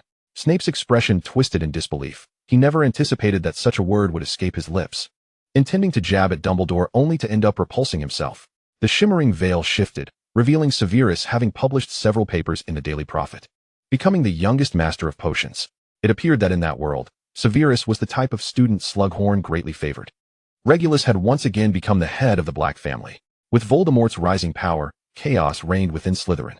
Observing the actions of former Slytherin students becoming despised by the three other houses seemed not at all unimaginable. The then head of Slytherin was rather neglectful of the affairs within the house, and the Slytherin students, lacking trust in their head, fixated solely on Voldemort outside the school, leading to a worsening situation. Severus's 7th year coincided with the peak of Voldemort's influence. Headmaster Dumbledore, rather than focusing on who the student council president is, Slytherin now desperately needs a true leader, someone to guide them on the right path, instead of allowing chaos to reign unchecked. They are not all the evil Slytherin you perceive. A significant portion merely misidentified Voldemort as their leader, which led to their current actions. The Slytherin students returned from an atmosphere of animosity fostered by the three houses. Within the shimmering veil, the behaviors of their parents had influenced them. Many appeared pale. Yet upon hearing the voice of their perceived little head, they suddenly felt invigorated. Truly, our headmaster cares deeply for Slytherin during their school years. Headmaster, you treat us the best. The little snakes gazed up at Snape with tearful eyes, their admiration for him shining brightly. He possessed both capability and accomplishments. Even as Slytherin was on the brink of despair, he remained the recognized hero of Slytherin. What stain did studying dark magic hold? In Slytherin, it was hardly an issue. Our headmaster was merely young. In several decades, he might surpass that Dark Lord. That Dark Lord was pathetic, splitting his soul. Henceforth, we shall follow you, headmaster. Snape's lips twitched slightly. Were they perhaps too engrossed in their first cinematic experience? Snape narrowed his eyes. Perhaps it was the Slytherin instinct that led them to recognize who would protect them amidst chaos.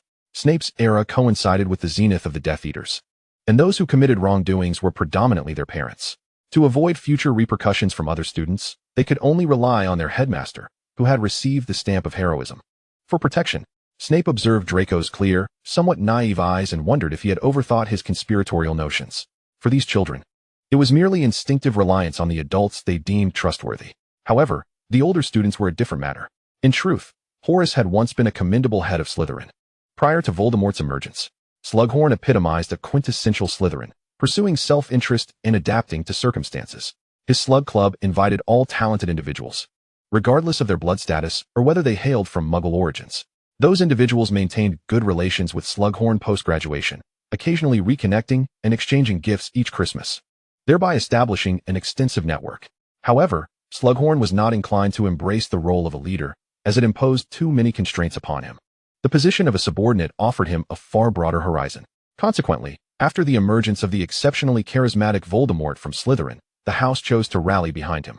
Snape, on the other hand, experienced Slughorn's tenure during one of Slytherin's least influential periods, which left a rather unflattering impression of him.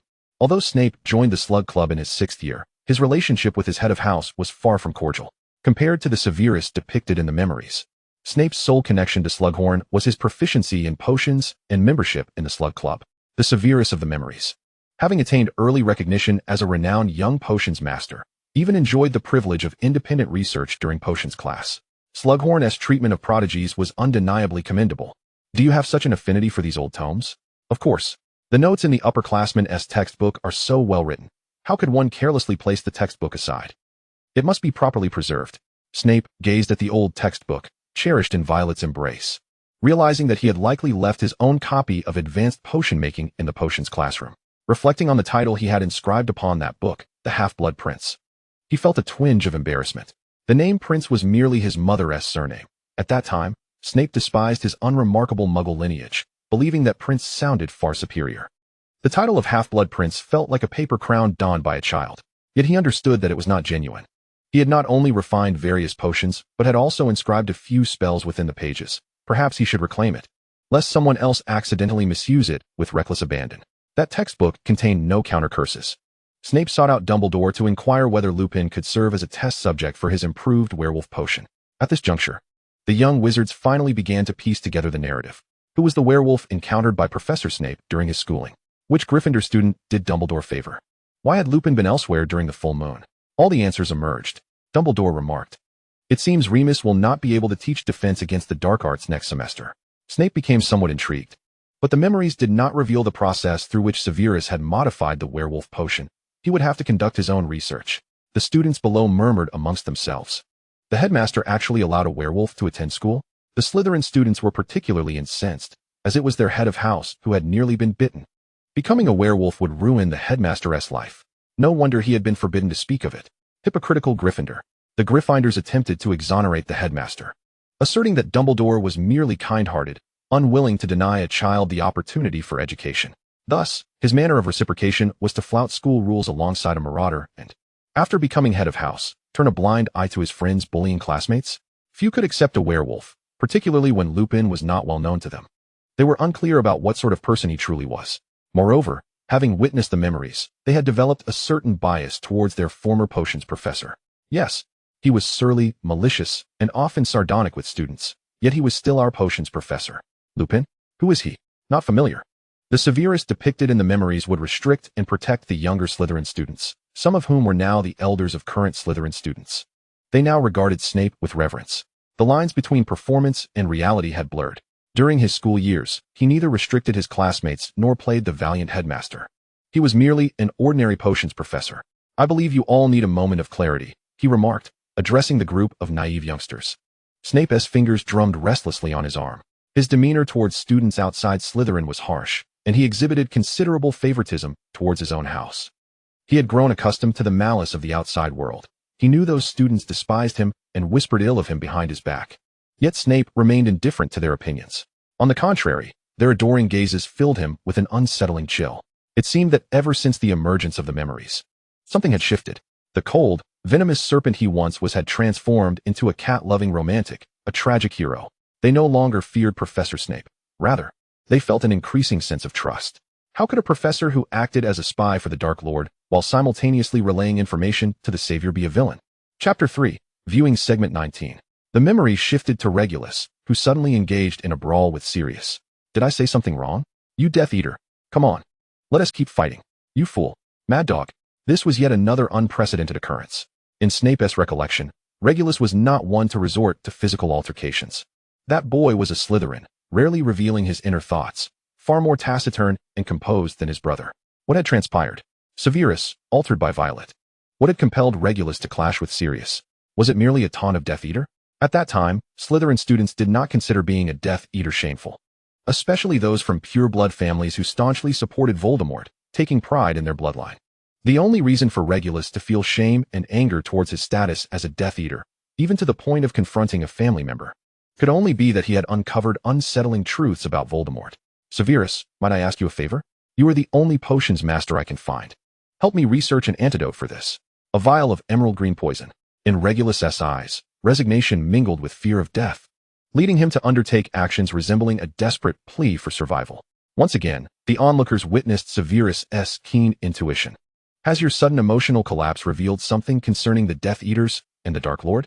Severus, sometimes an overly acute intuition is not a blessing. The young wizards inquired. "Professor Snape, how did you discern its connection to the Dark Lord? Are you planning to stand against the Dark Lord alone? I imagined you to be a cunning serpent, not a reckless, foolish lion. Even lions appear to possess more intelligence than you." The Gryffindors protested. "That's excessive. That's truly excessive." As for Regulus, the heads of the other houses did not possess a deep memory of him. Although he had served as a Slytherin seeker, who could recall the names of past Quidditch team members after graduation? Moreover, Regulus was not particularly gregarious, aside from Slughorn, who recognized his uniqueness upon enrollment and invited him into the Slug Club. Others were not well acquainted with him. Dumbledore inquired, "Do you know what happened to Regulus afterward, Severus?" "I do not," Snape replied, attempting to recollect. "I only saw him at Death Eater meetings twice. After that, he vanished, likely dead. Otherwise, the Dark Lord would not have spared him. Concerning his secret, I fear we indeed know a little about it. His soul's fragmentation." Observing Regulus' expression, it was clear he was aware of this matter. Regulus had allied with Dumbledore, providing the final clue regarding the last Horcrux, the Locket of Slytherin. Safeguarded by a lake filled with inferi and poison, he must have taken that Horcrux. Snape and Dumbledore realized that in their world, the missing Regulus had likely perished in that poisoned lake surrounded by inferi. Did he destroy that Horcrux? Does he know what can annihilate a Horcrux? Dumbledore's expression turned grave, the ominous magic surrounding him rendering him somewhat fearsome. To whom would he entrust that Horcrux? That house elf capable of traversing the caverns? Some had begun to inquire about this Regulus. Yet, the majority's response was one of ignorance. "Draco, do you not possess the bloodline of the Black family? Are you not acquainted with Regulus?" Goyle's words drew the attention of those nearby. "If I knew him, would you not recognize him? Fool! How could the head of the Black family remain obscure, unless he is deceased?" This answer flickered through the minds of some young wizards. Did he, in an attempt to steal Voldemort's Horcrux, perish? Merlin above. The sentimental young wizards felt their eyes welling with tears. Death seemed a distant concept to them. The vibrant Regulus, who had just been energetically dueling with his brother, had he met his end? Perhaps he merely concealed himself with the Horcrux? The younger children eagerly echoed this notion. Indeed, that must be it. May Merlin protect Regulus from Voldemort's minions. However, the older ones understood that the youth was likely in grave danger. In truth, not all Slytherins are malevolent. Regulus was both clever and valiant. The enmity among the houses was excessively pronounced, chiefly between Slytherin and the others. Voldemort had insidiously transformed Slytherin into his reserve army over 2 generations. Even if he had failed and escaped, the rivalry among the houses had not dissipated. The arrival of this vision offered them a chance to reshape their prejudiced perceptions. Slytherin is not solely composed of Death Eaters. Should they regard all of them as villains, wishing for their complete eradication, then those who might have been benevolent, those who had the potential to tread the righteous path, would also be thrust into darkness. At this moment, the atmosphere among the houses had begun to soften. The last Horcrux displayed on the vision had been destroyed by Severus. As Grindelwald assessed the proficiency reflected in his notes, a bluish-white flame, emitting black smoke, appeared within the headmaster's office. "Dumbledore, my office." Had Severus escaped the clutches of the Death Eaters only to fall into the pit of the saints? "Gellert, you are deeply sinful." Snape's expression contorted. "I, too, wish to learn." He admonished himself to quell his jealousy, to maintain composure. That was another version of himself. And his learning from it meant he had acquired knowledge. How could he not feel envious? That was Grindelwald's notes. The guidance of Voldemort's former strongest dark wizard. Do you have any idea how arduous it is to study dark magic independently? Hogwarts does not teach this. Was Professor Snape employing a fire shield for protection in the vision? The expressions of the Gryffindor students mirrored that of Regulus on the screen. Vacant. Was that dark magic? The very magic that nearly incinerated Paris? Professor Snape had learned dark magic, yet he was a hero. He was indeed a hero. But he wielded dark magic with remarkable skill. So, can dark magic truly be learned? Have I been living under the falsehood that studying dark magic leads to villainy all these years? The Slytherin students were exhilarated. Most Slytherins aspired to strength. The more formidable the young headmaster, the better. Dumbledore could barely bear to watch. The next defense against the dark arts professor must be chosen wisely to rectify these children's misguided notions. While Dumbledore himself did not equate the study of dark magic with malevolence, the destructive capacity of dark magic was ultimately too great. In the hands of these naive and curious children, the potential for devastation was unimaginable. Pure hearts are the most susceptible to corruption. Dumbledore refrained from using dark magic. He merely restricted himself. Severus's exceptional talent for dark magic, as Violet had remarked, stemmed from his inherently impure and unwholesome spirit, resonating with dark magic. Is this how it ends? Regulus, who had previously been somewhat taciturn, unveiled a genuine smile on the screen. When a person experiences true joy, their smile can be profoundly moving. At least the current Regulus appeared exceptionally cheerful, even infectiously so among the young wizards. In truth, Regulus was quite handsome, not inferior to Sirius. Severus and the head of the Black family had little intersection, yet the Severus on the screen had forged a friendship with Regulus. Draco crossed his arms. The headmaster's best friend must be my father. Severus, what are you competing about? Crabbe and Goyle had devoured all the desserts on the table and now glanced over at Draco. The blond young master rolled his eyes and pushed his cake toward them. Crabbe, Regulus seems to be your uncle, does he not? Draco amended. The headmaster's good friends are all members of the Malfoy family. Given the intermarriage situation in Slytherin, it was likely that Severus could become friends with any Slytherin and have ties to the Malfoys. Regardless, Draco simply did not want his favorite headmaster's best friend to be a Gryffindor. Detestable Gryffindors and that insufferable Potter. The headmaster favors our Slytherin. I am the headmaster's most cherished student. Ever since witnessing in the vision of the future that Headmaster Snape would protect him from having his soul shattered, Draco now very much desired to acknowledge Professor Snape as his godfather, perhaps mentioning it to his father when he returned, especially since he currently had no godfather. Is the headmaster a half-blood? What does that matter? After all, Draco had not seen any pureblood relatives willing to curse Dumbledore with the killing curse to save him. As for the possibility of refusal from the headmaster, impossible, absolutely impossible.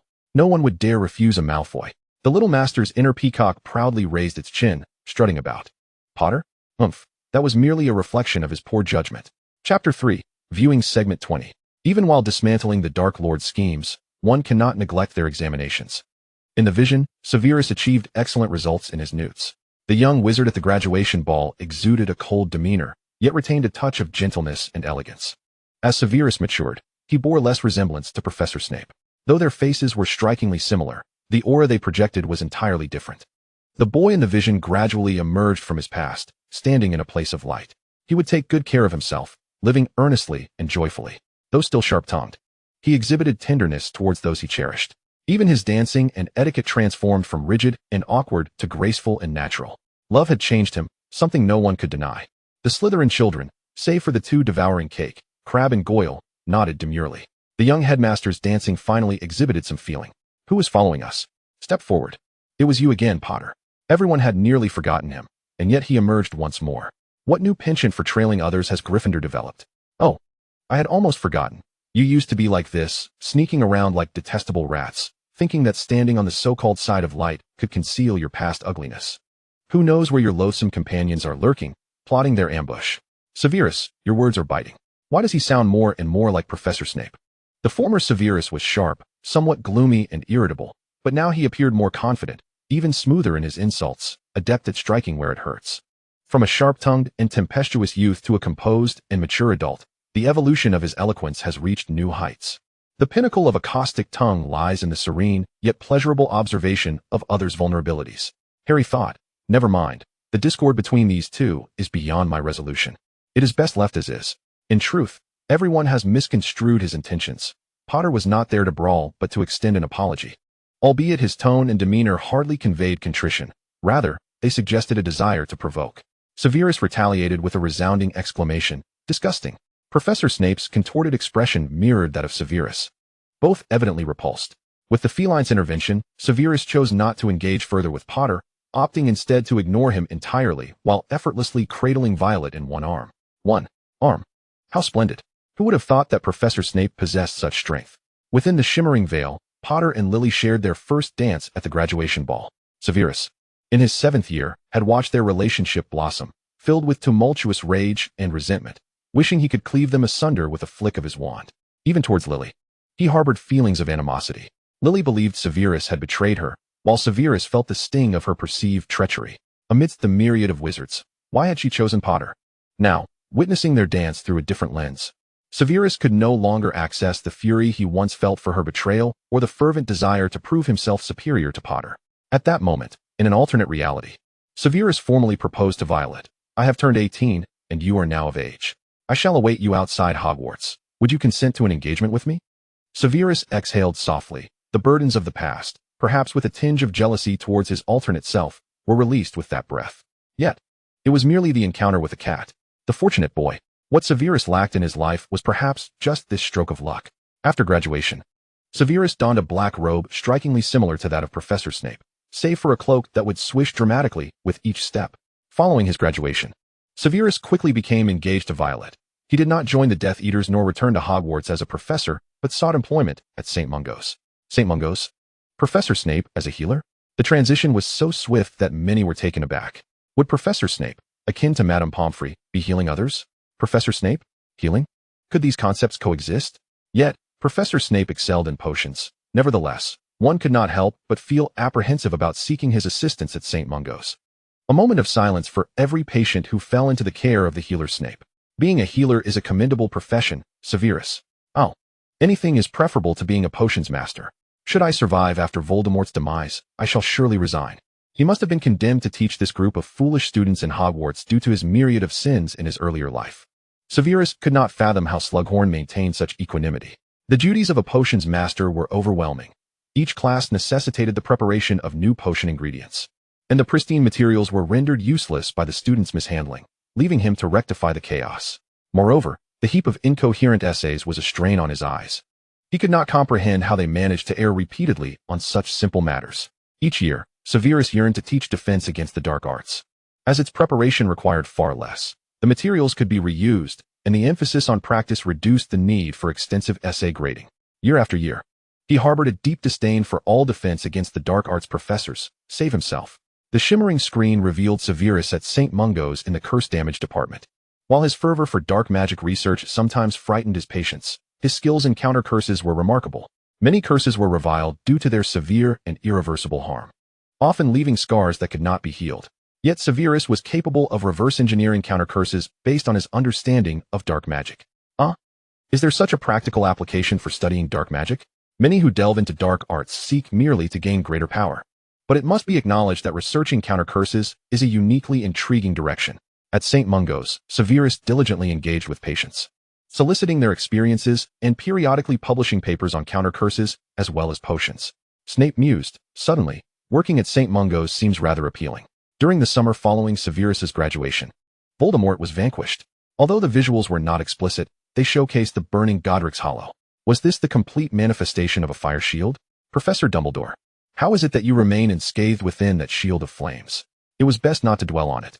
The shimmering screen depicted Dumbledore utilizing the prophecy of the Savior to lure Voldemort to Godric's Hollow, where he awaited not a pair of newly graduated lovers, but two formidable dark sorcerers.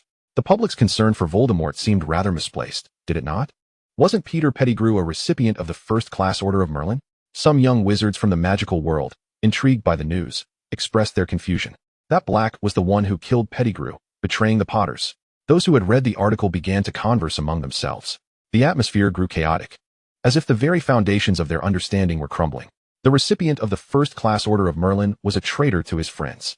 Harry's emerald eyes blazed with fury as he gazed at the diminutive figure on the screen. Was it he who betrayed my parents? As the figure morphed into an animagus, a close-up of a rat was shown. Harry felt an unsettling familiarity with that rat, as if he had encountered it before. Why did it resemble Scabbers? Ron's words sliced through the tumult of thoughts like a dagger, prompting Harry to turn sharply towards him. Ron, how many years did you say Scabbers lived with you? 10. That's him. Harry seized Ron's shoulders. Your pet rat is Peter Pettigrew. Harry, you can't just assume every rat resembles Pettigrew, Ron protested. Scabbers is merely a fat, balding rat, far bulkier than the one on the screen. You fed him so much.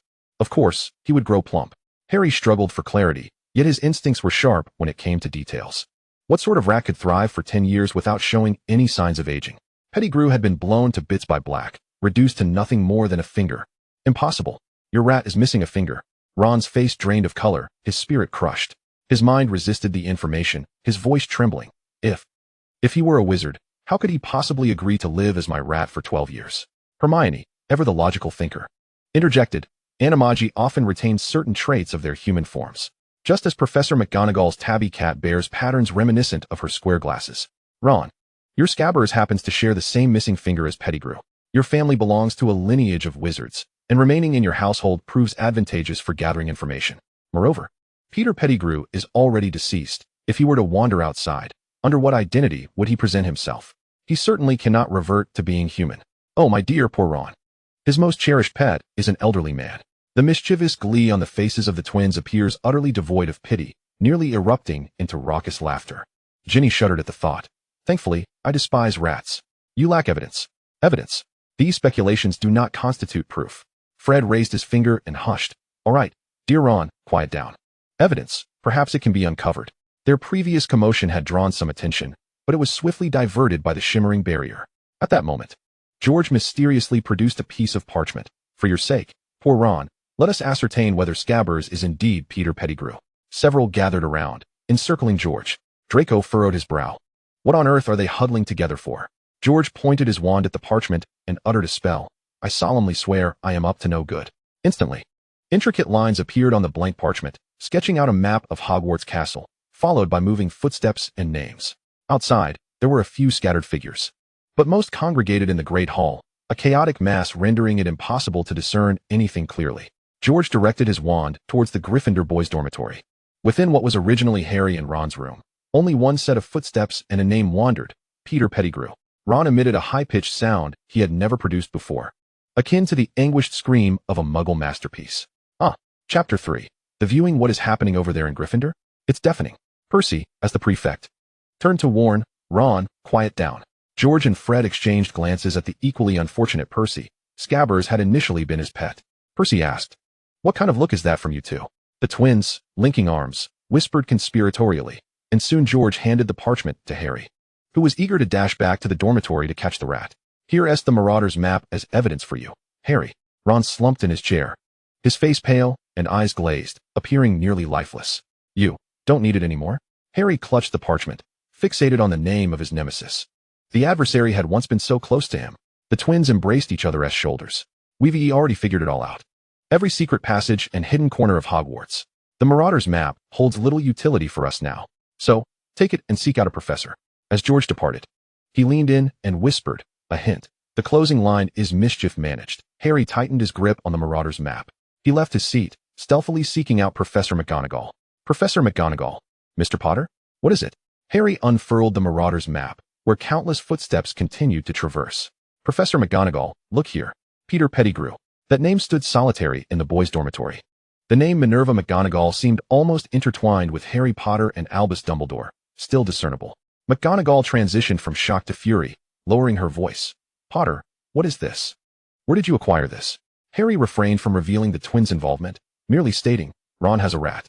It resembles the rat that transformed into Peter Pettigrew." McGonagall secured the Marauder's map, her face twitching with barely contained rage, yet maintaining her composure. "This map will be kept in my possession for the time being. After verifying its authenticity, I shall return it to you, Mr. Potter. Leave this matter to the professors. Do not meddle. Pettigrew is a fully grown wizard. You cannot apprehend him. Professor, he is my enemy." The professors near McGonagall witnessed and heard their exchange. However, as Gryffindor fell under McGonagall's jurisdiction, they hesitated to intervene. "I understand, Mr. Potter. After it is resolved, you may seek us out. You have the right to know who that person is. For now, return to your seat." Harry had completely lost interest in the shimmering barrier. Knowing that his parents' enemy was so close rendered him incapable of focusing on anything else. "Severus, how are you faring at St. Mungo's? I may be marrying James soon. Would you like to come?" Harry's emerald eyes brimmed with tears. Lily and James's first appearance had not brought him to tears, but now, Lily's words pierced his heart.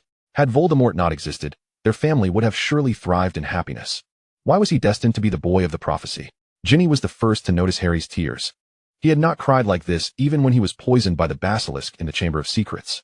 Summoning her courage, Ginny grasped his hand. "They will be happy. And so will you." Ginny had never spoken to Harry in such a manner before. She had always felt shy about his green eyes and later feared he would discover she was responsible for petrifying others. But now, she wanted to be brave, even if just to comfort him as a friend. "Thank you, Ginny." Others soon gathered around. A recovering Ron, Hermione, the twins, Neville, and Colin. They all chimed in, helping to pull the savior from his resentment and sorrow. Harry realized how many friends he truly had. He was no longer the solitary boy at number 4, Privet Drive. The shimmering barrier transitioned to the aftermath of the war.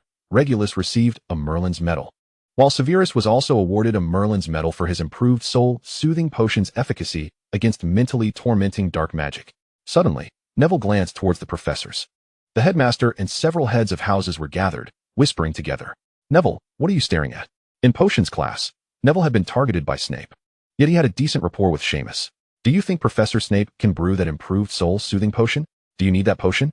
Neville noticed others were now paying attention to him, his round face flushed with embarrassment. Aye. Why not just ask him?" Hermione pointed at the shimmering barrier, saying, "I mean, Professor Snape, doesn't he seem so terrifying now, does he?" Severus had even altered his appearance to see his girlfriend. His demeanor had transformed, suddenly exuding a gentle laziness. While Severus's impression lingered, it was the perfect opportunity to inquire with Professor Snape. If missed, few would dare approach him with questions later. Gathering his courage, Neville declared, "Yes, Yes, I will go and ask. For his parents. As an adult, he appeared so brave. Could he not even muster the courage to ask a single question in the present? The shimmering barrier displayed Lily's wedding, with Severus and Violet both in attendance. Harry sensed this might be his last glimpse of his parents. He dared not look away. They lived happily in another world, and he would carry their blessings with him always. As the barrier displayed Violet's wedding invitation being sent out, everyone began to see glimpses of others' lives. The Black family manor appeared poised for renovation and reorganization, as the new head of the old pureblood family decided to inject a touch of innovation into their legacy. The Malfoy family encountered a modicum of danger, but managed to extricate themselves in a timely manner. Lucius appeared to cast a shadow over Bella. The Potters resided in Godric's Hollow. Professor Dumbledore's twilight years seemed quite pleasant, accompanied by an old companion.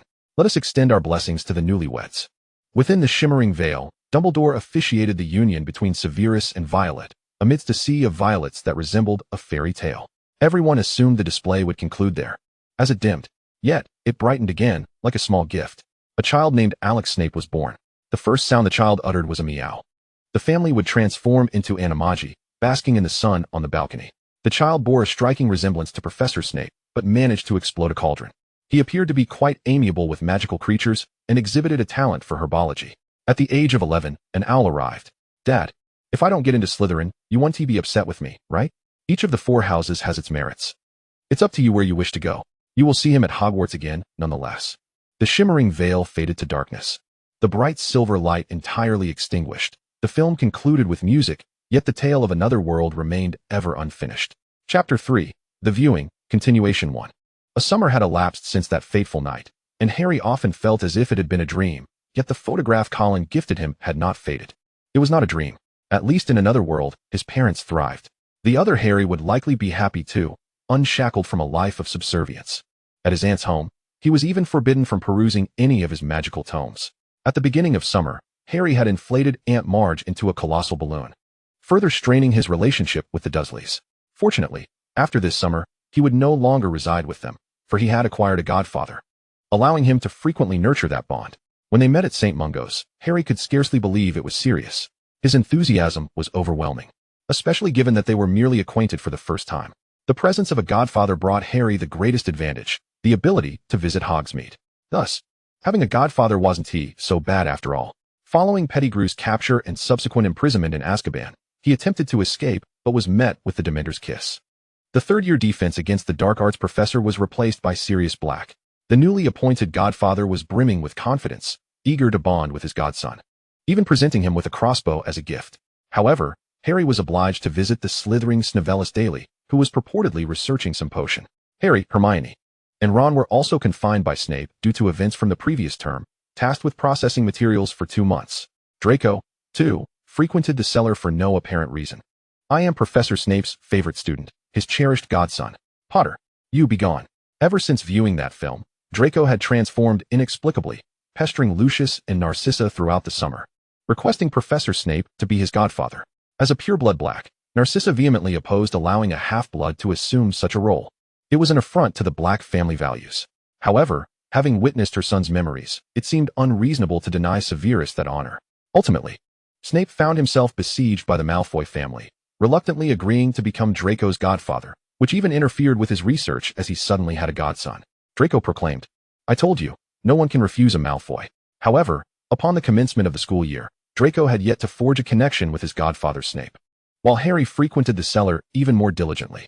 Initially, Harry harbored a strong disdain for Draco's arrogant demeanor. Yet presently he perceived him as a child whose toy had been snatched away, rather juvenile, akin to Aunt Petunia's pampered Dudley. Harry cast him a disdainful glance, uninterested in engaging in a debate, and turned away. That insufferable Potter. Snape's deep voice resonated from the shadows behind. Draco, godson, what troubles you of late? Snape set aside his quill. He had just glimpsed a flicker of the same resentment he once harbored in the eyes of this 12-year-old boy. Perhaps it was not yet fully formed, but it pierced Draco's heart like a needle. Was it due to that little Potter? Snape was merely devising a method to sever the connection with the soul within Harry's forehead scar. He was well-versed in dark magic and possessed commendable potion skills. Snape resumed his studies of dark magic, but this time not to create more powerful spells, but rather to unravel them. He approached matters concerning the soul with utmost caution. Consequently, Snape established contact with Grindelwald. When weighed against the life of the Chosen One, Oldby did not mind reaching out to an old flame. In terms of proficiency in dark magic, aside from Voldemort himself, it was likely Grindelwald who surpassed all. I loathe him, that Potter. As if the entire world revolves around him. He caused my father to lose face and led to the loss of our house elf. Last year's potions class was his doing. In Quidditch, Draco had numerous grievances to voice. Previously, he would never have confided such sentiments to Snape. The headmaster was a professor he greatly respected and admired, yet that was the extent of it. In his second year, Lucius was overwhelmed by the ministry's investigations, leaving him little time to tend to Draco's petty grievances, even remarking that he had lost to a mudblood in exams. In Narcissa's eyes, Draco could do no wrong. Many of his minor frustrations were insignificant to her, given her pure-blood lineage. Draco was a child raised in indulgence, untested by adversity. When he was rejected by Harry in favor of Ron, he was simply furious and resentful. Yet in his second year, he was chastised by his father for not performing as well as Hermione. His father even suggested he only made the Quidditch team due to wealth, and during class, a cauldron was hurled into his belongings, resulting in injury. He had merely sought to prove that his skills earned him a place in Quidditch, only to ultimately be bested by Harry Potter. Moreover, he orchestrated the release of a treasonous house elf, further complicating matters. Ever since encountering Harry, Draco's life seemed to spiral into disarray. The more incensed he became, the more he acted out, and the more he acted out, the more he failed. The young master was beginning to feel insecure. Why had he lost to Granger in exams, and why had he been defeated by that Potter in Quidditch? Had it not been for that Weasley S1 malfunction, it would have been Draco who was the one regurgitating slugs on the Quidditch pitch. In his time of greatest need for solace, his parents grew preoccupied with Death Eaters and dark artifacts. Goyle and Crabbe could not comprehend his words, nor did they understand the young master's peculiar pride. Frustrated by repeated failures, Draco began to harbor resentful thoughts. He yearned for them to suffer greatly, to render that Potter unable to smile ever again, to drive all his friends away. Within that shimmering veil, he witnessed Professor Snape defending him against Dumbledore with the killing curse. In Draco's eyes, Professor Snape had become a figure second only to his parents, an elder he could trust unequivocally. Those feelings of disdain and resentment towards Potter surged forth uncontrollably. Draco needed someone who would listen. What a troublesome godson he was. The pure-blooded Malfoy heir, raised in adoration, possessed a fragile heart. He could not console himself, and only deepened his loathing until it morphed into hatred. The novice godfather Snape, though his family was entirely different from Draco's, he understood all too well the emotions of loathing that could spiral into resentment. It appears that a letter should be pinned to Lucius, urging him to pay closer attention to his son's psychological well-being. This child is on the brink of psychological distortion due to his persistent failures. Is that all? After all, I am his godfather. Severus Snape reminded himself not to display any impatience. Why should he care so much about Potter? Draco, you possess far more than he does, indeed more than many others. Yet, I find myself perpetually defeated by them. You will undoubtedly lose if you compare your flying skills to Potter's or your grades to Granger's. Fortunately, you possess a modicum of intelligence, preventing you from challenging Weasley in terms of appetite. Draco, my godfather is not at all gentle. How I long for my mother. Do you not recognize your own advantages? Snape's stern gaze bore into him. It is true, your mind has been consumed by thoughts of Potter lately, and your attention in potions class has waned. Do you think a mere flicker of talent in potions is enough to make you complacent? While Potter practices Quidditch and Granger studies in the library, are you plotting to ensnare them? Mr. Malfoy, it seems your potions assignments are woefully insufficient. Snape swiftly pinned a note granting him access to the restricted section. Go and borrow advanced potions and master it. Granger has already mastered the Polyjuice potion. Should you fail the upcoming potions exam to Granger or even Potter, do not dare to claim me as your tutor when you step outside. Draco held the signed note, his expression one of bewilderment. Just came to complain to my godfather about the sudden influx of assignments. Snape glanced at him. Do you have more to say? Draco, no. Draco sensed that if he complained further, his godfather might conclude that his spell work and defense against the dark arts also required remedial attention. If you wish to surpass Potter and Granger, it is quite simple. Snape gestured toward the signed note with a nonchalant demeanor. Master what you excel at to perfection. Even if they despise you, you must endure in this regard. Draco dejectedly exited the dungeon. What child can be joyous with an avalanche of assignments? Particularly after Snape instructed him. In a few days, I expect a paper on the Polyjuice potion. Draco had become notably quieter in his third year, merely snorting in disdain when he crossed paths with Harry before hastily departing, his whereabouts becoming increasingly erratic. Draco, I am busy with potions and writing assignments. Thank you. Harry had an unconditionally biased godfather, yet Sirius constantly sought to engage him in perilous pranks, claiming it was a way to relive the past with James. However, Harry was not a child prone to mischief. The Marauder's map had been returned to Harry by Professor McGonagall. He had initially intended to return it to the twins, but they had gifted it to him. Sirius was elated upon discovering he had it, for this map had been crafted by the four of them during their school days. Yet, upon encountering the moniker Wormtail, Sirius's expression was one of barely contained fury. Look, that sniveling rat is leaving the dungeon, intending to venture into the Forbidden Forest. Shall we don the invisibility cloak and surprise him? Harry truly despised pranks. He had never participated in the twins' mischief, either. Moreover, he recalled the tales of his parents' past he had seen in the enchanted images, and he knew this surprise would evoke fear rather than joy. Harry stood still, gazing at Sirius with a calm detachment. The bond that had once been drawn closer by the firebolt now seemed to fray. Bestowing an unflattering nickname upon a professor is a rather poor reflection of character. Even when Harry harbored the utmost disdain for Snape, he had merely referred to him as Snape without the title of professor. Sirius was significantly older, yet his temperament mirrored that of the young Sirius from their school days. Professor Snape is a good man, and he is assisting me with my potion studies. We should not engage in any pranks at his expense. Do not continue to call Professor Snape by that nickname, Sirius. Harry possessed a visage strikingly similar to his father's, yet as his emerald green eyes regarded Sirius, he felt he was looking at the red-haired, green-eyed head girl. Harry, you bear no resemblance to your father at all. James would surely be thrilled to pull me into this. Harry felt little emotion regarding this.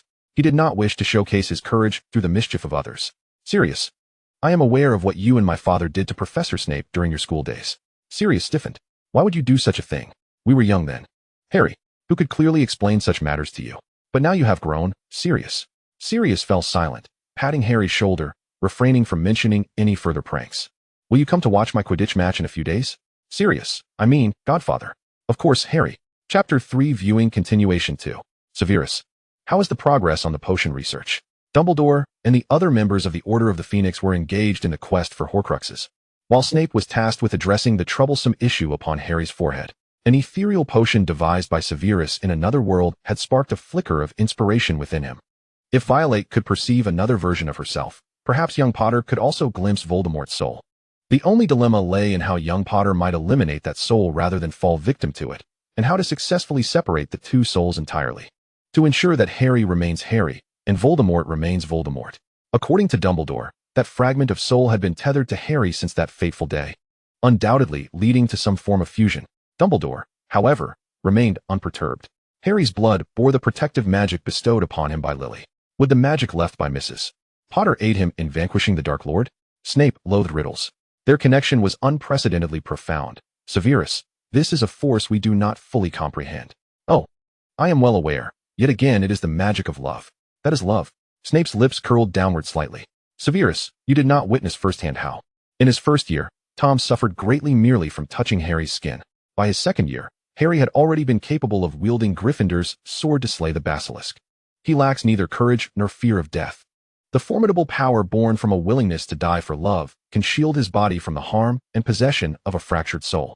When Tom encounters Harry, he shall experience immense pain, even if what you refer to as love possesses a potent magic. What profound love can a 13-year-old boy possess that would lead him to willingly embrace death? Dumbledore replied matter-of-factly, of course, there is, Severus. Lily's love resides within Harry, safeguarding him. Dumbledore was resolute in this belief. Harry's strength would not be inferior to that of the soul residing within him. Their connection ran too deep, and Harry would inherit Tom's power. In matters of bravery, Harry would not falter. You have remarkable faith in a 13-year-old boy. Severus, I have great faith in you as well. Moreover, I have watched Harry grow. I would never wish for his demise. Snape regarded Dumbledore with a cold gaze, observing the headmaster in his chair, perpetually affable yet steadfast on certain matters. Such pleasant words. In truth, if Harry Potter must perish to eradicate Voldemort, Snape believed Dumbledore would not show mercy. Yet ultimately, Harry survived. Severus, perhaps you might experiment with separating them using the magic contained within Harry's blood. Lily's magic protects only Harry himself. Even though the fragment of Voldemort's soul resided within Harry, it would never be able to partake in the love Lily bestowed upon him. I shall make an attempt. The diadem of Ravenclaw, the cup of Hufflepuff, and the ring of the Resurrection Stone, they are all known to be located in specific places. The diary was destroyed back in the second year. The locket of Slytherin was obtained from Kreacher during the opening of the Black family home, revealing the story of Regulus. Sirius commanded Kreacher to relinquish that memory, subjecting himself to the torment of viewing Regulus's actions repeatedly in the pensive. His fear, his terror, his solitude. Yet there was an unwavering determination. The Regulus in Creature's memory was a stark contrast to the cowardly brother Sirius recalled. Yet, as his brother, Sirius remained oblivious to the true essence of Regulus. Before the conclusion of the third year, Harry found himself summoned to the headmaster's office, where only Professor Dumbledore and Professor Snape awaited him. Both were individuals he placed his trust in. A refined dream potion and Felix Felicis. Best of luck, Mr. Potter. Snape placed the potion bottle before Harry and subsequently departed. This might have been the most tranquil statement Snape had ever uttered to him. At first glance, it carried the weight of a parting blessing, causing Harry to become suddenly anxious. Professor Snape had a penchant for jest. Dumbledore smiled and winked. Whether it be Felix Felicis or the dream potion, neither would cause you any real harm, Harry. You have encountered this potion in the light of the pensive. It constructs the dream you desire. If you wish to confront the soul of Tom within your body, you may very well do so, but if you prefer not to, then you shall not see him. Even if he might still appear in your dreams, he would merely manifest as a blade of grass, a stone, or a stranger, incapable of genuine interaction or recognition. Professor Dumbledore, it seems you are quite familiar with the effects of this potion. Indeed, I have partaken of it. I encountered several individuals and settled some past regrets. It is a perilous potion, and I believe one should indulge in it but once in a lifetime. Dumbledore's expression seemed tinged with nostalgia, yet also a sense of relief. The dream appears rather splendid. Felix Felicis is a gift from Professor Snape. Harry, having set aside his previous grievances against Snape, delved earnestly into potion-making during his third year, unexpectedly discovering a latent talent in this realm, at the very least. He was able to follow the steps without issue. How had he previously fared so poorly? Harry was well aware of what Felix Felicis entailed, an exceedingly rare potion requiring 6 months of brewing, reputed to bestow luck. He had always found it challenging to articulate such matters. Dumbledore casually sold Snape out, raising a finger to his lips, closing one eye, and whispering, "Do not mention to Professor Snape that I informed you, otherwise he may become quite incensed." After witnessing that vision, Harry thought that Professor Snape's reputation could not possibly crumble further, yet here it was, shattering once more under Dumbledore's influence. Sometimes, it is not merely the words spoken by a person that matter, but rather their actions. In this regard, Professor Snape was the most formidable wizard I have ever encountered. You may choose any dream you desire, Harry. You are still quite young. No one has the right to compel you into anything. Were it not for that vision elucidating your connection to Voldemort, I might have hesitated to reveal this to you so soon. Dumbledore was a figure of both coldness and compassion, possessing immense power, yet confining himself to the role of a mere headmaster within these hallowed walls. Harry understood all that Dumbledore had done, yet he found it difficult to truly loathe him. As a centenarian, Dumbledore had accomplished far too much. Perhaps you could first partake of Felix Felicis. Sometimes, one's instincts prove more accurate than meticulously considered thoughts. Professor Dumbledore, what of Voldemort, who roams free? I recall he has not perished, correct? He fled during my first year. Dumbledore remained unperturbed, even expressing appreciation for Harry's awareness of the matter with a nod. He has lost his corporeal form, rendered weaker than the most insignificant of creatures, forced to scurry and hide, likely awaiting the aid of his loyal servant. A friend of mine ultimately located him in Albania, along with an unfortunate snake. Such matters are ours to resolve. In the end, he is left to himself. Without hesitation, Harry seized the vial of Felix Felicis and drank it.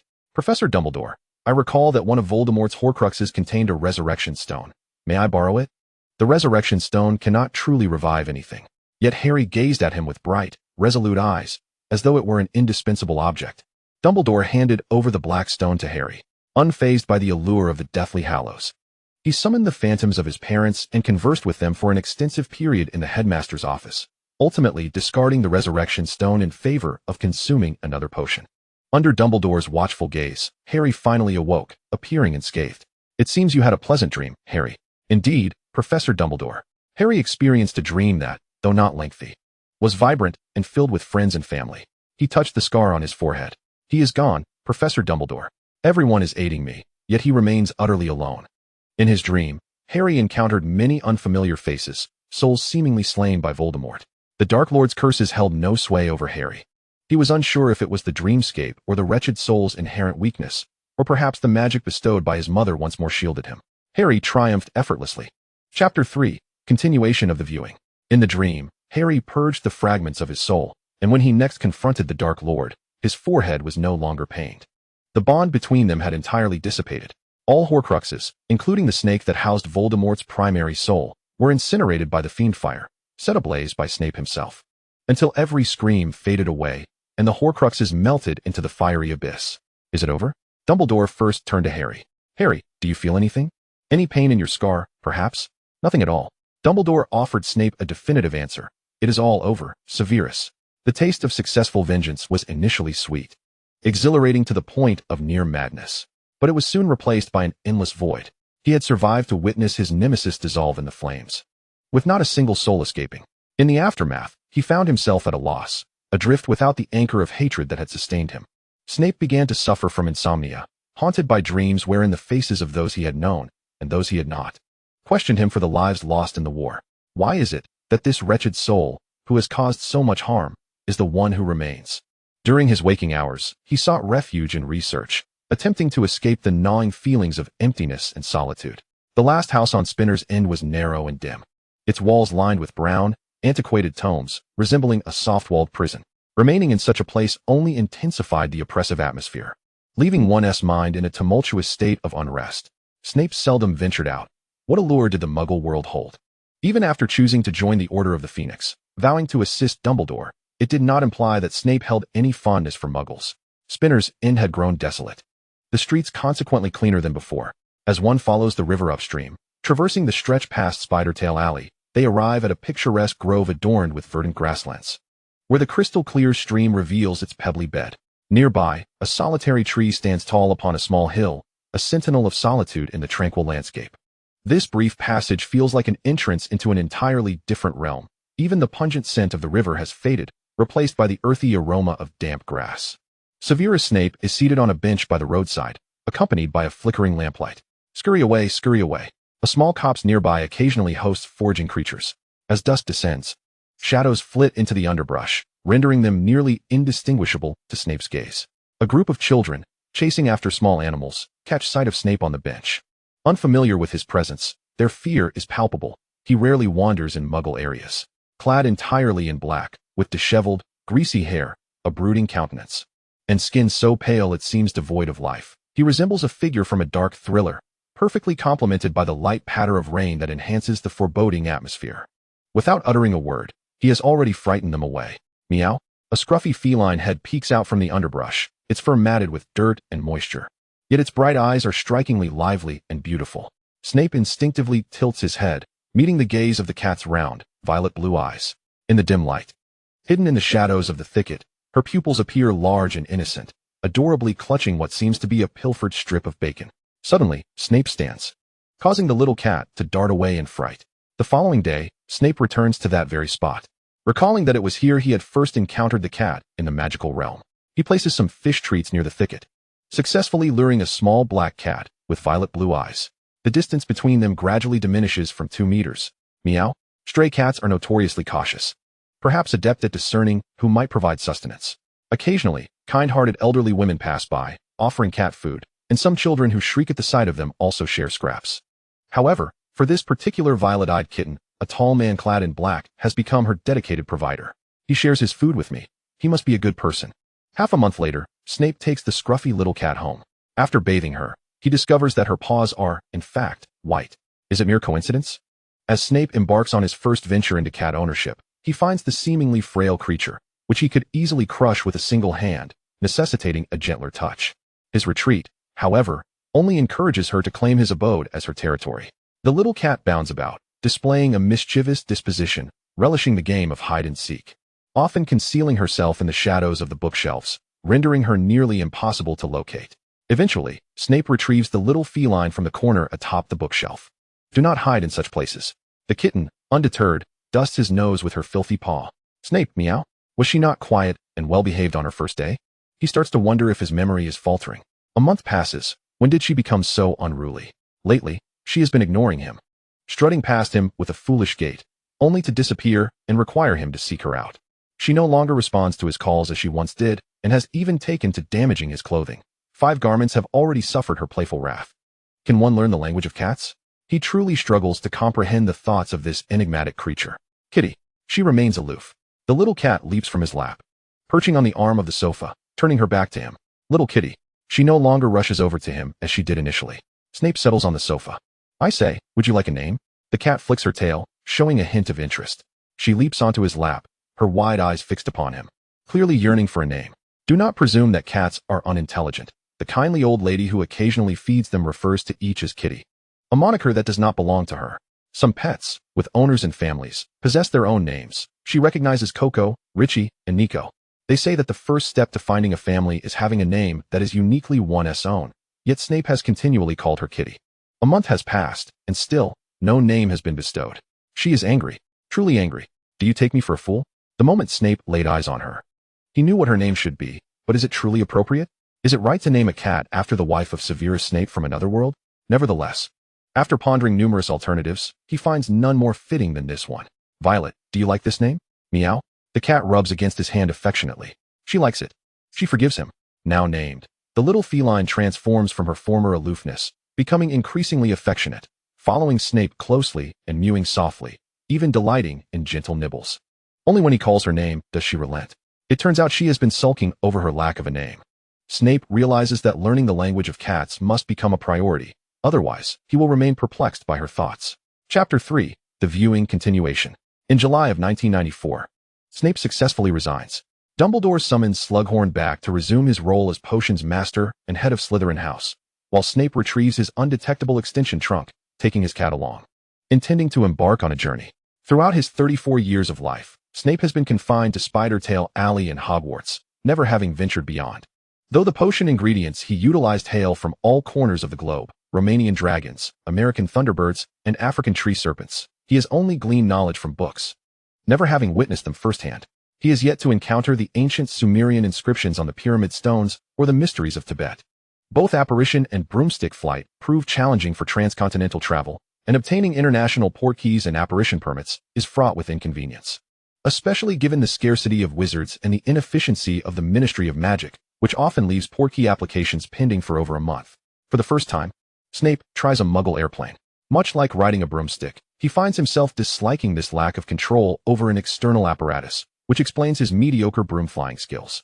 Yet, compared to waiting a month for a portkey or the frequent station changes necessitated by international apparition, the airplane proves significantly faster. In a single day, Snape travels from America to the Eastern Flowering Land. This ancient country, which had seldom engaged with the outside world, has only recently begun to open its doors to wizards. It brims with mystery. It is said to harbor unique magic and extraordinary creatures. The allure of the unknown is eternally captivating, and Snape finds himself intrigued. In this ancient land, magic is not concealed in a singular locale, but rather woven into the fabric of the mundane, manifesting in temples and shrines. Were it not for Snape's palpable sense of magic from certain Taoist priests, he might have mistaken it for merely a tourist attraction. They even sell small protective talismans to muggles for just a few coins, inexpensive and plentiful. Are you not concerned about your magic being exposed to the muggles? Severus Snape procured a small talisman, a rather simplistic alchemical technique, yet it undeniably constituted a potent alchemical artifact. In Europe, the appearance of such items in the Muggle realm would invoke accountability from the Ministry of Magic. The magical object would be confiscated, and a memory charm would be cast upon the Muggle to ensure they forget the incident. This has been a long-standing tradition for over a millennium, Mr. Snape. A young acolyte in the temple elucidated to Snape that he was the only student proficient in foreign languages, tasked with receiving visiting international guests. Fortunately, he was able to earn credits and obtain an internship certificate. Otherwise, he would have surely given up. They do not genuinely believe there is any spiritual power or magic involved. It is merely a source of psychological comfort. These are merely our practice creations, lacking in significant potency, intended to foster goodwill. Eastern practitioners place a greater emphasis on causality, firmly believing in its existence. It seems there is no confidentiality law here. Mr. Snape, please follow me. The monks typically conduct their transactions in another area. These talismans are rather rudimentary for you. Within the temple, there existed another small space, which the young Taoist Zhang accessed with a few prods of his wooden sword. Upon passing through that door, Snape did not experience the sensation akin to traversing Platform 9. It felt more like a targeted apparition. The bustling atmosphere here rivaled that of the Quidditch World Cup.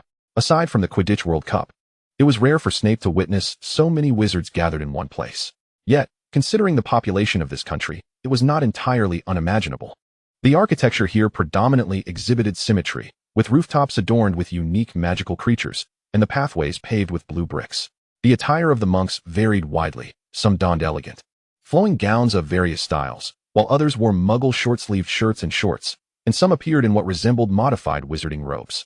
In essence, the prevailing sentiment was one of personal satisfaction. At that moment, a small feline head emerged from Snape's pocket. He gently lifted it out and cradled it. "Awake, are you? Meow?" Snape strolled through this exotic marketplace for monks alongside his violet cat. Young Taoist Zhang merely guided him to the monks' market. Thereafter, Snape sought out a guide on his own. As it happened, the university student Zhang was rather short on funds and did not mind taking on a part-time job. Snape harbored an interest in spells and potions. The runes here differed from those he had studied, such as the Nil language, and the methods of casting spells also varied. As for potions, they referred to it as alchemy here. Although the forms were different, their essence remained interconnected. Learning the floral runes was no simple endeavor. Yet the abundance of unique materials, many of which Snape had never encountered, was remarkable. For a potion master, new ingredients were akin to new potions, essentially. Snape purchased everything he found appealing. "What is this?" Snape inquired, gazing at a stall displaying golden beads that appeared rather ordinary, yet bore a rather lavish price tag, equivalent to 600 galleons. "What precious material is this?" "It is a demon's core, though it harbors considerable power. It holds little utility for practitioners, as the energies within do not align with the operational principles of spiritual energy. Forced absorption would only result in damage to one's foundation. Generally, it serves as material for specific elixirs," young Taoist Zhang remarked, glancing at the cat perched on Snape's shoulder.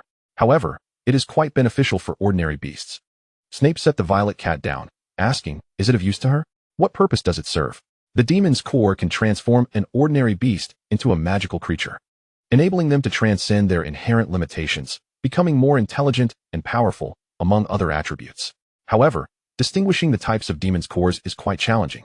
Some may even grant unique abilities, but that depends on luck. Legend has it that this is the source of power left by the demons. However, there are no demons left to verify this. Demons, in folklore, are said to be sentient beings among stones, plants, and animals, possessing immense power and the ability to assume human form. Of course, this is merely a legend. The demon's cores are remnants of the past. The more one uses, the fewer remain, hence the attractive price. Yet, they are of little use to practitioners, and magical creatures seldom require them. It is rare for a practitioner to keep ordinary animals as spirit companions, and spending such a sum on a demon's core merely to extend the lifespan and enhance intelligence seems excessive. Young Taoist Zhang shrugged. "Can it extend lifespan?" Snape's hand instinctively stroked the head of the violet cat. "For how long? What are the effects? Is there any evidence? Has it been tested and studied?" Young Zhang was momentarily taken aback. Are there truly wealthy individuals willing to spend so much on their pets? "I had no idea Mr. Snape was so affluent. In our temple, we have a panda that consumed a demon's core and lived to 180 years old, still relishing bamboo daily. Moreover, extending lifespan comes with numerous real and reliable cases. Some have even become intelligent enough to speak." Snape resolved to make a purchase. While potions may stave off death, exceeding one's natural lifespan too greatly would inevitably lead to uncontrollable aging and frailty. Moreover, Violet is merely an ordinary cat, lacking even the bloodline of a magical creature. A lifespan of several years is already quite lengthy, yet to Snape, it feels too fleeting. He hoped Violet could live long and healthily alongside him, perhaps even for 200 years, rather than prolonging an aging body through potion-induced means. Snape allowed Violet to select a demon's core for herself. Upon the opening of the transparent glass box, she appeared excited as if she had detected catnip, displaying immense enthusiasm for one particular core. When Snape returned home, he hesitated to place the cat in his right pocket, fearing she might seize the opportunity to consume it when he was distracted. At the very least, he wanted to examine it for any potential dangers. "Meow meow." Snape pushed the exuberant cat aside as he scraped off a bit of powder from the black and gold demon's core. "I will assess it first." Such an unknown substance could not be carelessly given to Violet. He needed to verify its efficacy. In Snape's undetectable extension charm bag rested a complete set of potion research tools, the latest version procured from America. As young Zhang had indicated, the power contained within the demon's core was formidable but unsuitable for wizards. It was too volatile and incompatible with magical energy.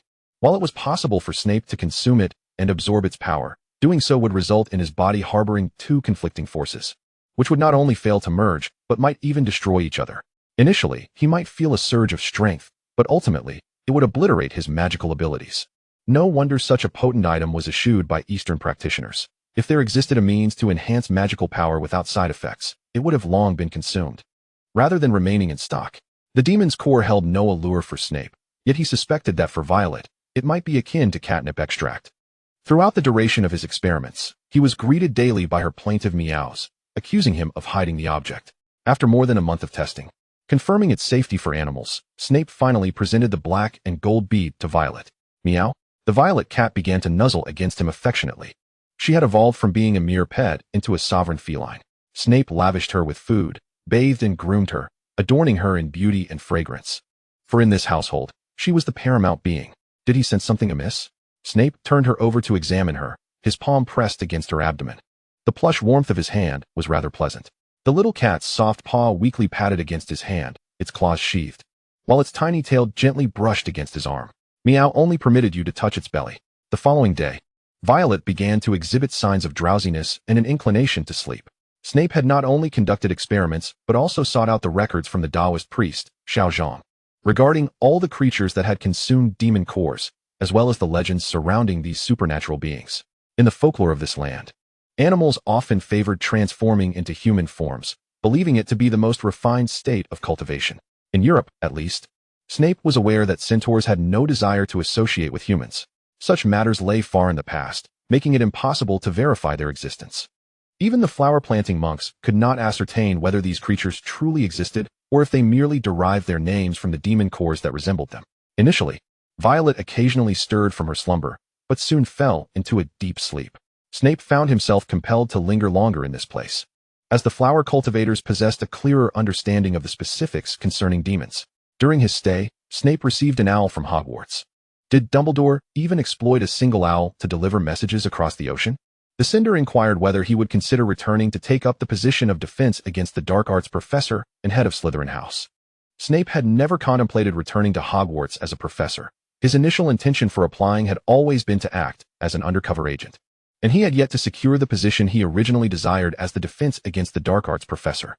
However, having spent over a decade there, Snape was quite familiar with Hogwarts. Perhaps once Violet awoke, returning to assume the roles of professor and head of the house would not be such a burden. He offered the owl, which had undoubtedly flown a great distance, some water laced with energy potion and a biscuit. After taking the letter, he returned to his quarters to compose a reply to Dumbledore. The moment he stepped inside, the instincts of a double agent heightened Snape's alertness. The air was infused with an unusual fragrance, accompanied by a force that felt distinctly different from magical energy. The bedclothes shifted slightly, prompting Snape to act swiftly, binding the figure beneath them with the sheets. Who are you? Snape's gaze darted to the pillow. Where's my cat? The other party seemed remarkably strong, breaking free from the binding spell. Long, black curls cascaded down, and Snape found himself staring into a pair of blue-violet eyes, a small black tail flicking in the quiet atmosphere. Snape was momentarily entranced by that face, only to be suddenly pounced upon by a half-cat, half-human creature. Meow? Snape caught sight of her fair skin on her shoulder, and he felt as though he had been scorched, closing his eyes in response. Yet, he found himself unable to break free. Violet's strength had become extraordinarily great. Snape was beginning to feel the ache of her embrace. Let me go? As she drew nearer, the peculiar fragrance intensified. Snape noticed the cat ears atop her head, and his mind raced with thoughts of the tales of flower-planting demons. Why were they always about vixens and scholars? Stories of serpent demons offering themselves in gratitude? Who recorded such tales? They were utterly nonsensical, of no use whatsoever. Meow? Having spent considerable time with Violet, Snape could decipher a bit of cat language. She was clearly agitated. I didn't realize it was you. I apologize. Snape coaxed the feline to loosen her grip and quickly shed his outer robes to drape them over her, using transfiguration to create suitable attire for her. Meow? Violet regarded the non-fluffy garment adorning her with curiosity. She had transformed into a figure resembling Snape himself. In his 35 years as a dark wizard, this was the first time Snape encountered such an unexpected situation. The only individuals he could consult regarding this bizarre occurrence were the closest Eastern monks, including the Taoist priest, Xiao Zhang, and the temple master. The master, being quite curious about demons, had once fed a demon core to a panda in the back mountains. Heavenly Master. Who would have thought that demons could still be born? The master produced an ancient tome. Little demon, would you care to try your hand at cultivation? Violet nestled closer to Snape, distancing herself from the peculiar old man. The master put away the ancient text. Xiao Zhang, come translate for our foreign friend. Don't call me Xiao Zhang. I have a name. All right, Xiao Zhang. As an adult, one must pacify the child. In this world, every stone and plant may become a demon, To find a demon core that resonates with oneself amidst millions is indeed a stroke of fortune. This gentleman must surely possess some merit, having sown good seeds in the past, now reaping the fruits of kindness today. Even after Xiao Zhang's translation, Snape found the words somewhat convoluted, though he could grasp their meaning.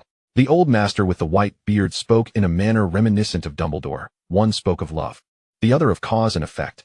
Snape, who had never perceived himself as having done any good deeds in his life, thought, because she is a demon born from flowers. Violet's registration is under this temple. The old master even bestowed upon her an ancient tome of demon cultivation, displaying great enthusiasm. If Violet had not resolutely chosen to follow Snape, he would have been quite willing to take her as a female disciple. After Snape and Violet departed, Xiao Zhang inquired of his master, "Is it truly safe for that cat demon to follow Snape?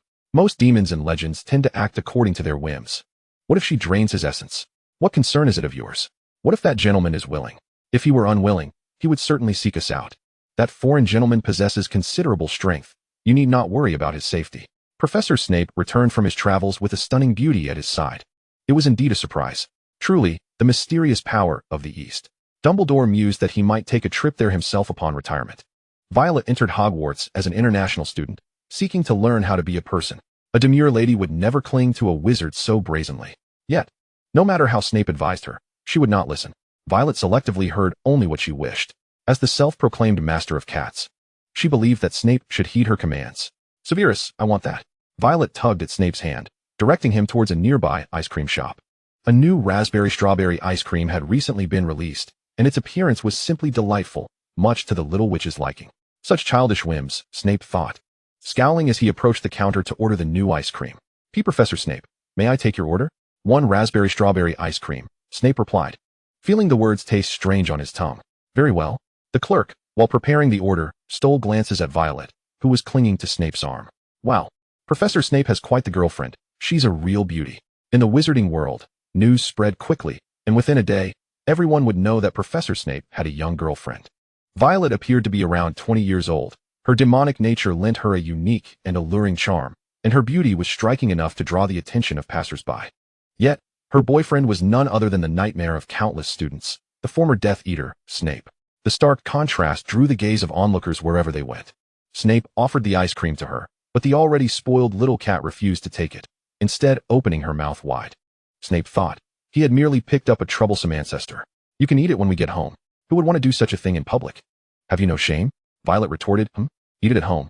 "I won't." Violet's temper flared, ever since she transformed into a human. Severus had ceased to hold her in his arms, no longer soothing her as he once did, nor bathing her, offering at most a mere pat on her hair. Was he perhaps entangled with another feline? Violet Snape contemplated using apparition to return, only to find that the little cat was ignoring her once more. "What is the matter with you? Have you found another cat outside?" Violet declared vehemently. "You haven't held me or kissed me lately, nor have you given me anything." Severus covered her mouth in astonishment. What on earth was she babbling about? The patrons and staff at the ice cream parlor appeared engrossed in their own affairs. Yet their ears were perked up, eager to catch every word. "Finish your sentence. What haven't you given me?" Those who leave their thoughts half-spoken are the most vexatious. Was Professor Snape, in private, calling his girlfriend Kitty? Goodness gracious! The thought was unimaginable. Severus resigned himself to feeding her half of an ice cream cone, only for her to refuse the other half. "You can have the remainder, it's rather delightful." On the day of the school term, Violet was the last to be sorted. At the sight of her face, the entire upper year erupted in astonishment. "Violet? How can it be Violet Slytherin? Shouldn't it be Violet Snape? Godmother. It's my godmother." "Indeed, how could it be Slytherin?" "Severus, can you accept this?" Snape remained silent.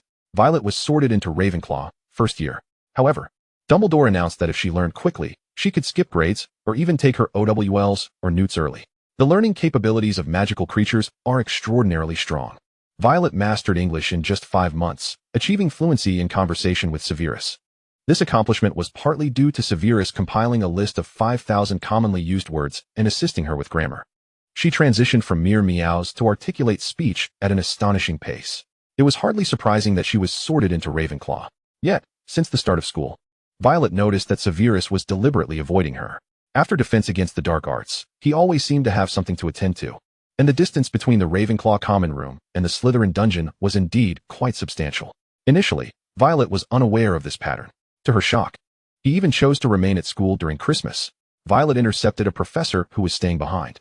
Severus, why aren't you going home this year? The professors staying for Christmas are clearly Professor McGonagall. Professor McGonagall is getting on in years, but I am still young. As Violet approached him, she noticed Severus stepping back. The little cat looked at him with wounded eyes. You actually retreated. Severus realized he was behaving unusually. Why not go home? You are not there. What purpose does my return serve?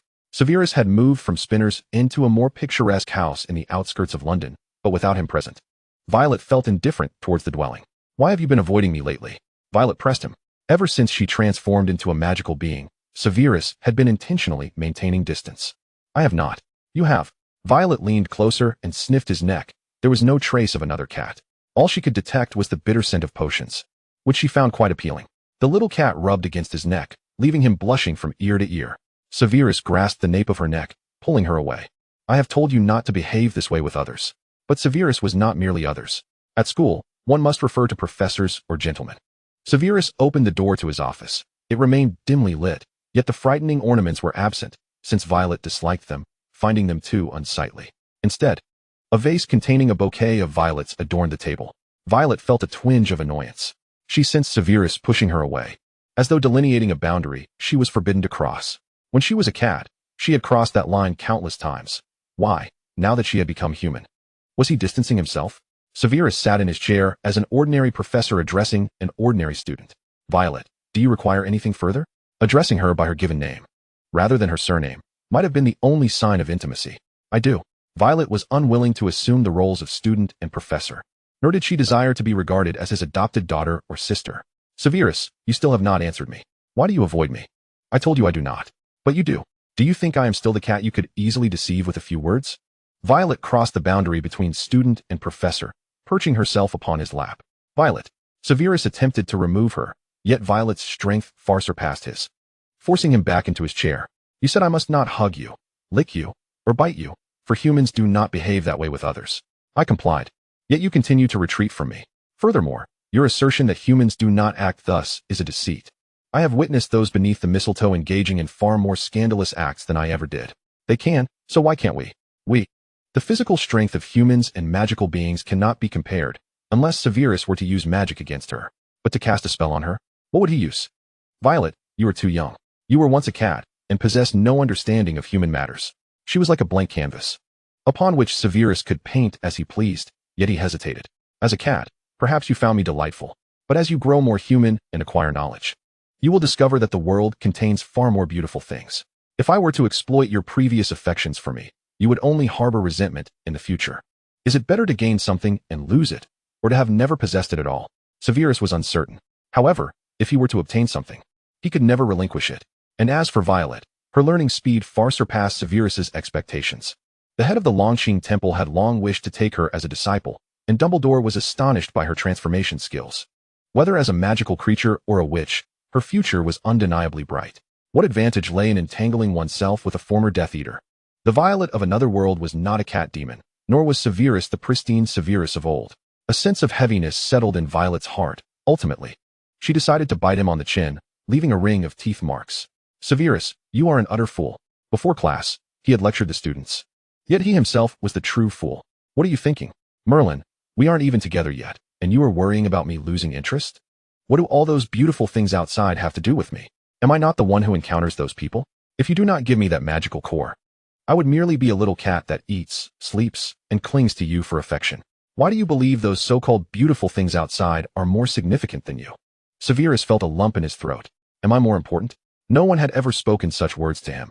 He was always the one abandoned. And instinctively, he felt that no one would ever consider him their first choice. The Severus of another world was not him. Violet. Violet captured his lips in a kiss. This Christmas, many young couples had demonstrated beneath the mistletoe how it was done. Violet's fingers deftly unfastened Severus's right cufflink, disarming his wand. With a casual gesture, she closed the door, plunging the entire office into darkness. Never mind, you are simply a fool. I love you, Severus. Violet sought no response from him as she secured her wand in the cabinet, for Snape had lost all capacity for resistance. The sudden declaration left Snape's heart racing, only to be interrupted as a cat tugged at the buttons of his clothing. Wait, what are you doing? Violet, we need to talk. Oh, then by all means. Speak. I am listening. Snape's hands were restrained by her, and soft, Warm kisses descended upon his neck and Adam's apple. Professor Snape, do you possess any love potions in your office? Snape. A love potion soared into view. Wow, you truly have one. Have you lost your mind, Violet? Do not be reckless. Violet refrained from adding her hair to the potion, besides needing one hand to restrain Snape. She did not wish for him to fall in love with her due to an overwhelming infatuation induced by her hair. A love potion devoid of any additives merely amplifies existing affections. All Violet could detect was the scent of the potion. Severus, what do you smell? Is it the aroma of the potion? Gradually, Violet released his hands. The darkness did not obstruct her vision. She clearly observed the flush spreading across Snape's pale countenance and the slightly dazed expression in his eyes. The initially passive man took the initiative to embrace her, burying his head in her neck to inhale her scent. What Snape perceived was the ethereal fragrance he first encountered when Violet transformed into a creature, complemented by the soft aroma of a sun-warmed kitten and the scent of the shower gel he often used for her. Violet, how can you, the master of potions, seem to possess some resistance to potions, as he could still articulate such words? What is wrong with me? I have not added anything to that bottle of love potion. A fluffy cat tail entwined around his right arm. Quickly, tell me, do you like me? I do. Do you like me whether I am a cat, a human, or a creature? I like them all. Perhaps I should administer him another 2 vials of love potion. Violet found herself rather fond of Snape's current demeanor. Professor, you are truly wonderful. Do not call me professor. What sort of professor would embrace their student like this? But isn't calling you professor a bit more thrilling? According to the records of Flower Sprite Snape had perused, nearly every creature possessed the ability to entice. Violet was no exception, especially given that he had consumed a love potion. The fluffy tail brushed against his neck and chin, after which Snape found himself pushed down. Wait, this cannot be. Why not? Because you have yet to graduate. Violet. Oh, who cares? If worst comes to worst, Dumbledore will expel me for offending the head of Slytherin, and I shall return to my flower-growing mentor.